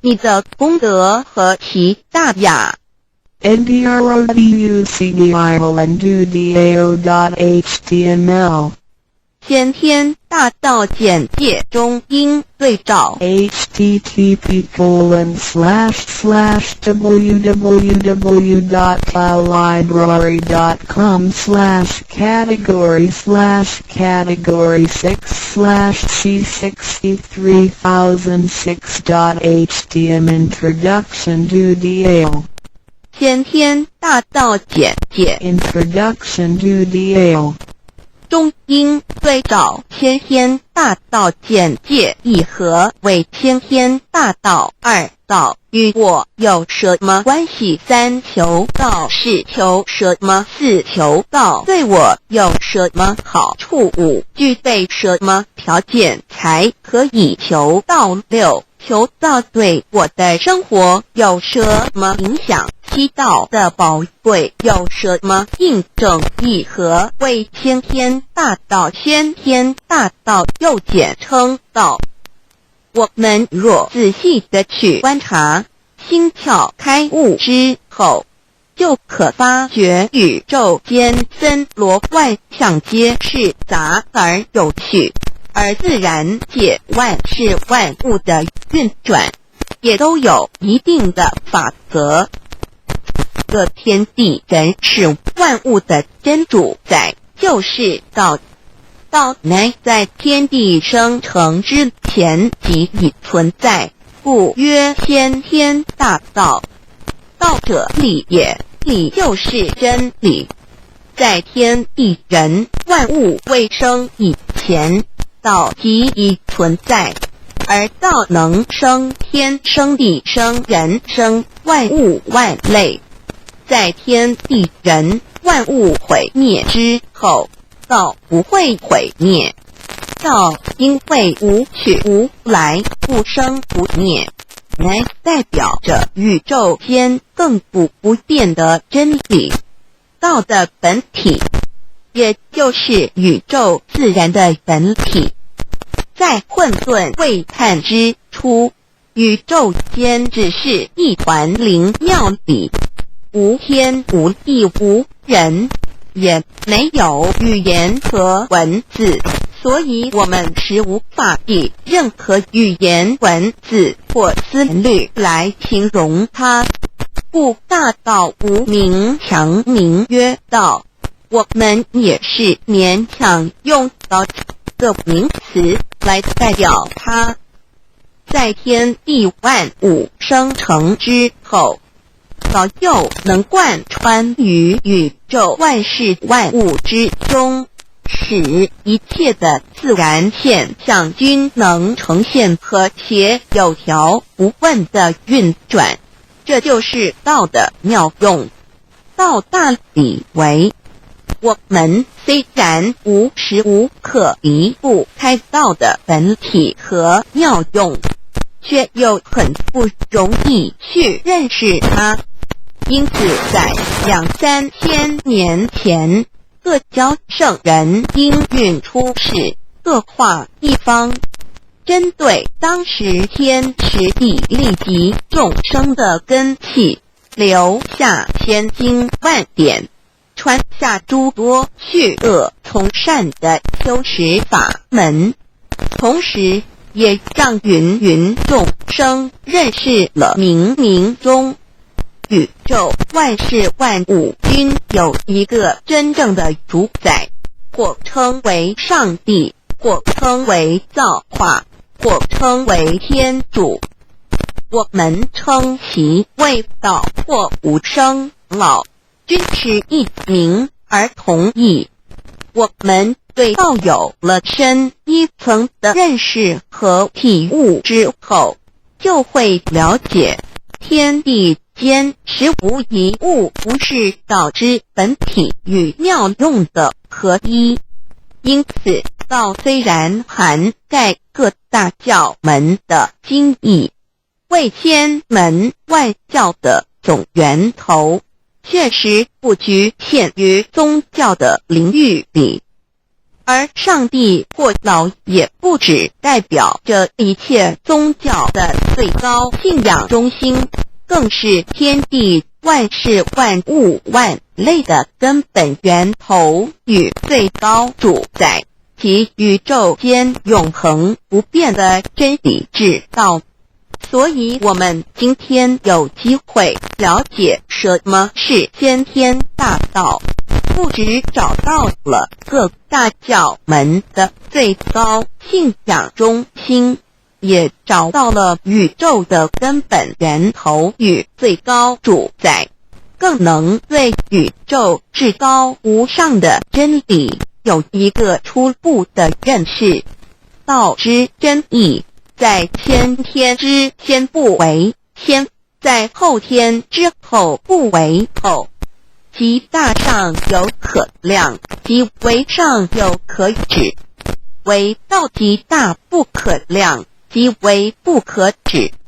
故所以大无不包，为无不入，无所不贯，无所不通，无所不彻。贯彻了天地人万物万类，贯彻了33天外，贯彻了千经万典，贯彻了千法万法，贯彻了千教万教，贯彻了千佛万祖，贯彻了我之一身。此乃显天大道宝贵的真义，人人必须知真觉，亦即是人人与我与人人良心之行也。此乃万众一心，万国一家，世界大同，此先天大道之宝贵也。二，道与我有什么关系？道的宝贵在于它大而无所不包，细而无所不入。天地生成之后，道贯穿于天地万物万类，使得日月星辰之运转各有其时，四时之交替，万物之消长各有其序。而最宝贵的是各天地万物的主宰，同时也是我们人一生之主宰，曰性理，使得我们不学而能看，能听，能吃，能动。因此我们不只要探求天地间的治理，更要回头认识我们身上固有的真理。故先天大道即是性理真传。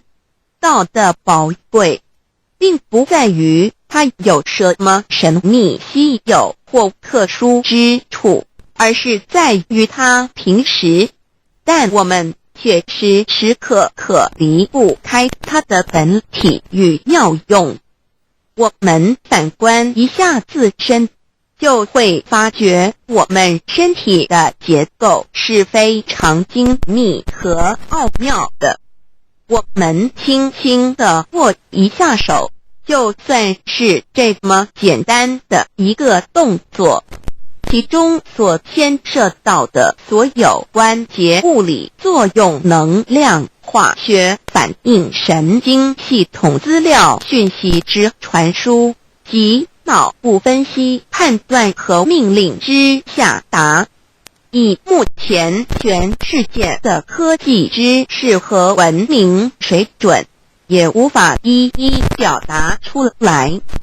但是我们做出个动作的能力，却完全不因个人知道上了程度的差异而有任何影响。无论是学识多丰富的学者，或是目不识丁贩夫走卒，无论是成人，或是刚出生不久的婴儿，都可以轻而易举地做出的动作。人人与生俱来，不学而知，不学而能，无增无减的良知良能，就是主宰我们一生的道。我们有学习而得到的知识和才能，有忘记的时候，有疏远的时候，而道的本体和妙用，不用学习，不用思考，大而能主宰宇宙的运作消长，小而能主宰我们一生之视听言动。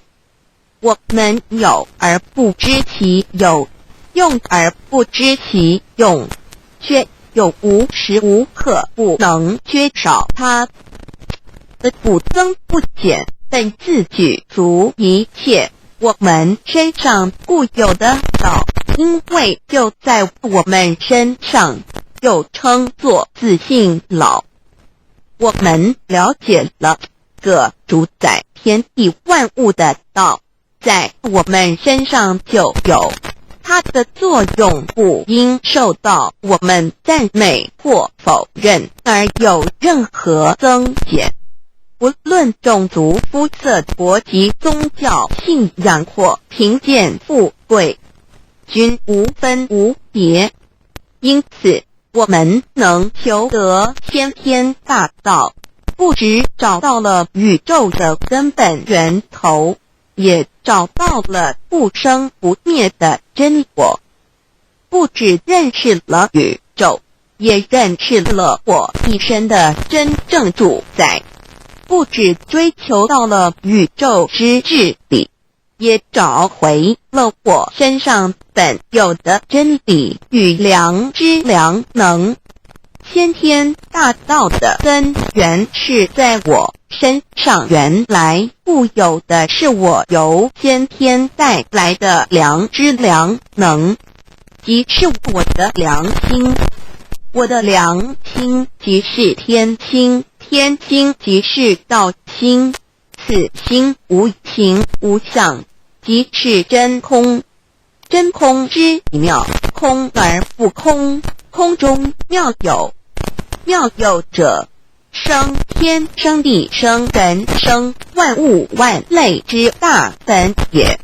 妙有者，万灵真在也，主宰天地人万物万类之真主宰，亦即是主宰我之一身。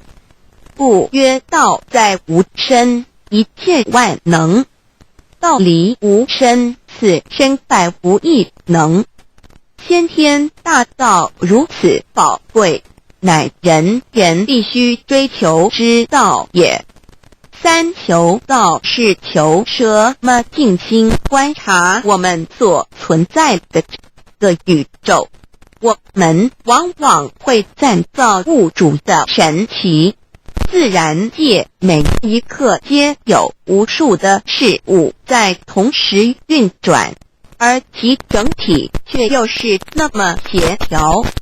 我们身上的这个真理不也是一样吗？每一分一秒，我们身上皆有无数的生化反应、物理作用等同时发生。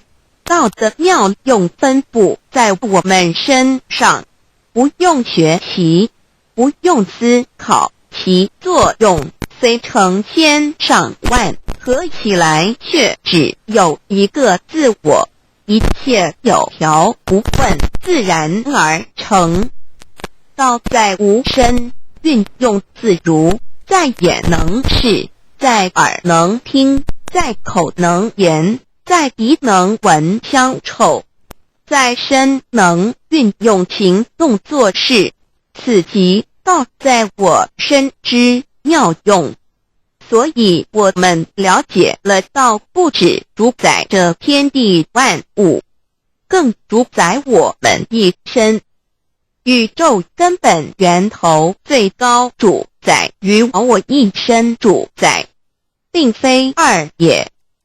道的本体无形无相，我们肉眼看不到它，手也摸不到它，但它却无时无刻不在发挥其妙用，更进而随着天时及环境而发展出语言文字经典及造福人类的文明，此即是我们良知良能之作用。一般人不了解道在于我们自身的本体和妙用，只模糊意识到它的存在。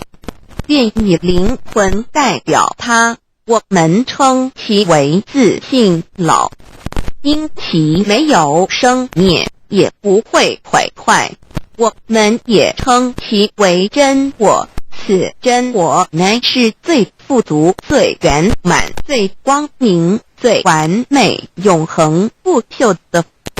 现在我们来生一看，看得见摸得着有形有相的肉体，能不能代表我把一个人生命中不同阶段的照片拿来比较，我们就可发觉面貌是无时无刻不在变化的。我们一般均习惯以相貌认人，但相貌却不是永恒的。我们的肢体也不是真我，某些人不幸失去了一只手或一只脚，仍是好好的活着。我们的内脏呢？现在科学昌明，其至仅能把动物的心脏成功地植入人体。我们不能因此说个人不是他自己了。就算头部脑细胞从我们一出生就开始不断的在坏死、减少和变化之，因此有形有相的肉体只是真我的一个工具而已。肉体虽然看似真实，却无时无刻不在改变之中，不拘数十年又变成一堆黄土。因它不是永恒的，我们称之为假我。对于真我和假我有所了解之后，我们也就可以了解我们为什么要求道了。如今我们非常幸运能有机会求得先天大道，求得的就是三宝。三宝简单明了，但也博大精深，其内容在求道时会详细解说。现在只简单的提出两点。首先，求道就是直接点出了真正永恒不朽的真我，也就是良心本性的发。在物质文明远较精神文明昌盛的今日，假若迷失真我，我们的人生将有如行尸走肉。若是认假为真，更是我们为了盲目满足假我而做出害己害人的事情，造成自己在世时与死后的灾祸。因此，求道启发了我们内在本的真我良心，真我假我协调融合，使我们的人生不论存没，都是平安喜乐自在充实而有意义。其次，求道也就是开启了我们身上的正门，又称良心之门、智慧之门、慈悲之门。这门非常的重要。当我们要离开一间房子时，自然由大门离去。如果此门无法开启，而被迫从窗户或阳台跳出时，就可能会摔断腿。我们的肉体就像一间房子，真我灵性就像是房子的主人。当有一天肉体要毁坏时，真我灵性若不得正门而出，被迫另寻旁门，其恐惧与焦虑是无法形容的。这也导致了死后的痛苦与不安。因此，我们可以发现到，绝大多数的人临终时，其肉体皆显现山僵硬恐惧无助与挣扎之相。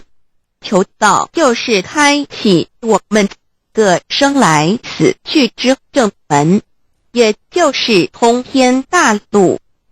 因此我们今天很幸运能求道，求得三宝，打开灵性通天之正门，可以让我们找回真我，认识我自己身上的道，自然以良心作为待人物之准则，使人生更有意义，更进而解决生死大事，得到超生了死的宝藏。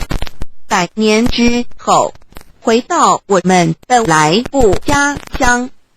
所以先天大道就是回天之道，先天大道之宝贵，即是千经万典不如一点，此点打开玄关正门佛门，天堂大路一步直超级的永生之道，此点宝贵，超佛越祖，超经越典，超越天地。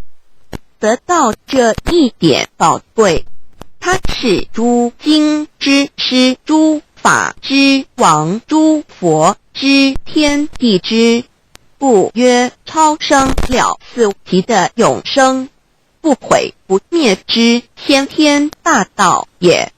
此乃即是人原来固有的，必须返回天之道也。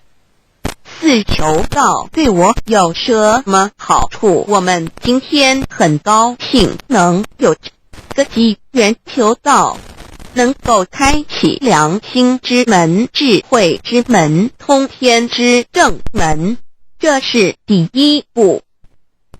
这宝贵的道还能带给我们终生受用不尽的福之益，离苦得乐。人生在世，遭受种种之苦恼，就其根源皆起因于迷失了真我。求道首先就是让我们认识人身上固有的道，找回我们本有至真至善至美具足圆满永恒不朽的真我，在日常言行之中发挥真我，使我们一举一动皆能合于理，止于至善，自然不会受周遭的人事物所左右，我们的心也就不会患得患失。心为一身之主，我们既然在心境上有所提升，自然不会与邪恶之事相感应，则不相随心转，还可以改变命运，趋吉避凶，朝向光明，使我们得到真正的喜悦，逍遥自在。2堕地难自有人类文明以来，道的真意便代代单传独授，其没落贯穿了早期的主要文明，如中国、印度等。奈何近100年来，人类受物欲所逼，在空前繁荣的物质文明中逐渐迷昧了良心，甚至竟将制造威力极大的杀人武器。回顾数千年人类历史，在近代短数十年间，便发生了2次世界大战，无数小战，伤亡无数。滥用科技文明，同时也损害了自然环境，造成大气臭氧层之破坏，全球性气候的改变，人心之变，但造了天灾人祸连连。人类已为自己酝酿了一个空前的浩劫，因此上帝洪恩慈悲，特将大道谱传于世，以挽救良善。求道以后，我们时刻存着道心，以良心待人处事。当遇有人力不可挽救的灾祸时，只要诚心使用三宝，必能灾必劫，逢凶化吉。此事验证甚多，不胜枚举。三超生了四人生，有如一段苦乐相参的旅程。遭受生存竞争、衰老、病痛、死亡等困苦，人皆难免。而人间种种欢乐，又往往是短暂易变的。尤其当旅程结束时，终就成空，归宿渺茫，更不禁令人凄独怅惘。是以智慧者有见于此，乃以超生了死，追求真实永恒的人生意义，为人生至高之目标。古代先修后的，因此古人为求超生了死，尽毕生之力，苦修苦行，仍难以访得名师，达成心愿。如今大道谱传，先道后修，在求道过程中，天命名师一指，开启了我们通天正门，先赋予超生了死的保障。我们得道以后，认识了真我，以真我为主宰，远离邪心妄念，让我们的心念、言语、行为，无论待人处事，皆合于良知。100年之后，真我灵性自然返回故家乡，永享平安喜乐。4成圣成贤求道，也就是为我们种下一个成圣成贤的正因道种。只要我们以智慧慈悲心境灌溉它，它必然萌芽开花结果。在此功利主义弥漫的黑暗时代，大道乃是光明的灯塔。求道修道，不仅让我们能够独善其身，更使我们有机会可以兼善天下。求道之后，只要我们时刻抱着道心良心，在日常生活中真诚实践道的精神，不计个人得失荣辱，努力使周围每一个人都可得享到的好处，让道的光明照亮每一个角落，尽其一生精进不懈，则在世即成就圣贤事业。归天之后，必证圣贤果位无疑。先天大道的宝贵就是天道天命，天命就是三曹名师，名师一点玄关开，打开正门，佛祖来。天堂非在我身外，天上地下我都在。此乃先天大道的尊至贵至宝也。先天大道，天命宝贵，三曹名师这一点妙至极意，非是在言语文字相声音可得，非是在千经万典上的，非是在讲经说法上的，非是在是指变通上的，非是在佛学才能上的，非是在才高八斗上的，以上皆是生死法对待法，非是超生了死托对待了生死之法也。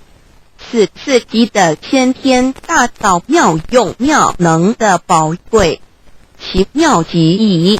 此者是无师智，此智是妙智妙慧，此智此慧是我的来不由的，由先天带来的，亦即是在找回来天地人万物万类未生以前我的初心，以我良心天心道心老心也。先天大道之妙，此妙之贵，妙不容言，不学而知，不学而能，亦即是先天带来的先知先觉妙用妙能。此知此觉此能此用，不用言语文字声色，不用思想，不用念头，不用言听是动，而生天地人万物万类。生天地人万物万类之后，这天地人万物万类实可分妙，也离不开其妙用妙能，故曰万灵真主宰也。设若天离开先天大道之妙用妙能，则河汉星斗乱序，日月无光，亦不能轮转，则阴阳二气不能流通，万物万类世界的众生，人人皆不得其生存。设若大地离开先天大道之妙用妙能，这金木水火土不能相配，则现象丛生，山崩地裂，海水枯干，亦使万物万类世界的众生人人不能得其生存。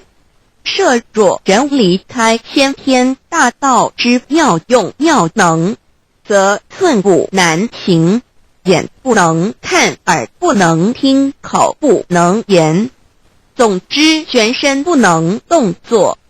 100日之后成了一堆臭骨臭泥土。此乃先天大道妙用妙能的宝贵，妙至极矣。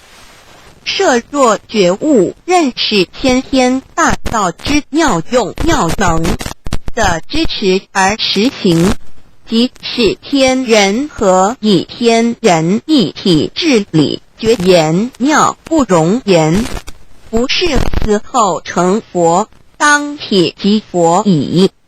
故曰如来佛，如是佛也。此乃的先天大道修先天大道之好处。勿具备什么条件才可以求道？求道既然能够带给我们终生受用不尽的好处，我们今日能有机会求道，会不会显得太容易了？事实上，我们能得闻先天大道，首先要感谢上帝的恩慈，将自古不倾泻的大道普传于世，使我们有机会得此天之道。另一方面，我们本身也必须具备足够的条件，祖上有德，根基深厚，佛缘成熟，才能够顺利求道。此外，我们必须向宇宙至高无上的造物主上帝发一个良心愿，此愿可归纳为3个要点：一得道以后，愿以明记并实践道的精神，也就是日常生活所思所言所行，皆愿以良心作为依归。2得道以后，愿以能力所及，助周围需要我们帮助的人，愿意多了解道的意义，并让更多的人蒙受天道的福祉。3得道以后，绝不将求得的三宝告知任何人。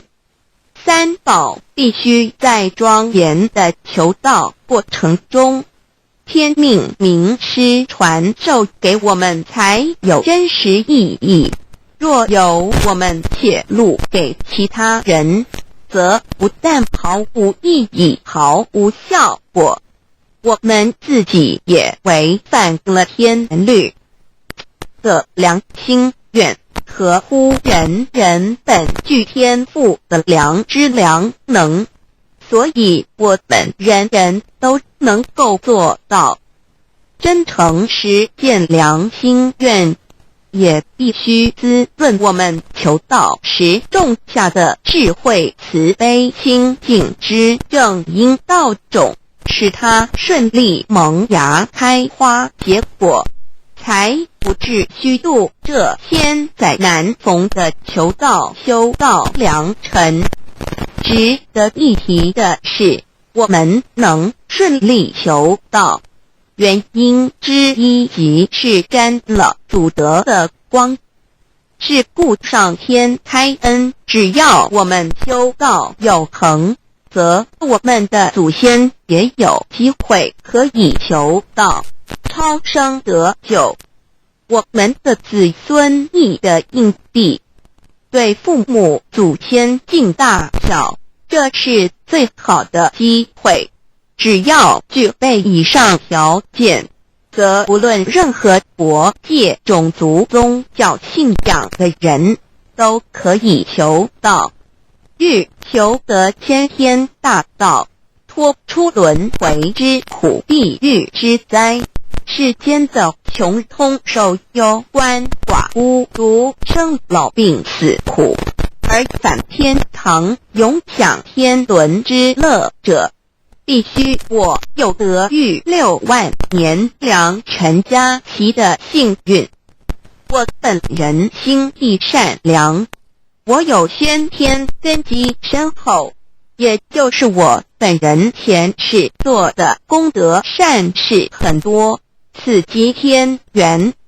我本人祖先有功德，做善事，此即祖上有德。我蓦然遇到引导师，度我得道，此佛缘已至，也就是前生我们一同做过功德善事，或一同有修过宗教，今生遇天道降世，一同得道修道，此乃佛缘已至。6求道对我的生活有什么影响？现今正值上天恩开，先天大道普传，拯救良善之时，故普传方式皆以方便善巧，与众生契机为原则，因此求道不会对我们正常的生活造成任何负面影响。这与以往许多人苦修苦练，甚至出家的修行方式有很大差别。也正因为如此，先天大道能在日新月异的现代，适应社会的各个阶层，传布到世界的各个角落，使人人皆有共沾天恩的闻大道的机会。关于求道对生活有什么影响，我们就以下几点来看。一、与任何宗教没有冲突，道代表着天地万物及我们一生之最高主宰与真理。不止在各大门创始之前，甚至在天地未生以前，道就已经存在了。因此，任何教门，只要其教义是追求真理及实践良心，就不会与道有任何冲突。事实上，不止宗教，只要我们以探求真理的角度去观察，则自然界万事万物皆能与道吻合与印证。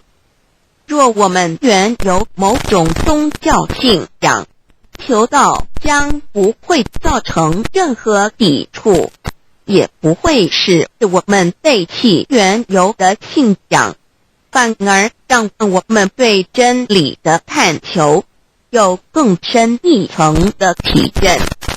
二，以良心经为最高规戒每一个人生活环境中的文化习俗、时代背景、法律条文及价值观念都不完全相同，因此没有任何一个具体的规戒或条文能够适用于所有的人。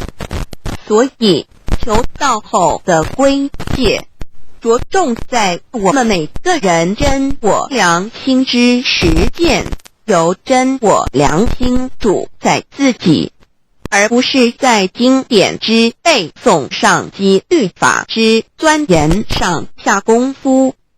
三，不照良心愿行。有和透过很重要的一点，求道并非从外在加给我们良心与真理，而是借着开启我们智慧慈悲之门，找回我们身上固有的真理，让天理良心自然流露。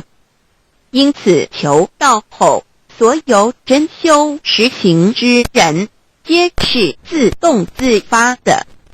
是不，求道后，若我们不照良心愿而行，并非将出现任何外力来强制我们遵行此愿，而是将受到自己良心的谴责，由真我良心督促自己，而自然改过向善。四，圣凡间修真我之实践，并不局限于教堂或寺庙之中。因此，现今大道普传，并不要我们家舍业到深山古寺之中修炼，而是在不影响家庭、工作、学业之正常情况下圣凡间修。在日常生活中，时时刻刻一言一行，皆能以天理良心为依归，就是真我之实践。五，由提升自己而兼善天下，求道后会使我们生活更充实，心灵更和谐。而更重要的是，我们每一个人尽一己之力，且自身之提升，影响周遭之人事物，继而汇成一股力量，在这举世天理良心日趋沦丧之潮流中，匡正人心，力挽狂澜。如此必能早日实现先天大道普传之宗旨，及弥勒佛的仁慈大愿，化污浊的人间为人间净土，化纷乱的世界为世间天国。七道的宝贵有什么印证到是宇宙的至高真理？它的作用贯穿了天地万物万类，更是我们一生之最高主宰。真正了解了这一点，我们就会体认到，道是随时随处可以被印证的。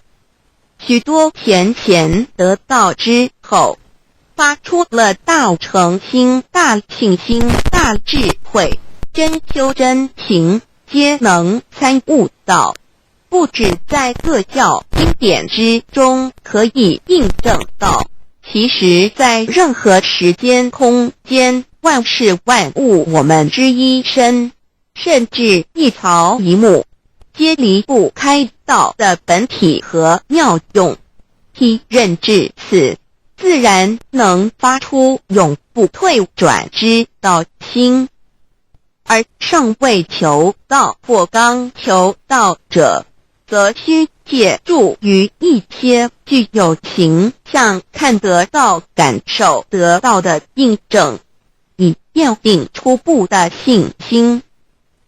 任何人只要有求道，经过身但天命之名师点开玄关正门，传授三宝者，无论其功德高深为末，死后皆是身软如棉，面色如生，灵性修正门归天，东不品湿，下不腐臭，甚有多至数日不见，一腔满志者。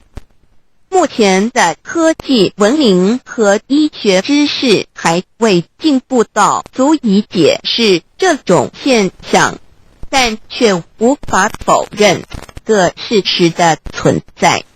这种现象虽曾出现在某些宗教中，但极其罕见而珍贵，而求道之人除信道不笃于反道拜德者不敢定论外，其余则比比皆是。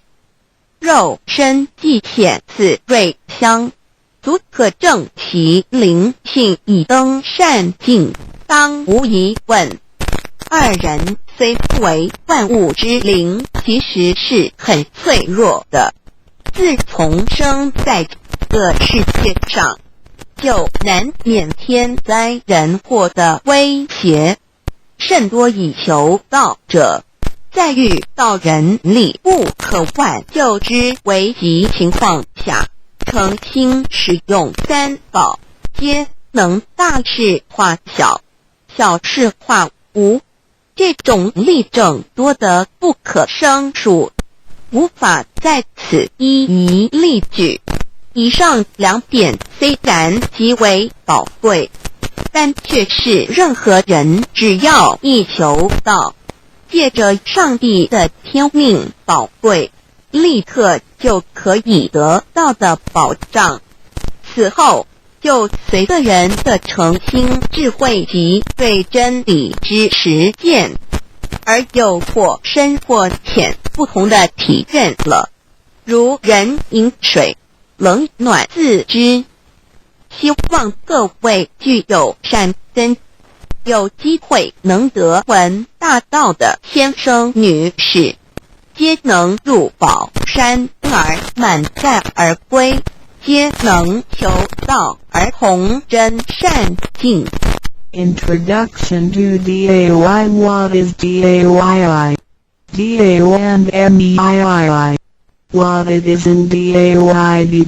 What do I get in RECI beginning DAOB? What do we need to receive DAOBI? What impact does receiving DAO have on MEDII?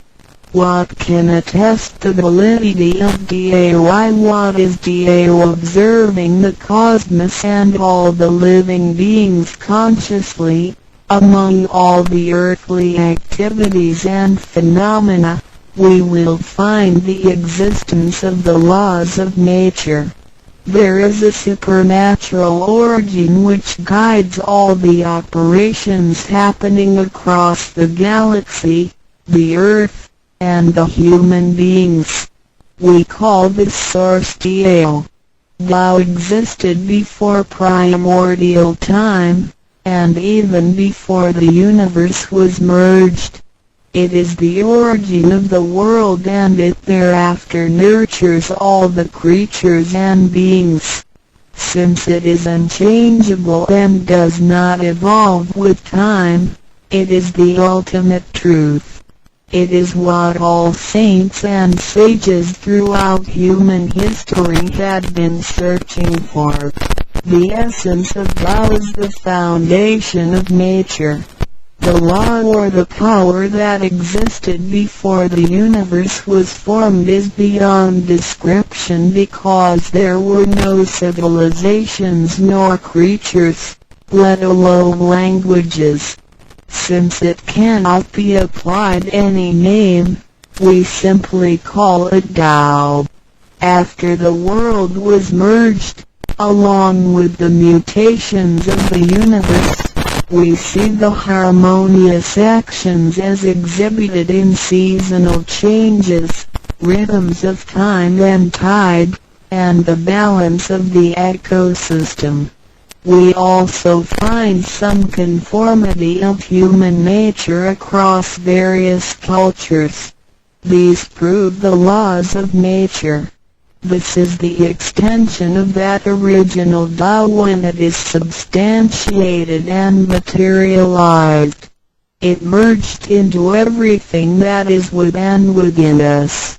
Now that we know Tao is present universally and yet difficult to be recognized, there have been prophets and preachers trying to make us know and understand the origin and the truth of life through various teachings and literature since the beginning of civilization. They were scattered around the world throughout history. As a result, great commandments were taught to disciples and goodness and badness were differentiated. These teachings varied, based on differences in culture, background, timing and the level of each individual's comprehension. However, they all tried to express and transmit to their descendants this Creator and Chief of the universe. It is God, or what we call Tao. As we get to know it more and more, we will realize that the essence of Tao and its effect covers every existence without any exceptions. Tao is actually the headwaters of all religions. It embraces the essence of all the preaching and teachings, and yet, it is superior to the system of belief. It is the nature, the universe itself. Tao or God represents the highest authority and power of nature. It is also the headstream and superior to all. It is the unchangeable principle. Understanding Tao allows us not only to discover the center of all religious belief, but also to communicate with the origin and the highest power of nature. We will then be able to relate ourselves to the truth of the universe. To probe further, Tao existed before the formation of all, yet it was not anterior, which means that the creation was embedded in it. Tao emerges into the creation, yet is not posterior, which means that it is not thereafter limited. Among those created, however large, they can be measured, however small, they can be detected.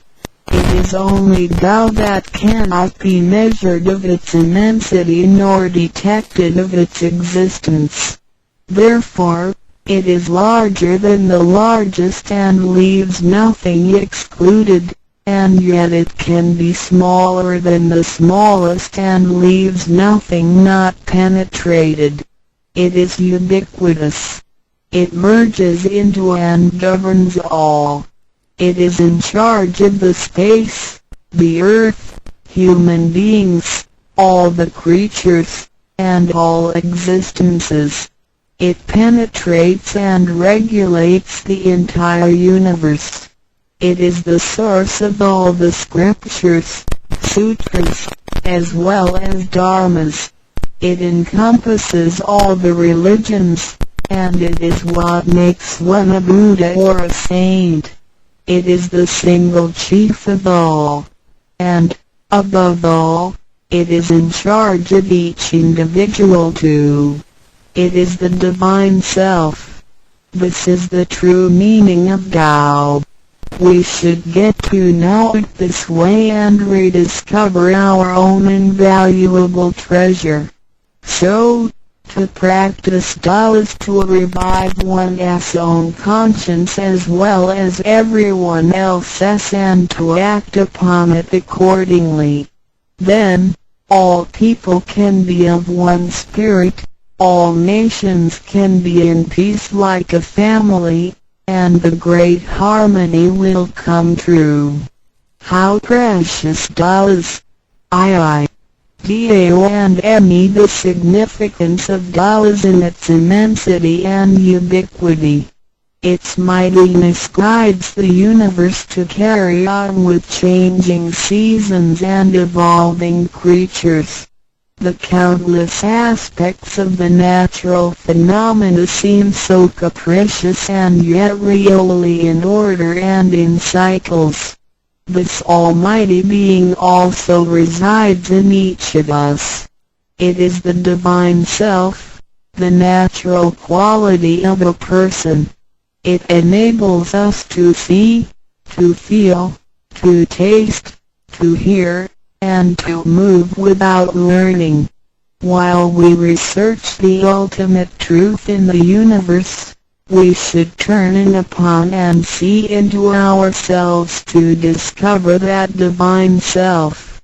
We will find the rules that govern the universe also comply with the way we are. Tao is not something too far to reach, nor too mysterious to comprehend. It is nothing particular, but has to do with our daily lives. We cannot do without it. Every movement we make, in order to see, to touch, to feel and to think, is associated with Tao. Consider how many wonders are hidden in our body, how delicately our physical functions are carried out. For example, when we shake hands, the components involved would include the coordination of joints and muscles, the chemical reactions of energy, the transmission of information through nerve systems, and the actions occurring in our brain such as issuing orders, making judgments and analyzing situations. Even with the most advanced technology and the highest level of knowledge we have developed today, we cannot completely reconstruct such a function. Yet the ability to perform such a simple movement is there for all individuals, regardless of the level of a person's knowledge and his/her being a grown-up or a baby, a scholar or an illiterate. These are the kind of abilities we come equipped with naturally, without learning and being taught. It sits within us and is in charge of all. It is Tao, never diminishes nor inflates.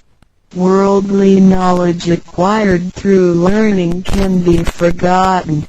A gymnast can abandon his/her techniques and a musician can lose his/her skills without practicing. The essence of Tao and its extension are always in charge of the macro-universe, the nature, and the micro-universe, the human being's self. We are associated with it unconsciously since the first day. Because it encompasses the whole nature within us, we also call it native self. Tao is within and surrounding us. It needs not be worshipped nor debated over, because its existence is unconditional, regardless of race, color, nationality, religion or status. It is impartial and stays constant. In receiving Tao, we not only find the origin of the universe, but also the divine self. We get to know the highest power in the universe as well as the genuine nature in charge itself. We discover the ultimate truth of the cosmos as well as the integrity of ourselves. Recognizing that the laws which govern the universe also govern us makes us be able to return to our true nature. To probe further, the most essential concept in Tao is that we all possess it intrinsically. It is the wisdom and ability we were born with without learning or practicing. It is one's conscience, which is like the Spirit of God, the divine and immortal nature. It is invisible and intangible. For this reason, we call it genuine emptiness, which means that to be really empty, it goes beyond emptiness and can therefore have marvelous existence in it. Marvelous existence is the foundation for the sky, the earth, human beings, all the creatures, and all existences. With omnipotence, Tao is called Great Lord of all beings. This almighty being is not only in charge of the entire universe, but also in charge of oneself. So the proverb is, Tao is within self, which is the drive of all one's abilities. A physical body without Tao is useless. This is the treasure that we should all realize and fully explore. What it is indeed. When we look around the world, we admire the miracles and wonders of nature. Countless things change and move simultaneously every second, and yet in order and in harmony. So do our bodies. Countless biochemical reactions and physical functions occur concurrently within our bodies. Without learning and thinking that comes subjectively, the thousands of activities that happen within us are the extension and action of Tao. And altogether, it is one single self. It functions naturally and automatically without the need for our intents to be involved. This is the effect of Tao within us. Tao is not only in control of the universe and nature, but also in charge of every human being in his/her own actions. In other words, it is the same source that governs us as well as everything else. Tao is invisible and intangible, but it has been working out its magic before day one. Thereafter, languages, cultures, religious scriptures, literature, and civilization were developed. They all originate from Tao functioning within us.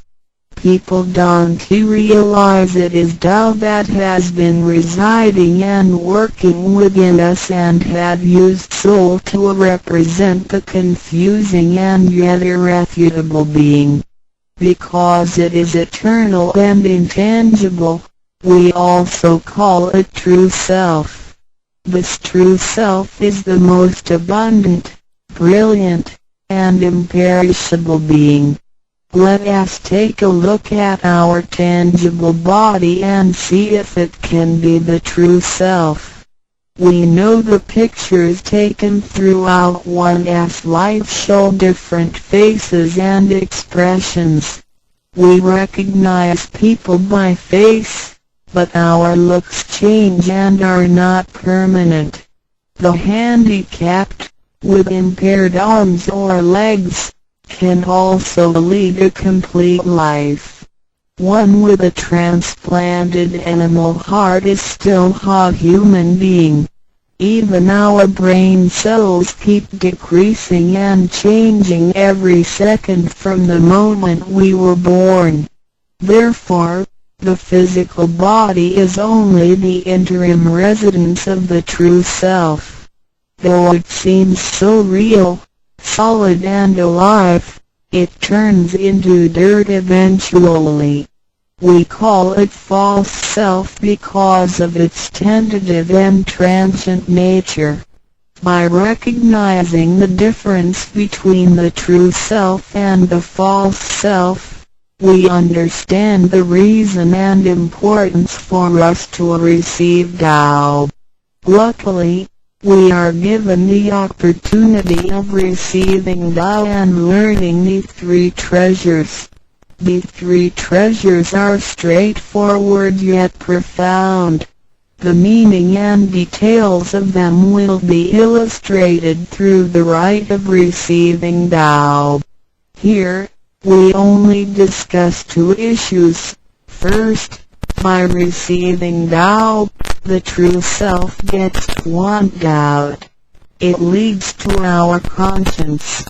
Upon the time when material pursuance surpasses spiritual seeking, giving up the true self only makes us a walking corpse.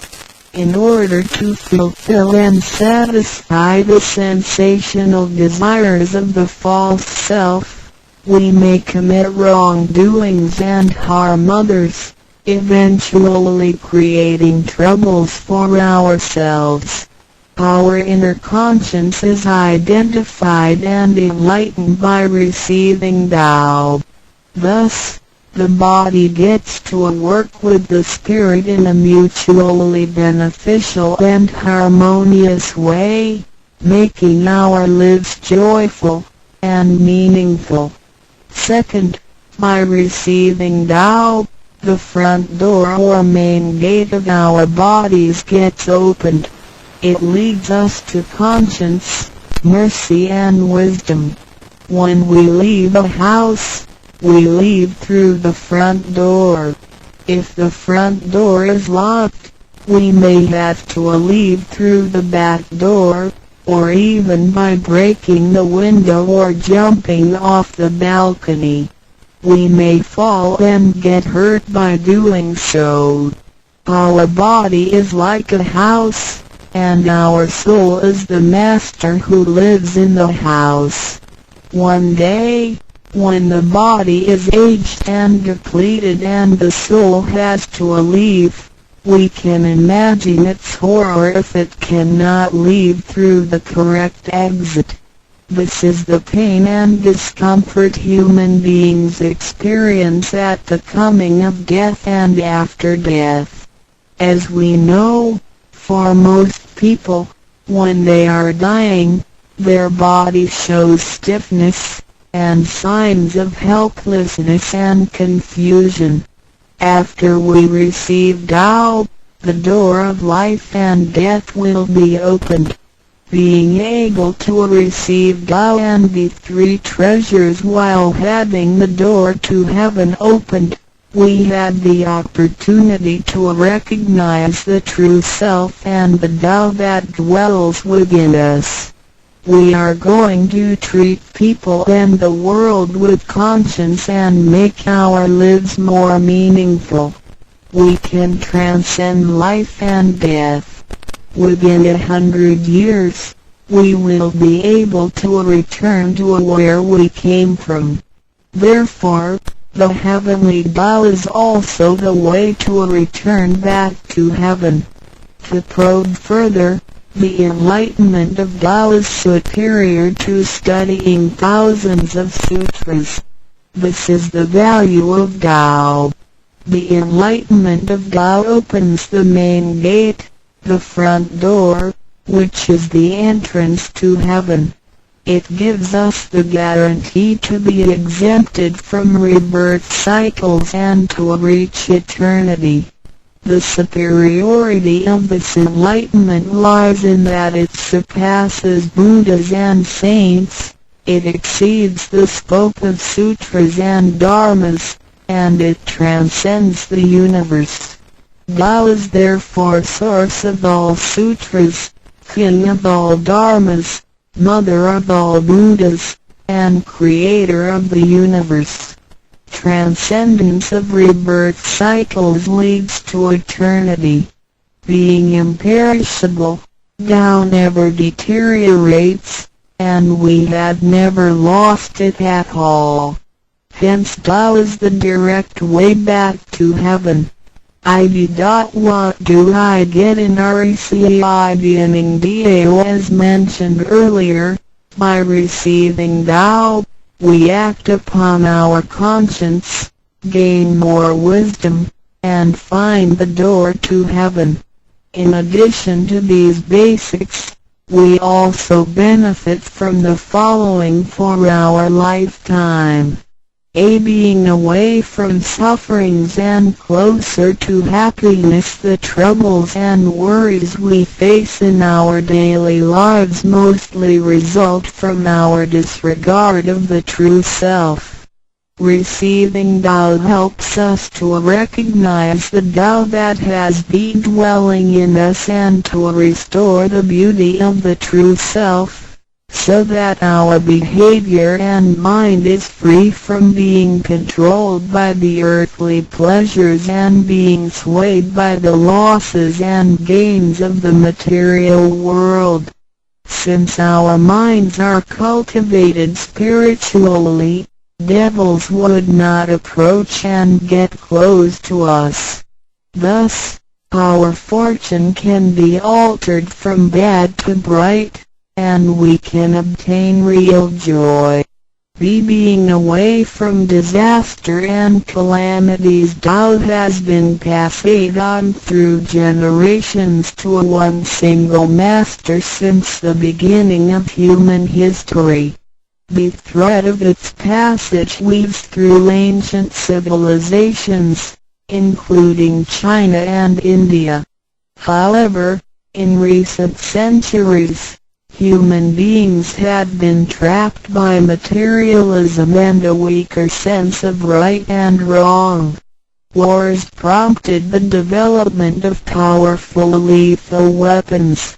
In reviewing the thousands of years of human history, we realize, in just less than 100 years, there had been 2 major world wars, which caused numerous killings and tragedies. The abuse of science and technology has also destroyed the ecology, causing damage to the ozonosphere and the unbalance of the climate. The corruption of human beings' minds has called the natural disasters to come. The human had created calamity. God, with His mercy, makes Tao available to everybody in order to save good people. After we receive Tao, with the true meaning of Tao in mind, we will be conscientious. We can use the 3 treasures whenever something dangerous and uncontrollable happens to us. We will be able to get away from bad encounters. This is a confessed fact. See, transcending life and death. Life is a mixture of happiness and bitterness. Throughout the journey of life, we experience birth, growth, aging, illness, and death. Joys are momentary and wealth is here today and gone tomorrow. Rather than seeking the pleasure of material life, the wise make full use of their lifetime searching the true meaning of life and eternity. In old times, Tao could only be received after harsh self-cultivation. Among the hermits looking for the master in order to receive Tao, only very few could obtain it. Whereas in this century, Tao is allowed to be spread and transmitted through the authorized masters to the truth seekers. The master points out the main gate of life and death, assuring the completeness of our true self. With the true self as our guide, which keeps us away from evil and greed, it helps us think, speak, and act in accordance with our conscience and intuition. Death then becomes the return of our soul to the eternal and peaceful home where we came from. Thus, we will have lasting joy. The achieving sacred beings the enlightenment of Tao, which reveals the true self, is like the planting of the seed of righteousness and integrity. Through self-cultivation and self-improvement, the nurturing of wisdom, kindness, and purity, it will blossom and produce the fruit of sacred mind and eternal life. In time of overwhelming utilitarianism, Tao is the lighthouse to the truth. Receiving Tao, and then cultivating ourselves, not only improves our own lives, but also gives us the opportunity to better the world. After we receive Tao, we act upon our conscience and care for people around us. We cherish Tao and disregard personal disadvantages. Then we make an effort to spread the message of Tao to the world, in order for everyone to benefit from it. We are devoting ourselves to the work of God, and certainly will achieve spiritual perfection in both this world and the world after life. To probe further, the supremacy of Tao is based on the heavenly decree of God, by which Grand Masters can perform the passage of Tao. The enlightenment of Tao from Grand Masters directly opens the main gate of our bodies, which revives our divine nature. It reveals that heaven is not beyond oneself. Instead, one's true self merges into the entire universe. This is the supremacy of Tao. 1. With the heavenly decree, the enlightenment of Tao is extremely profound and marvelous. It cannot be completely expressed by any words of languages. It is not recorded on any scriptures or sutras. It cannot be described by preaching, nor can it be acquired by human intelligence, nor derived from knowledge and experience, nor achieved from gifted talents. Because the above-mentioned all have to be created and can be eliminated, which means that they cannot last forever themselves. They all bear partiality and cannot be applied universally.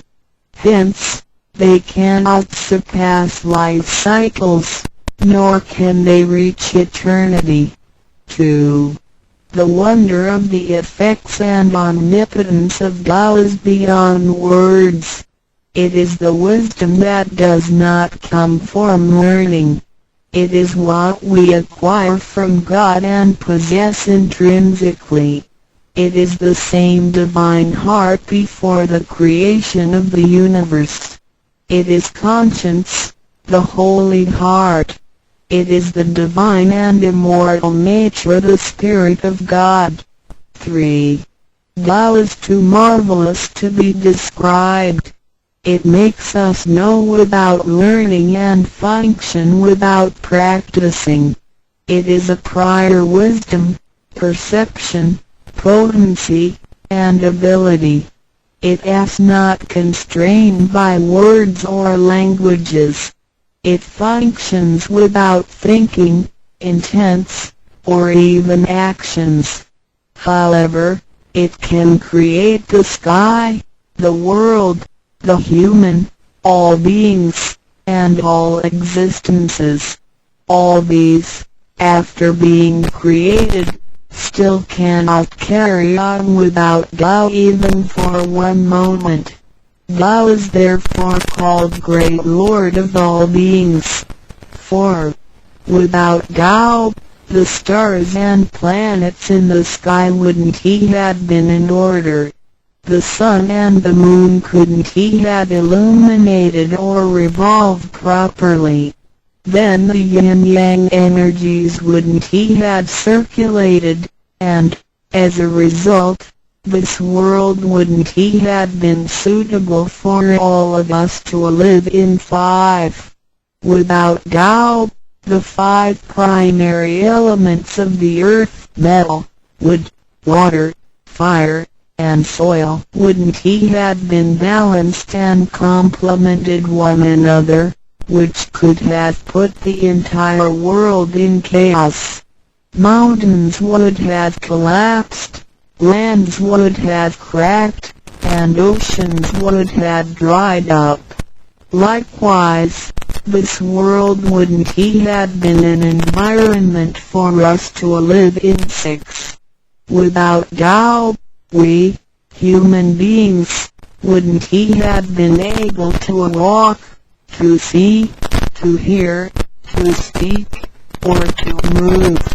Our physical bodies would deteriorate quickly into a pile of soil in 100 days. 7. If one really comprehends the effects and omnipotence of Tao, and can practice accordingly and persistently, one can communicate with and be united with God. This is the absolute truth. It is a glory and marvel beyond description. Therefore, it not after death that one becomes a Buddha. It is when one is still alive that one achieves being a Buddha. And to be a Buddha is to revive and hold on to one's divine and original nature. This is what we benefit from attaining and practicing Tao. What do we need to receive Tao? We had discussed the many benefits we obtain after receiving Tao. Some would wonder why there is so much given to us. Of course, we should realize it comes from God's grace toward human beings.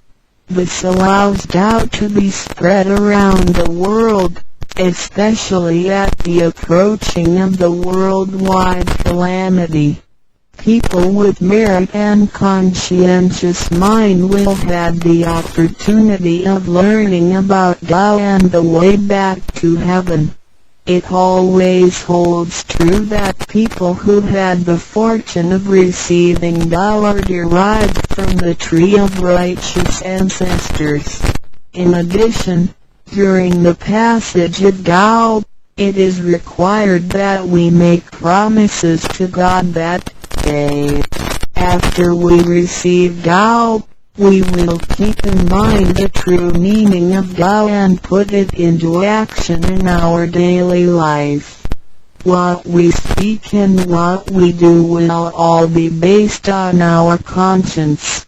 After we receive Tao, we offer help to those in need of it, and do our best to indicate Tao to more people so that they can all benefit from the grace of God. After we attain these 3 treasures, we promise not to tell them to any other person. The 3 treasures can only be transmitted through authorized masters in front of God. If we reveal them to any person, they become invalid to the person, and we also defy the heavenly decree. All the promises required are reasonable and achievable. It goes with our nature. If we practice and keep the promises, we will be able to become a wiser and a better person. We will become merciful, and nurture the good seed of doubt planted in our mind. One last thing to mention is that one of the reasons we are able to receive Tao is due to the good deeds of our ancestors. Therefore, as we persistently practice Tao, our ancestors will also benefit from it, and so will our descendants. As long as you are prepared for the above mentioned, you are qualified to receive Tao, no matter what nationality, race, or religion you belong to. Notes: in order to be exempted from the rebirth cycles, to avoid the ordeal of hell, to alleviate the suffering and misfortunes in our lives, and to be able to return back to heaven after death and enjoy permanent happiness, we have to receive Tao. And the general qualifications are: 1. To be with a compassionate heart, and to be fortunate enough to be born in a time when Tao is available to the public. 2. To have sown the seeds of virtue by helping many people and offering lots of charitable services in the previous lives. This is the divine affinity with God. 3. To have ancestors with beneficences and welfare work as well. 4. To meet the introducer and guarantor who indicate the way to attain Tao to me. It is very likely that, in the previous lives, we did charitable services together, or we cultivated together in the same religion. So, in this life, when Tao is available, we can help each other out and practice Tao together again. So time is right for Tao due to our divine affinity. VI. What impact does receiving Tao have on me? As we mentioned before, and like the old days when hermits had to leave their families to receive Tao through meditation and self-cultivation, Tao, at the present time, can be received in a way that is applicable and conforming to our practical needs. We don't have to give up our lifestyle in order to attain Tao. By the grace of God, Tao is intended to be delivered to the public at all levels of occupations and around the world, rather than being limited to a privileged group of people. The impacts that receiving Tao can have on our daily life are summarized as the following.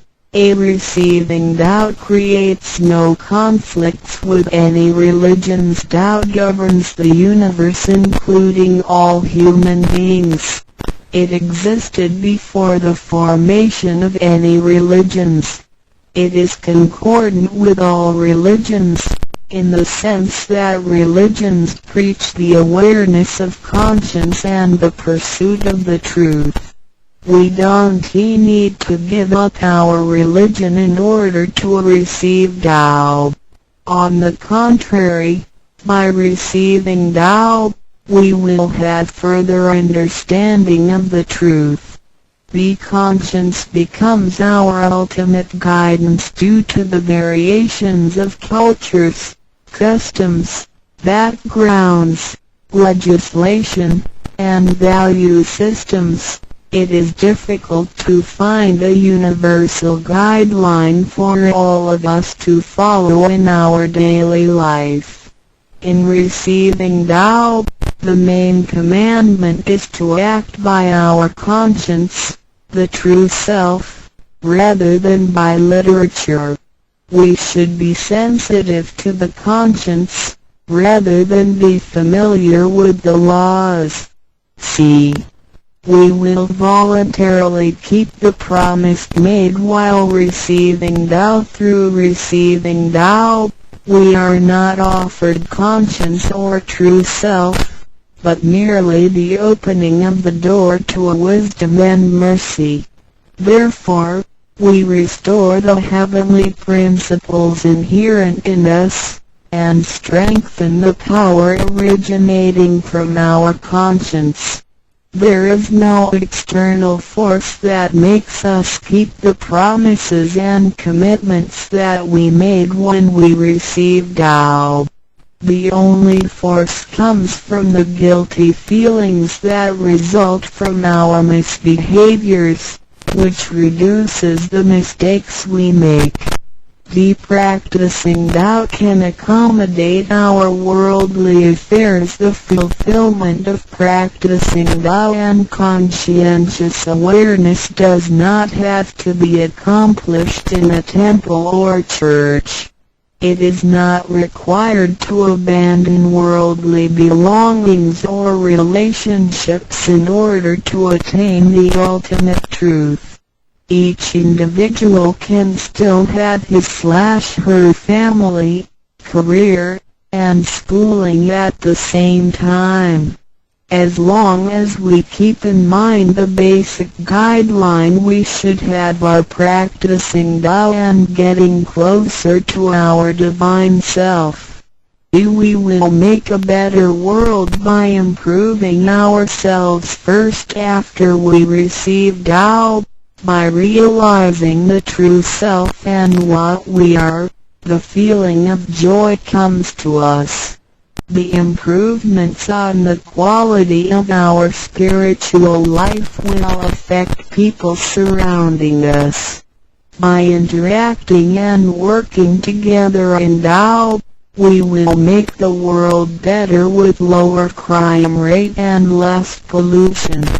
The wish of Maitreya will finally come true to turn the world into God's kingdom and make people all live in harmony. VII. What can attest the validity of Dao Tao, due to its completeness and generality, regulates the totality of all beings. Many people, after receiving Tao, with their wisdom, faith, and devotion, realize that Tao is the fundamental principle that governs all things. They comprehend the truth of the universe not only through literature, but also through daily living and nature. Their faith in Tao becomes strengthened and they move forward in their spiritual life. However, for people who haven't or just received Tao, Tao can be confirmed through revelations. Anyone who has received Tao with the front door open shall die peacefully. One proof of this is that for those who have received Tao and died, their bodies remain soft and their faces vivid. Since the soul leaves the body through the correct exit, the corpse can actually remain uncorroded for a few days.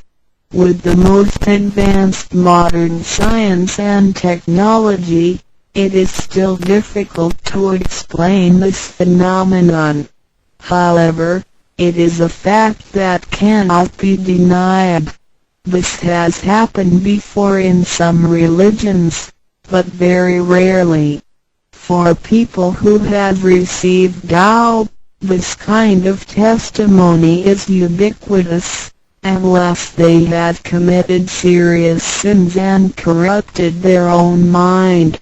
This can prove the soul has reached an ultimate harmony. Being the superintendent of the things on earth, human beings are nonetheless weak. Since birth, We are subject to unpredictable accidents and natural disasters. There had been many people who encountered danger, used the three treasures with faith, and got away from the danger or reduced the damage to the minimum. Testimonies of this kind are numerous. The above two mentioned are rarely heard of and difficult to believe, but they are the immediate security given by God once a person has received Tao. Thereafter, with each individual's faith, wisdom, and the accumulation of good deeds, one will come to know the truth more and more. It is up to you to experience the value of this treasure. I hope you will have the opportunity to receive Tao, experience it in your life, achieve ultimate perfection, and realize eternity. 认识老母娘天上帝是否存在？天古人认为天是有情感能思想的存在者。孔子说过，或罪于天，无所导也。所作所为得罪了上天，有违天理，那么祈祷再多也是没有用的。于所否者，天厌之，做了违背良心的事情，上天就会唾弃我为乎？为天为大，伟大啊！只有天最高大。天，孔子、孟子思想中，天似乎也是能安排一切的主宰。孟子也说过，天将降大任于斯人也，必先苦其心志，劳其筋骨，饿其体肤，空乏其身，行拂乱其所为，所以动心忍性，增益其所不能。道大道无形，生育天地；大道无形，运行日月；大道无名，长养万物。吾不知其名，想名曰道。清净经有一位真神，自从造天地以来，神的永能与神性是明明可知的，实际是眼不能见，但借着所造之物，就可以晓得，叫人无可推诿。罗马书第1章第20节，我们要如何向人证明真正有一位上帝的存在？虽然上帝的存在不需要也不可能用人的方法来证明，但是很多人都不由自主地相信宇宙当中必然有一位冥冥中的主宰。在我们生活经验中，当我们尽了所有的努力，常常会带着期望说谋事在人，成事在天，生死有命，富贵在天。当事情不太顺利时，我们也常安慰自己说天无绝人之路，若事情已经绝望了，我们只好叹息天不从人愿。最后事情若起死回生时，我们会高兴地说天理昭昭，老天有眼，有一位真神上帝，看不见的并不表示就不存在。如空中有许多电波承载着美妙的音乐影像，虽然看不见电波，只要能借着适合的方法收音机电视，我们不但能知道电波的存在，而且能与这些电波有正确的接触。上帝虽然是我们肉眼所不能见，但借着他所创造的浩瀚宇宙和微妙自然，我们就能知道有一位真上帝，万物的创始者，有一位真神太初有道，道与神同在，道就是神，这道太初与神同在。万物是借着他造的，凡被造的没有一样不是借着他造的。新约约翰福音1:13，圣经创世纪1.01分 5 General 1:1 起初神创造天地， General 1:2 地是空虚混沌渊面黑暗，神的灵运行在水面上。 General 1:3 神说要有光，就有了光。 General 1:4 神看光是好的，就把光暗分开了。 General 1:5 神称光为昼，称暗为夜，有晚上，有早晨，这是头一日。老母娘上帝阿拉，万物之真宰，明明上帝，无量清虚至尊至圣，三界十方万灵真宰，老母娘，明明上帝，老母娘，生天生地生万物，为天地万物生灵之真主宰，又称无生老母，又称明明上帝。上帝当知道，我们所敬奉的真神，就是四书五经所说的上帝。这真神两个字和上帝两个字，音虽不同，意思却是一样。就如大雅所说的鹰之谓丧尸，特配上帝。朱子说上帝就是天的主宰。小雅上说按形体而论，就叫做是天；按主宰而论，就叫做是地。既是朱子和程子两个讲解，和真神两个字的意思是一样，就可以明白，我们所敬奉的真神，就是古年间的圣人所敬奉的上帝。基督教辟邪归正论第56页，老母娘清净经云：大道无形，生育天地，可知天地之源出自于道，未有天地，先有此道。道德经首母章第52，天下有始，以为天下母。既得其母，以知其子，父守其母，莫身不殆。皇母训子10戒，3戒为道独尊我独尊，生克制化老身份。3戒十方母为主，养育圣凡一灵根。道生一，一生二，二生三，三生万物。道创天地而与天地同在，自性佛，即是灵，看不见抽象，但是它却存在每一位十方善知识的身上。所谓道化成肉身，住在我们中间。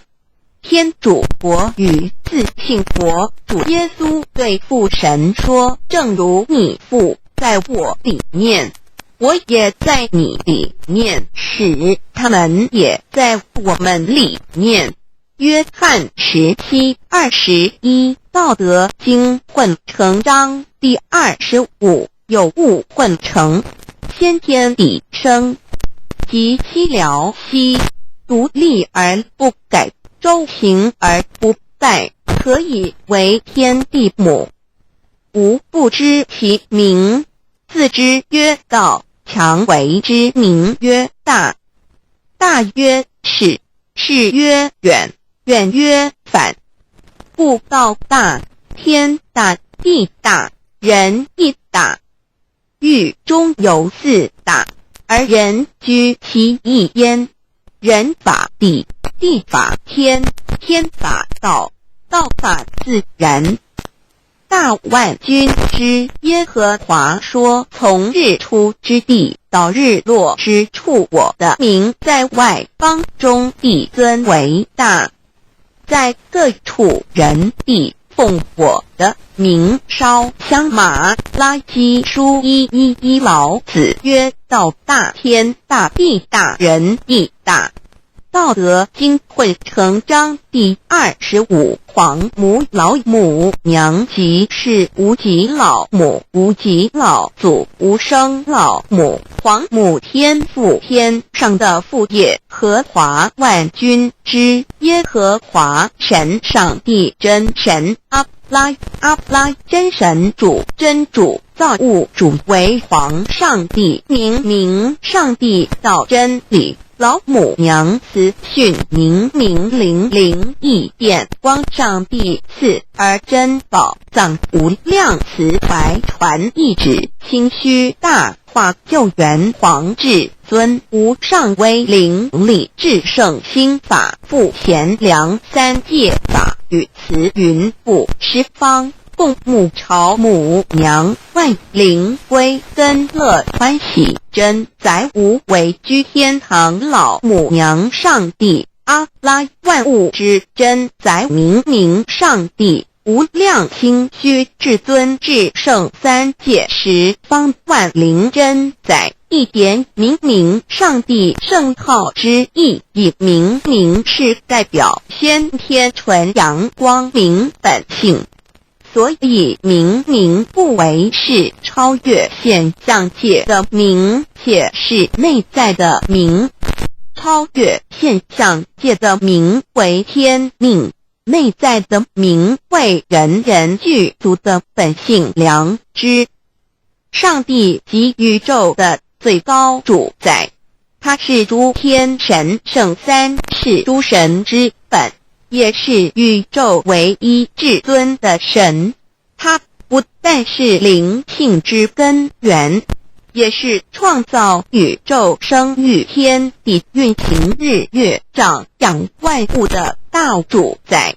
在人而言，亦如无人本具之本性良知，如地尧之大仁，虞舜之大巧，夏禹之大功，文王之大德，周公之大才，老子之感应，孔子之忠恕，释迦之能静，耶稣之博爱，穆圣之清真，观音之大慈，世子之喜舍，文殊之大智，普贤之大行，弥陀之平直，观圣之刚正，纯阳之虚明，五目之精中，等十方众圣，三世诸佛，一切奥义妙理，无量智慧功德，神通妙用，全是由上帝的性体中流露出来的。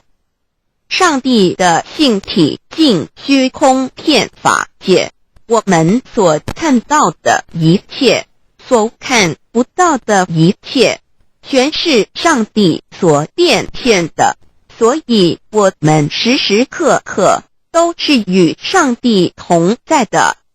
上帝的灵光大而无极，范围天地，小而无内，细入无间。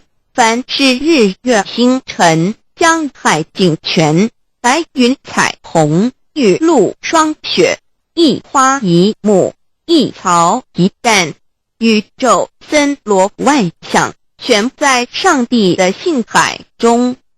无量清虚形容明上帝是无量智慧之根本，无量妙行之本处，无量功德之源头，是真空妙有，虚灵不灭的。至尊至圣世尊崇其位为至尊至贵，至高无上的，敬奉其德是圆融完美无缺的。三界十方，三界是指欲界、色界、无色界。十方指东西南北东南西北东北西南上下，表上帝的性体尽虚空遍法界无所不在。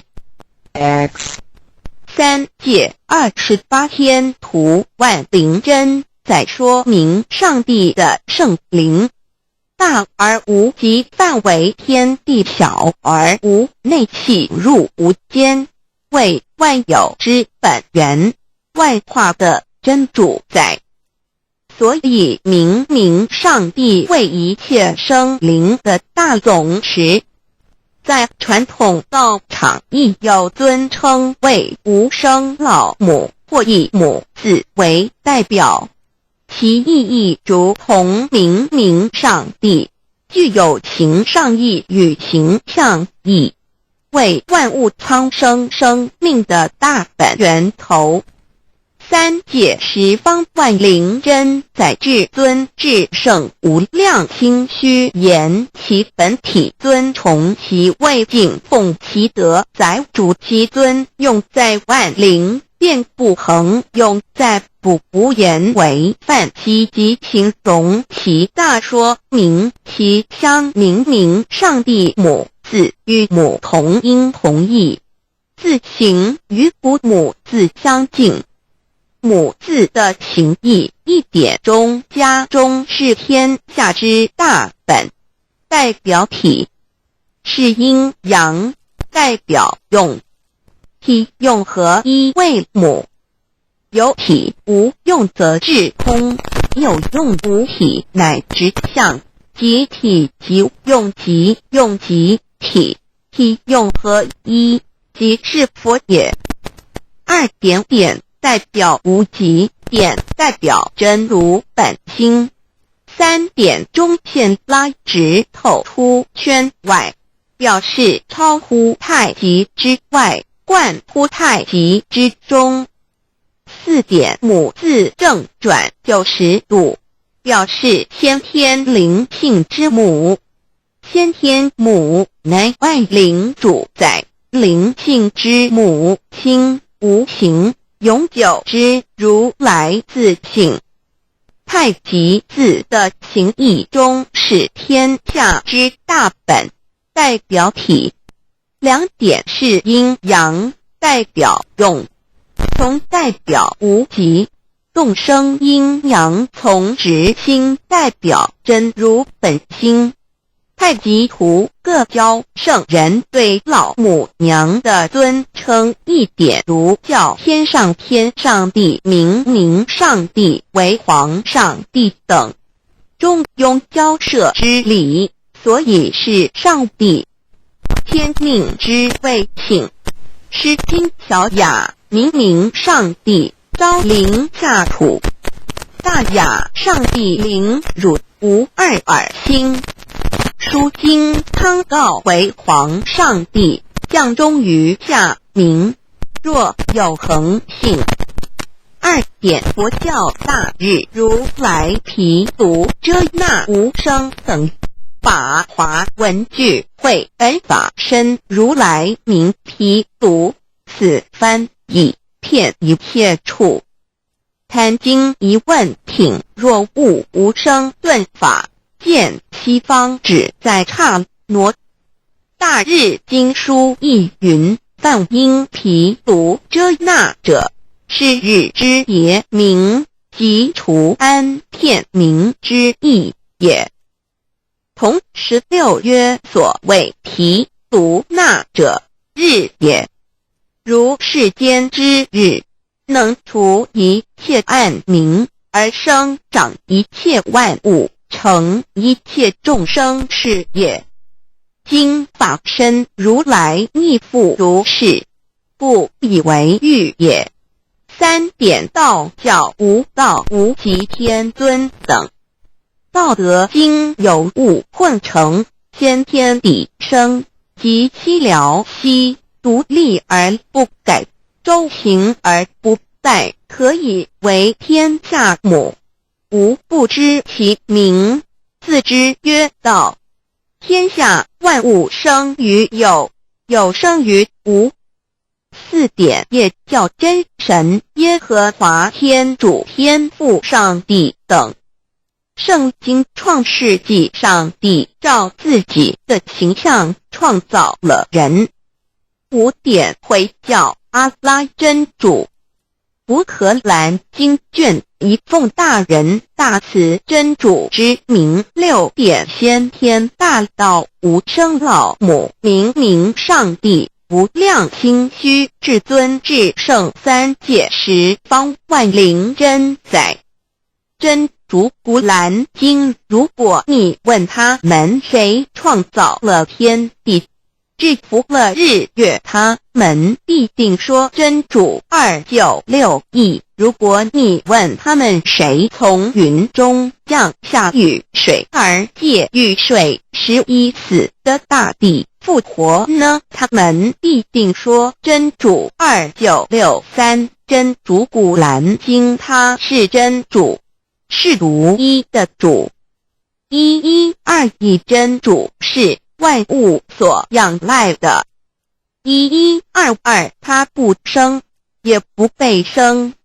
1123没有任何物可以与他匹敌。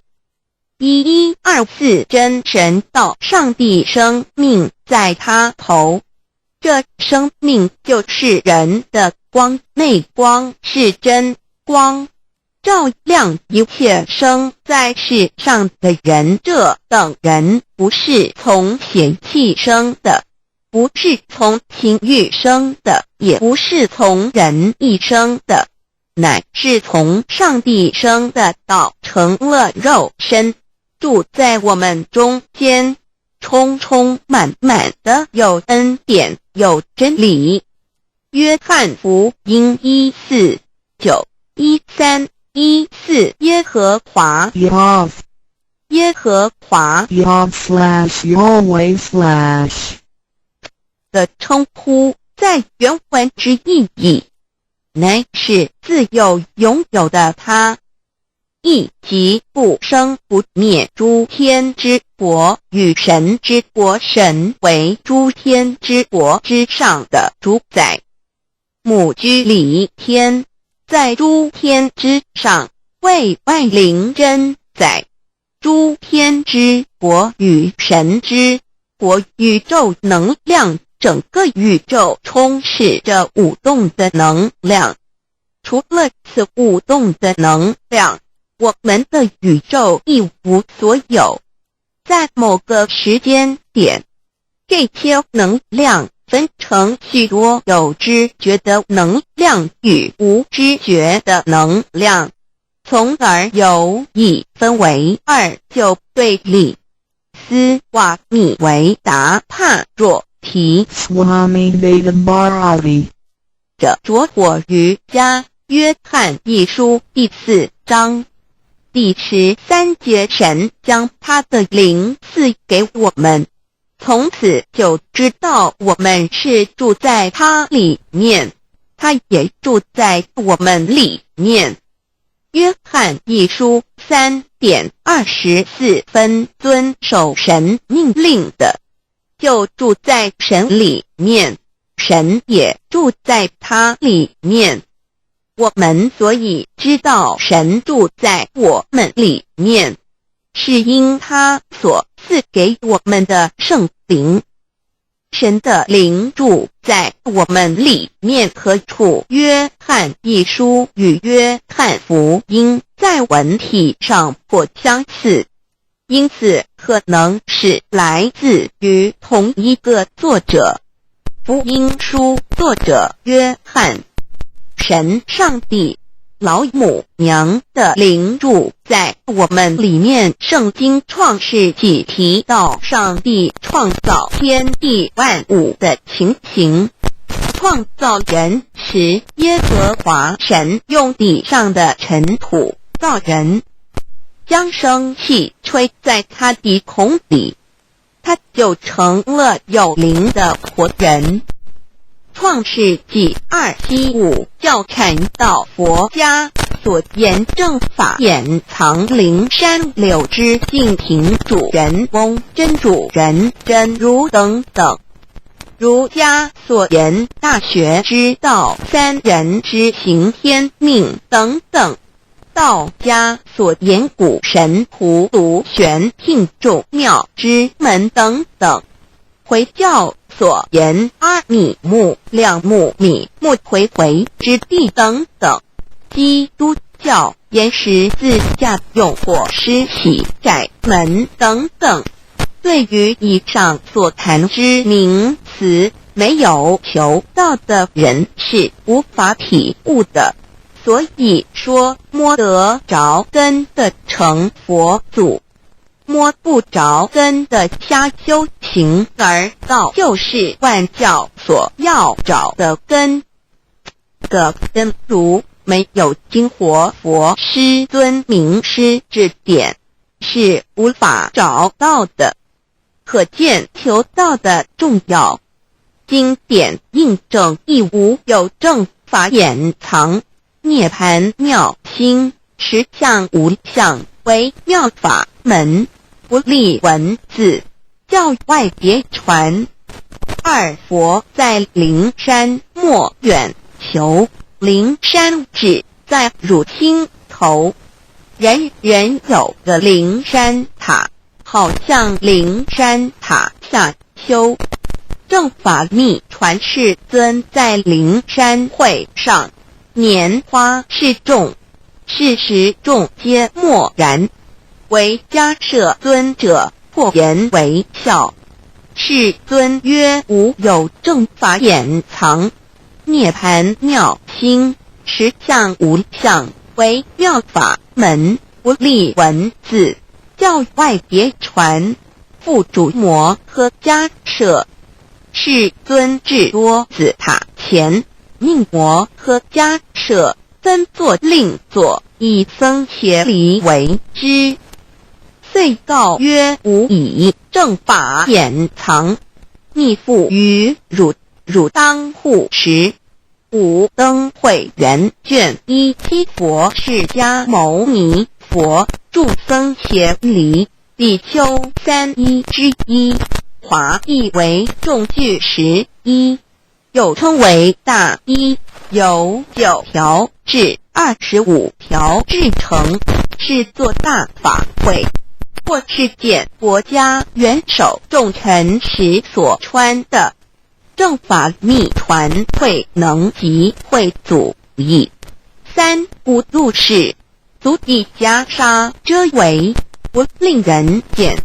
为说金刚经，至因无所住而生其心，慧能言下大悟一切万法不离自性。遂起祖言和其自性本自清净，和其自性本不生灭，和其自性本自具足，和其自性本无动摇，和其自性能生万法组之物本性。谓慧能曰：不是本心，学法无益。若是自本心，见自本性，即名丈夫天人师佛。The lamp of the body is the eye. The lamp of the body is the eye.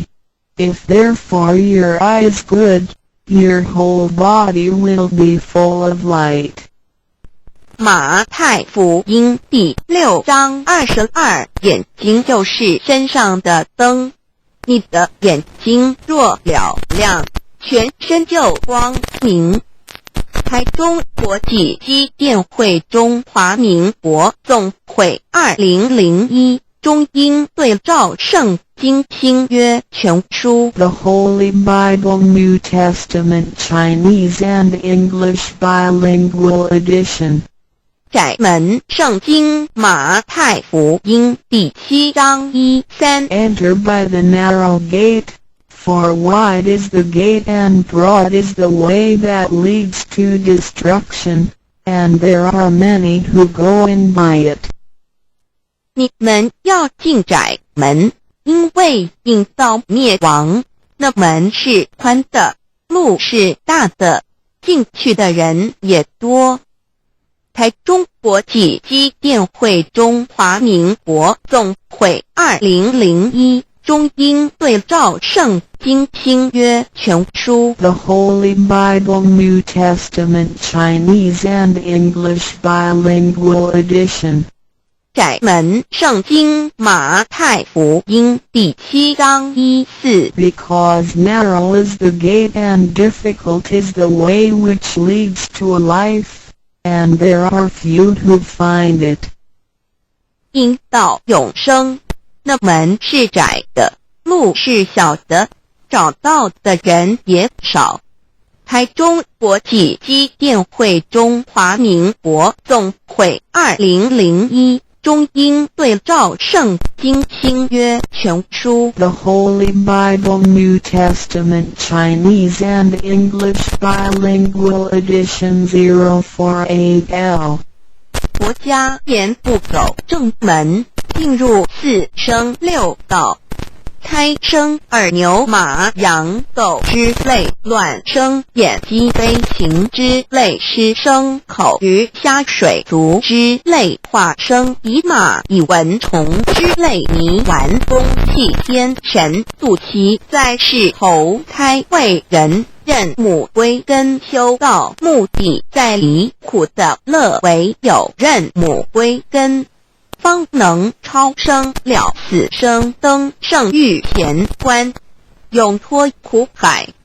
母自垂武，教皇母慈是这恩师，一指点杀身难报，重如山恩似海，实际心怀若不受师指点，怎能脱苦？又怎能了生死？不受考灾，上操祖，下引孙，全凭师力，各应当报大恩。尊师安排皇母10诫，第7诫，五教圣人提出了诚恳的呼吁，一点穆罕默德可兰经文难了死，肃拜真师反饶西。2点耶稣基督圣经空是玄真义，赞美诗词作高歌。3点太上老君道德5000位严禁，肃拜公常早归根。4点释迦牟尼真空，非空法非法，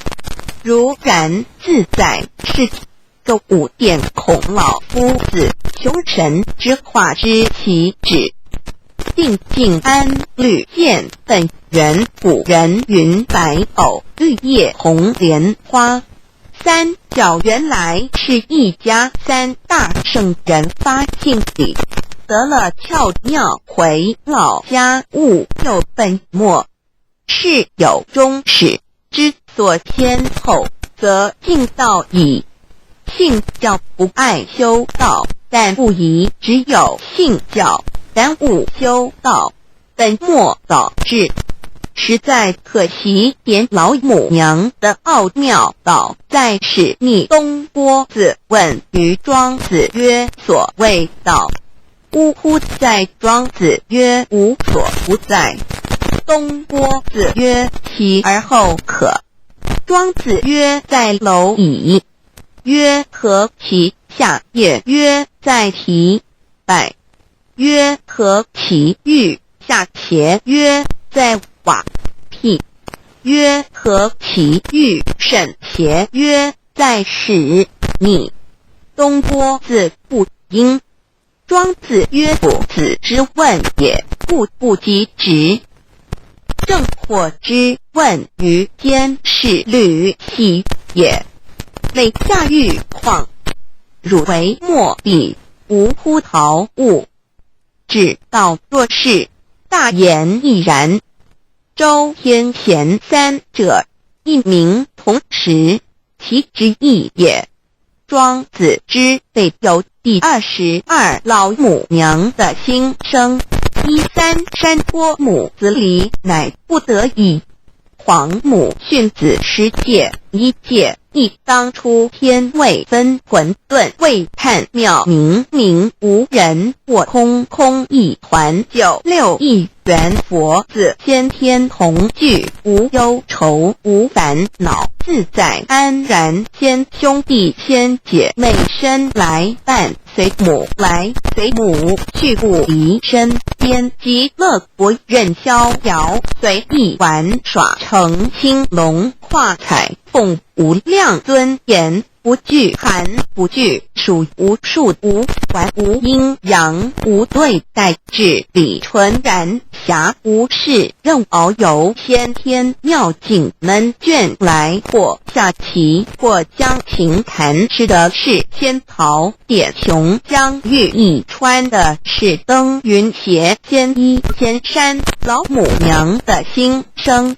2论无极为圣域至善宝，静静而应通，万化万类根源，自从那教子会气数以道为母，我命七佛治理坤乾，万八在气数并天使成就，又待至丑会满地是完全清气，升为天盘布至星斗浊气，降凝为地土海山川，至明会天地交日月和照会阴阳和阴晕，万类生全，此即是先天妙开辟之本，无极静态及动狂及坤乾老母娘的心声。3道即理理即道虚灵之妙道生，1生2，2又生3，一本散万书哉，自无入有其奥妙，是神天意难尽言，天即成，地即立，万物其